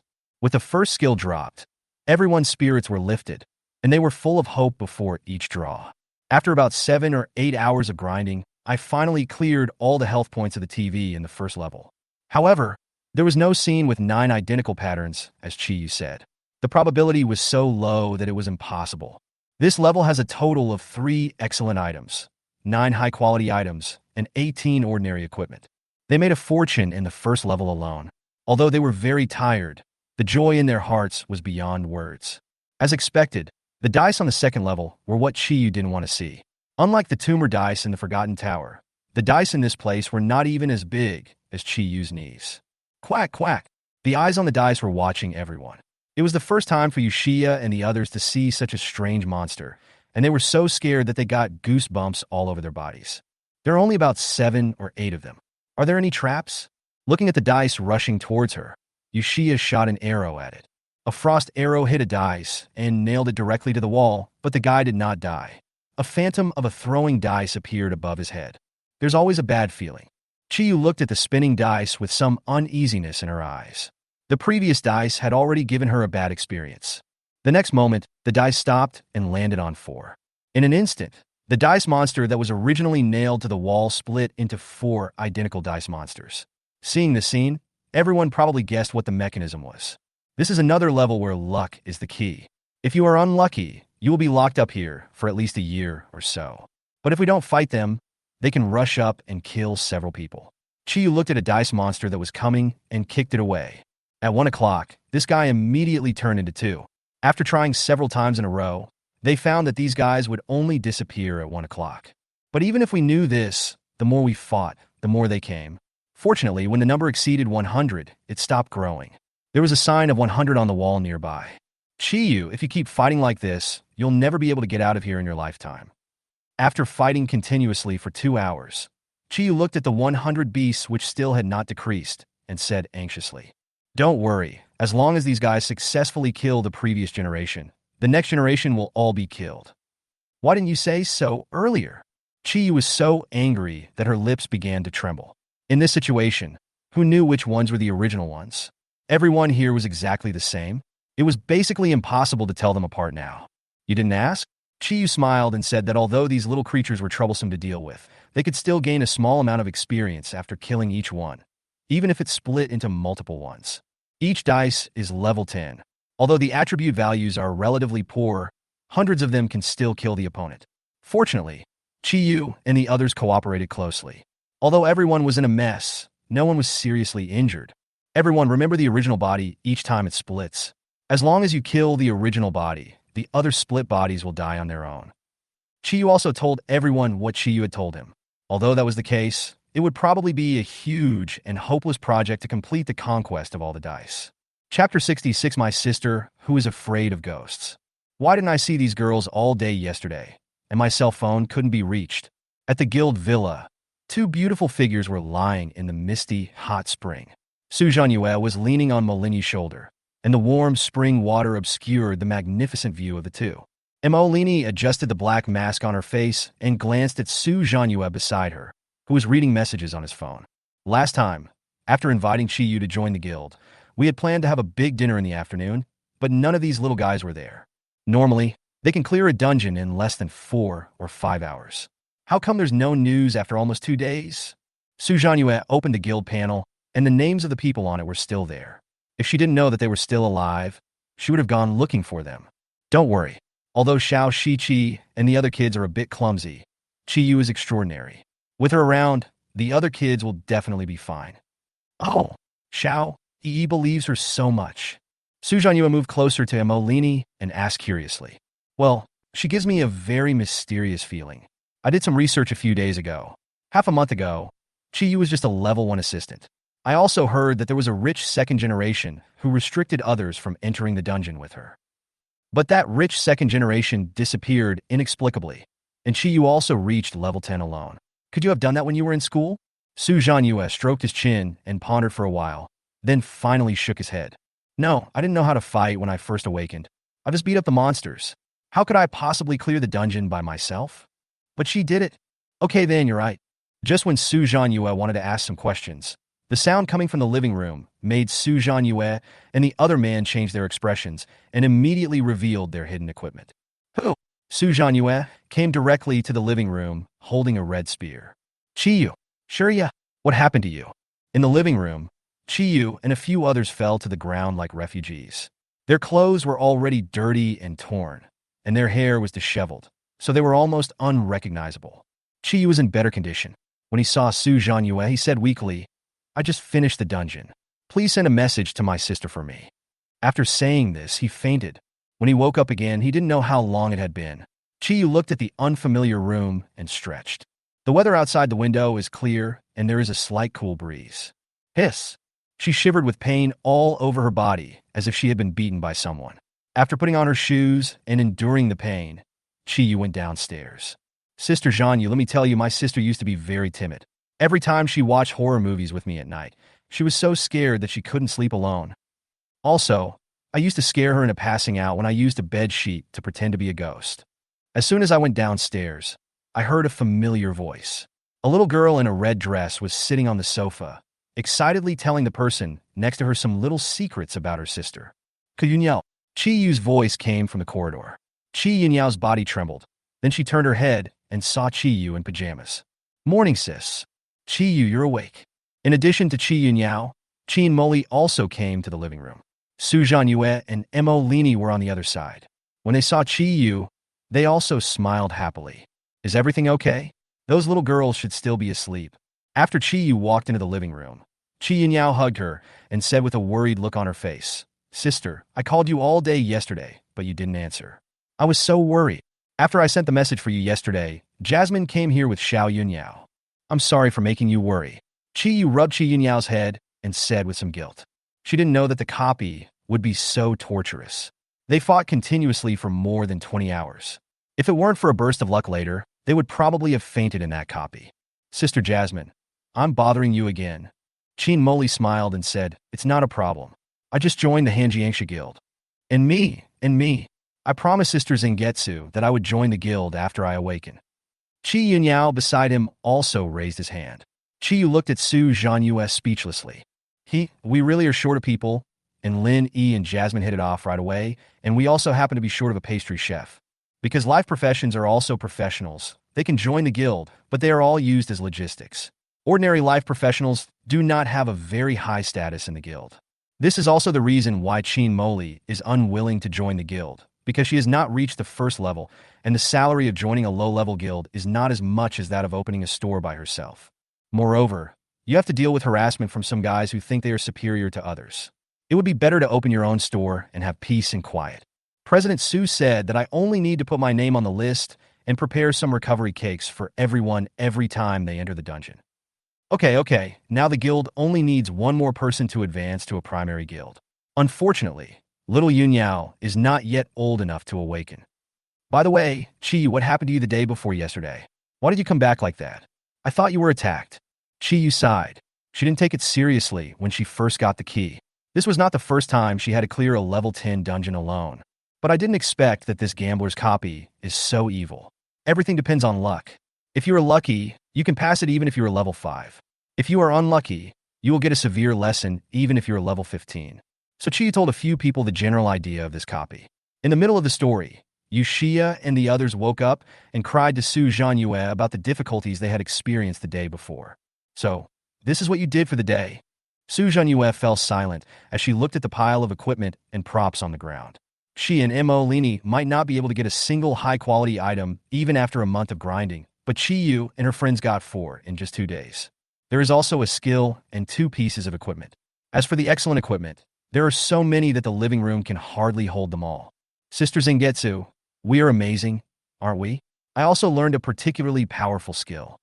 Yushichi was no longer wailing like she was during the battle yesterday. Looking at Su Zhanyue's shocked expression, her little mouth was almost raised to the sky. After saying that, he did not forget to open the skill panel to show them the new skills he had learned. 3 times the power, this skill is indeed much better than the average excellent skill. Little Shichi is lucky. Good luck? Hearing Su Zhanyue's praise, Yushichi scratched her head a little guiltily. It seems that she got a piece of equipment yesterday, and it was of ordinary quality. This luck is not just good, it is outrageous. By the way, Linny and I are going to live outside for a while. Chapter 67 Garden Hunting Competition. Go live outside for a while? Did something happen? Su Zhanyue's face looked a little solemn. He lowered his eyes and thought for a moment before telling everyone what had happened. There is still a little over a year until the garden hunting competition that takes place every 5 years. Last time, Daxia got a very important legendary item in advance. At that time, the players from the Sakura country wanted to hunt and snatch it, but they were all killed by our players that year. So for this year's hunting competition, those guys from Sakura country are planning ahead to assassinate Daxia's genius. Su Zhanyue took out his cell phone and looked up a piece of news. Someone had been killed in Daxia. Investigation revealed that the person was an assassin from another country. Daxia was now searching for the assassin in the country with all its might. Although the official statement was that it was an assassin from another country, it goes without saying who sent him. Lin Yi and I are both professionals of the same level. We are likely to become targets of the Sakura country. If we are with you at that time, it will be easy for you to be affected as well. Garden hunting competition? Chiyu had never heard of this thing before, and there was confusion in his 2 big eyes. Seeing that Chiyu and the others were all confused, Su Zhanyue continued to explain. The garden hunting competition is a public instance that appears every 5 years on a small island in the ocean. Since this island does not belong to any country, all countries have stipulated that each country can send 10 people to compete for supplies each time.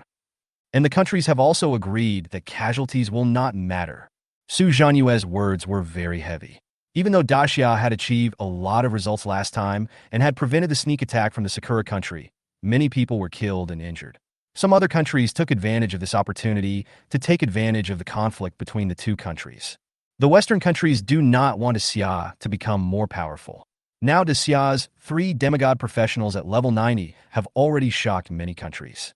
If 2 or 3 more emerge, I am afraid that Blue Planet will be controlled by Xia. Oh my god. We have to be careful then. The silly Yushichi reacted immediately. Aren't they the legendary geniuses? No, you're overthinking it. Chi didn't feel any pressure at all. He was just an assistant of the same level. So who would worry about him? Well, Daxia has also heard the news. So it will be difficult for Sakura country to send a particularly strong assassin to enter the country. The 2 of us can handle it. I will come to accompany you after the people from the public security department find out. After breakfast, Su Zhanyue and Mo Lini also left the villa. Sister Chiyu, shall we go shopping together this afternoon to relax? The tailor master at Bale's store has released new products. Okay. Chiyu originally wanted to refuse, but when she saw the expectant eyes of several people and Chi Yunyao also joining in the fun and holding her hand, she finally agreed. Yeah. After changing their clothes, a group of young and beautiful girls came to the commercial street. Their pretty faces attracted passersby to look back frequently. Chi was also a little excited. It was his first time to fasten someone else's bra. He didn't expect that although they were of similar age, Yushia's size was even more spectacular than Chiyu's. At night, Chiyu collapsed on the bed after returning home. Some shopping trips are only felt after they are over. All the happiness before was compensated by the aches all over the body. Oh, I remember there are rewards for every 10 floors of the Forgotten Tower. I was so excited last time that I almost forgot. Reward? What reward? After calming down, Chiyu remembered that he had not yet claimed the reward for completing the 10th floor. So he quickly raised his sore hand and clicked on the page of the Forgotten Tower. Next to the icon for the 10th floor, there was a small gift package-like icon flashing. Chiyu clicked it, and a message popped up. Congratulations on clearing the 10th floor of the Forgotten Tower. You have obtained the privileges for floors 1 to 10. You can choose to swipe 3 times a day, up to a total of 10 times. Obtain the right to try out the 10th level Professional Shadow Killer Blade. Attributes and skills are based on the initial entry into the 10th level. Each opening time is 10 minutes, and the cooldown is 48 hours. Ah, this is the reward? What is the Shadow Killer Blade? Chiyu seemed a little disappointed. This reward was not to her liking, but Chiyu's heart was beating wildly at this moment. I didn't expect that after arriving in another world, I could enter the Forgotten Tower again and again. At first, I could only enter the next floor, and then I couldn't enter the previous floors. Don't underestimate this chance to swipe 3 times a day. If you get the exquisite dice again, its price will probably be comparable to some inferior epic items. If Chiyu had been able to repeatedly brush the Forgotten Tower back then, he would have reached the 90th floor in less than 12 years. However, the God King suit he was wearing was no match for the equipment dropped by the Forgotten Tower. As for the Shadow Killer Blade, it was my profession in my previous life, right? Your occupation in your previous life? Wasn't that impressive? Chiyu's eyes lit up when talking about Chiyu's previous life. If it was powerful, I wouldn't have died, and I wouldn't have entered your body. Okay, I'll show you another chance later. Chiyu's words made Chiyu feel itchy, but now her body was sore and painful that it was even difficult for her to lift an arm. Forget it, let's talk about it later. 3 days later. Hello, this is my certificate. Outside a copy, Chiyu wrapped himself tightly in black clothes and handed his ID to the staff of the supervision department outside the portal. There is no problem with your certificate, but you were just an assistant. Are you sure you want to enter the dungeon alone? If something goes wrong, your guild will also be implicated. Yeah, I'm sure. Seeing Chiyu so determined, the staff of the supervision department stopped trying to dissuade him. This time the copy was a level 10 difficult spider cave. After entering, Chiyu found several spiders, more than half a meter tall, spitting spider silk at her. Chiyu did not panic. He shot the spider's eye with an arrow in his hand, then teleported forward and stabbed the other eye with a sword. The other spiders around discovered Chiyu and rushed over, stabbing her with their sharp forelimbs like spears. But the next second Chiyu disappeared, and these spikes pierced directly into the body of the injured spider. Chiyu's figure wandered in the spider cave like a ghost, and stopped only after he came to a place full of cocoons wrapped in spider silk. Spider Queen, Dungeon Level 13. HP, 3,500. Magic, 1,300. Strength, 121. Toughness, 110. Agility, 115. Perception, 136. Intelligence, 112. The attributes are average. Overall, compared to the others I've encountered before, all attributes are balanced and not too biased. The Spider Queen, who crawled out from a group of giant white cocoons, looked at Chi-Yu and roared. Her body, which was nearly 7 or 8 meters tall, stood in front of her, giving off an oppressive feeling. A sharp forelimb even stabbed into the ground beside Chi-Yu. Roll the dice. Gains 60 damage bonus. I didn't expect that I would have such good luck in the first battle in so many days. Looking at the screaming Spider Queen, the weapon in Chi-Yu's hand directly turned into a bow, an arrow. Nearly 5 times the damage directly pierced one of the spider's eyes, and the long arrow passed through the eye and penetrated deeply. Disabling damage, 1050. The pain made the Spider Queen's eyes become filled with hatred, and dense spider webs surrounded Chi-Yu. But these spider webs only puffed up a cloud of air, and Chi-Yu's figure appeared again behind the Spider Queen. Chi-Yu jumped onto its back, took out a long sword, and stabbed it directly. Chapter 68. Passerby A is assassinated. Well, the teacher is also good to you. After another busy day, Chi-Yu was walking leisurely on the road, and the phone was full of Jiang Qian's complaints. After not seeing each other for a while, Jiang Qian had endless complaints to tell Chi-Yu every day. You don't know. Recently, the school heard about an assassin from the Sakura country, so they asked some of us students to stay in school and not go out. I only have a level 1 profession, so it's not my turn. But my instructor insisted that I stay in school, saying that a combat career at that level also has certain risks. I haven't gone out to play for a long time. Even when I play dungeons, I play the same ones I've already played through at school. I'm so bored. Listening to Jiang Qian's complaints, Chi-Yu chuckled and then consoled her. Well, maybe people will think that you, Jiang Qian, have the potential to be an emperor. Ghost Emperor, last time you said that there would be a test on copy culture knowledge at the end of the semester, and I, the great emperor, am about to fall. Chi-Yu was talking and laughing as they walked back. Today, the little girl Guyueran came to play with Chi-Yu Niao again, and Chi-Yu planned to buy some vegetables and cook a meal for the two of them. Okay, I'm going to go get some groceries. We'll talk when I get back. After hanging up the phone, Chi-Yu walked towards a high-end supermarket near Jiangnan Garden. During this period of time, he enjoyed the long-lost peace. Every day was a normal day of clearing dungeons, bragging in the guild, and then going home to cook. Make them some spicy hot pot later. I found it delicious the last time you taught me how to make it, Chi-Yu said with some pride. Of course, I was a rare culinary genius in the world. When she was about to reach the supermarket, Chi-Yu saw a figure flying directly towards her. It seemed like he was passively knocked away, and Chi-Yu quickly reached out to catch the figure. What happened? Which professional would dare to fight in a downtown area and think that life is too good and want to go to labor camp? Chi-Yu took a close look at the girl in his arms. There was no trace of blood on her fair face, and there was a trace of blood at the corner of her mouth. The joints of his hands were broken, and his body was covered with knife wounds, which were still oozing blood. Chi-Yu quickly gave her some treatment. With the dual treatment of healing magic and healing ball, the wounds on the girl's body began to heal, and the joints of her hands were also slowly recovering. Run! After recovering a little, the girl gradually woke up. Looking at Chi-Yu, she panicked and tried to pull her away.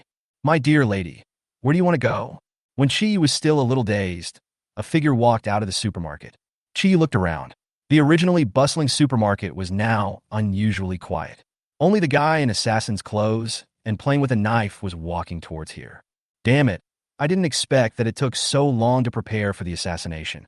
It must have been tough hiding in the dark like a rat all these years. Don't worry about that, young lady. You are one of the people that the family is paying close attention to. The family will only feel at ease if you die. The conversation between the two left Chi-Yu confused, as if he was just an insignificant passerby. If you hadn't come here yourself, I wouldn't have had this opportunity. I have to thank your dear sister. You guys can chat about your own things. Can you please open this barrier? I still need to buy groceries and go home to cook. Chi-Yu interrupted their conversation. She had already returned quite late, and she was afraid that the vegetable she wanted to buy might be sold out soon. I didn't expect a little mouse to accidentally get in. The assassin waved his hand and let Chi-Yu go out by himself. The girl looked uneasy and whispered to Chi-Yu, "This guy is a puppet made by the Sakura country. You won't let anyone go so easily." "It's okay. I believe this big brother is a kind person, right?" Chi-Yu asked the assassin over there with a smile on her face, and there was no trace of threat in her soft tone. "Of course, I am always especially gentle to beautiful ladies." "Okay then, let's go. You can't beat this guy, let me do it."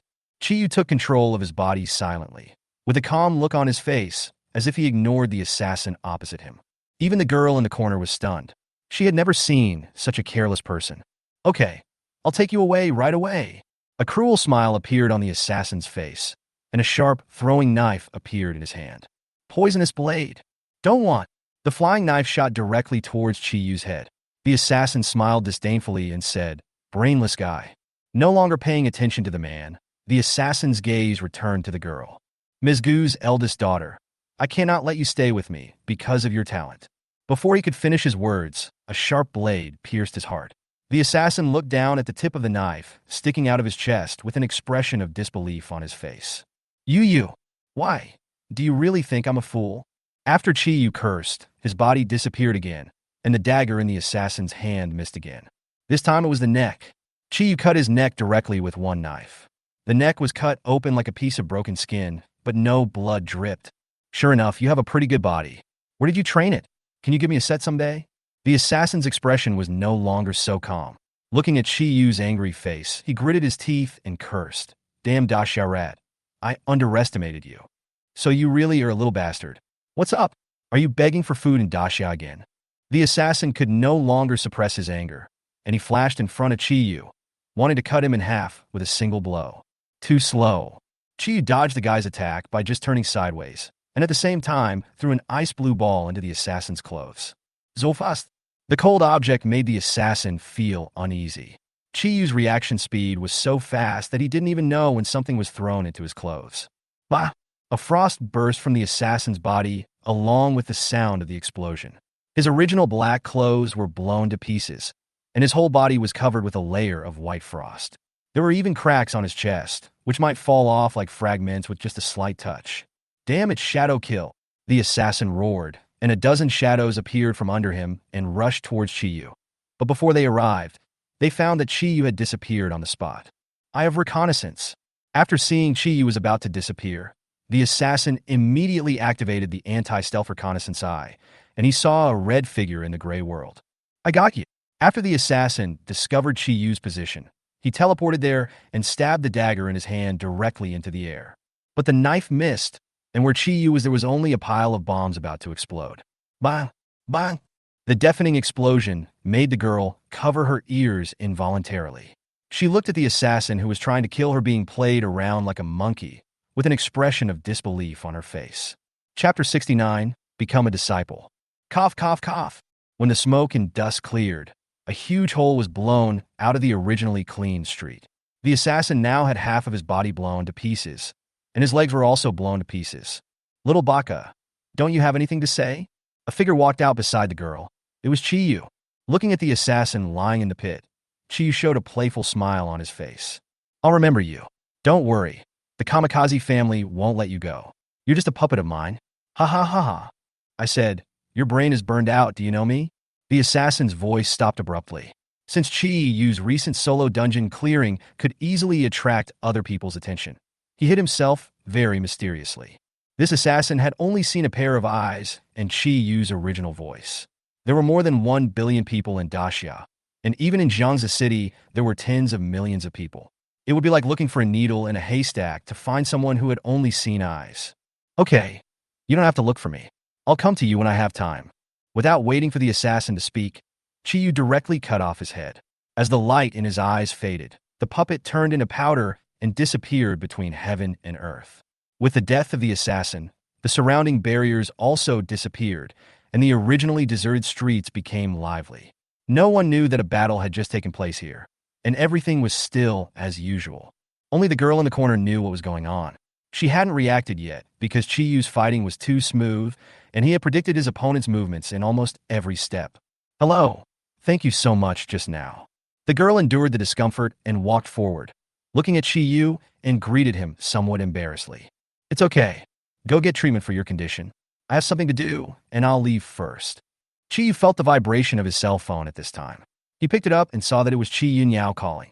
It seemed that the two little guys couldn't wait any longer. May I know your name? Lu Rinjia. Sakura Country, the address of the Kamikaze Guild. Gaia. Damn Daxiao rat, damn it. Behind the screen, a young man in hunting clothes smashed the incense burner on the table. At this moment, he was like a wild beast with red eyes and blood flowing from the corners of his mouth. Although the assassin was just a puppet, his death also caused him considerable harm. When he thought of the contemptuous look of the masked woman in front of him, he wanted to tear that person into pieces countless times. Someone come. Outside the door, a middle-aged man in samurai clothes walked in.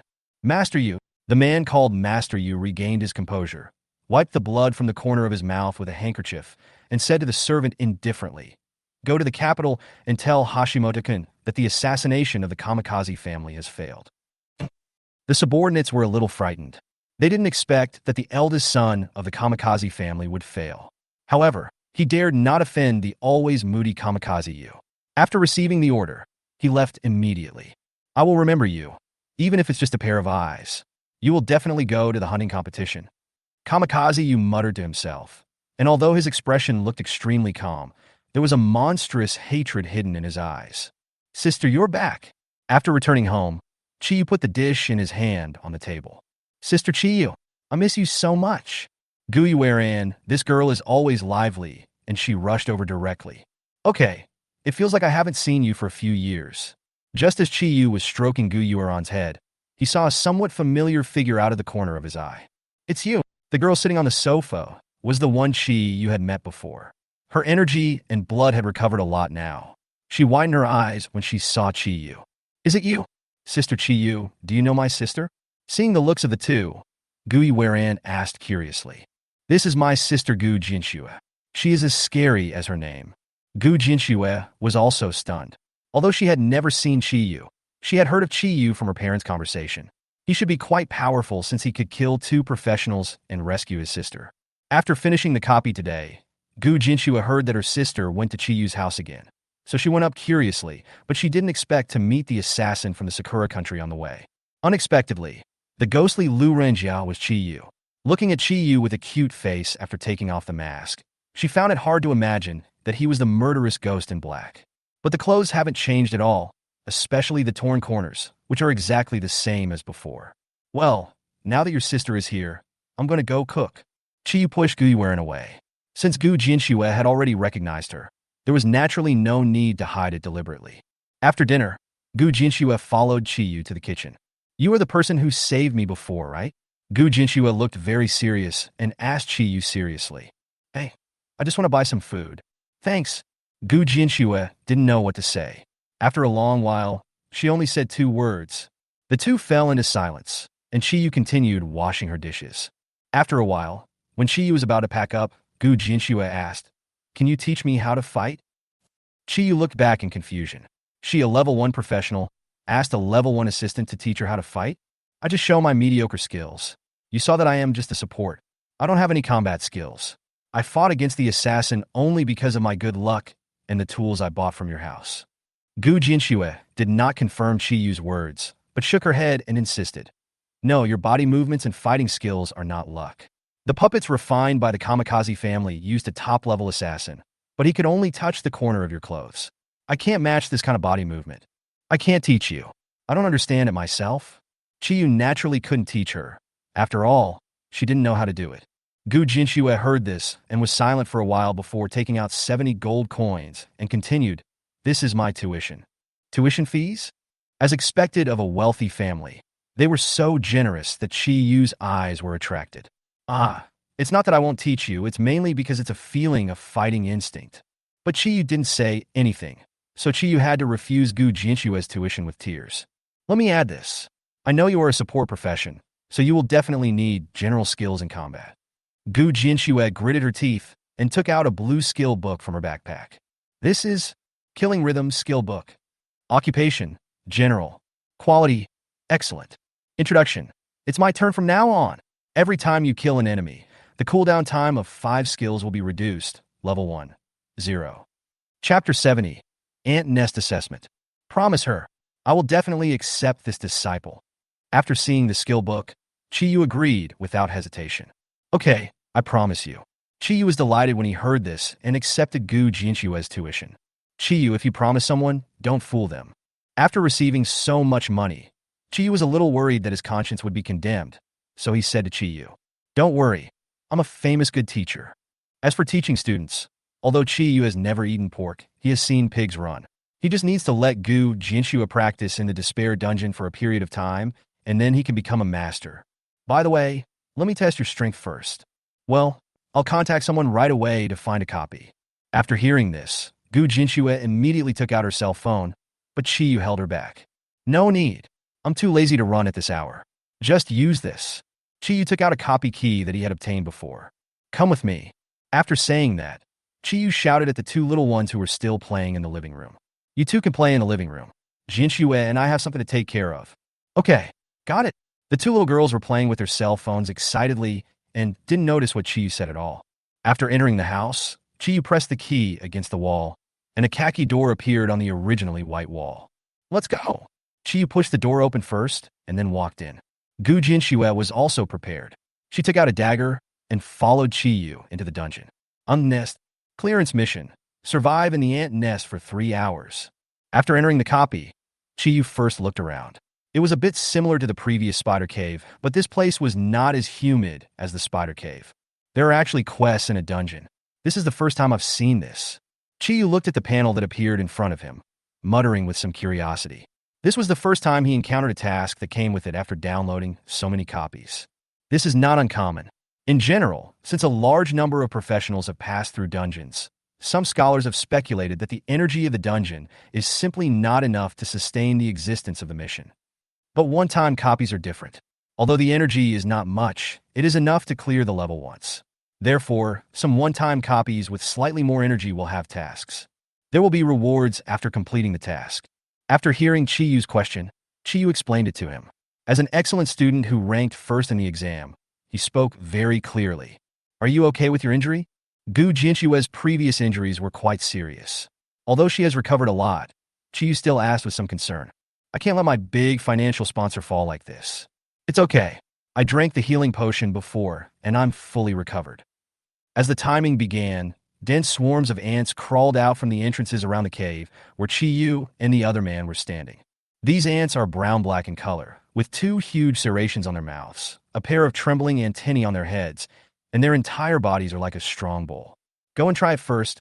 I'll see how strong you are. Good. Gu Jinshue did not hesitate and killed the countless sawtooth ants that crawled out of the cave. With a swing of the dagger in his hand, he cut a gash on the hard head of an ant, and thick green blood oozed out from the wound. Death scythe. At this moment, an ant flew over from behind Gu Jinshue. The dagger in her hand instantly turned into a huge sickle and cut towards the attacking ant. With just one cut, the ant was cut in half, and its internal organs and blood were scattered all over the ground.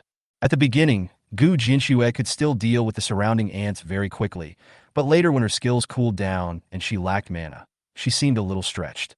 Hey, is this an assassin or a warrior? Looking at Gu Jinshue's fighting style, Qiyu shook his head speechlessly. This was truly the fighting style of a newborn calf that is not afraid of a tiger. Gu Jinshue was a little exhausted from the battle, so he quickly found a place to hide. The antennae on the heads of the remaining sawtooth ants began to move, and they quickly found the location of Qiyu and Gu Jinshue. Several ants quickly rushed towards Qiyu, and Qiyu shot 2 arrows at one of them, breaking off the antennae on its head. When the other few rushed forward, Qiyu dodged to the back and cut off the tentacles on their heads. After losing their antennae, several sawtooth ants wandered around like drunks, unable to tell where Qiyu was.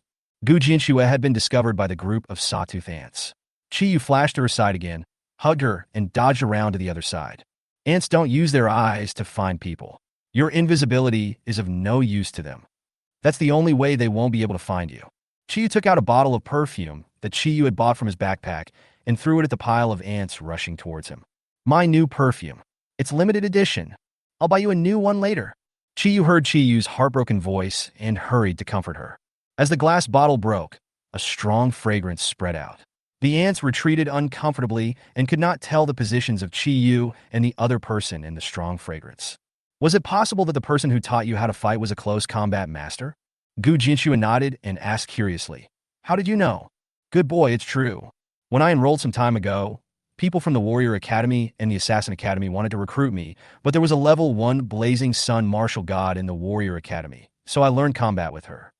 Qiyu didn't expect that his casual remark would actually be guessed correctly. When dealing with any creature, you must learn to use your strengths to attack its weaknesses, rather than just fighting like a warrior. Do you understand? Gu Jinshue nodded half-heartedly, and Qiyu pointed at the ants that were still spinning and continued. This creature mainly relies on the antennae on its head.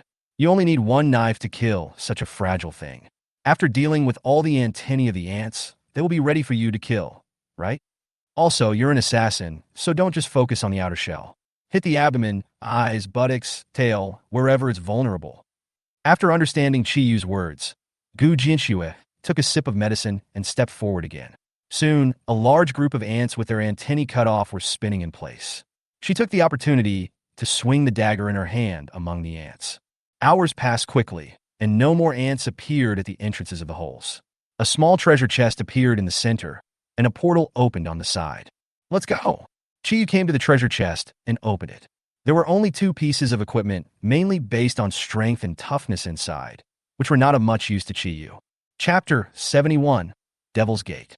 In order to get the money with peace of mind, Qi Yu took great pains and brought Gu Jinxue to the entrance of the dimensional copy early the next day. Come on, I'll show you one more time today, and then you can become a master. If most people heard about Qi Yu's irresponsible training method, they would have asked for their money back. But Gu Jinxue was different. After listening to him, she nodded stupidly and agreed. The copy they chose was the level 10 Fairy Forest, a copy rich in intelligence and agility items. Due to the high flexibility of the monsters in the copy, the difficulty of the copy is also relatively high among the level 10 copies. Please choose your difficulty. Normal, hard, desperate. It's difficult, since he was carrying a burden with him. Qi did not dare to be careless and just chose a moderate level of difficulty. There were also many people queuing outside the portal to enter. Most of the teams in this dungeon were 5 people, and you could basically see a neatly organized team of 5 people entering the dungeon. After Qi Yu made his choice, the 2 figures disappeared from the spot. Everything around them was normal as usual, and everyone was lining up in turn. Sizzle, sizzle. Suddenly, the portal made a faint sound. The staff of the supervision department, who were managing the front, immediately stopped their work and looked at the portal of the dimensional copy with uneasiness. The originally sky-blue dimensional copy now emitted electromagnetic sounds, and the usually peaceful portal was flashing with electric currents everywhere. No! Get out of the portal! The staff from the supervision department shouted and hurriedly left the portal. The people around turned their heads curiously and watched the people from the supervision department leave in panic, and everyone followed suit. But there was still a group of people just outside the door of the dimensional copy. They were dragged in before they could escape. The originally sky-blue copy turned into a blood-red copy door with chains on top. A little devil statue landed on the gate of the dungeon, with a green face and fangs, eyes closed, and its body standing very steadily on the gate. The evil demon's gate. What? It's the devil's gate. My husband is still in there, whoa. Pack your things and run away. There's still time to run. The staff of the supervision department also looked panicked and immediately called their superiors. As soon as the news of the Devil's Gate came out, it reached Suda all the way. What? The suburban wetland park dimensional copy has been altered and a demon gate has appeared. Suda, who was originally sipping tea and playing mahjong with the old lady downstairs, immediately walked aside and answered the phone. Yes, according to current statistics, there are already 348 people in the dungeon. The most powerful one is a level 1 professional, and the rest are generally around level 2. I don't know if I can solve this demon gate. The chance is too small. I have to be fully prepared. Suda felt a little headache. He didn't expect to encounter such a thing just after his retirement. Hello, I'm Suda. Notified the Jiangsu City Strategic Group, the military, the Public Security Bureau, and the major guilds that a demon gate has appeared in the suburbs. Be prepared for a fight. Old Sue. Aren't you going to call anymore? The old ladies behind him waited for a long time, and when they saw Suda getting ready to leave after hanging up the phone, they asked hurriedly, "No more fighting. Go pick up my granddaughter from school." After packing up his things, Suda hurriedly left the small courtyard. Oh, I'm here to pick up my granddaughter from school. Hey, old Sue, where did you get your granddaughter? You want to run away after you win the money. That's really mean of you.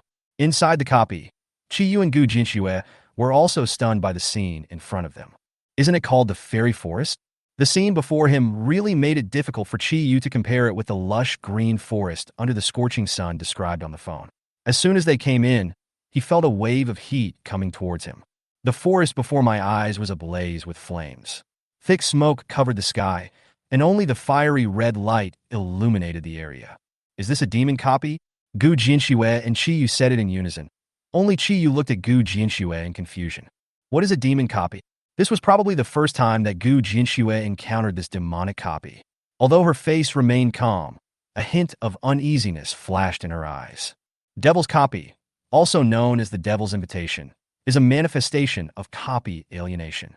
When this happens in a dungeon, there will be a stone statue of a little devil on the portal, so it is called a demon dungeon. Usually, if you don't defeat the final boss in this dungeon, everyone in the dungeon will never be able to leave.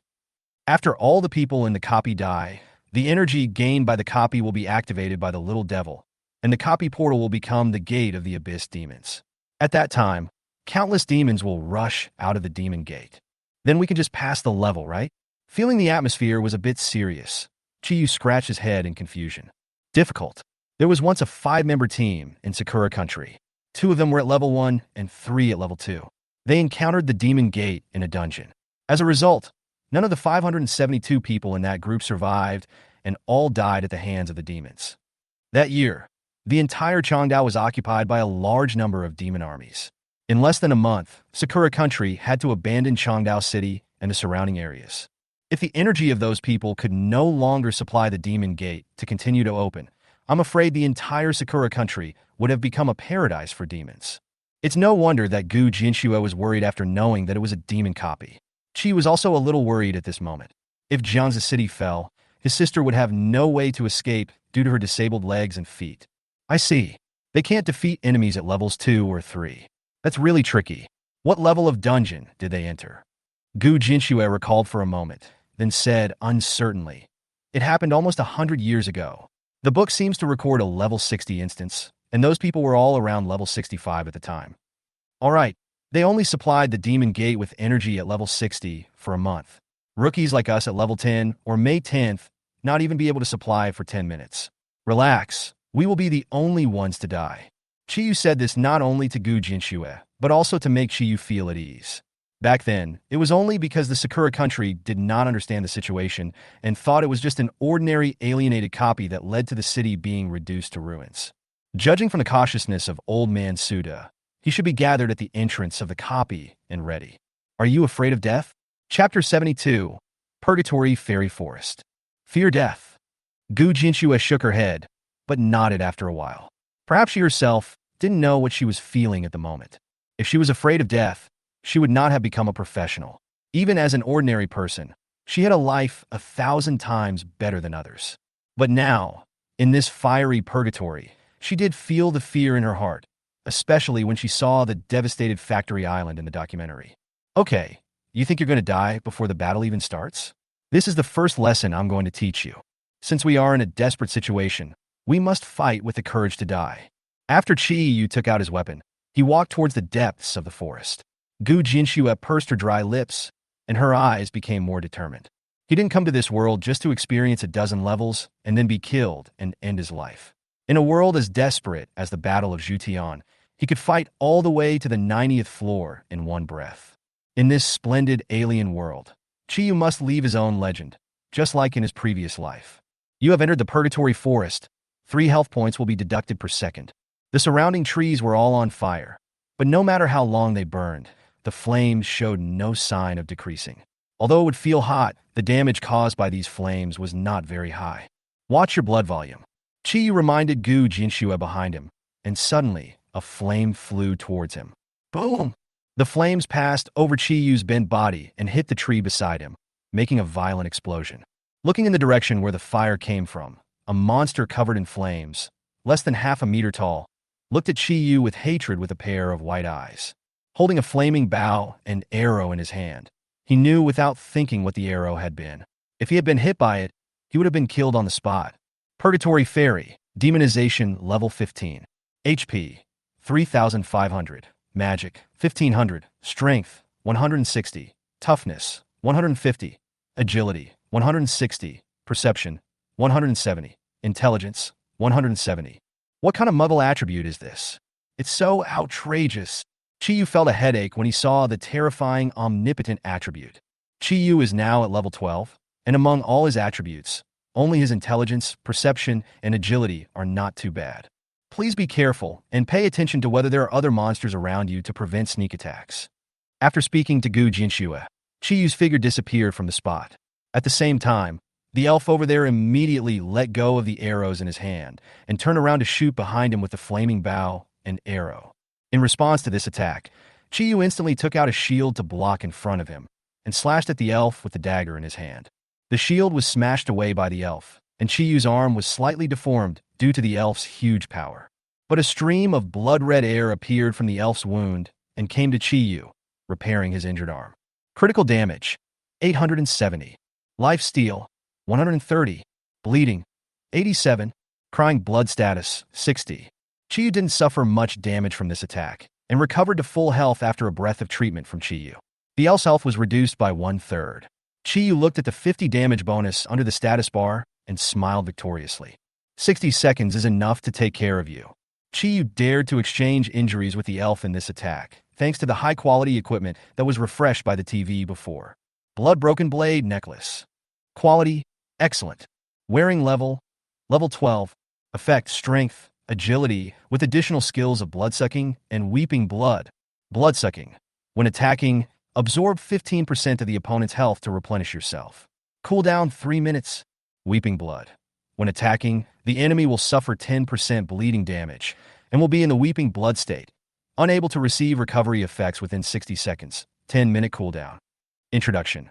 Made from the shattered tip of the artifact Bloodthirsty Blade, the dragon-slaying boy used this artifact to become a new evil dragon, and was eventually defeated by the next brave man. After a cut was made on the elf's body, it was not cut in half. When its upper body was about to fall, a flame suddenly burst out from the wound and connected to its body. You evil humans, you deserve to die. The elf's face was full of anger, and the flaming arrow in his hand quickly condensed and shot directly over. Bang, bang, bang. 5 or 6 arrows were shot at Chiyu, but before the explosion, a solid iron arrow was reflected towards the elf. Naturally, the elf dodged the arrow easily. Looking at the explosion below, a smug smile appeared on the elf's face. The next second, its head was cut open, and the amount of blood on its head was reduced by 1/3 again. There was still that smug smile on the head. When Chiyu saw it was about to connect back again, he kicked the head away into the depths of the forest. The remaining body lost sight and could not catch Chiyu. While the head had not returned yet, the 2 daggers in Chiyu's hands cut the elf into pieces like a pair of dancing butterflies. Call! Looking at the 2 green objects that fell to the ground, Chiyu finally breathed a sigh of relief. He didn't expect that a very ordinary little monster would take him so much energy to deal with. So awesome! Gu Jinshue behind him also came up and looked at Chiyu with shock in her eyes. Okay, if you study hard, you will be even better in the future. Chiyu casually said a word of comfort, then picked up the 2 items that had fallen on the ground. I have to say, although it has become a demon copy, the experience and drop rate are really high. This one monster dropped 2 high-quality items. Flame Orb item. Introduction. After release, a violent explosion will occur, and all units within a 10-meter radius will be in a burning state for 3 minutes. Flame Staff weapon. Slightly. Additional skill. Blaze. Release the skill to cause 30 blocks of fire damage and have a burning effect. It's a good thing, but it's useless. I'll use it to tease you, Shichi. The things dropped from this kind of fiery dungeon will probably make her cry with envy. Chiyu's mood eased a lot. After putting his things back into his backpack, he smiled at Gu Jinshue behind him and said, "Let's go. Maybe we will be the first ones to break through the demon gate in this level 15 dungeon." Perhaps influenced by Chiyu's confidence, Gu Jinshue also gained more courage and followed Chiyu's steps towards the depths of the flame forest. Chapter 73, A Shux's Disaster. Shadow Flash. In the Purgatory forest burning with flames, Chiyu and Gu Jinshue were covered with wounds, and many white, green, and blue items were scattered around them. But the 2 did not pay any attention to these things. After Gu Jinshue activated the skill, he instantly passed through the demon on the opposite side with half of its wings cut off like a ghost. Human, you still want to deceive me. The devil was just planning to get rid of the girl who rushed up to him, but another sharp arrow flew from behind. He had suffered losses from this trick before, so the devil did not hesitate to open his mouth and shoot out a strong flame to burn the arrow to ashes. Gu Jinshue in front of him had already rushed over, and the devil could only protect his chest with both hands to hold up the dagger in her hand that was emitting a purple halo. The knife wounded it deeply. Its 2 arms were cut off, and a bloody wound was left on its chest, but at this time a smile of success appeared on the demon's face. Great demonization. I saw that the arm that was about to break off grew back, and the blood volume on its head that was about to be reduced to half returned to half. The man who was originally about the same height as Gu Jinxue and Chi Yu grew into a 3-meter-tall, burly man. He stretched out his palm and slapped Gu Jinxue in front of him. Bang! Gu Jinxue was knocked away by this palm strike. The violent impact made her cough up blood. If there was not a green ball above her head healing her, this palm strike would probably have made her lose her combat effectiveness. But before the devil could finish laughing, a figure behind Gu Jinxue rushed up at an even faster speed, stepped on its arm before it could retract its hand, and shot 2 red arrows in its hands directly into its eyes. The demon quickly put his hands to cover his eyes, but he only had his free hand to block the arrows. One of the 2 arrows pierced his right eye, and the other pierced his left hand. Ah! The demon slapped its front in pain, but its enlarged body was not as flexible as the petite Chi Yu. Chi Yu stepped on its shoulder and flipped behind it. Burst! The 2 arrows exploded violently after Chi Yu gave the order. Blood and smoke spilled out from the demon's head. Before the demon could react, Chi Yu had a fiery red staff in his hand. Xiao Shichi, I will enchant your staff. Chi Yu smiled evilly and stabbed the demon's back with the thicker staff in his hand. Ah! The pain in the front hadn't even ended yet, and the sharp pain from the back made the demon kneel directly on the ground. He gritted his teeth and cursed. You humans are simply demons. No, you are more evil than demons. You are hateful and dirty. Chi didn't listen to its nonsense and thrust the entire staff in with force. Bleeding damage, 890. Disabling damage, 1570. Dizziness status, 7. See snow. Gu Jinxue on the side also seized the opportunity, flashed in front of the demon, and blinded its last eye. Since the demon was still in a dizzy state, its body just trembled slightly, and then the 2 men continued to attack it. When you attack a monster, hit its weak points. For a humanoid monster, grab its eyes to cut off its vision, its limbs to cut off its movement, its ears to cut off its hearing, its mouth to cut off its magic chanting, and its temple to make it dizzy. It doesn't have this. When the demon woke up again, he fainted again from the pain before he could get angry. After the demon fell, 1 purple and 2 blue appeared on its broken body. It actually dropped an epic item. Gu Jinxue also came over. Even the Gu family could not provide her with all epic items. Now she only had weapons, necklaces, clothes, and 2 skills that were epic. After all, this kind of hard-to-come-by item will be auctioned once it appears, and it is even more difficult to get an epic item that matches your profession. Ashix's Scourge weapon. Quality, epic. Wearing level, level 15. Effects, strength, agility, perception, maximum HP, additional skills. Disaster, curse, death countdown. Disaster. After it is activated, when using this weapon, HP will be reduced by 50, damage will be increased by 100, and the attack will have a tribute weakening effect. Cooldown time for each activation is 60 seconds. Curse. After releasing it on the designated unit, the unit will enter a cursed state. Using weapons to cause damage 10 times will trigger the curse effect. Obtain random negative effects for 100 seconds. Cooldown time, 30 minutes. Death countdown. After using it on a designated unit, use your weapon to hit all designated locations of the unit within 10 seconds, causing 30% of the unit's maximum health value damage. Cooldown time, 120 minutes. Introduction. A lowly foreign girl killed by a Shooks slaughtered the city with an ordinary dagger 10 years later. So strong. Gu Jinxue was a little surprised. The attributes of this weapon were stronger than the dark blade in her hand, but the skill deducted 60 health points, so it was not suitable for her. Master, you take this. I'm afraid it won't suit me. Well, it just so happens that the Overlord contract is not expired yet, so this thing is just right. Chi was not polite either. He put away his dagger and took back the weapon master. Now the weapon master's role has been retired and can be used as a spear, staff, bow and arrow, etc. Although the skill requirements for using this weapon are very demanding, Chi Yu is not worried. The weapon he got on the 59th floor of the Forgotten Tower was even more demanding than this one. Among the other 2 blue equipment, Gu Jinxue chose a pair of boots with good attributes and burning damage. As for the other Purgatory Judgment Butcher knife, its attributes were good, but its skills were average, so it could be kept for Lu Shua. Take a break. The aura ahead is a bit heavy. I'm afraid we're about to see the real boss. Gu Jinxue's face became very solemn after hearing this. According to other people who had encountered the Devil's Gate and managed to get out, Basically, all of them died at the hands in the end. That guy wasn't a mentally retarded monster from a dungeon, but a real demon from the abyss. By the way, Master, can I ask you a question? The two of them leaned against a half-burnt tree trunk. Gu Jinshua pondered for a while and then suddenly asked, "Well, go ahead." Now Chi-Yu's mana has reached the bottom, and she leans against the tree trunk and meditates with her eyes closed. As for Chi-Yu, he handed over the sovereignty to her in order to adjust his state. "Master, do you know? More than 10 years ago, there was a swordsman named Yu Nian in the Longin College's close combat department. He awakened to the profession of a top-level ice mage. He didn't want to give up his proud swordsmanship, so he integrated magic into his swordsmanship. But the ice sword technique he created couldn't even break the defense of a lava warrior of the same level. So he became discouraged and gave up his sword technique, concentrating on becoming an ice mage." Chapter 74. The Fairy King of Purgatory Mansion. There have been many people in history who wanted to fight across professions, but in the end they all ended up following the path of their own profession, because their own abilities could hardly match the advantages brought by professional talent. Gu Jinshue didn't ask the question, but Chi-Yu knew what she wanted to ask. Of course, Chi-Yu, as an ordinary assistant, doesn't know the answer to this question. Do you know what the weakness of the assassin profession is? Chi-Yu's sudden question made Gu Jinshue a little confused, and she couldn't think of how to answer for a while.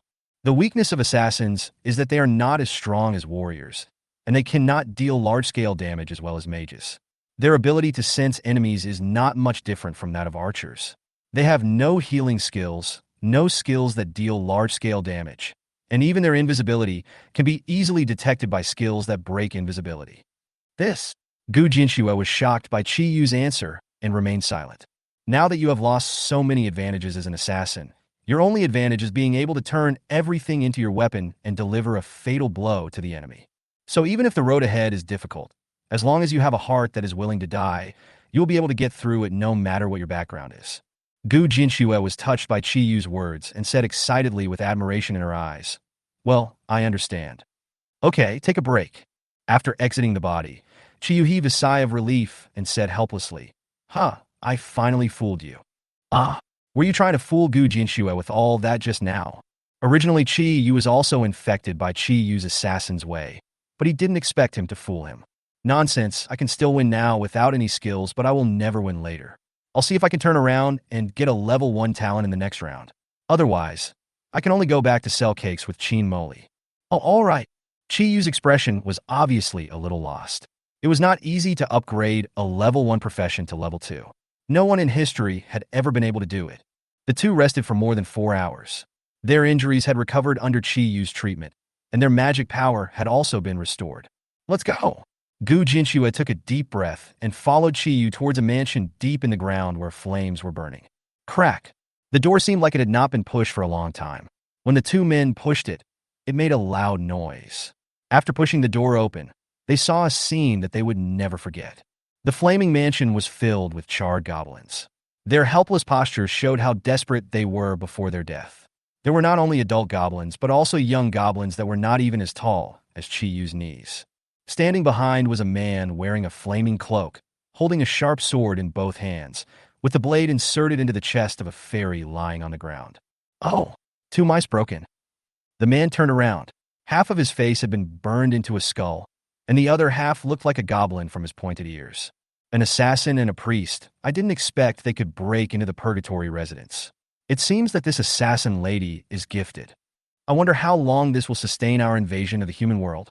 This guy's voice was elegant and soft, mixed with the hoarse whispers of the devil, and he looked at Chi-Yu and the other person as if he was looking down at 2 ants. Purgatory Fairy King, Demonization Level 15. HP, 9,300.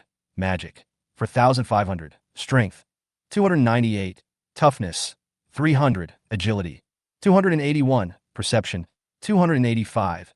Intelligence, 286. The name of the Purgatory Fairy King is in red, and the terrifying feeling of oppression made Gu Jinshue's face turn pale. "So you guys have brains too, buddy. Where are you from?" Chi-Yu exuded a murderous aura that resisted the oppressive aura of the Goblin King.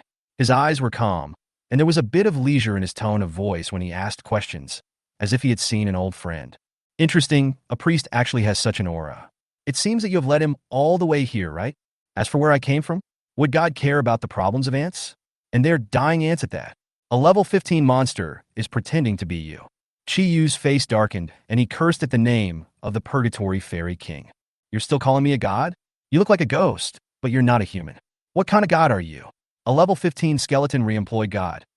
The elegant and proud Fairy King immediately lost his defense after being scolded.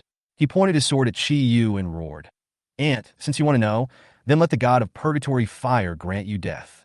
In general games, this is the ending line of the cutscene, so Chi Yu took Gu Jinshue and took a few steps back. Get away from him first. You are no match for this guy. Okay, I understand. I will find an opportunity to attack. Gu Jinshue knew that he was no match for his opponent, so he stepped back to the gate and waited quietly. After the Goblin King finished speaking, he swung the flaming sword in his hand towards Chi Yu. The burning flames turned into tangible sword energy and slashed over, but Chi Yu dodged the move. The flaming sword energy cut a half-meter deep gap in the ground of the official residence behind him, and flames were burning on both sides of the gap. Fuck, so unreasonable. Chi Yu looked at the gap with some fear. He was afraid that he would be cooked if hit by the sword. No, he would probably be burnt directly. It is impolite not to reciprocate. When the Goblin King was about to attack again, Chi Yu shot an arrow at it. Due to the difference in attributes, the red arrow was directly caught by the Goblin King. Bang! The arrow exploded the moment it was caught. In the huge smoke, Chi Yu's figure flew over and slashed at the neck of the Goblin King. I originally wanted to blind his eyes, but this guy still has half a skull face, so blinding him didn't seem to be of much use. Normal damage, 87. Life steal, 13. Bleeding, 8. Crying blood, 60. The pitiful double-digit damage made Chi Yu's scalp tingle. A long sword came towards Chi Yu in the smoke. The next second, Chi Yu appeared behind the Goblin King and stabbed him in the temple again. The dagger stabbed at the temple like hitting a piece of iron, unable to penetrate at all, and only caused double-digit damage on the Goblin King's head. Looking at the Fairy King who was about to strike back, Chi Yu kicked it and used the force to sit on the throne in the middle of the official residence. Human rat, you are indeed interesting, but how many times can you attack like this? Chi Yu tossed the dagger in his hand lightly, sat on the throne calmly, and said leisurely, "It won't take many times, but it's enough to kill you. Ha ha ha ha. You fearless rat, your courage exceeds your strength." Purgatory Dragon Flame. The long sword in the Goblin King's hand turned into a dragon-shaped flame and rushed towards Chi Yu. The scorching breath hit his face, but Chi Yu was not panicked at all and still sat on the throne. Can I sit here for a while longer? Chapter 75. Wait for me to change my number. When the fire dragon was about to attack, Chi Yu raised his hand, and a bright light appeared from his palm. Magic show. The next moment, the fire dragon disappeared from sight. When the Goblin King was still confused, the fire dragon directly hit the Goblin King from behind, and its long sword also pierced its chest. Normal damage, 900.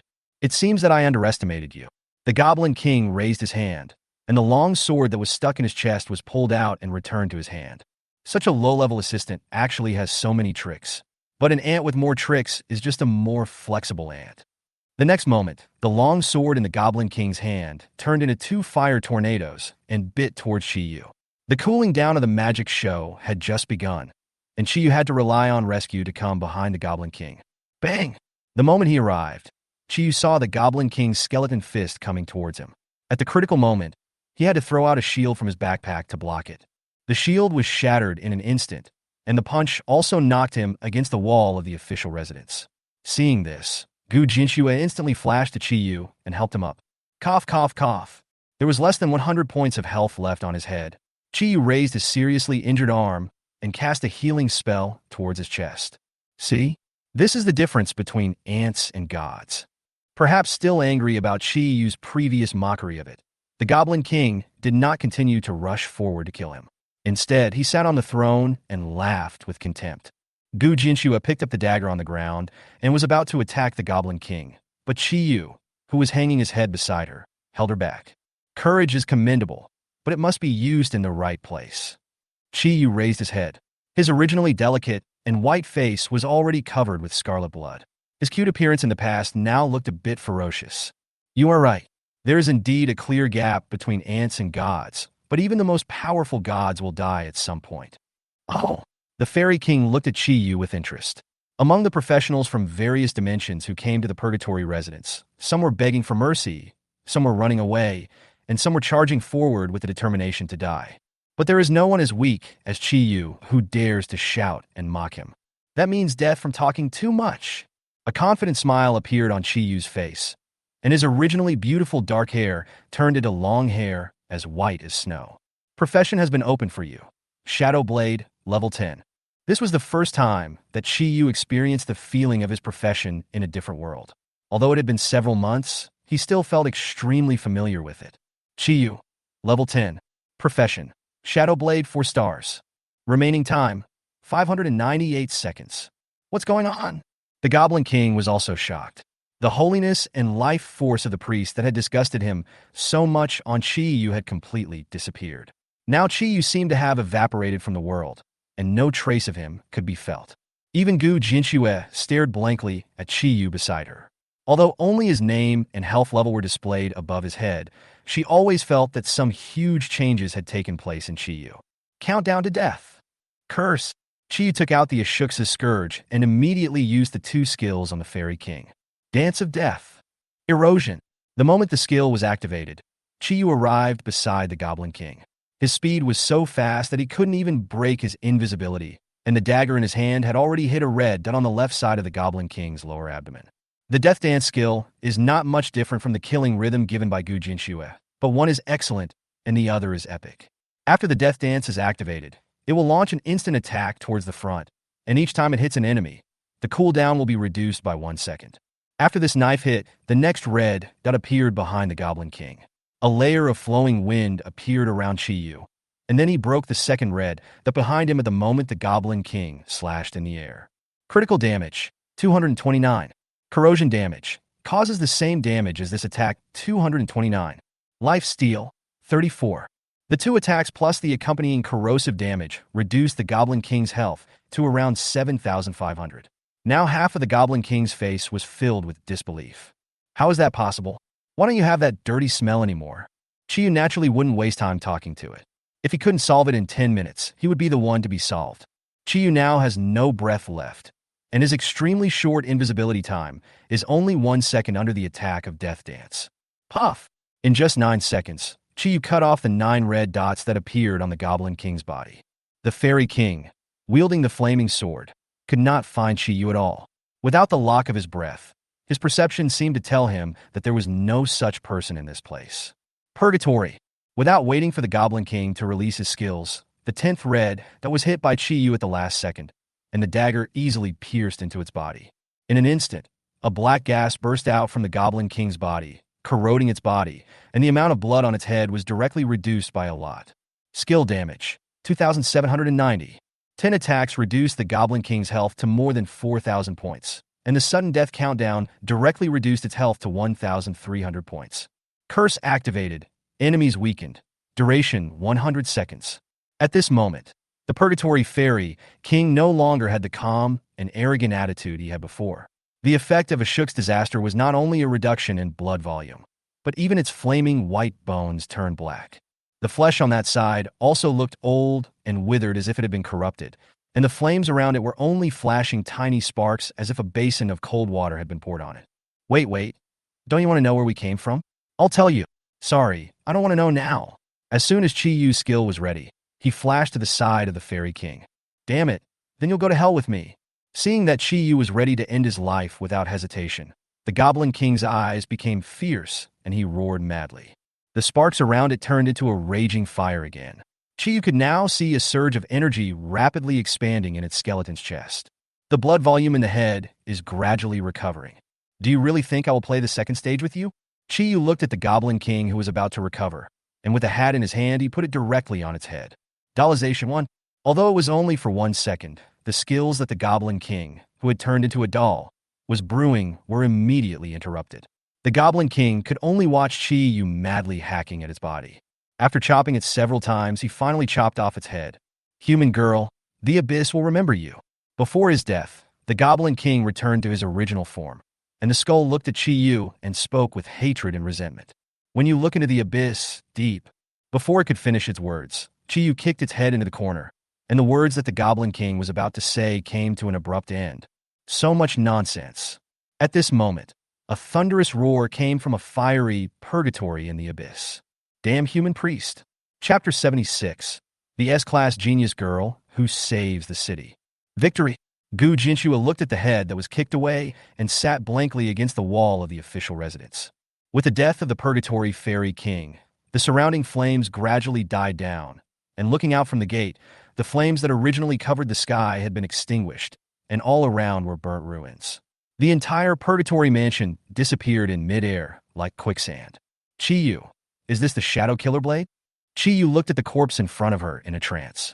When she first received the reward for the 10th floor, she didn't take it to heart. Well, a level 10 Shadow Blade doesn't even have a job change, so there are only 1 or 2 skills you can use. You will be much more powerful once you change your job. Chiyu said a few words of comfort casually, then came to the body of the Goblin King. This victory was also thanks to the abnormal artifact that was exploded before, otherwise it would not be so easy to defeat that guy with only the level 10 Shadow Blade. 3 epics. Let's see what you can bring me.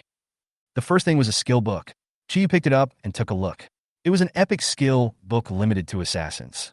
The effect was that after it was released, flames would burn within 5 meters around.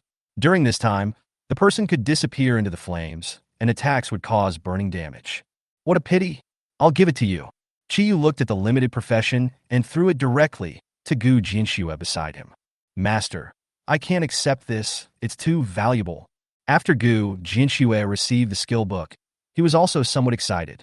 It allowed him to hide, attack, and cause damage. Most importantly, it was a skill suitable for his assassin profession. Of course, I'm not giving it to you for free. I only have 1 auxiliary and can't use it. I'll sell it to you at 20% off. Please do me a favor. Master, please tell me. Chiyu pulled Gu Jinshua over and whispered, if we find out that it was us who defeated him, you can say that you killed him. I will assist you. Got it? Aye. Don't worry, just think of it as a cover for Master. It will only take a while. Okay. After Chiyu said this, Gu Jinshua had no choice but to nod and agree. In fact, she didn't like being famous, especially this kind of false fame. Let me see what else is good. Burning Ember's skill. Quality, epic. Occupation, general. Introduction. After killing an enemy, a flame will ignite on the enemy's corpse. If you receive fatal damage before the corpse burns out, you can swap positions with the corpse. A single corpse will disappear after being used once. There is no cooldown time. It consumes 115 magic points. Level 1, 0. Abyss Invitation. Marked Professional. Chiyu. Quality, epic. Effect. Experience gained will be doubled after carrying it. After reaching level 40, you will be forced to enter the Abyss. You can leave after defeating the infernal demon Everett. It cannot be discarded. Introduction. The Abyss has been watching you. What a good thing. Chiyu picked up the 2 items. The burning embers gave him more room to operate, but it was not of much use against this single type. As for the invitation to the Abyss, Chiyu really didn't expect that guy to be so persistent and actually locked on him. It seems that the kick before really broke his fragile heart, and he still holds a grudge even after his death. Let's go. Remember the lines later. How you defeated and saved the world. Well, I'll try my best. Gu Jinshua frowned. At this time, outside the Fairy Forest dungeon, all the low-level professionals had been dismissed, and there were official people and some mid-level guild members guarding the gate. Disperse. The demon statue has disappeared. As everyone looked at the portal at the entrance of the dungeon with serious faces, the chain that blocked the dungeon seemed to be broken and scattered on the ground. The blood-red copy also turned back to blue, but this time the copy seemed to have been drained dry, and the originally azure color looked a little dull. Has someone cleared the level? Everyone present was shocked. The last time someone cleared the demon copy was 300 years ago. It was said that the person who cleared it passed the trial road within 100 years and entered the realm of gods. They're out. They're all out. As the energy in the copy was emptied, everyone was spit out, and there were only about 70 people left out of the hundreds who had originally entered. Medical. Hurry. Many of those who came back were seriously injured, and some were even lying on the ground with their last breath. Chiyu and Gu Jinshua also walked out of the portal. Their appearance stood out among the crowd of people lying on the ground. Shuda, why is this old man here too? After seeing the old man in the crowd, Chiyu knew that it might be difficult to hide the truth. Are you guys okay? Can you tell us what happened in there? An employee from the regulatory department, who was handling the situation at the scene, came over after seeing that the 2 men were still able to speak. I shall go and help treat the wounded. Before Gu Jinxue had the time to explain, Suda behind her also saw the two of them, walked over, and called over the staff who was questioning them. Okay, Chief. Suda walked over with a smile on his face. When he saw Chi Yu, he said with no surprise, I knew that if a little girl like you were here, it would be possible to defeat the Abyss Demon. Mr. Su, what nonsense are you talking about? The one who defeated the Abyss Demon was the genius girl next to me, the daughter of Gu's trading company. After saying this, Chi Yu even blinked his eyes, which made Suda feel both amused and confused. You girl! Suda did not reveal the truth. He also knew about Gu Jinxue from the Gu family. It could be said that all the professionals in Jiangsu City had heard of her. After all, she came from a prominent family and was also gifted. However, Suda did not believe that Gu Jinxue could kill the Abyss Demon and close the Demon Gate. After all, many geniuses who died in the Demon Gate that year were much more powerful than her. Only the unknown factor Chi Yu gave him more guesses. If there was anyone here who could defeat the Abyss Demon, it would most likely be her. Okay, you two can go if you're fine. The old man, will be in charge here. The reward for solving the demon copy will be sent to the eldest lady of the Gu family. But the Gu family is a wealthy family, and they probably don't think highly of the things in my supervision department, so, hearing this, Chi Yu immediately replied, I like it, but how can I not like it? A small amount of meat is not meat, right? After saying this, Chi Yu pushed Gu Jinxue beside him. So Gu Jinxue had to nod awkwardly and answered, Yes, my father taught me to be thrifty since I was young. All right, Mr. Su, take your time with it. We'll go back first. Chi Yu and the others' help was not needed at the scene, as all the members of the guild were called back, leaving only people from the public security department and the supervision department to deal with the injured and count the deaths. This teaching session ended unexpectedly. Although Gu Jinxue did not receive any professional guidance, she was full of the chicken soup fed by Chi Yu. Chapter 77 College League? Sister Chi Yu, I heard that you encountered the Devil's Gate a few days ago. In the villa, Chi Yu and a group of friends gathered around the dining table. Yu Shichi had a surprised expression on her greasy face. Well, how do you all know this? It has been almost 2 weeks since the last time the demon dungeon ended. After leaving, Gu Jinxue returned to school, and Chi Yu also returned to the life of entering the dungeon every day to gain experience. Because of the demon copy incident, Jiangsu City has become the focus of heated discussion online, with people discussing who is the person who successfully defeated the demon and passed the copy. However, Suda was still quite conscientious.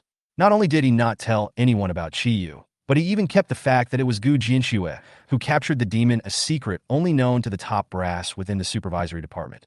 Although various forces are trying to gather information, due to the power of the supervisory department, they can only investigate secretly based on external information, and those who know some of the circumstances inside will not say a word. Xiao Yinyao told us, the last time we came to play, she said that you and the eldest daughter of the Gu family entered the demon dungeon together. So, the eldest daughter of the Gu family is very powerful, right? It's pretty powerful, right? Chi Yu said in an uncertain tone.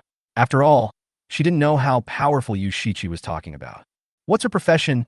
A warrior or a mage? Assassin, an assassin with superb talent.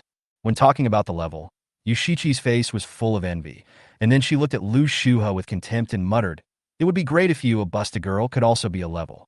Feeling Yu Shichi's malicious eyes, Lu Shuha coughed and said calmly, I just changed my socks yesterday. Remember to wash them for me. Wash it if you want. By the way, this time when Gu Jinxue and I went to the dungeon, we found some things. Seeing that the two were about to start a quarrel again, Chi Yu took out the excellent and fine-grade items that had exploded before. After seeing the excellent level fire staff, Yu Shichi couldn't move her eyes, and she even lost the desire to quarrel with Lu Shuha.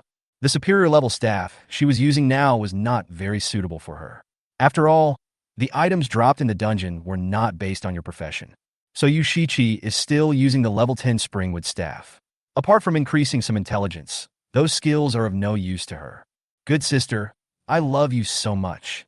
Yu Shichi hugged him directly, and Chi Yu held her little face, which she wanted to rub, with her hands and said helplessly, Okay, we haven't finished reading the other things yet. This time, most of the items dropped in the demon copy of Purgatory were fire-related. For Yu Shichi, it was so good that she could even wake up smiling in her dreams. The remaining items could also be used by Lu Shuha and Yi Ningning. However, Yu Xia and Su Xiaoming, who are ice-type, have no suitable items. Sister, can you lend me this first? I can barely afford to eat because of paying back a sister. Yu Shichi put on a pitiful look and stared at Chi with her big eyes. Sister Yu, we still have some money. Please make an offer. Lu Shuhe was interested in a flaming blade, which was an excellent weapon, while Yi Ningning chose the heavy armor that came with flame protection. Yu Shichi was still acting cute, and when she heard her best friend say that she still had money, she turned around and asked resentfully, "We just said we had run out of money when we went out for dinner together yesterday." You. Okay, the guild system hasn't been established yet, so you guys should just take 70% of the market price. If it's not enough, I'll give it to you later. Chi originally intended to give it to them. His own piggy bank was already well off, and he could earn this little money by going to the Forgotten Tower 2 or 3 times. However, the two little girls were unwilling to do so. Even though they were envious, they kept shaking their heads. Now that the guild has not been established yet, it is impossible to redeem points through equipment and then establish an internal economic system, so Chi had to charge a 30% discount. The two were also very happy. Although the price of 70 was still not low, if they were lucky, they could get it together in 4 or 5 days.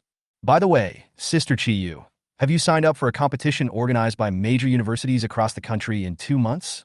College competition? Chi was stunned when she heard Lu Shua's words, and then explained, I haven't entered a university, so I shouldn't be eligible to register. No, none of us went to college, but we also signed up. You guys are talented, so why didn't you get into college? Xiao Shiqi's talent should allow her to get into a top college. Yu Shiqi raised her head proudly and was very pleased with Chi Yu's words. Of course, many intermediate colleges recruited me at the beginning, but I rejected them all. Rejected? Well, we grew up together. If we were to enroll in school, we definitely couldn't be together. So after completing 3 years of professional theory studies, we graduated and joined the guild organized by Sister Zengetsu. Sister Lin, he will teach us about study. She knows much more than ordinary college teachers. After saying that, Yu Shiqi waved her hand and said, Okay, let's not talk about this anymore. Sister Chiyu, go and sign up. This time it's open to all people in society. Anyone from Daxia who is below the first level can sign up. Chiyu took out his cell phone to check and found that it was indeed open to people from all walks of life, but there were age and level requirements. You must not be older than 30 years old, and you must not exceed 1 level. After entering, you can only choose 1 piece of excellent equipment. Other items must not exceed the excellent level. And the rewards this time are very rich. The champion not only has an epic item of his own choice, but also an admission card to the Tower of Babel. What is this Babel qualification card? Chiyu had never seen this thing before, so he asked curiously. The Tower of Babel is a legendary dungeon. It has no level requirements for entry. Every professional who enters needs to climb from the first floor to the 100th floor, and the difficulty of each floor increases. But the most attractive thing is that you can get a reward every time you clear a level of this Tower of Babel. If you die in the dungeon, you will be kicked out directly, without losing anything. You can choose to exit with the reward after every 10 levels. And this thing can be swiped repeatedly. There was some anticipation in Yushia's eyes when she explained. This thing was so friendly to people who were unlucky. Chiyu, sign up quickly. How can such a good thing be leaked out? Chiyu also spoke up at this time. He had never heard of such a good thing before. Since all the contestants were about to take a turn, he had at least a 90% chance of winning. If he could activate his shadow-killing blade, then his level could be raised to the 10th level. Okay, I'll join one too. Chiyu found the registration page and entered his information. Not long after, he received a message saying that it was under review. Well, let's take advantage of this time to level up. As long as we reach level 1 and learn the 3rd professional skill before the competition starts, we will have a chance to get into the top few places. Chapter 78, Has the Murderer Been Found? Chiyu did not join the guild's group to enter the dungeon, and left the guild on the pretext of going to Gu's house to deal with some matters. Now that he had gained twice the experience, Chiyu's leveling would naturally be much faster, so he had to reach level 25 at least before the competition. Chiyu, where are we going next? With the confidence from clearing the demon dungeon before, Chiyu no longer took the entire Jiangsu City's level 10 dungeon seriously. He opened his mobile phone and directly looked for the dungeon with the highest return rate. Don't look at these for now. Have you forgotten the mermaid tears of Longgang District that you promised Jasmine? She is waiting for you to help her complete the first transformation. Chiyu tapped his hands and responded, Oh, right, I almost forgot about this matter. Let's go now. We may not be able to expose it today. Hey, you crow's mouth, if you can't get anything out, then just use up all the accumulated times you have in the Forgotten Tower today. Come on, I'm just kidding. in the Wang family's living room. At this moment, Wang Fu angrily smashed the wooden table into pieces, slapped the woman beside him, and cursed. It's not that I don't want to investigate, but I haven't found anything yet. I haven't found anything yet, you know. Do you want me to kill everyone in Jiangzi City? Ever since he found out that his son had entered the Shadow Forest last time, Wang Fu had been investigating everyone who had entered this public dungeon that day, but he couldn't finish the investigation just by asking everyone one by one. So Wang Fu thought of the registration records of the Supervision Bureau, but when he took out a generous reward to bribe the staff to check the record sheet, he found that except for the few people who followed Wang Kuan into the copy that day, no one had any contact with his Wang family. This route seemed to be dead, so he suspected that someone was robbing and killing people in a copy. After all, this kind of thing was not uncommon. In addition, his son usually went out in a very high-profile manner, so he investigated the identities of all the people in the record. There were some poor people among them, but these people might not be able to beat Wang Kuan even if they were beaten, let alone killed. Just when he was getting extremely worried, his men told him that Wang Kuan's body had been found and buried randomly in a grave in the mass grave of the Shadow Forest. They borrowed a bloodhound from a high-level guild at a great cost, and then searched the Shadow Forest for more than half a month based on the smell of Wang Kuan's clothes before finally finding him. When Wang Kuan's body was found, it was already somewhat decayed, but his equipment was still as good as new, just covered with a little dust, and nothing was missing. So Wang Fu ruled out the possibility of robbery and murder. After finding Wang Kuan's body, Wang Fu did not send him directly to the Public Security Bureau. In his opinion, after the Public Security Bureau caught the person, they would at most send him to the frontline copy to reduce the copy energy. Although the mortality rate in that place is very high, it is not impossible to survive. If he were to find out the truth, he would definitely skin and flay the person who killed his son instead of exiling him to the front line to live in shame. Finally, after examination by professionals, it was determined that Wang Kuan was assassinated by a professional assassin, and they found it unbelievable that they could tell the identity of the murderer from the eyes of Wang Kuan and the woman found in the pile of corpses. Inside the house, after being slapped by Wang Fu, the woman's hair became disheveled and her face became ferocious as she began to scream. Wang Fu, you are useless. You only know how to beat your wife after your son died. How powerful is your Wang family? You can't even find the murderer. I would rather marry a dog than you. Tomorrow I will pack up and go back to my Zhou family. The woman's complaints made Wang Fu very angry, but the Wang family and the Zhou family were in a marriage relationship, and he, Wang Fu, often needed to rely on the power of the Zhou family to open up relationships. So Wang Fu had to suppress his anger and came to his wife, whispering to comfort her. Xia Yuan, it's not that I don't want to avenge my son, but I'm still investigating the people on the list, so don't worry, okay? And their investigation concluded that it was an assassin known to Kuan and his friends. I've already started investigating the assassins around Kuan and in the school. Once I find the murderer, I will not let him go. You can't let me kill all of them now, or you will not only push my Wang family into the abyss, but will also implicate the Zhou family. Seeing her husband comforting her in such a gentle voice, Zhou Yuan stopped making a fuss and sobbed while wiping her tears. Although my son is a little rebellious, he is also a good boy, and he is so young and sensible. Wang Fu, if you can't find the murderer, we can't live together anymore. Okay, Yuan, don't worry, I will definitely find the murderer who killed our son. While Wang Fu was comforting his wife, there was a knock on the door. Enter. The two of them also put on their appearances. Zhou Yuan wiped away her tears and put on a noble look again. Outside the door, a man in a suit walked in and handed a report to Wang Fu. Boss Wang, the suspect's identity has been found. This person once had a minor conflict with Wang Xiao. It was said that Wang Xiao wanted to support her, but was rejected by this girl. Wang Fu took out the report, looked at the girl's face on it and the analysis of the professionals below, and his face became as gloomy as water. Finally, I found you. Wait, I will avenge my son personally. After reading it, he tore the document in his hand into pieces. Zhou Yuan also walked over excitedly after seeing that Wang Fu had gained something. I will go there myself. I will go there myself to avenge my son. I won't feel at ease until I skin that bitch alive. Copy in Mermaid Coast. Chiyu, is this a mermaid? Why is it different from the one in the aquarium? Chiyu also fell into deep thought as he looked at the groups of mermaids in front of him. Otherwise, the aquarium would go all the way to import mermaids. If this creature is placed in the mermaid aquarium, it will probably scare ordinary people. In front of him were groups of sexy long legs, but further up they were fish faces. This kind of mermaid has a division at the lower abdomen, with the upper fish head bent at 90 degrees, and two big eyes full of wisdom staring at Chiyu.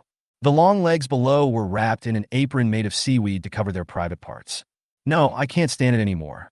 Those big eyes full of sarcasm seemed to be laughing at Chiyu's incompetence, and the pouting little mouth was full of innocence. Chiyu really couldn't bear to look at it. So the next second, Chiyu appeared in the group of mermaids, and the dagger in his hand directly stabbed into the big eye of a mermaid. Chapter 79: Gathering and Attacking. Finally, one popped out. Fortunately, it's okay. In the mermaid bay at the end of the dungeon, Chiyu successfully defeated the green-headed mermaid. Although no good treasures were dropped, she finally breathed a sigh of relief when she saw the crystal-clear mermaid tear. Look, I don't have a bad mouth, right?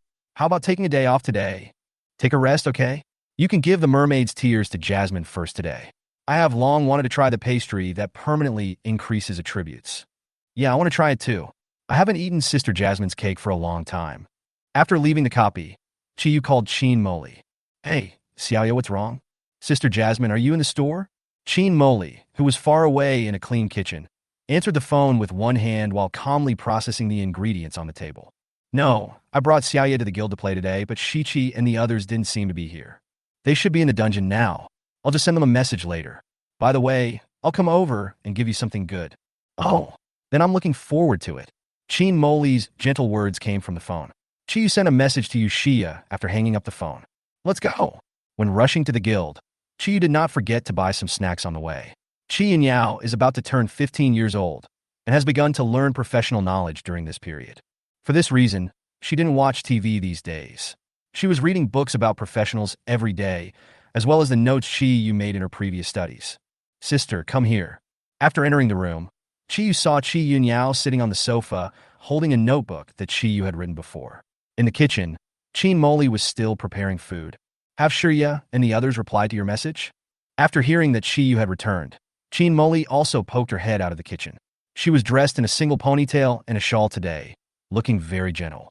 This hairstyle is damn dangerous. Looking at this familiar hairstyle, Chiyu couldn't help but sigh that in all the anime he had watched, people with this hairstyle died miserably. What's wrong with this hairstyle? Chiyu was a little confused, but seeing Chin Moli's puzzled look, he quickly took out his cell phone. We'll be back soon. They'll be right back. Well, I only have 2 more dishes to go. By the way, what is the good thing you mentioned? Chiyu walked over and took out the mermaid's tears from the backpack. You actually figured it out. Chin Moli was a little excited. She quickly walked forward, took it and looked at it. In the sunlight outside the window, the mermaid's tears sparkled brightly. I could have gone before, but I was too busy recently, so I didn't have time. Chin Moli shook her head and replied, It's okay. I just upgraded to level 29 recently, and it will take some time to reach level 30. Sister Chiyu, open the door quickly. I forgot to bring my key. While the two were talking, Yushichi's anxious voice was heard from the door outside. Okay, it looks like I don't have time to do it today. I'll get it done for you tomorrow. Go open the door for those little guys. Chiyu walked into the gate. Yushichi and the others were in a good mood today. Even Yushia, who was always calm, smiled slightly. Sister Chiyu, it's such a pity that you didn't come today. We only entered 2 dungeons, and unexpectedly, for excellent items and 3 high-quality items dropped. Today is really my lucky day. Yeah, I didn't encounter any hidden objects today, nor any alienated copies. These 2 ordinary copies actually yielded so many items. When she returned to the house, Yushia said happily, By the way, this is for you. After entering the house, Yushia handed Chiyu a skill book. This is the auxiliary skill book Violent Blessing that I just got. Chiyu took a look and thought that this thing was obviously more suitable for Su Xiaoming, who was blessing everyone. So he handed the skill book to Su Xiaoming. Give this to Xiaoming. She is more suitable to add blessings to teammates. Unexpectedly, Su Xiaoming shook her head and handed the things back. I've already learned it, Sister Chiyu. You can use it. Okay, then I'll buy it at the market price. 30% off, Sister Chiyu. Just give me a 30% discount to reduce the amount I owe you. I revealed this thing, and some people don't even have the qualifications to drink the soup. Yushichi jumped over with a smile on her face and said something mockingly to Lu Shuha, who was biting a fruit on the other side. You, if I hadn't done enough damage, that guy would have been mine, you head stealer. If it were you, I'm afraid it wouldn't have come out.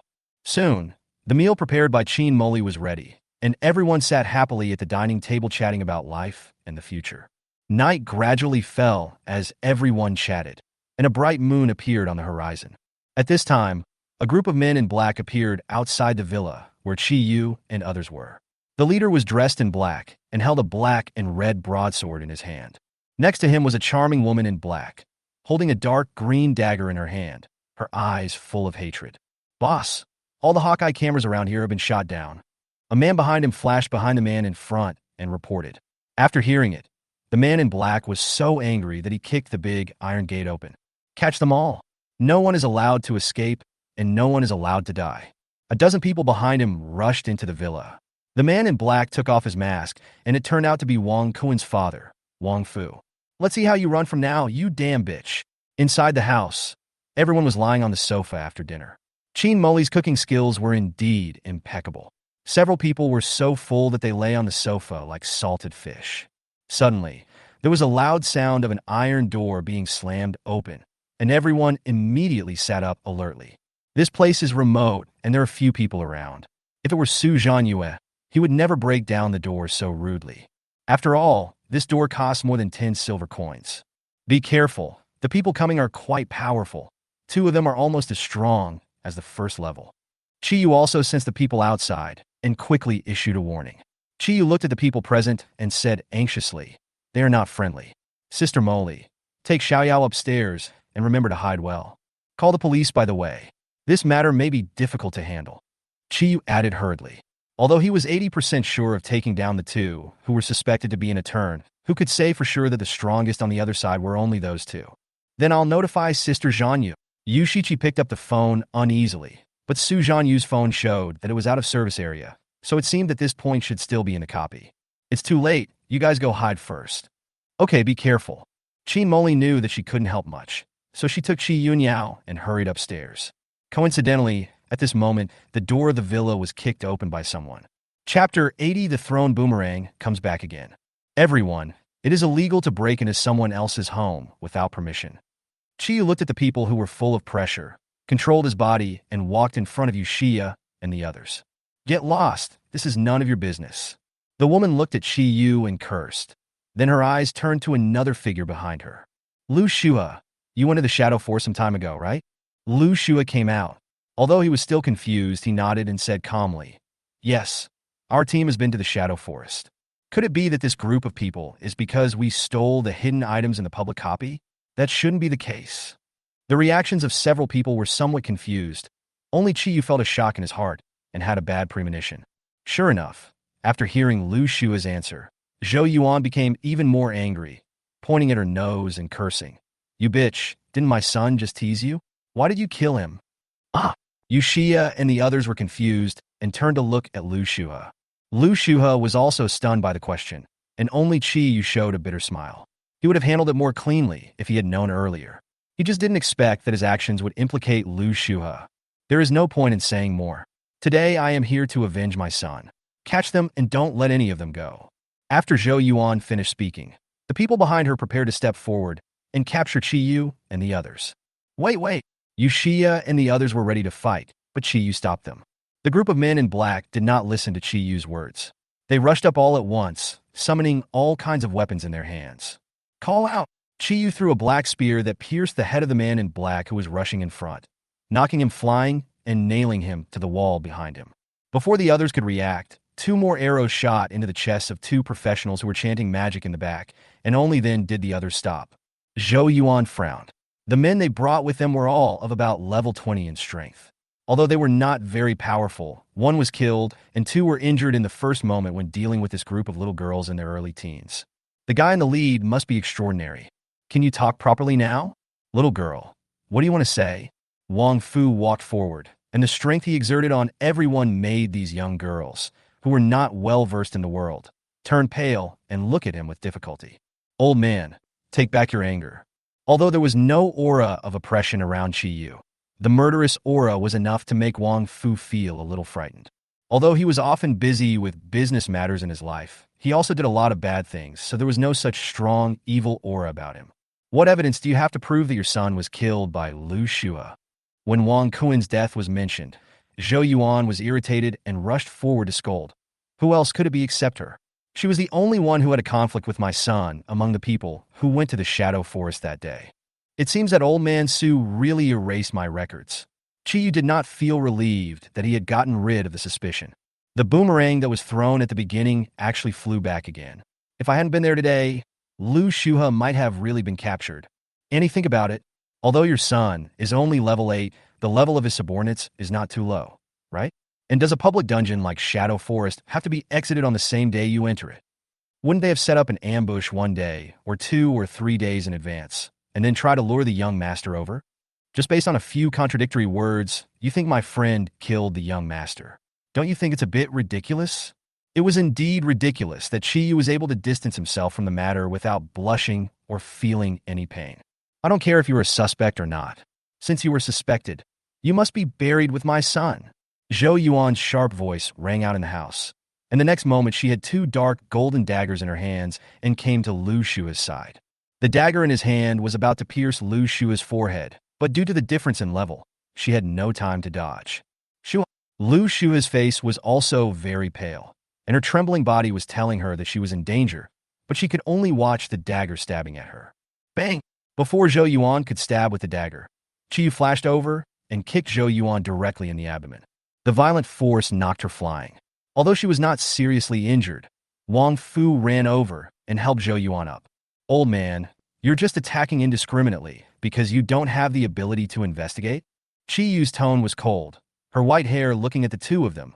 She took out a long sword and just looked at them. Since the quarrel had started, there was no need for her to hide it any longer. Who exactly is your excellency? Wang Fu didn't know Chiyu, or rather, during this period he had only investigated the records of people who had entered the Shadow Forest.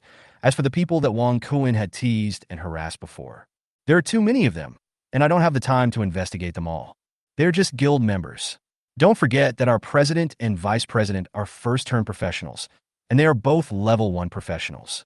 Do you really intend to fight with 2 level 1 professionals just for a suspicion without evidence? Wang Fu's face turned ugly. It was the first time that he was threatened by a little girl. However, the aura of that little girl made him feel very scary. Worse than before, under Chiyu's cold gaze, he even felt the threat of death. Then I need that guy to go back with us to investigate. Is that not too much? After thinking it over again and again, Wang Fu had to take a step back and said in a somewhat dull tone, "Are you an idiot? Will I get anything good out of handing the person over to you? Either fight or get out." Chiyu's tone was very arrogant. He just wanted to provoke the 2 men, so that when the people from the Public Security Bureau came, they would arrest this group of people.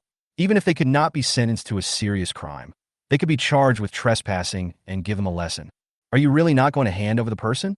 After being scolded, Wang Fu became even angrier. He clenched the sword in his hand and stared at Chiyu with almost gritting his teeth. Either fight or get out. After Chiyu finished speaking, Wang Fu slashed towards Chiyu with a big sword in his hand, but Chiyu was not slow either. He used the long sword in his hand to deflect his big sword and then turn around to chop at his neck. Although Chiyu seldom uses long swords and long knives, he has no problem dealing with those who have only levels but no real strength. Hardening. At Wang Fu's neck, the originally fat and white skin turned black and hard like metal. When the sword was cut down, only a crisp sound was made. But the next moment his face turned pale, his eyes bulged out, and he spat out a mouthful of blood with fragments in it. Trigger the exquisite dice skill, dice. The enemy gains a crushing effect. Seeing the exquisite dice being triggered, Chiyu's eyes became fierce. A smile appeared on the corner of his mouth, and the long sword in his hand slashed towards Wang Fu's chest again. The hardened body still could not be cut, but Wang Fu spat out another mouthful of blood. Chiyu's strange attack forced him to retreat quickly. Husband. Zhou Yuan also ran over anxiously, squatted beside Wang Fu, and fed him a sip of healing potion. I'm fine. Chapter 81, I am a 3 good citizen. Wang Fu wiped the blood from the corner of his mouth. He didn't expect Chiyu to have the skill to attack the internal organs. This guy might be a top swordsman genius in the guild. Miss Hong, please help me deal with this guy. Wang Fu looked at Chiyu with some caution.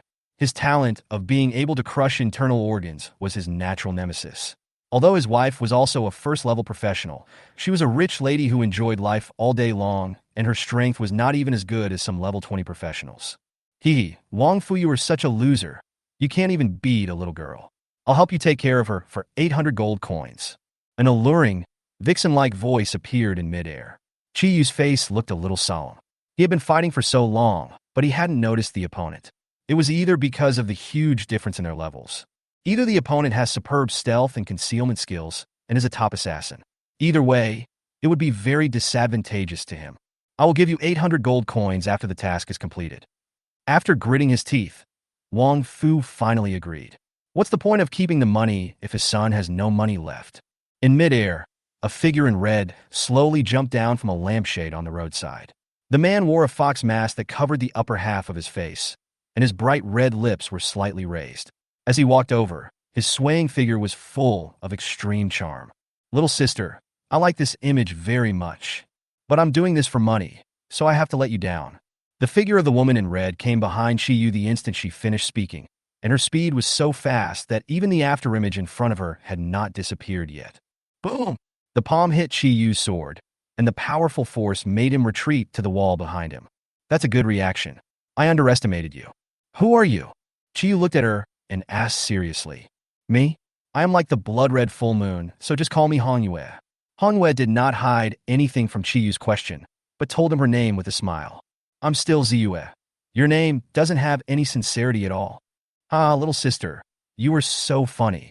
While chatting and laughing, she came to Chi Yu again, this time with a small dagger in her hand. But Chi Yu's figure disappeared even faster this time. In an instant he appeared behind her and stabbed her with a sword. The long sword cut a hole in her back, revealing the fair skin underneath. The sword only cut her clothes. Hongyue was a little surprised by the 2 consecutive empty-handed attacks. She didn't care about the tear in her clothes on her back and just turned around and chopped down with a knife. But when she turned around, what was waiting for her was a handful of white powder. Although the mask insulated her a little, her mouth and nose below were not covered, and some of it even sprinkled in from her eyes. Ahem, you despicable ah! Chi Yu quickly retreated to the back. This cough powder was one of his few hidden weapons. Once someone inhaled it into the body, the person would cough continuously for an hour. This also angered her. Hongyue's red and swollen eyes became very fierce, without the previous playful look. Hongyue put her hands together, and several figures surrounded Chi Yu, each holding a weapon in their hands and rushing towards Chi Yu. Chi Yu frowned. This move was very similar to the one used by the guy who tried to assassinate Gu Jinshue before, but this one was more difficult to deal with. Thousands of figures are part of the Red Moon, not false illusions. Chi Yu looked at the skills that were still cooling down and raised his right hand. Hongyue was a little wary, fearing that this guy would throw something despicable at her again. But the next second, a flash of light appeared above Chi Yu's head, and the brightness illuminated the originally dark villa area. The red moon that was staring at him was also flashed by the light and could not help but stop to avoid the light. After the light ended, Chi Yu's figure had already disappeared from the spot, but her perception was much higher than Chi Yu's, and she instantly found the figure hidden in the corner. Just as she was about to take action, the commotion not far away made her face change, and she yelled at Chi Yu. Did you call the police? Yeah, I'm a 3 good citizen. Seeing someone coming, Chi Yu also lifted his invisibility, walked over, and said with a smile. Damn it, Wang Fu, you solve your own problems. Hong Yu looked at Chi Yu deeply and was about to escape, but a majestic voice came from a distance. You still want to run? We've been looking for you for so long, and you turned out to be hiding here. Surrounded by a group of security officers, a middle-aged man with a square face chased in the direction Hongyue fled. Don't move!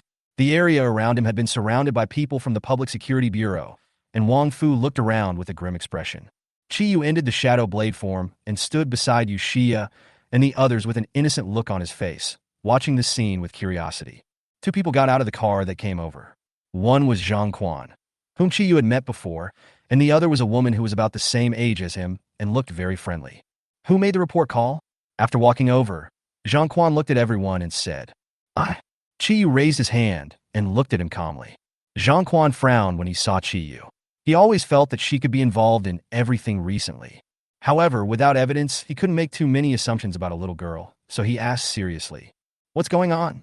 Chi Yu pointed at Wang Fu and his group and said, Break into the house and kidnap, intending to kill someone. Zhang Quan turned his head and looked over. Wang Fu was also a well-known figure in Jiangzi City, so Zhang Quan recognized him at a glance. Wang Fu, what do you want to say? Wang Fu was speechless. He never expected to attract the Public Security Bureau. The key point was that the Public Security Bureau had been here for more than 10 minutes, and they had not succeeded. That bitch killed my son. Why can't I come here to take revenge? I'm gonna kill her. Zhou Yuan obviously lost her mind and pointed at Lu Shuhe and cursed her, but Wang Fu's face turned pale and he immediately slapped her, then forced a smile at Zhang Quan. My wife is ignorant. Please don't mind it, Master Zhang. Perhaps she was woken up by the slap in the face. Zhou Yuan covered her face and tried to explain in panic. Okay, you said she killed your son. Do you have any evidence? Zhang Quan also knew that the only child of the Wang family had died in the Shadow Forest. The Public Security Bureau had been investigating for a long time, but had not found any results, and the search was still ongoing. Zhou Yuan didn't know what to say and could only kneel on the ground in a daze. Because Shuhe had also entered the Shadow Forest, and their son had pursued Shuhe before, but was rejected, so they believed Shuhe was the murderer. Master Zhang, this is their evidence. Seeing that Zhou Yuan was speechless, Qiyu added for her. Is this your evidence? Zhang Quan's face turned cold, and he looked at the two of them and scolded them. Neither of them spoke anymore. In the current situation, if they spoke too much, they would be in trouble. It would be better to remain silent. They could find an opportunity to use their connections to reduce the punishment later. Take everyone away, and the rest of you come with me to make a record. Master Zhang, there are still several bodies inside. We are acting in self-defense, and it shouldn't be against the law. Besides, my sister is still in the room. I'll go and tell her. Zhang Quan agreed to Qiyu's request and ordered someone to drag the body out. Qiyu and his companions went back to pick up Qin Moli and Qi Yunyao, told them roughly about the current situation, and asked Qin Moli to take Yunyao back to Jiangnan Garden first. After several people followed and recorded for 2 hours in the Public Security Bureau, they were finally acquitted and released. As for Wang Fu and the other two, it was not something Qiyu and his friends knew about. However, Zhang Quan roughly revealed that they might not have time to take care of other things in the short term. Chapter 82, Preparing for the Competition. Sister Qiyu, what's wrong with those two people? Why do they insist that Shu He is the murderer? We always enter dungeons together. Could it be that I'm also a murderer? On the way back, Yu Shiqi kept complaining. She was so unlucky that such a thing happened during a nice gathering. Of course, the one who was even more unlucky was the person involved, Lu Shuhe. Not only did he not get any good stuff when he entered the copy in the morning, but he was also threatened when he came back. We were together that day. After we went in, we were busy trying to hide. This couple is so unreasonable. Yi Ningning, who was originally gentle, also became a little angry. Several people were taking care of Lu Shuhe's emotions. She was indeed irritated by Zhou Yuan today. Okay, Shuhe, don't think too much. These two may not be able to come out during this period. You should level up well. With your talent, they will soon not be your opponents. Qiyu came to Lu Shuhe, took her hand, and comforted her. The little girl's eyes were still a little confused. Well, Sister Qiyu, thank you for today. Sister Qiyu, you are so cool today. Those two people are no match for you. Aren't you a supporting player? I also know a little bit of traditional kung fu. Qiyu casually made up Qiyu's favorite excuse before, but fortunately, Yu Shiqi didn't care. Lu Rinjiao passerby, a Sister Qiyu. You are not the Lu Rinjiao from before, are you? Suddenly, Su Xiaoming had an idea and looked at Qiyu curiously. The height and body shape are suitable, but the voice is not quite right. However, this does not mean that it cannot be changed. Yes, Sister Qiyu, your fighting style is very similar to that of Sister Lu Rinjiao we met. It turns out you have been lying to me all along. Yu Shiqi pretended to be heartbroken and covered her chest while speaking. The others were also a little surprised, but after thinking about it carefully, it was very reasonable. Okay, stop being naughty. Yushia was not too surprised by this. In fact, she had already guessed this when she saw Qiyu taking action before. Okay, let's just keep it a secret. Since he couldn't hide it, Qiyu didn't plan to keep it hidden any longer. After all, it wasn't a very important matter. At worst, he could just change into a more formal vest next time he went out. Someone just died in the guild today. You guys can come to mine and Jasmine's house and stay for a night. I'll ask someone to clean up tomorrow and repair the broken door and wall. Well, that's fine, but I want to sleep with Sister Qiyu. No, I want to.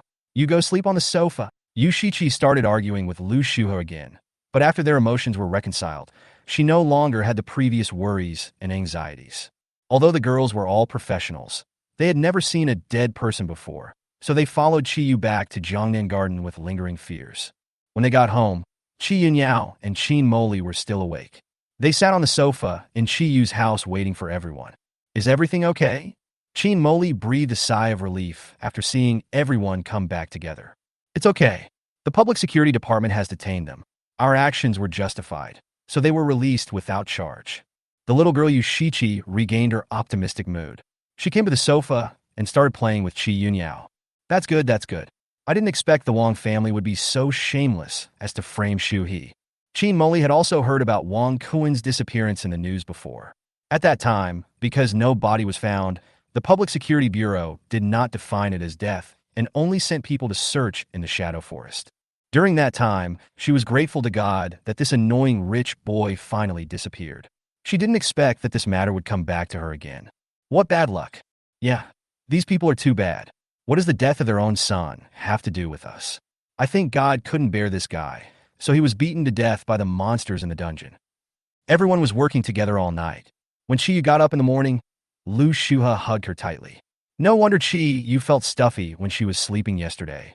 It seems that what happened last night made Lu Shuha feel not very safe even in her dreams. Chi Yu didn't wake her up, but walked away and went to the balcony. Hello, Sister Jiang Qian, are you busy?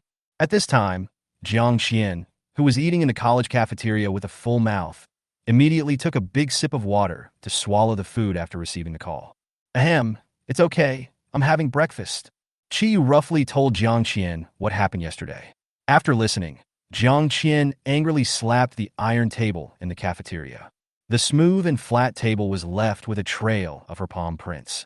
Looking at the gazes coming from all around, Jiang Qian blushed and hurriedly walked out of the cafeteria. These two old guys are so unreasonable. They just arrest people without any evidence. Do they think they're messengers of justice? Okay, Sister Jiang Qian, don't be angry. Chi was also startled when she heard the sound and hurried to calm her mood. I don't know anyone in the public security department, so I want you to ask them for me. What will be the verdict for them? Jiang Qian agreed without hesitation and comforted Chi Yu. Okay, leave it to me. If those two old wall lamps dare to come again, call me. Chi Yu hung up the phone after chatting with Jiang Qian for a long time. Wang Fu and the others would definitely not let them go. They would probably take action again after they finished dealing with their own affairs. By then, it won't be like yesterday, when we just brought some bodyguards with us. Sister Chi Yu, you got up so early too?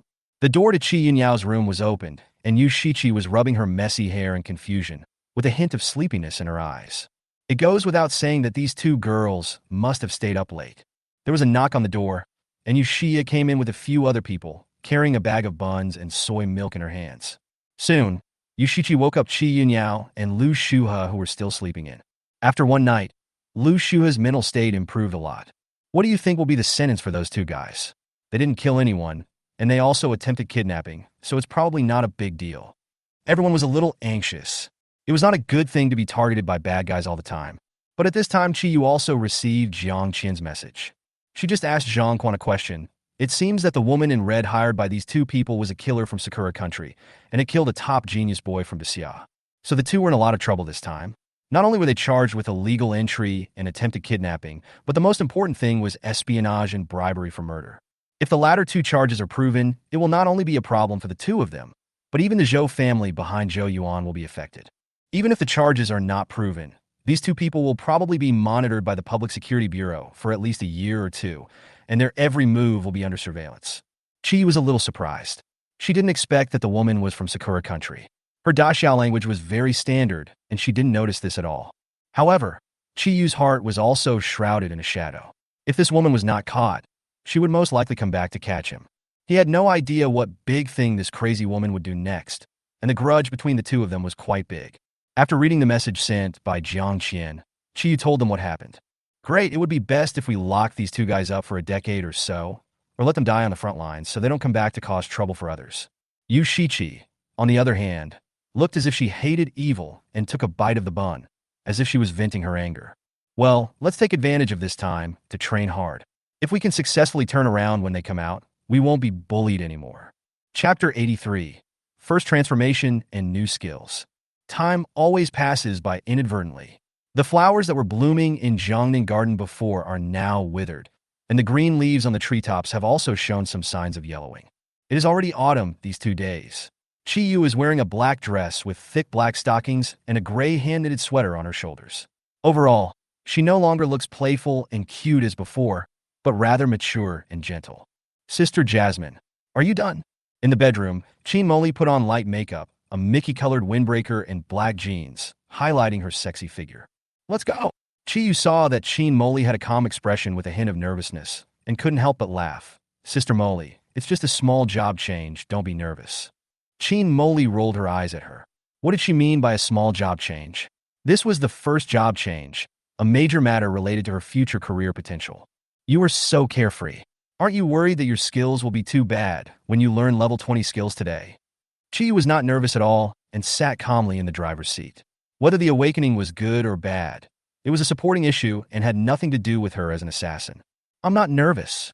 Why should I be nervous? I have a top talent. I can accept even the worst. Qin Moli touched Chi Yu's head helplessly and sighed. After Qin Moli made the mermaid love cake last time, Chi Yu knew that the permanent bonus was 2 points of agility, so he had Chi Yu brush the mermaid tears from the mermaid coast every day. However, after eating 20 pieces, the limit was reached, and Qin Moli sold the rest of the cakes to her friends in the guild. After spending half a day mastering mermaid's love, Qin Moli also successfully broke through level 30. Early that morning, the two of them went to the temple together. Chi Yu, go learn the skills first. I may have to wait in line for a while. Qin Moli looked at the dozens of long lines in the Temple of Life and could only let Chi Yu go to the auxiliary temple to learn skills first. Okay, when we're done, give them a call and we'll go to Fengxiang Pavilion to celebrate. Okay, I'll treat you then.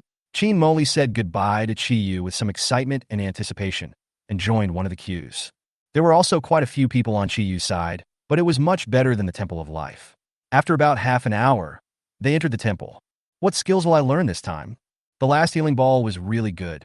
Although the recovery was slow, the cooldown time was reduced by 1 minute after it was upgraded to level 2, and the duration was increased by 15 seconds, so it can basically be released once a minute. After Chi Yu placed her hand on it, a skill quickly appeared in her mind. Healing Array, professional skill. Occupation, therapiste. Introduction. Release a healing magic circle with a diameter of 10 meters. All friendly units standing in the magic circle will recover 50 intelligence and 10 health points per second and remove a small part of the negative status. It lasts for 15 seconds. Consumption, 350 magic points. Cooldown time, 7 minutes. Level 1, 0. It's actually a continuous healing array.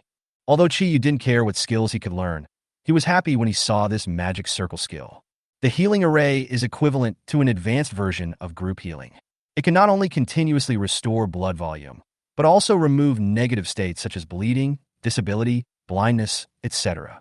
The disadvantage is that the cooldown time is longer than ordinary group healing, and the mana consumption is also greater. However, these disadvantages are not worth mentioning compared with the advantages. Let's go and see how Sister Jasmine is doing. After leaving the auxiliary temple, Chi Yu discovered that the life temple in the distance was a bit lively. The originally long queue of more than 10 people has now formed a small circle, as if they are watching something. Chi Yu also hurried over and looked at the crowd. Chi Yu took out a bottle of water that he had bought when he came in and threw it inside. Then he activated the interactive technique and instantly flashed to the center of the encirclement. Why do you want to pull my mom? I'm telling you, don't even think about bullying us. I'm not someone you can mess with. In the crowd, a woman with a ferocious face was accusing the opposite side, and a white-haired old lady next to her was also swearing harshly. Listening to the old lady's insults, even Chi Yu, who was always elegant and easygoing, was a little shocked. He didn't expect that someone could be more powerful than him. Sister Jasmine, when Chi Yu saw the person being accused, he recognized the outfit and hurried over. There was also a temple staff member beside the few people, but looking at her small appearance, she was no match for the hideous-looking woman. Chi Yu, are you done? Qin Moli was a little surprised when she saw Chi Yu. She didn't seem to be affected by the insults from the mother and daughter. What happened?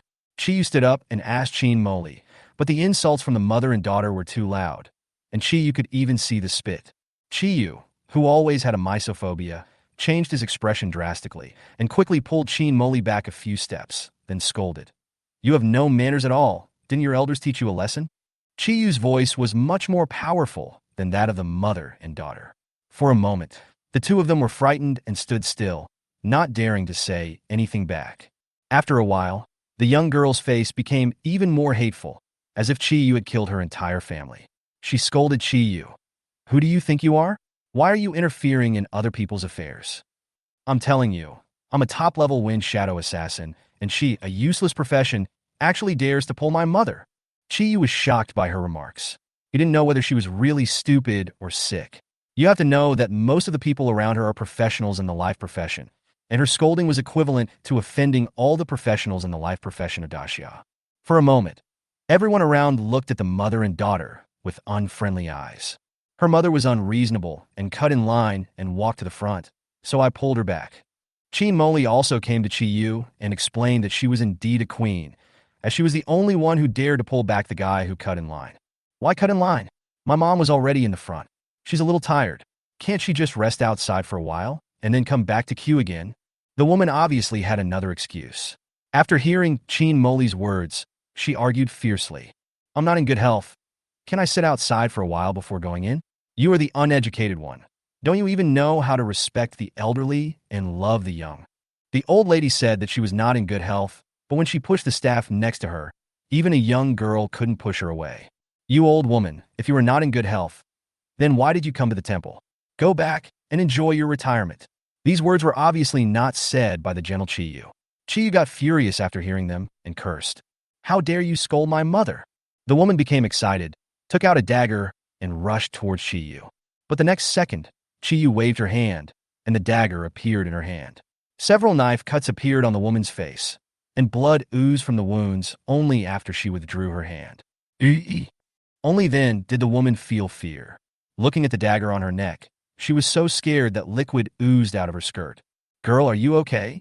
The old woman was obviously frightened, but she still mustered up the courage to come over and support her daughter, who was about to collapse from fear. Chapter 84, heading to the competition site. Well, miss, can we continue? There are still a lot of people behind us. Chi Yu ignored the two people, pointed at the increasing number of people behind, and asked the staff next to him. Okay, everyone line up and don't cut in line. Job changes and skill learning are very fast. Don't affect others for a minute or two. We will blacklist you in the temple. Everyone applauded enthusiastically after seeing the result. The other staff members who arrived pulled the mother and daughter away from the center of the temple, and everyone lined up again. This time, Chi followed Qin Moli into the Temple of Life. The furnishings inside were no different from those in the auxiliary temple. Since Qin Moli was a job changer, she was brought into the temple. After more than 2 hours, Qin Moli finally came out. Looking at the smile on her face, it seemed to be good news. Guess what I changed into? Senior pastry chef? Chi Yu said casually. This is exactly the career that most ordinary pastry chefs will have after their first job change. Qin Moli said with a smile on her face. If I change my job to a senior pastry chef, I won't be so happy. Let's see. Qin Moli opened her career panel, and there was a big word written on it. Magic pastry chef, level talent. Add random effects to any food you make. Sister Jasmine, are you so lucky? Before, Qin Moli was only a level 1 pastry chef. Unexpectedly, she was promoted 2 levels to level 1. Let's go, call Shirya and the others. Today is my treat. The 2 months before the competition passed quickly, and Su Zhanyue and the others returned after the last incident. They didn't expect that after they left, they didn't encounter any attacks, but their home was robbed and their group of little ones were almost bullied.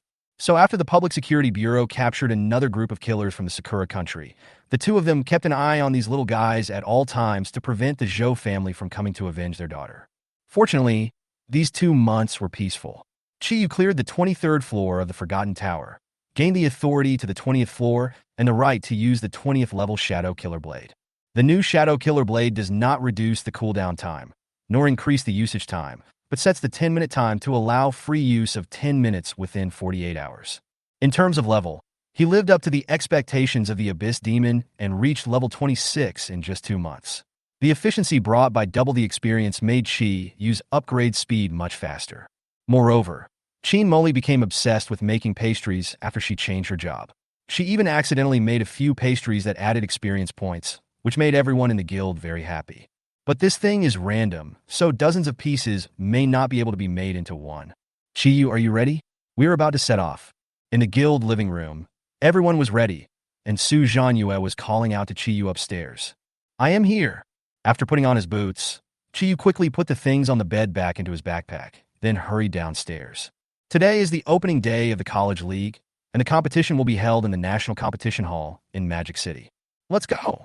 Su Zhanyue and Mo Lini accompanied Chi Yu and the others to the competition as spectators. It would be even better if they could win a prize. Not only would they get a generous reward, but they could also promote her guild. Now her guild has been established, and the last girl is a level 1 alchemist, a rare profession that is a fusion of life and combat professions. Not only can he refine alchemical medicines, but he can also use alchemical magic to attack. Although it is a level 1 talent, it is not too bad compared to level 1. It's just that this little girl is a little introverted. She wears thick glasses and has her long hair tied into a ponytail behind her back, which makes her look quite cute. Xiao Qian, won't this affect your alchemy experiments these days? Seeing that Xiao Qian was also ready and looked like she was going to go with everyone, Chi couldn't help but ask curiously. It's okay. I had almost finished my experiment yesterday. Xiao Qian smiled shyly. She had gotten more familiar with everyone during this period and no longer stuttered like before. Well, let's go. Let's go. If any of you can get the top 10 rewards in this competition, I will fulfill one of your small wishes. Su Zhanyue was also very interested. She had not wasted her time participating in the previous campus league because the rewards were too stingy, and everyone thought so at the time. So a very embarrassing scene occurred in the college league last year. The students on the field were like children fighting, which was not worth watching. The number of spectators for a national event was only a few thousand people. The major schools and Daxiao officials also noticed this matter. This year, not only are very rich rewards provided, but the requirement has been changed from being limited to campus to being applicable to all guild members in society and ordinary professionals without guilds. The purpose is to make this event a success in one fell swoop, so that there will no longer be only a few people attending like before. If my sister wins, I want a machine that can produce unlimited snacks. Chi Yunyao raised her hand immediately and shouted excitedly that now that she had made so many friends, her personality had become very cheerful. Then I want to build a game room in the guild. I want to be able to level up while playing games. Chi Yu looked at everyone's confident expressions, smiled knowingly, and rubbed her sister's little head. Several people drove to the teleportation hall in Jiangxi City. Now, in addition to the magic train, Daxia also has a more efficient way to reach other cities, such as the teleportation array. However, the price is much more expensive than the train. For example, to reach Mo City from Jiangxi City, it costs 80 silver coins per person to teleport. The wealthy Su Zhanyue paid the teleportation fee for everyone in the guild. With a flash of light, the next moment they arrived at a larger and more lively teleportation hall. Let's go. Today's opening ceremony will be the preliminary round selection. Su Zhanyue called everyone and rushed towards the venue for the opening ceremony. When the few of them arrived at the Magic City Professional Competition Hall, it was already crowded. Since there was no restriction that only college students could register, many ordinary professionals were also able to come and participate in the competition. Although their chances of defeating college professionals at the same stage are very low, the important thing is to participate, and most of them participate in the competition with a playful attitude.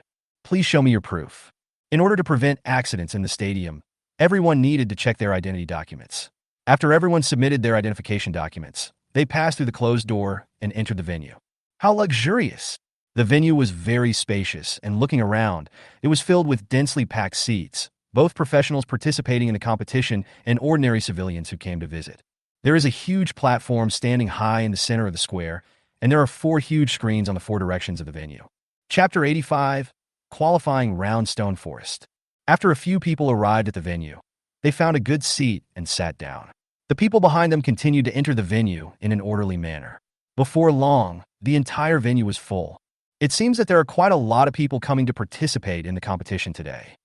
Looking at the group of young boys and girls around them who were about the same age as them and full of youthful energy, Yu Shiqi exclaimed in amazement. The rewards for this year's competition attracted too many people, not only college students and ordinary professionals outside, but even disciples from some families came to participate in the competition. Su Zhanyue did not participate in the competition, so she did not look nervous at all. However, such a lively competition must be exciting, so she looked around with some anticipation on her face. After the specified number of people entered the venue, a group of professionals wearing various uniforms stood on the stage in the middle. Everyone on the stage carried a kind of majesty that was intimidating without even getting angry. Chi could sense that some of them had temperaments that were probably even more terrifying than the man in red he had met before. An old lady walked out from the crowd. She was wearing a white robe, her hair was gray, and her skinny body looked like she could fall at any time. "Hello, children." The old lady smiled slightly and spoke in a very hoarse voice, which sounded as noisy as sandpaper. But everyone present was indeed extremely surprised. "Mr. Zhuang, it's actually Mr. Zhuang. I haven't seen Mrs. Zhuang for a long time. I'm so excited to have the honor of seeing her today." "Me too. I'm really worried about Mr. Zhuang's health." Seeing the excited expressions of the people around him, Qiyu couldn't help but ask in confusion, "Is this Mr. Zhuang famous?" "It's more than just famous." Qiyu explained to Qiyu with a hint of admiration in his eyes. Mr. Zhuang was once the most powerful priest in Xia. With his superb talent, he reached the 94th level of God of War in more than 80 years. And when she was young, she was a national goddess of that era. Many people were her fans at that time. However, what made her most famous was the island defense battle many years ago. A few decades ago, an important dungeon appeared in our country's hideout city. At that time, Sakura Country, the United States, and a group of allies sent 5 level 90 war god-level professionals to put pressure on Daxia to hand over the dungeon. But that copy is related to the rise of Daxia, so we did not compromise. But we didn't expect that they would destroy the copy instead of letting us have it. So, when the 5 war god-level professionals were unable to reach an agreement through negotiation, 3 more war god-level professionals secretly took their people to Island City. It was 3 days later when we found out. When everyone thought the dungeon was gone, Zhuang Lao, who was guarding the island, killed a level 90 assassin with the priest profession and crippled the other 2. None of the other professionals survived. Qiyu was a little confused. If they said that Mr. Zhuang was a warrior or a wizard, he would think the story was very reasonable. But that person was just a priest. Who would believe it? However, due to this battle, Mr. Zhuang's strength also regressed to around level 70, and it is difficult for him to recover. It is said that he has been recuperating since then. Isn't she a priest? Is there another person in her body? Or does she have a dual profession? Qiyu couldn't help but ask curiously. "I don't know. Xia was not very powerful back then, so every time a level 1 talent appeared, they would be protected. No one knew their professions and talents." Later, Mr. Zhuang was unwilling to talk about his career and just focused on teaching and educating people in the academy. While the two were talking, the leaders below had already started their long speeches. With one person talking after another, time quickly passed and it was noon. "Okay, this round of qualifying trials will begin in an hour. All registered professionals will receive a bracelet in a while. With a bracelet on your wrist. We will conduct the selection through the virtual tester later." After the leader finished speaking, some staff members walked out from the surrounding venue corridors and began distributing wristbands. Rules of the game. After you enter the virtual tester, you will enter a stone forest. There is a treasure chest in the huge stone forest. The first 500 people who get the treasure chest will pass the preliminary round. During this period, you can kill the monsters that appear to get hints. The more powerful the monster, the more hints you can get. This is not only a test of your strength, but also your perception of things and your wisdom. In order to take care of the auxiliary professionals, if you are detected as an auxiliary profession, a machine professional will be assigned to you. You can choose anyone. The competition will start at 12 o'clock sharp. Anyone who fails to enter after 5 minutes will be automatically eliminated. Your performance will appear on the 4 screens in the venue and the super large screen in the middle. There is also an online live broadcast. You can search for the College League live broadcast room to watch. Each player has a separate live broadcast. The bracelets for the competition have been distributed to Qiyu and the others. Looking at the palm-sized blue bracelet, Qiyu waited curiously. Such a small piece can enable virtual technology. If I could get it back, I would be considered the richest man in the world. Sister Qiyu, come on, we're going in first. Yu Shiqi and others beside her had already put on their bracelets, and Qin Moli and others also took out their phones to search for the live broadcast. Well, you guys should also work hard. People on the field started talking, and the noise was as loud as a market in the early morning. Qiyu looked around and put on the bracelet. As the bracelet tightened, Qiyu's eyes gradually became darker, and then the surroundings immediately turned into a silver-white space. There was only a huge countdown in the center of the space, and there were still 18 minutes left. Please select the excellent equipment you specified and remove the excellent equipment or above. Before Qiyu came, he had prepared a set of excellent assassin suits and asked Gu Jinxue to help arrange for people to collect them. The attribute effects were quite good among the excellent equipment. After thinking for a few seconds, Qiyu took out the weapon master she had been using. She had never been willing to throw away this level 9 weapon because of its shape-changing skill. If it's really useless, You can keep it and use it as a shovel to bury people. Level 9 excellent equipment selected. Weapon Master. Do you need my help? After choosing their weapons, Chi Yu and the other person waited quietly, but Chi Yu could still feel that she was a little nervous. Chi Yu thought for a few seconds and finally refused, looking at the countdown with a determined look. If you still can't find it, just give me a hint. I want to try it myself. Chi Yu nodded. He was very happy that Chi Yu was becoming more and more subjective. Chapter 86, Treasure Hunt in the Maze. The countdown reached 0 as everyone was ready to go, and the silver-white space around them disappeared. When people could see the surroundings clearly again, they saw that they were covered with stacked stone walls. However, the height of the stone walls in this stone forest is not the dozens of centimeters that are randomly piled up. It is called a stone forest, but it is more like a maze built of stones. Looking up, you can only see tall stones just like a forest built of stones. Chi Yu tried punching the wall beside him, but only a faint ripple appeared on it, and the stone wall did not move at all. It seems that in order to prevent people from taking shortcuts, these walls have been specially treated, and Chi Yu can also feel that this venue has also been specially treated, and it seems that one can jump around easily. But once you exceed the height of the stone forest, you will be quickly pressed down. Hello, contestant. Since your profession is a therapist, please choose a robot teammate. While Chi Yu was observing his surroundings, a piece of information appeared in front of him, and several very traditional professions were listed below. Mage, Ice Mage, Earth Mage, Fire Mage, Warrior, Shield Warrior, Swordsman, Lancer, Shooter, Ranger, Hawkeye, Gunner, Assassin, Shadow, Wind Blade, Rage Soul. Chi Yu looked at the rows of choices and became hesitant. At this time, many assistants like her quickly made their choices. Because Daxia supports the growth of every profession, no matter what competition, participants of auxiliary professions can get a combat profession robot as a teammate. When these supports come, they have already done their homework. The squishy mage is the first to be eliminated, followed by the shooter. The best are the swordsmen and spearmen who have both output and damage resistance. Of course, a warrior assassin like Rage Soul is also a good choice, as it is easy to escape from hatred and make the auxiliary the target of attack. Choose the Shield Warrior. If it taunts and takes damage, just deal as much damage as you can. Chi Yu took a look and recommended that if you want to pass the level quickly, you can't rely on these mediocre AI numbers. Besides, Chi Yu doesn't have many strengthening skills, so it would take too much time to choose any one of them even if he is used for healing. After making her choice, a robot in heavy armor appeared beside her. This guy was wearing heavy silver armor and holding a shield taller than Chi Yu. There was no expression on his face under the helmet. After choosing her teammates, Chi Yu also began to prepare to look for the treasure chest, but there were solid walls on all 4 sides, so she had to calm down and explore the surrounding situation through perception.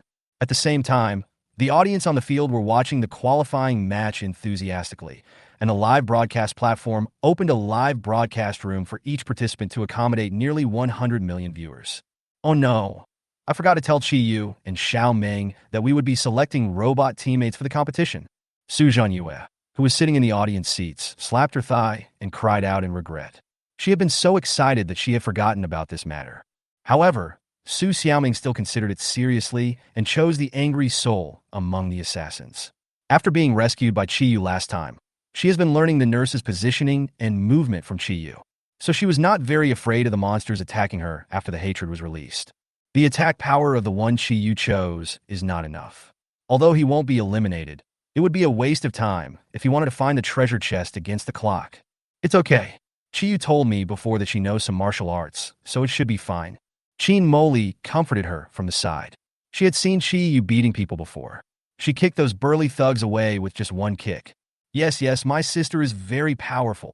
Chi Yunyao also echoed from the side. Although she didn't know anything, in her eyes, the most powerful person was of course her sister. Alas, you two think this qualifying round is too easy. Su Zhanyue also rubbed his head. Even if Chi Yu had some fighting ability, the contestants this time were all elites from various schools, as well as the core members of many large guilds outside. It's okay. We're all here to participate. We'll take you to the Magic City for a good meal later. Emolini looked at the anxious Su Zhanyue and took her hand to comfort her. Okay, then just use it as a consolation for these little guys. Of course, it wasn't just her sisters who noticed Chi Yu. Some other spectators also saw Chi Yu's choice on the big screen. Someone actually chose the Shield Warrior. How afraid of death must they be? They're afraid of getting hurt in a virtual world competition. You don't understand. This little sister is so cute. If she gets punched, she will definitely cry for a long time. What's the point of competing? I guess everyone has found her, and she's still fighting monsters. Calm down and use your senses to carefully feel your surroundings. Although these walls have been hardened, they do not prevent the penetration of perception. Chiyu looked at Chiyu, who was about to use marks to explore the maze like he did in the underground maze before, so he hurriedly said. Chiyu also reacted, closed his eyes, and spread his perception around. Got it? Feeling a wave coming from a certain direction, Chiyu's expression lit up with joy, and then she ran towards that direction. The robot behind her followed her closely, and although it looked bulky, it ran very fast. Although he was going around in circles along the way, Chiyu was running in the right direction and soon found a sturdy stone man. The guy in front of me is a little over 1 meter long and can stand and walk like a human, but from his head to his feet, he is made up of pieces of green stone. There was a somewhat ugly face on the stone man with a pair of cloudy yellow eyes. When he opened his mouth towards Chiyu, stones could be seen falling from it. Stone man, level 12, HP, 2000, magic, 800, strength, 132, toughness, 150, agility, 21 perception, 17 intelligence, 9. The stone man became very angry when he saw Chiyu. He opened his mouth and shot countless tiny stones at Chiyu. Bang bang. The stone made a crisp sound when it hit the shield in the hands of the shield warrior in front of Chiyu. Monsters of this attribute were naturally not difficult to deal with. The flying stones only made a slight noise on the shield in its hand and had no other effect. Seeing that the guy was still spraying stones, Chiyu quickly came behind it, summoned the weapon master in his hand, turned it into a giant hammer, and smashed it directly on the head. This blow directly smashed its head off, but the stone man did not survive by his head. After his head was knocked off, he reacted quickly and turned around to punch back. Chapter 87 Focus on Efficiency. However, the level gap was too big. After Chiyu retracted his weapon, he jumped lightly to avoid the stone man's punch. When it wanted to continue attacking Chiyu, the shield warrior behind him taunted it back. So Chiyu stepped forward again, and this time he smashed it to pieces with one hammer, and large and small pieces of gravel scattered all over the ground. There was an object glowing white among them, and Chiyu walked forward and picked it up. Level 12 tip. About 15,000 meters from current location. There was still about 15 kilometers to go. Not sure if it was luck or if everyone was set to be so far away. Chiyu collected the things and was about to leave. Wait! Chiyu hurriedly stopped her. Chiyu stopped and asked curiously in her heart, "What's wrong? Please use your clever little brain. Is there anything you should do before you leave?" What should I do? Chiyu frowned, not understanding what Chiyu meant. Think about it.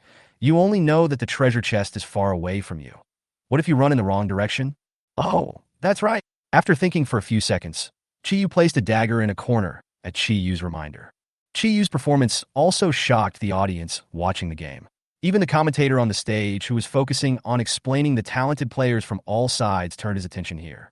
This beautiful little sister is a member of the small guild Hanjiangshu. As a support professional, she is able to attack monsters and cooperate with robots very well. I thought this little sister chose a shield warrior just because it was her first time participating in the competition and she was not familiar with it, but now it seems that she had planned it all along. I believe she will bring us more exciting performances in the future. When introducing Chiyu, the Hanjiangsha Guild was also mentioned. Su Zhanyue immediately smiled like a chrysanthemum and was so happy that he couldn't close his mouth. Fuck, this assistant is so outrageous. How did he get behind the monster in an instant? Could it be a healer? This should be an auxiliary rescue skill that can teleport behind a unit. It doesn't have much use and is sold very cheaply in the market. I didn't expect her to make such a big deal out of it. Is that outrageous? You're playing a support as an assassin, right? Wait, I'm gonna buy one to try. Come on, it's just a level crush.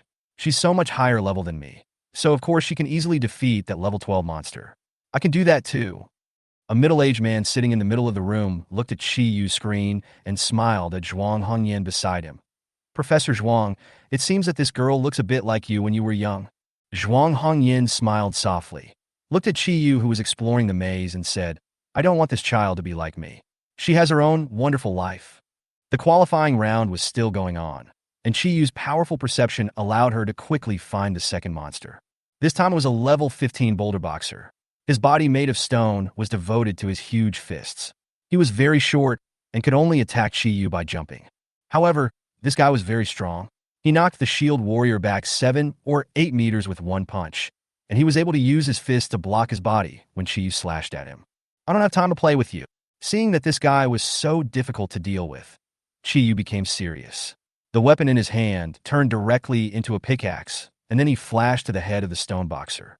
Just as it was about to defend itself again, a flash of light blinded its eyes and caused the audience to close their eyes. Fuck, it blinded my eyes. What kind of trick is this? After the light faded, when everyone could see the screen again, Chi Yu had already received a new hint. Level 15 tip. Buried in the ground. After collecting the things, Chi Yu continued to move forward. He could basically kill a monster below level 15 in 1 minute.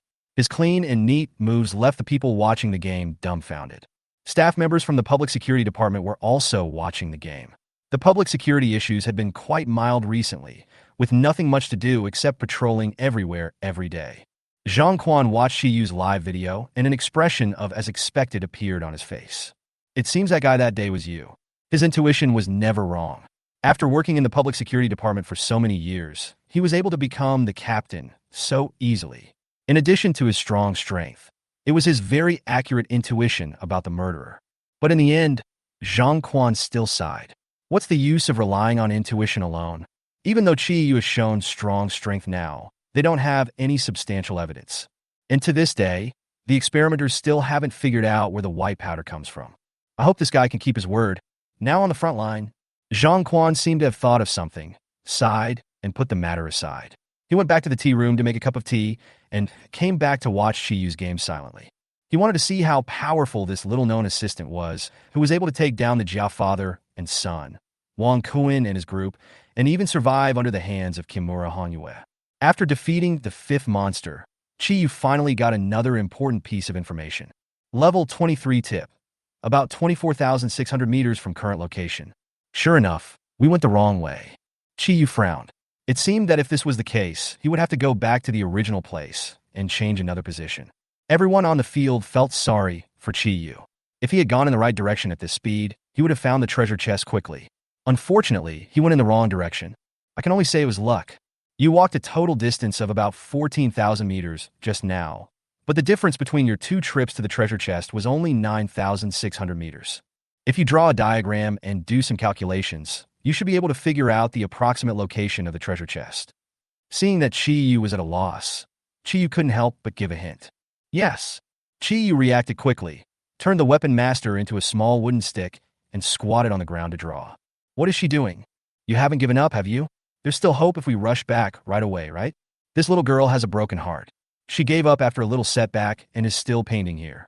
No one in the audience understood what Chi Yu was doing, and even the host didn't know how to explain it. Chi Yu's learning ability was not bad. On the contrary, he was the best in the whole school. He quickly drew a rough blueprint. According to calculations, Chi Yu roughly found the location of the treasure chest, which was in the area in front or to the left of the previous location. But just as she was about to return to her previous position, Chi Yu called her again. You already know the distances of the 3 sides of the triangle, so you can use the law of cosines to find the angles inside. But Chi Yu was still a little confused after hearing this, so Chi Yu had to control one hand and write on it. Fill the obtuse triangle into a right triangle, and then use the law of cosines and the Pythagorean theorem to find. Chi Yu listed a bunch of formulas and calculation processes on the ground, and then directly drew the location and direction of the treasure chest. Okay, just head in that direction when you get back. Looking at the pile of formulas below, Chi Yu was confused. Seeing the confused look in his eyes, Chi Yu asked curiously, "Don't you teach this? What is this?" Chapter 88, Leading the Pack. Forget it. You should hurry over first. The game is still going on. Seeing that Chi Yu didn't understand, Chi Yu was too lazy to explain. If he wanted to explain it, he couldn't remember how he learned it. Finally, she got up. I was worried about her.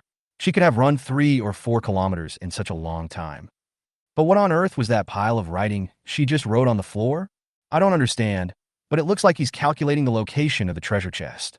What the hell? What kind of skill is this? Ah! Many people who were paying attention to Chi Yu were stunned. As soon as Chi Yu stood up, he instantly returned to the previous place. The broken stones on the ground had disappeared. But this familiar venue has not been there for too long, and everyone who has watched the previous live broadcast can recognize this location. Even the school leaders sitting in the audience were unable to react for a moment. If it was in that position just now, it is here now. After figuring out the direction, Yu rushed over quickly. On the way, he encountered a monster and got a message about the distance. Looking at the distance that the information in my hand is decreasing, there is basically no mistake in this direction. After calculating the approximate distance, Yu rushed to the target location at a high speed. If the enemy he encountered was too powerful, he would just give up directly. If he could solve the problem within a minute, he would solve it easily. The monster that wasted too much time just flew past and soon came within the estimated range. Buried underground, about 10 meters deep, at the end of the road, 3 meters to the left with no cover. Following the check of each piece of information, Yu spent half an hour and finally found the location that corresponded to all the information. But looking at the big guy staying there, she knew that the organizer would definitely not let the contestants get the treasure chest so easily. A level 26 monster with high defense and low attack. It seems like they want to screen out the weaker ones. The monster in front of him was 4 meters long, covered in ochre-colored lava, with a pair of eyes slightly narrowed into slits.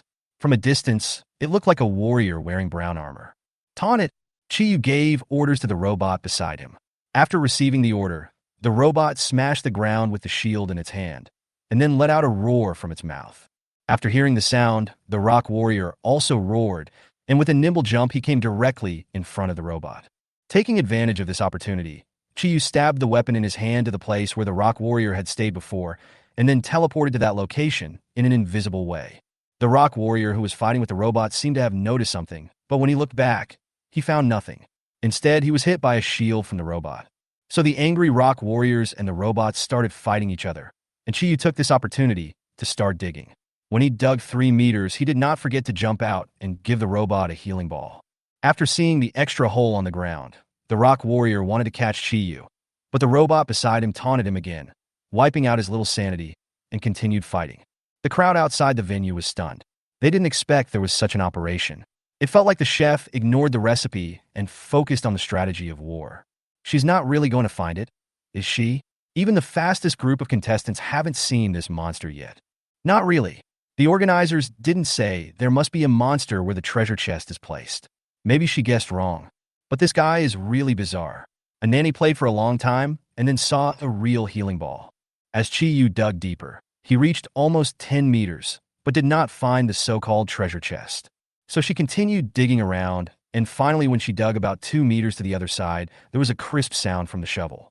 Found it! Yu showed joy on his face and dug up the surrounding soil.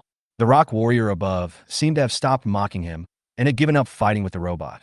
He returned to his original position and grabbed towards the pit. But its arms were thick and short, and they got stuck after only reaching more than 2 meters, unable to extend any further. Yu has already got the treasure chest. This treasure chest covered with mud looks very ordinary.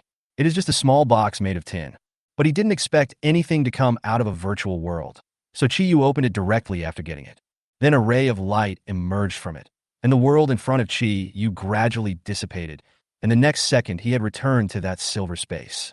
Congratulations on completing the task. Time: 3 hours and 41 minutes, ranking first. It's actually number 1. Yu was also a little surprised. He had thought that since he had wasted so much time running the other route for so long, his result would at most be within the top 100. He did not expect to be first. After confirming the information, she also exited the virtual world, and the heated discussion on the scene became even louder than before. Even Su Zhanyue and the others beside him stared at Yu in amazement. What's wrong? Yu looked at Su Zhanyue, who was in a daze, and waved in front of her. Xiaoyu, you are so awesome. There has never been any competition where a support could take first place. Even if it was a very powerful support, the robot that her blessing bestowed upon it was far less capable than a top-level combat professional. But this time, Yu did the opposite and broke everyone's inherent ideas. Congratulations! The first place has been announced. It's Yu from the Hanjiangsha Guild in Jiangsu City. According to our understanding, the Hanjiangsha Guild was only established this year. There are only 10 members in the guild at present, and this newly crowned champion of the qualifying tournament is just an ordinary healer among them. And this therapist has extraordinary talent. She brought us an extraordinary game despite being ordinary. I wonder what wonderful performances she will have in the next games. Let us look forward to it. The commentator who was hosting the game on the field infected the audience with his passionate words, and everyone praised this extraordinary girl with warm applause. Yu also felt very happy amid the wave of applause. The competition is still going on, and no one knows who will be the first place, but everyone is racing against time to find the mission target. In a video of a battle with a giant monster, Chiyu saw a familiar figure. The girl had superb skills, and each of her sword strikes could accurately hit the critical position of the monster.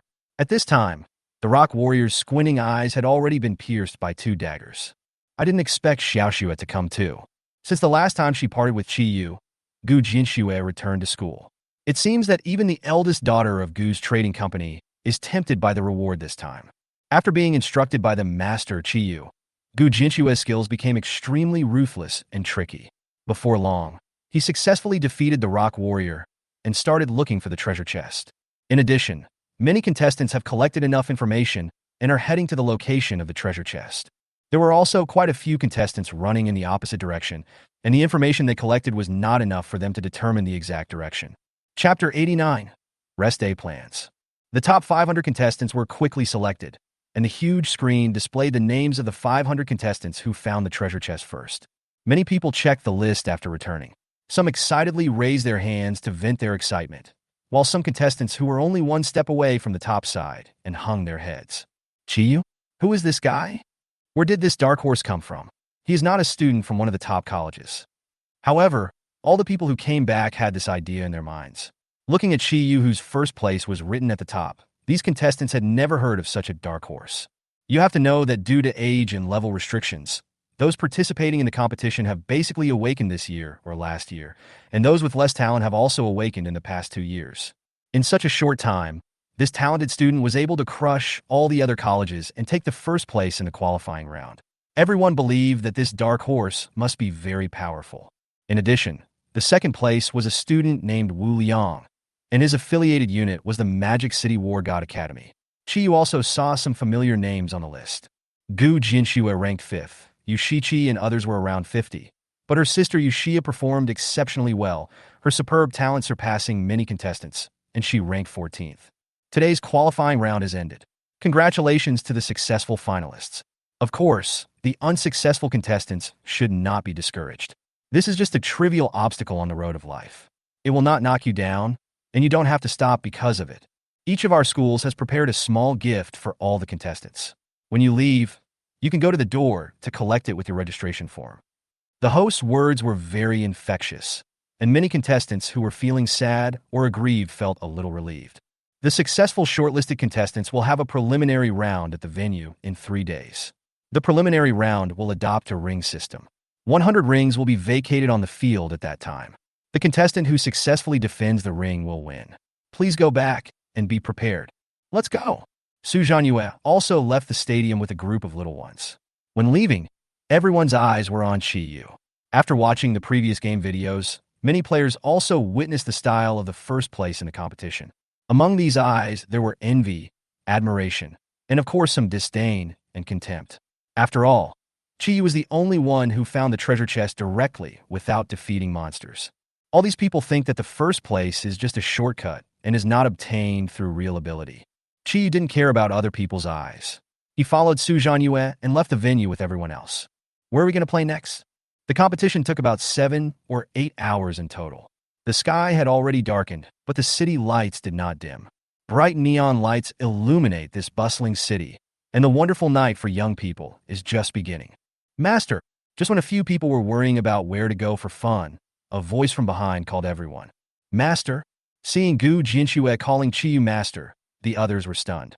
I told her I taught her how to make a cake. Do you believe me? Chiyu smiled awkwardly.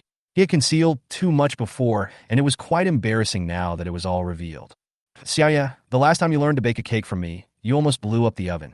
Are you going to teach another explosive genius?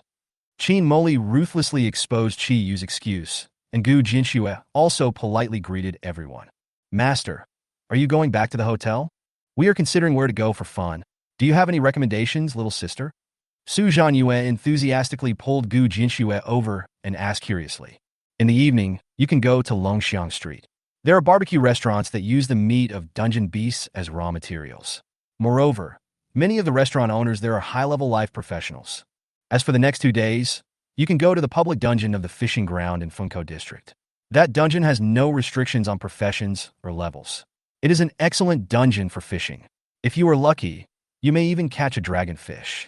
Not only is this thing very delicious, the dragon balls it produces can also be used as magic power storage beads.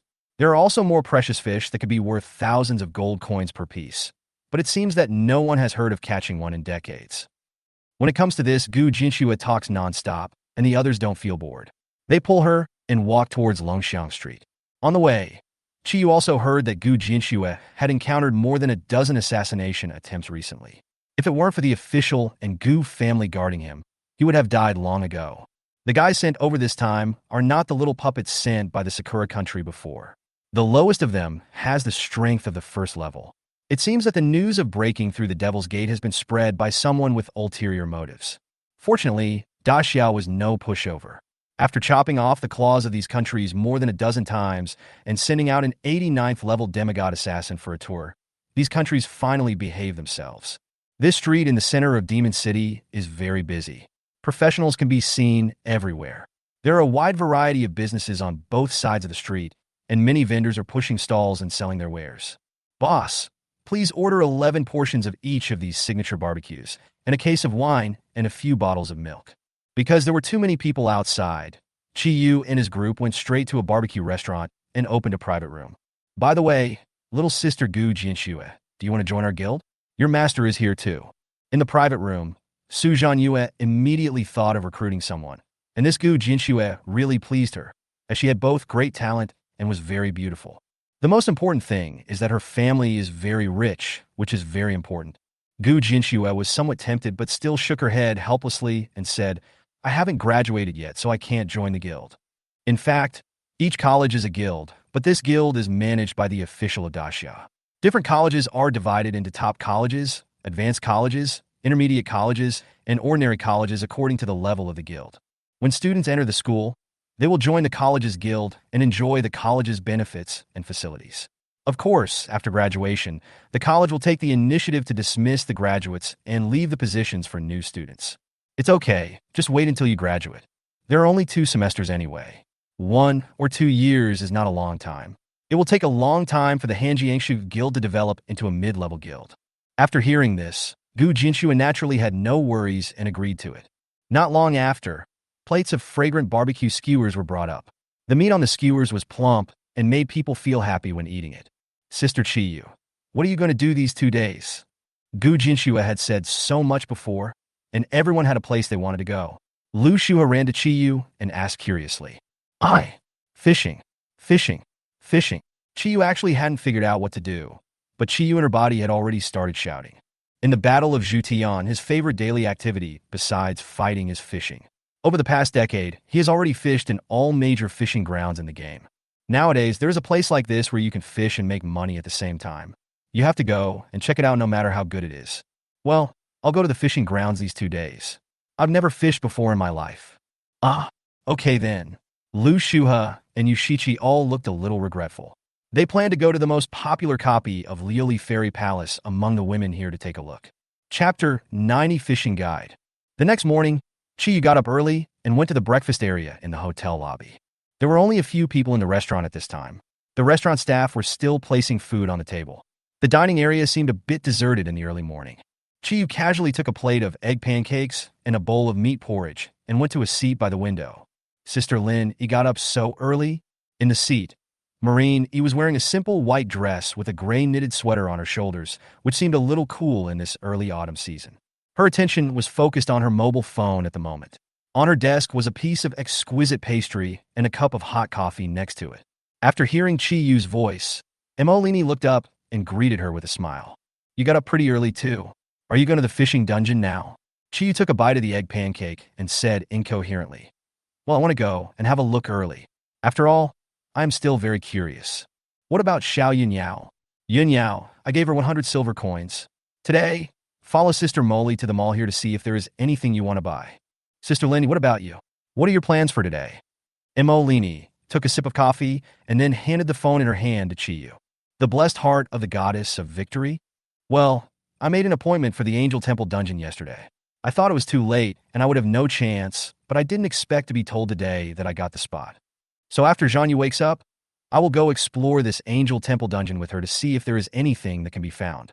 This thing is quite useful to me. Chi swallowed the food in his mouth and chuckled at Lini. Then I wish Sister Lin good luck today. The little guy has such a sweet mouth. After breakfast, Chi asked Lini to tell a few people that she had set off, and then she took a taxi to the outside of the fishing ground copy. This copy is on a beach, and there are many young men and women playing on the beach in cool swimsuits. However, most of these people are professionals. Since it is already past the midsummer season, few ordinary people can wear such cool clothes and play on the beach. Little sister, would you like to know more about the fishing illustrations? While Chi was still looking at the beach scenery, a slightly plump middle-aged man wearing a very loose windbreaker came up to her. That sly grin on his face, with one hand hidden in his windbreaker, looked very much like the mysterious vendor who sold illegal CDs that Chi knew in his previous life. How did you know I was going fishing?